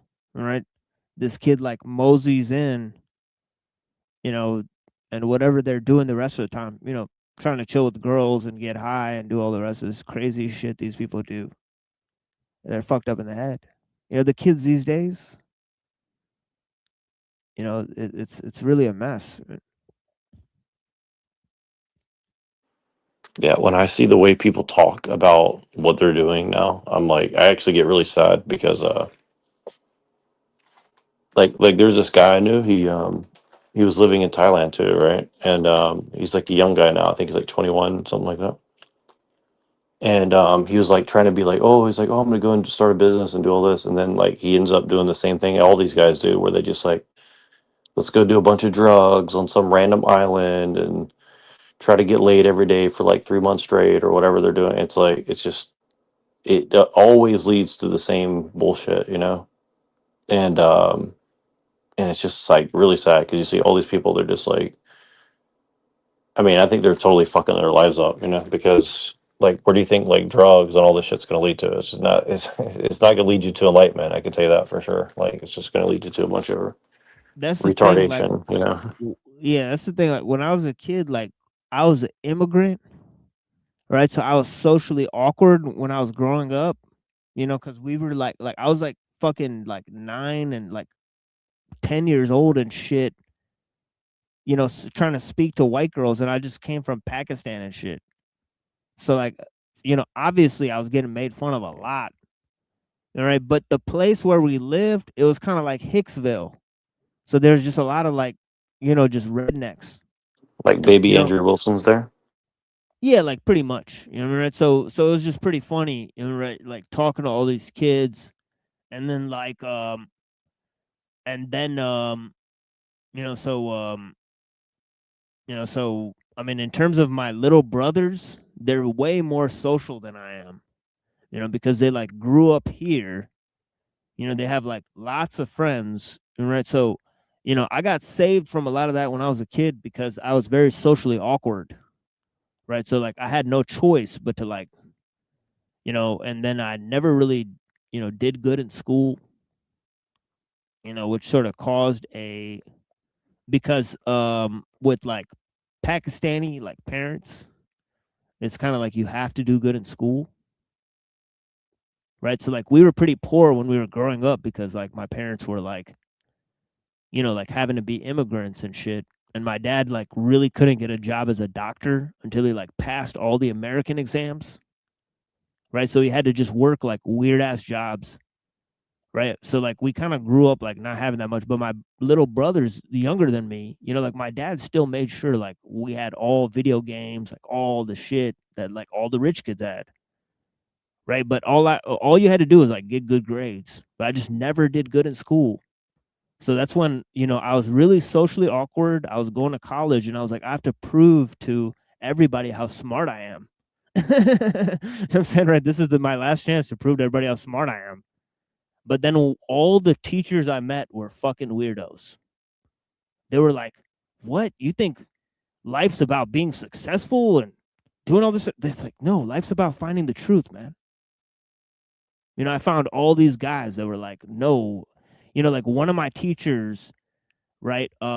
Professor Dowd, right? This guy was one of the greatest people I've ever met in my life. Right. And he fucking, you know, he pointed to this one kid in the class, right, who was like wasn't paying attention, and he pointed at him and he goes, a dung beetle is more beautiful than you. Right. And the kid goes, what? A dung beetle? I'll smash it. Right. I said, a dung beetle can't do anything to me. I'm indestructible compared to a dung beetle. Fuck dung beetles. I hope every dung beetle, perishes and so on and so forth. And he goes, a dung beetle knows its true purpose. And he says, what were you made for? And he says, beauty is knowing your true purpose, what you were made for. So that's why a dung beetle is more beautiful than you. And I was like, that is badass, man.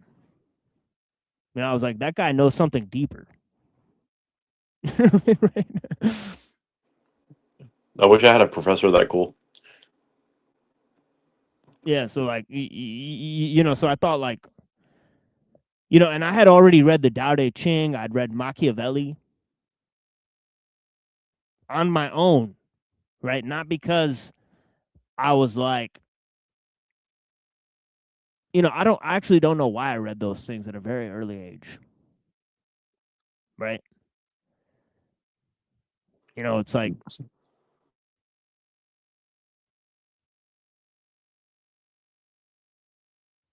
but one of the main reasons was because I listened to a lot of rap music. Right? And there was a rapper, right, named Machiavelli. Right? And I had this album by Machiavelli. Right? And I looked up the name online and it said Machiavelli was an Italian philosopher. Right? And the rapper took the name Machiavelli. Right? And I was like, that's interesting. Right? So I read the book. Right? And then I was obsessed with the Wu-Tang Clan. And the producer of the Wu-Tang Clan, named the RZA, he quoted Lao Tzu in an interview that he did. And he said, a leader follows a leader follows his um flock. He leads from behind them because he wants to keep an eye on all of his flock.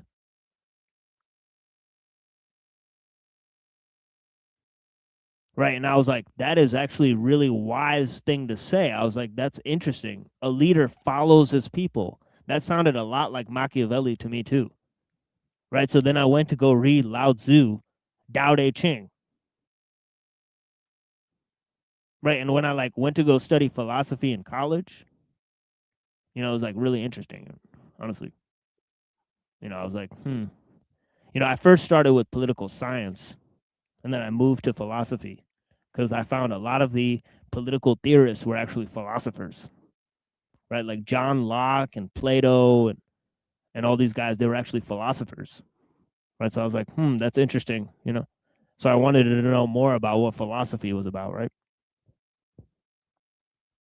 Social engineering. Right.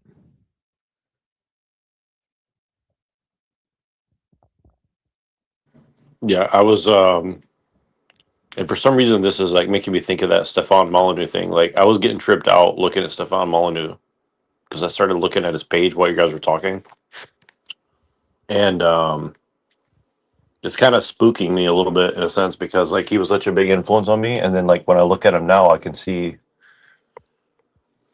how all these the entire time he was basically just there to socially engineer people. I mean, he's just one of many, of course, but and it's so funny to see all the blowback that's happening to him, but also all the influence that he has, although it's not apparent, right? But he's definitely influenced so much of what I would consider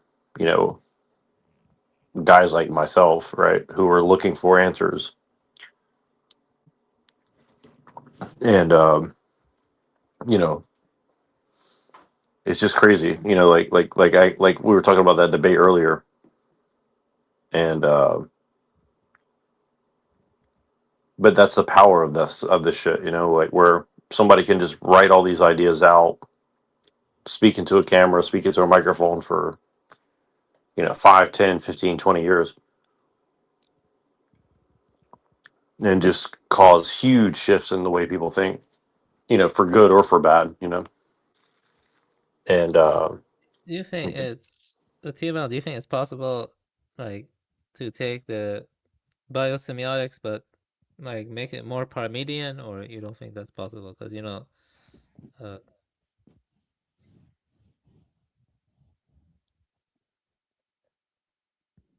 Yeah, absolutely. maybe I can try that. can you repeat that one more time? I didn't catch your whole thing. So you said biosemiotics, what? Make it more Parmenidean or something. Well, just to be clear, it's like I was telling Hyperborean the other day, right? I think Heraclitus and Parmenides are both more sane than Plato and Aristotle. Are more sane, you said? Oh yeah. I think they both make way better points. Right? I was explaining to him that Heraclitus idea of becoming, for example, right? It still doesn't go into all sorts of problems like the telos, right, thing that Aristotle is describing. Right, because there is no final cause, right, within the Heraclitean notion of becoming.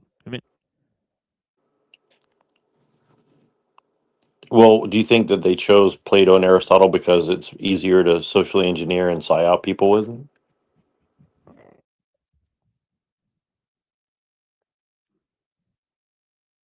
Right, because they tied their, metaphysics to political theories, right? And Yep, I agree. the David Scribner is definitely on Heraclitus' side, right? He's definitely like from what I read. Yeah, but he wouldn't. Yeah, but he wouldn't deny that Parmenides has some good takes. Yeah, he wouldn't You know, deny. so it's kind of like, like, like I do the same thing with Heraclitus. I think Heraclitus has some pretty sound takes. Like his rejection of orders, right? His rejection of, like time, right? Even though he has a notion of becoming, it has no final product.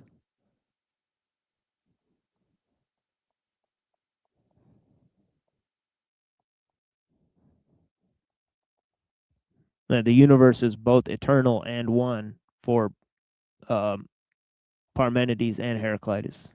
So there's not much you can do with that. But it's still way more, comprehensive than the dualism that Plato presents. And also Aristotle. Right? Their dualism is like untenable. Yeah, it's in a way I'm kind of making the same dualistic error when I try to reconcile Heraclitus and Parmenides. I'm making the same error. That's when I try to reconcile that. Like, Yeah, it's interesting. Yeah, yeah, that's why maybe just read some of Plato. maybe what? You have a lot Have to you read read. any Plato? Not yet. No, not Yeah, yet. I I have would to put read. that at the top of the list of the readings for now. Well, first I'm gonna read the pre-Socratics more deeply, though. Right, yeah. Yeah, that's a good Well, idea, but I think Plato would definitely top of the list, Yeah, I have. well, I think the reason he's saying do Plato first is because then with the lens of that, you'll see how He the merges the two, metaphysics, right? Yeah. the metaphysics merge into the politics, and then when you read history and politics and all these things, and then you go back to the pre-Socratics, you can see that there was like an evolution from like observation into like, well, applied social engineering, right? And I think that's kind of like, Well, that's what's so interesting is that the pre-Socratics, the people who studied them, they didn't get up and say like these are the greatest guys on earth. It was the Greeks who were telling us about these guys. So it was literally Plato and Aristotle that are telling us like Thales and Heraclitus and Parmenides and Democritus and all these guys were like great thinkers. They're the ones who are selecting who was a great thinker back then. and they were actively going against like the traditional view of things, like and you said something earlier, Machine, that stood out to me because you were talking about how like the Pythagoreans actually had points, and you seem to be implying that like maybe Plato and Aristotle and had kind of like hijacked the Pythagorean stuff for their own ends rather It than just hijacked like this concept that like, like that like, you could have a comprehensive system, right, of both metaphysics and spirituality, that doesn't have to get into the affairs of, like politics and all this stuff, and try to change like society, but just talk about nature. Right. So this whole introduction of trying to mold like human nature into the higher type of being, right? That starts with Plato, right? And that is like, as you said, it's Yeah. social engineering. What would be your answer to the Epicurean paradox? The Epicurean paradox. Yeah, this is something Hyperborean loves to talk about, right? Yeah, I knew about that too. Yeah, in Zoroastrianism, Ahriman and Ahura Mazda, there was the debates about this, but like in the doubt removing book of Mardan Farooq, it claimed that they were independent spirits, and then through their combat of Yeah. Ahriman and Ahura Mazda, that led to the creation of the world. So it Yeah. started from materialism. Yeah, by the way, I think God created evil. I have no problem saying that. And so, Yeah, I can tell. Well, yeah, so really quick, what's the Epicurean paradox? What is that? yeah, it's all about like problem of evil. Like you can't say God is totally good if he created evil. He allows evil to exist. But I don't think God needs to like solve evil and create a perfect world. And I don't think there's any proof that the world that we're currently a part of is not perfect, right? In terms of, Yeah, yeah, like in I terms agree. of like we If have it's no idea perfect, that, yeah. then why bother bettering things? Just like don't bother with it. Like why bother? Well, that's the problem is people are trying to better things. Oh yeah, people. Well, and that's why I think the whole, I don't know if this is a Christian adage, but the whole like the road to hell is paved with good intentions. I mean, I think Christianity is basically based on that as well, where it's like, you know, you strive to be good, but you also realize you can't be good, and so that's kind of the whole thing, right? Like, no one is good. You can't just, only Jesus and God is basically good. So trying to compare yourself to God is ridiculous, right? Yeah, I think like good and evil is created as a test for humans. You can't say natural things are evil. Like Well, it's like the whole sex thing or whatever. And this is one thing that I struggle with the Christianity, where people are like, "Well, sex is evil because we're in a fallen state and blah blah blah," and like maybe before we didn't have to have sex or whatever. I'm like, yeah, but what even if you want to argue like, okay, we're in a fallen state or transitional phase, it's like, well, yeah, obviously God sees it as a necessary stage or something. I mean, and maybe this isn't like Christian doctrine, but I think there's some gray area there where it gets pretty murky because if Jesus came back to right all the wrongs, forward, back, and up, down, and every direction, right?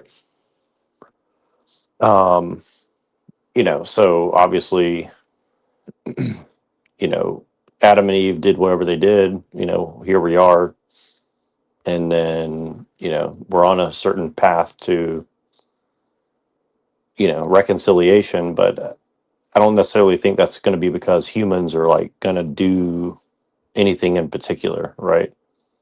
But at the same time, like, I don't think that like trying to accelerate the hastening of Jesus's return is like what God wants us to do either. I mean, I think that's kind of like, I think people are doing that for whatever their purpose, whatever their reason is, but I don't know. That's where it gets kind of weird for me too, where I don't know. I think it's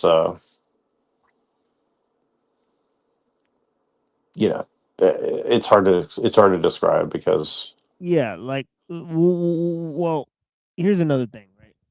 If a butterfly flaps its wings and it causes a hurricane, then how can you change any of the factors in existence to create a better world? You couldn't possibly plan a better existence than we possibly experience because you don't know all the factors that went into creating the world that we experience. right. Well, and that's where people say, well, like, bad thing happened, therefore God is evil. It's like, well, Right. that's a ridiculous thing because as you said, like, you'd have to take into account like every, what do they call it? Like when like the spin of an electron or whatever, like, are you going to go and like measure every spin of every electron in the universe? I mean, it's ridiculous. I mean, Well, or what's better to live and to experience some evil, right? Or to not exist at all. then most people would choose existence with evil rather than non-existence. I think most people would. Well, and as you said, I mean, I see it like you said as it's a test, and people say, "Well, I didn't ask to be tested." It's like, okay, well, so what? It's like, here you are, you're being tested. So Yeah, it's like nutting up. yeah, and I think that So you that's why there's so consider many. debating Hyperborean, or you're just not interested? Be interested to see you debate him. Or say, Sure, I mean, there's like I said, there's significant agreements, right? So I don't know. Doesn't seem like it to me. No way. No, it's not. There's not significant agreement. Yeah, I think there's more differences between somebody like Twilight and somebody like Hyperborean, to be honest. No, there are lots of differences. I mean, but the thing is like I've heard enough of Hyperborean to know that like if his metaphysics are like I'm just going to change my metaphysics at my whim, then there's really not much to debate, is there? I mean, No. I read the book. He has a very robust metaphysics. He's a polytheist. Very advanced kind of polytheist. he says that we both exist and not exist at the same time. So I don't know how No, sophisticated it could really be. I mean, no, I don't. No, it doesn't. He says you're the spirit. Spirit is Yeah, no. see, I believe that too, right? Yeah, but it goes from the origin, which is as like a polytheistic. so right, so he just replaces the word God with origin, and then says, "Okay, we're spirits and we're living in a material world." It's like, okay, I can listen No, to Sting too, though, right? So Right, no, like whatever he calls origin, we just call it Allah, yeah, I'll just give right? you And my then review. I have a we're good read. spirits You can that read my exist good there. reads and stuff. Yeah, you can just read his stuff. I reviewed one yeah, of the I mean, books. it's basically like Christianity, like you just call it Luciferianism, and then throw some Yeah, like I don't think. Freemasonry in it or something. I mean, Yeah, I don't think all ideas have to be compared to Hyperborean's ideas. I mean, you know what I mean? Yeah, but He's the his thing own is, I've guy. been, Yeah, I know. I've been struggling with those yeah. You've views. been sort of like comparing everything to Hyperborean, and he's his own guy. I don't know. He can I defend know, himself. but the thing you might as is, well just make up your own Zen Buddhist metaphysics and then go with that or something. no, I'm just working out the, you know, just something about monotheism just doesn't Well, strike me. it's like debating a woke person. It's always going to lead to like eternal regression, where you're just going to like infinitely regress into like more and more like nuance and more Yeah, the only thing that whatever. the only thing that I would say to Hyperborean is that nature is not evil. We've talked about that, right? I don't think that nature, um, with a capital N, I think it's the same concept as being with a capital B. I don't think they're two different concepts, right? So, also, I believe that the origin that all the spirits emerge from, that is a kind of one or a kind of monad, right? So he's saying it doesn't Yeah, but exist, let but me it say does. this: if nature is being, then that means Buddhism, the Mahayana, or Right. the Lankavatara Sutra, and is the closest to truth. But that's basically pure Parmenidean being, or Well, I maybe mean, Advaita. Buddhists say non-being more. Well, maybe Advaita Vendetta then, of the Yeah, Advaita. because this is the thing is like the main thing in Buddhism is just non-being, right? Yeah, So Atman and Brahman have a strict identity, and Advaita Vendetta, and then you see everything as the Parmenidean being, where all becoming is an illusion. Adi Shankara. Have you read Adi But Shankara? but don't you find like if you just keep reading like Tibetan Buddhism or something like that, like don't you find it's just like leads to like ultimate autism where there's just no answer to anything because it's just so analytical, like overly analytical? that's No, the I thing. Like feel. if you read the Bible, right? I think you'd be interested to note how much of you know that whole idea, right, that we were beings that existed in some heavenly realm and then we fell to this world of becoming, that is basically very biblical. It sounds like the Old Testament, right? So I think if you read the Bible, I think you'd see it's like very like it's saying it's not a Yahweh type of thing, but I think it kind of is. All right, so that's another thing I'm seeing. Yeah, I'm just gonna stick to Buddhism. I'm gonna just stick to the Chan or Mahayana or because Platform Sutra. That's the main one I stick to. Platform Sutra. And may I go to Oh yeah, it's principles beautiful. and Yeah, stuff. it's beautiful. Yeah, Yeah, let yeah, me see. yeah. The same culture spread, not the Ummah. That's why I want the same culture I'm spread. Yeah, I mean, but I think that a lot of people are getting hung up, and I think there's like a fine line because it's like, I think it's really like the whole syncretism thing versus, Yeah, yeah. The same you know, culture spread. The same culture, nothing else. Just the same culture. And everyone should become Buddha. Or say what now? I just want the Senka to spread. You know what I mean? The Senka to spread. Senka. Now, the Senka is a special word for the place where you practice Buddhism. Senka. Sangha. Senka. Buddha, Senka, Dharma. Those are the three jewels. Just yeah, yeah. That talking about with you guys has made me realize that uh, it's better not to mix things too much together. You know, and just stick to Buddhism. Read Well, more sutras. it's not that I don't, I mean, I would say, yeah, probably not mix, but I think you can still reconcile things without mixing them, if that makes any sense, right? No, Like, some things cannot be reconciled. It's just best to make it simple and just not be overly impressionable and stuff. That's the problem with modernity.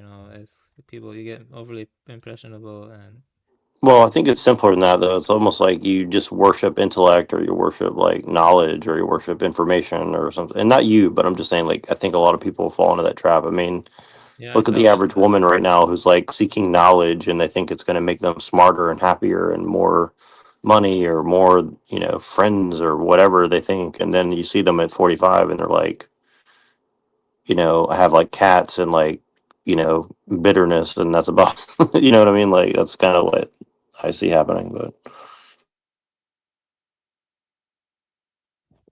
Have you read Huang Po? Yeah, no, but Hank Po, I read some of his poetry. He liked to get drunk a lot. Wait, not that guy, the other guy, the one mind guy. Yeah, the one mind guy. Yeah, Hank Po was the one mind. Yeah, one mind. I remember. Am I right about him, or is Hank Po Yeah. the? Yeah, that one. Yeah, I haven't read that one yet. You know, I've read a lot of the sutras and other stuff, but not Hank Po yet. But I have read a lot of it, but not. I haven't completed it, but I did read a lot of it. It's kind of ties to Yokochara, kind of, but not entirely. But it's kind of closer to. It is close to the. It's Chan, it's Chan, yeah. Yeah, And I Hank love that Po, one. Yeah, Hank Po is one of my favorites. yeah, yeah, I need to read that one too. Yeah, I plan to read. I'm gonna read that one soon. Dang, you read a lot. That's the. Uh, Yeah, I have a platform sutra here. Read this here. I like Red Pine's translation. Jan Polsky's translation is not bad either. Yeah, I read both Yeah, of the translations. let me see what translation. Hmm. I always come back to that sutra when I have doubts, and so I always go back to that sutra. Yeah. Well, I have the complete one here. So yeah, we'll see how much of this we can get through. It's been a while since I read it, but I have a Oh, bunch of stuff highlighted, so. you did read it? Oh, of course, yeah. You read the Platform Sutra? Of course, my friend. Yes. Well, how do you have time to read when you are talking a lot and stuff? Well, this was of particular interest to me. Zen is particular interest, right? So I took a whole, thing on this. But yeah, it says here when the sixth patriarch arrived at Paolin Monastery, Magistrate Wei of the Xiao Chao district, along with local officials, went to the monastery to ask him to deliver public talks on Buddhism in the Tafan temple for the benefit of all who would attend. When the patriarch took his place, the audience included the magistrate, 30 other officials, more than 30 Confucian scholars, and more than 1,000 Buddhist monks and nuns, Taoists and laypeople. They all bowed, wishing to hear the essentials of Buddha Dharma. So the patriarch gave this talk.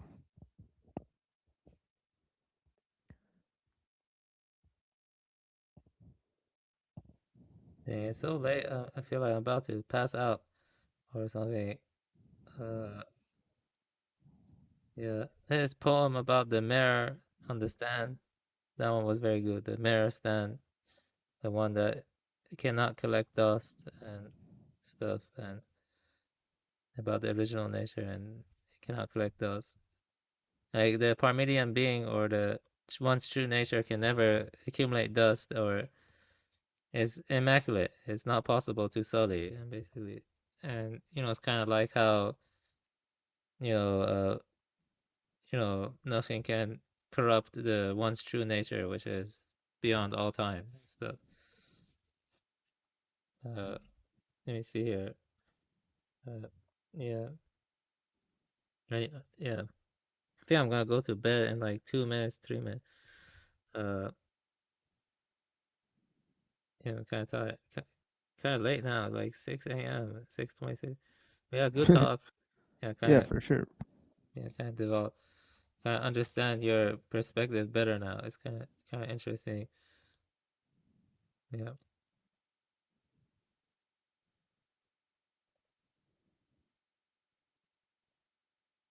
Yeah. I don't have everything figured out. Yeah.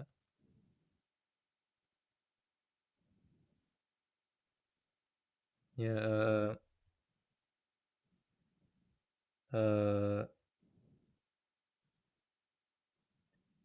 Let me.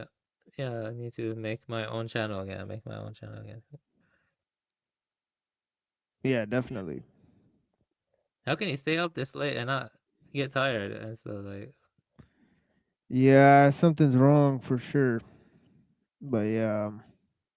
I feel like because we're talking about deep stuff and Yeah, I have a problem. I have to lay down like a very like half hour to an hour.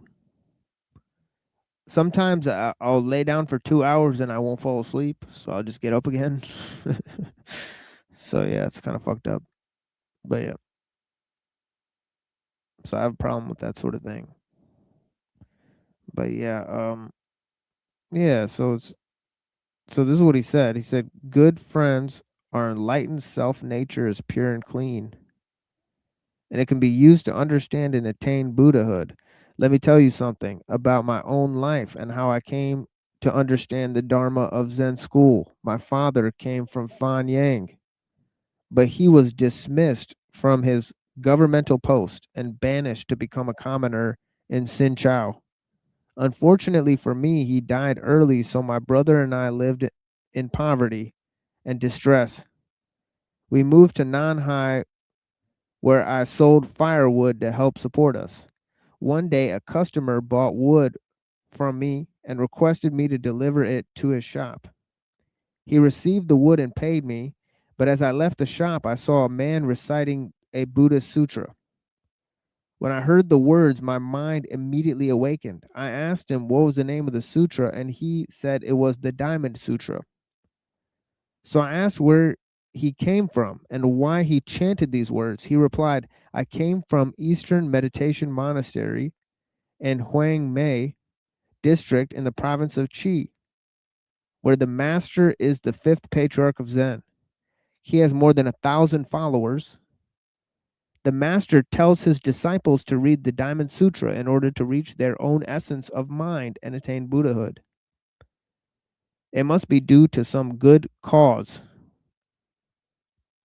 from one of my former lives that a customer for my firewood gave me the silver tails for the upkeep of my mother and advised me to go seek out the fifth patriarch. After I made arrangements for my mother, I left 30 days later, reached Huang Mei, where I paid reverence to the patriarch. He asked me where I came from and what I wanted. So I replied that I had come from the commoner from afar to pay homage to him, and that I asked for nothing but Buddhahood. The patriarch said, quote, "You are a barbarian from the south. How could you expect to become a Buddha?" I replied, "There are people in the south and people in the north, but their Buddha nature is the same.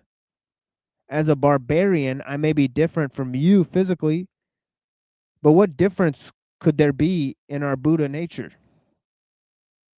The patriarch was ready to speak further, but he stopped because of the presence of the other people around him and ordered me to join other followers at work. I replied, quote, "May I say that wisdom arises in my mind, and since I do not stray from my essence of mind, I'm in a field of blessings." Yes, that's exactly why Buddhism is superior, because it is true simplicity. You don't need anything beyond your own Buddha nature. You see, if you have people coming to you telling you, oh, this is right or this is wrong, and they're taking their doctrines and they're telling you this or that, the fact is they're pointing outside your Buddha nature, kind of, trying to make you believe this or that. But if something like Buddha nature is pre-conceptual. You see what I mean? It's pre-conceptual. This is why, you know, the Buddha nature cannot be clung to. It cannot be like, I don't know. It cannot be confined, in any dogmatic or ideological system in some sense. And that's what makes the Zen powerful. And so, that's true simplicity. You see what I mean? A man who lives alone in the woods or just farming, he could become a pratyeka Buddha. He could just awaken to his Buddha nature, just naturally and without compulsion. You see what I mean? Without, you know, it's like non-doing. It's just naturally and effortlessness, spontaneity, no, no compulsion. And so then, what's the point of, legalist systems or whatever? That's not true simplicity. You see, the point I'm making is that in claiming to have a commandment or conveying a commandment is already the beginning of technique, and that's where things create and stuff. So this is inevitable. Well, I think he's made a considerable amount of effort. Right, like he's already went to go seek out the patriarch, where he's figured out that the teachings are being transmitted by this one patriarch, and he's traveled far and wide to go meet this person. And they have their own, hierarchy, right? So he has to go talk to the guy who's in charge, right? Who got there's first patriarch, the second, and third. So it goes in order, right? So they have a system of how their teachings were transmitted.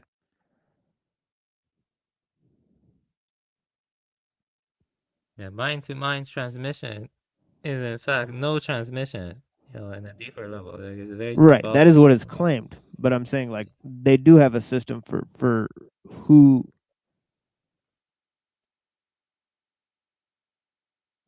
like, I get The it's not system itself is legalism, but deconstructive. It's not constructive. It's deconstructive. You see what I'm trying to say? It's deconstruct, and that ties into maybe Derrida in some sense or something or you see what I mean? It's deconstructive. The system, it can, yeah. It seems like he's traveling in some sense, but that's like just seeing it from the apparent view. In a deeper sense, he's not traveling. So because his Buddha nature is always there. It cannot move. It cannot change. It's just something you awaken to. It's just always there. right. But then what need does he have to go meet the patriarch? Actually, that was the question that made Dogen, take a very dangerous trip to China that almost cost him his life, because back then taking a boat through the ocean to China was dangerous. He asked, what's the point of practice if everyone already has Buddha nature, if everyone's effectively Right. like, yeah. And his answer was that just sitting, just sitting shikantaza, just actualize, the what's always already there. So just sitting is the teaching of Soto Zen. Soto Zen is so simple. It's just sitting. That's what Soto Zen is, just sitting. It's like, the non-doing. Zen is about non-doing. The art of allowing things to unfold naturally and spontaneously Right. without contrived effort. It's unforced spontaneity, right, that ultimately embodies the Buddha's heart, Right, which is but they have to liberating. eat and also shit. So the thing is like they do get food, and like have you ever heard the line the Buddha is a shit stick? No, yeah, probably. I know koan, so Yeah, there's a yeah, koan that said the Buddha is a shit stick. It's like the thing that they wipe their ass with, right? yeah. After they take a shit, right? They have like a stick, right? So it's just weird that they go on eating, drinking, shitting, but they do all the stuff that everyone does, right? So they need a order, they need a like sort of craft, they need a livelihood, right, in order to keep the monastery running, right? But is that done with compulsive, goal-oriented thinking? Oh yeah, the goal is sort of to keep the monastery running, right? Like you got to grow the tea to have the tea ceremony, and the cycle continues to sell the tea in the marketplace, to fund the monastery. Even all these things had to be done.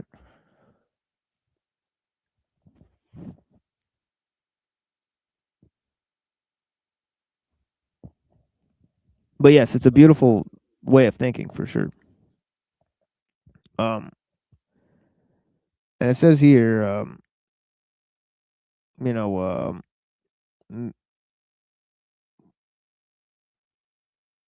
yeah, he says, I don't know what work you would have me do, right? Since I've already attained this, the essence of mind, by it says the wisdom arises in my mind, and since I do not stray from the essence of mind, I'm in a field of blessings. I do not know what work you would have me do. The barbarian has a sharp mind, said the patriarch. Go to the backyard and speak no more. So I went to the back of the monastery and worked, splitting firewood and pounding rice. So he got punished for saying that. It says more than 8 months later, woof, patriarch came to see me and said, I know your understanding is very deep, and I've been considering what to do. Ah, I've not spoken to you in case some evil men might do you harm. Do you understand? Yes, I replied.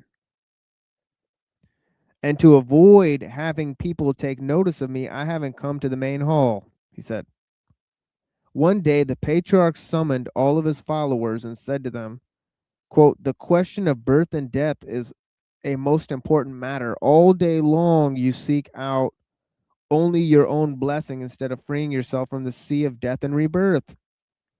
If your self nature is diluted, blessings will not save you. Yeah, that's very true. Go seek for wisdom in your own minds. Then write me a stanza. Whoever understands the essence of mind will be given my robe and teachings and become the sixth patriarch.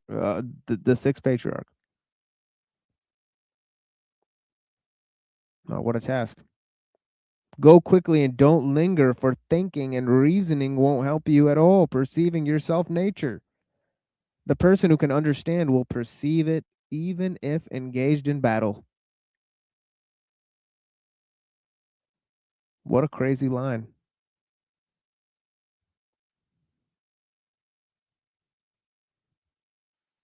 Yeah, exactly. The self-nature, seeking the self-nature, even in battle, non-abiding awareness, the non-abiding awareness. Yeah, and he Yeah, I said think he said blessings will not save you. blessings. That's pretty beautiful, isn't it? Yeah, it's beautiful. That's true simplicity though, because it's just the non-abiding awareness. You don't need anything but your own mind. That's true simplicity. Yeah. Uh, there's no progress there. It's just chop wood, carry water kind of stuff. Uh,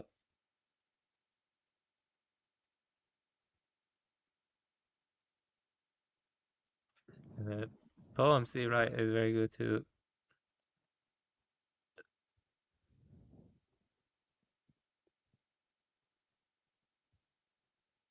Yeah. After receiving these instructions, the followers withdrew and said to each other, quote, "There's no use in us concentrating our minds to write the verse for His Holiness, since the head monk, Shen Su, is our instructor and is certain to be the winner. It will only be a waste of effort and our parts to try to write the stanza. Let's follow Shen Sui." Shen Sui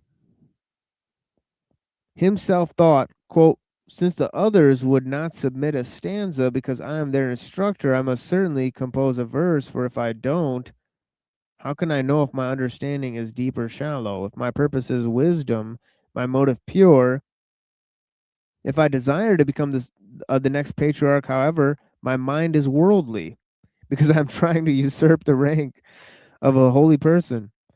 Yet if I don't submit a stanza, I'll never achieve the Dharma. How difficult, how difficult." Indeed. Put this guy on the spot. In front of the patriarch's hallway, there were 3 corridors that were to be painted by the court artist Lu Chen, and images from the Lankavatara Sutra. These words would depict the transformation of the assembly and genealogy of patriarchs for veneration by the public. Shen Sui composed a stanza and tried several times to submit it to the patriarch, but every time he approached the door, his mind became so perturbed and broke into a sweat, he simply did not have the courage to present it, despite trying 13 times over the course of 4 days. Finally, he thought to himself, "It would be better to write it on the corridor wall and let the patriarch see it. If he approves, I will come and bow to him as the writer of the verse. If he doesn't approve, I will realize that I will have wasted many years here receiving the reverence of others. How could I then practice the Dharma?" At midnight, Shen Sui went secretly with his lamp to write his stanza on the south corridor wall, posting the following verse to present his understanding. "The body is the tree of enlightenment. The mind is like a bright mirror stand. Time after time, polish it gently so that no dust can collect."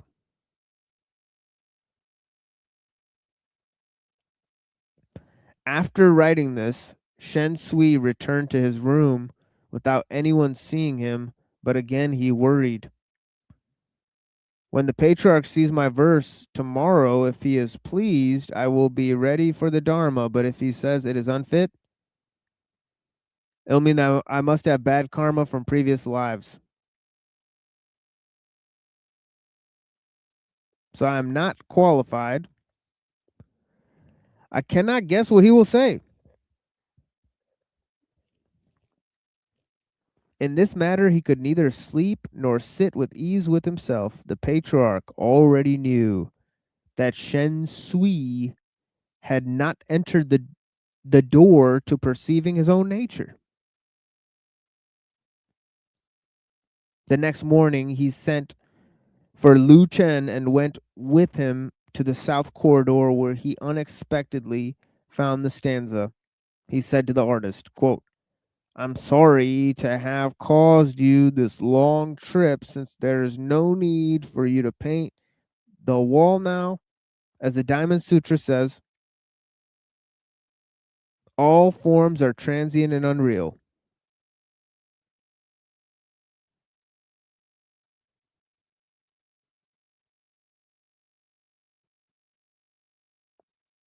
We will leave this verse here so that people can study and recite it. If they put its teachings into practice, evil realms can be avoided and great merit will be the result. Then he ordered incense to be lit for all his followers to pay homage and recite the stanza so that they might come to realize the essence of mind. After they recited it, they all said, "Excellent."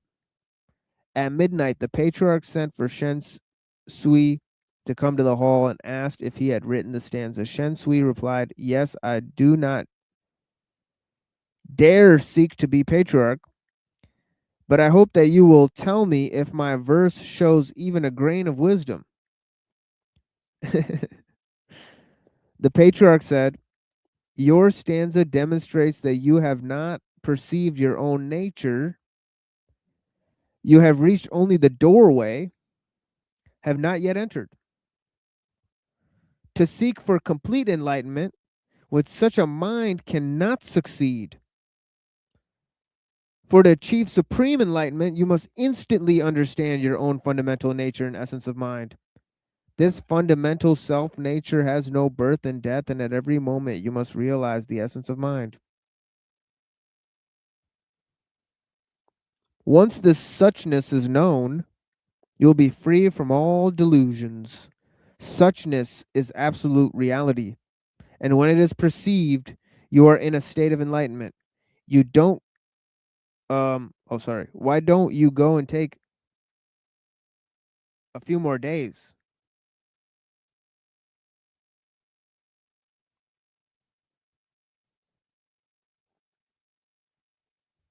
And submit another stanza. If this verse shows that you have entered the gate of enlightenment, I will transmit you to the robe and the Dharma. Shen Sui bowed to the patriarch and withdrew. For several days he tried his best to write another stanza. He could not, because his mind was uneasy, agitated, as though in a nightmare. He found no comfort in walking nor sitting. 2 days later, a young attendant was passing the room where I was pounding rice and chanted the stanza by Shen Sui. As soon as I heard it, I knew that the person who had composed it had not perceived his own nature. Even though I had not been taught about it at the time, I already understood the main idea. So I asked the attendant, "Whose verse are you chanting?"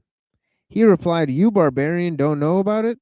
The patriarch told his disciples that the question of birth and death is the most important matter, and since he was ready to transmit the robe, the Dharma, to the successor, he ordered his followers to compose a stanza, submit it to them. He said that whoever understood the essence of mind would become sixth patriarch. Our head monk, Shen Sui, wrote a verse in the formlessness on the wall, south corridor, and the patriarch told us to recite it, saying that if we put the teaching into practice, evil realms can be avoided and the great merit would be a result.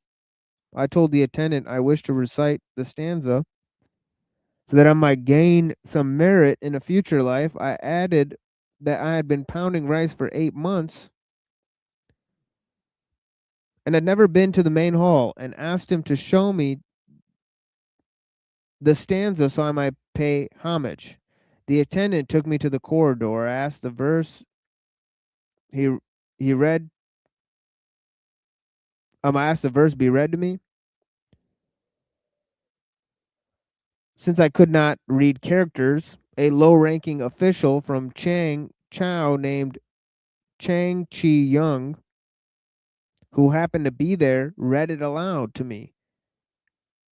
And I said, "I have a stanza too.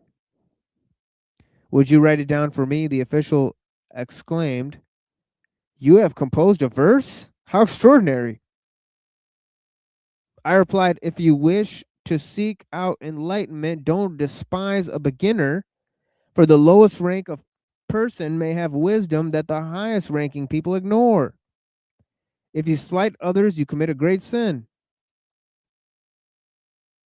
The official said, dictate to me your stanza, and I will write it down for you. But if you acquire the Dharma, you must liberate me. Please don't forget, my stanza was this.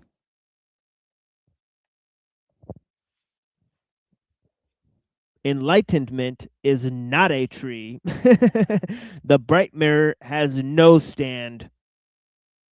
Originally originally there is not one thing. What place could there be for dust?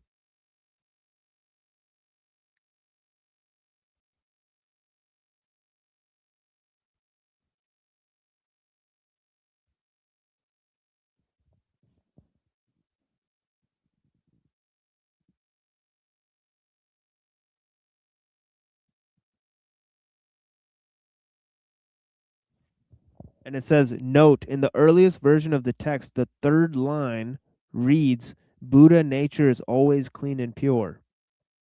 But the third line, as given here, has become celebrated in Zen. Interesting.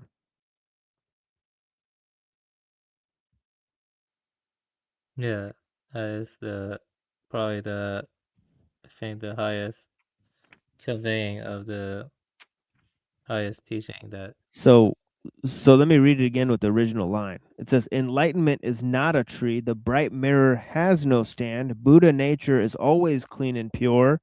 What place could there be for dust?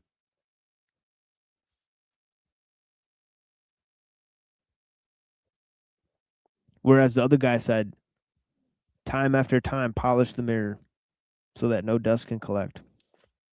That is very beautiful, right? Yes, yeah, that's definitely, yeah. So remarkable, yeah.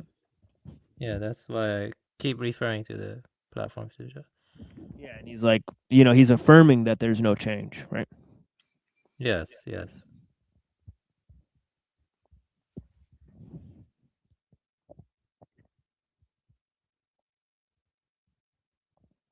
Yeah, we're definitely going to read it again on the show, so. But that's in a long time from now. We got to go through a bunch of other stuff.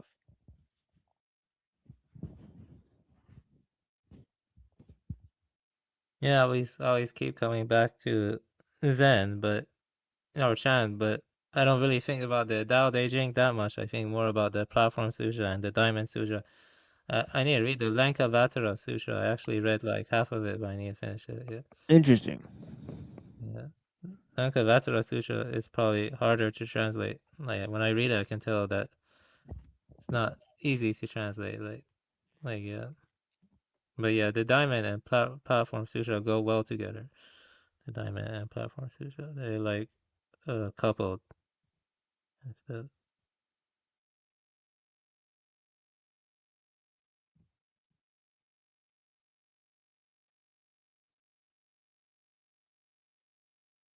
Right. Well, I think I'm gonna go to bed now.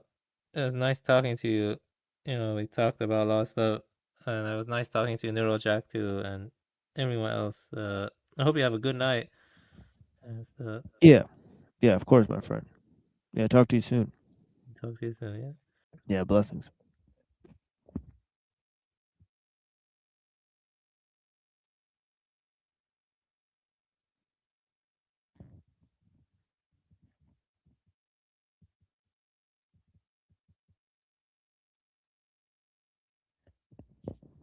All right. Well, we're doing a show tonight, 7:30 p.m. Be there or be square. So that's in 12 hours from now. So blessings to all the people. I greatly appreciate your time. And I don't know if Neural will be here to shut this down, so I guess I'll just leave. Unless he shows up in like 2 minutes.